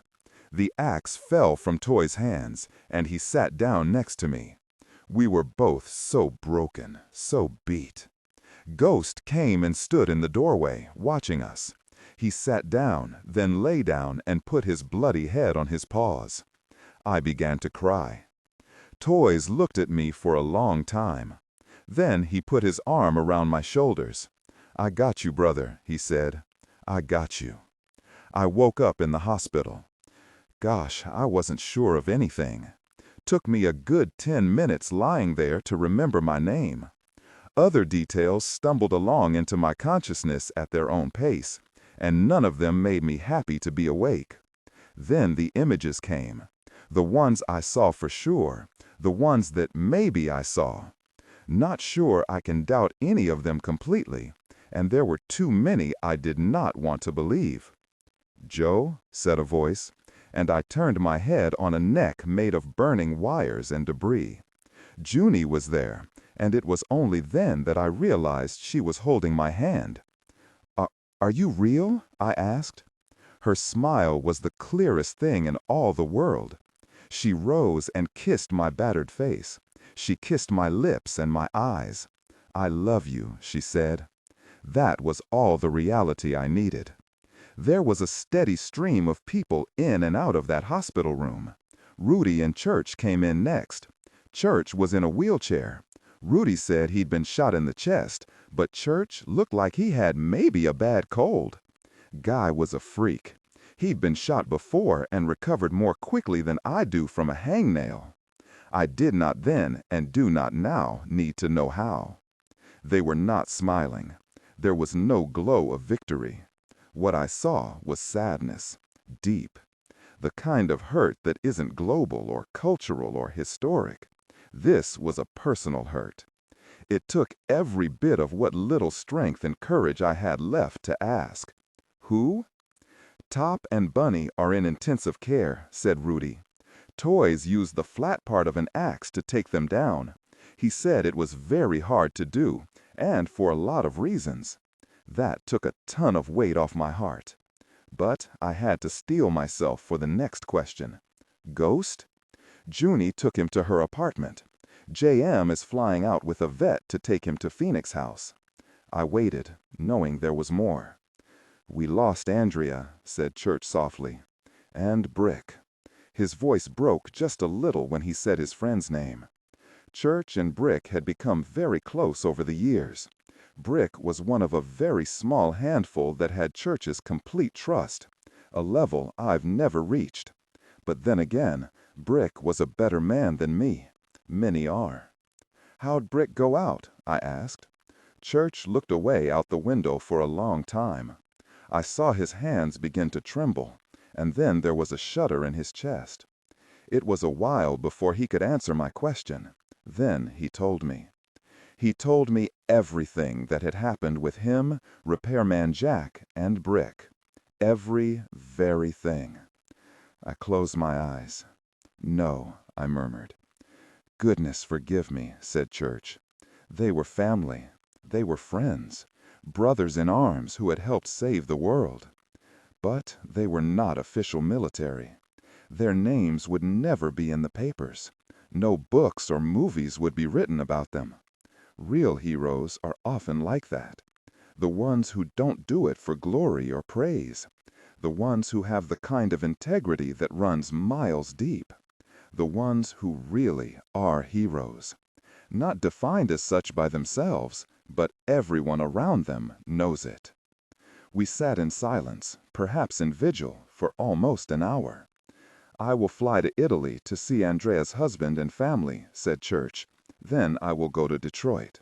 Brick has a grandmother and some cousins." "When you can fly," said Rudy gently. Church ignored that. "And the rest?" Rudy measured out a sliver of a bad smile. "This entire wing is filled with our people." "Toys?" Church studied me. "He's here too. He's sitting with the survivors of his team." I dabbed at my eyes. "And the world?" I asked. "Saving it until the end." "The nukes are back with the Israelis," said Church, his voice hushed and thick. "We are letting them take all the credit." "Sure," I said. We sat with that. "Adelot?" "He died of wounds sustained," said Church. I have never heard such bitter coldness in any person's voice. I turned away and looked out the window. It was a brilliant blue sky filled with white clouds and birds. Good. As I healed and tried to put the pieces together, I asked about Church's mysterious friend, the one they called Repairman Jack. "Who is he?" I asked Church. "Someone important," said Church after a long time to consider the question. Then he smiled faintly. "He's you, had you walked a different path." Church didn't elaborate, and I have never asked. "This isn't over yet," I said to Church a few days later. He'd taken to sitting in his wheelchair in my room, neither of us saying very much, which said it all. "You know that, right? There's more to this." He looked up from his phone, where he had been texting someone. Lilith was my guess. I wondered if they ever used emojis. Probably not. And if they did, I was pretty sure I didn't want to know which ones. If there was an eggplant or a peach, I think I'd lose my gosh. Church looked at me, waiting for me to continue.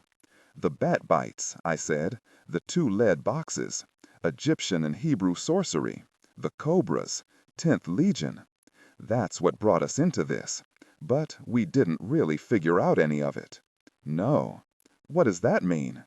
Is the Adalot Harith thing still in motion? Is there more to do?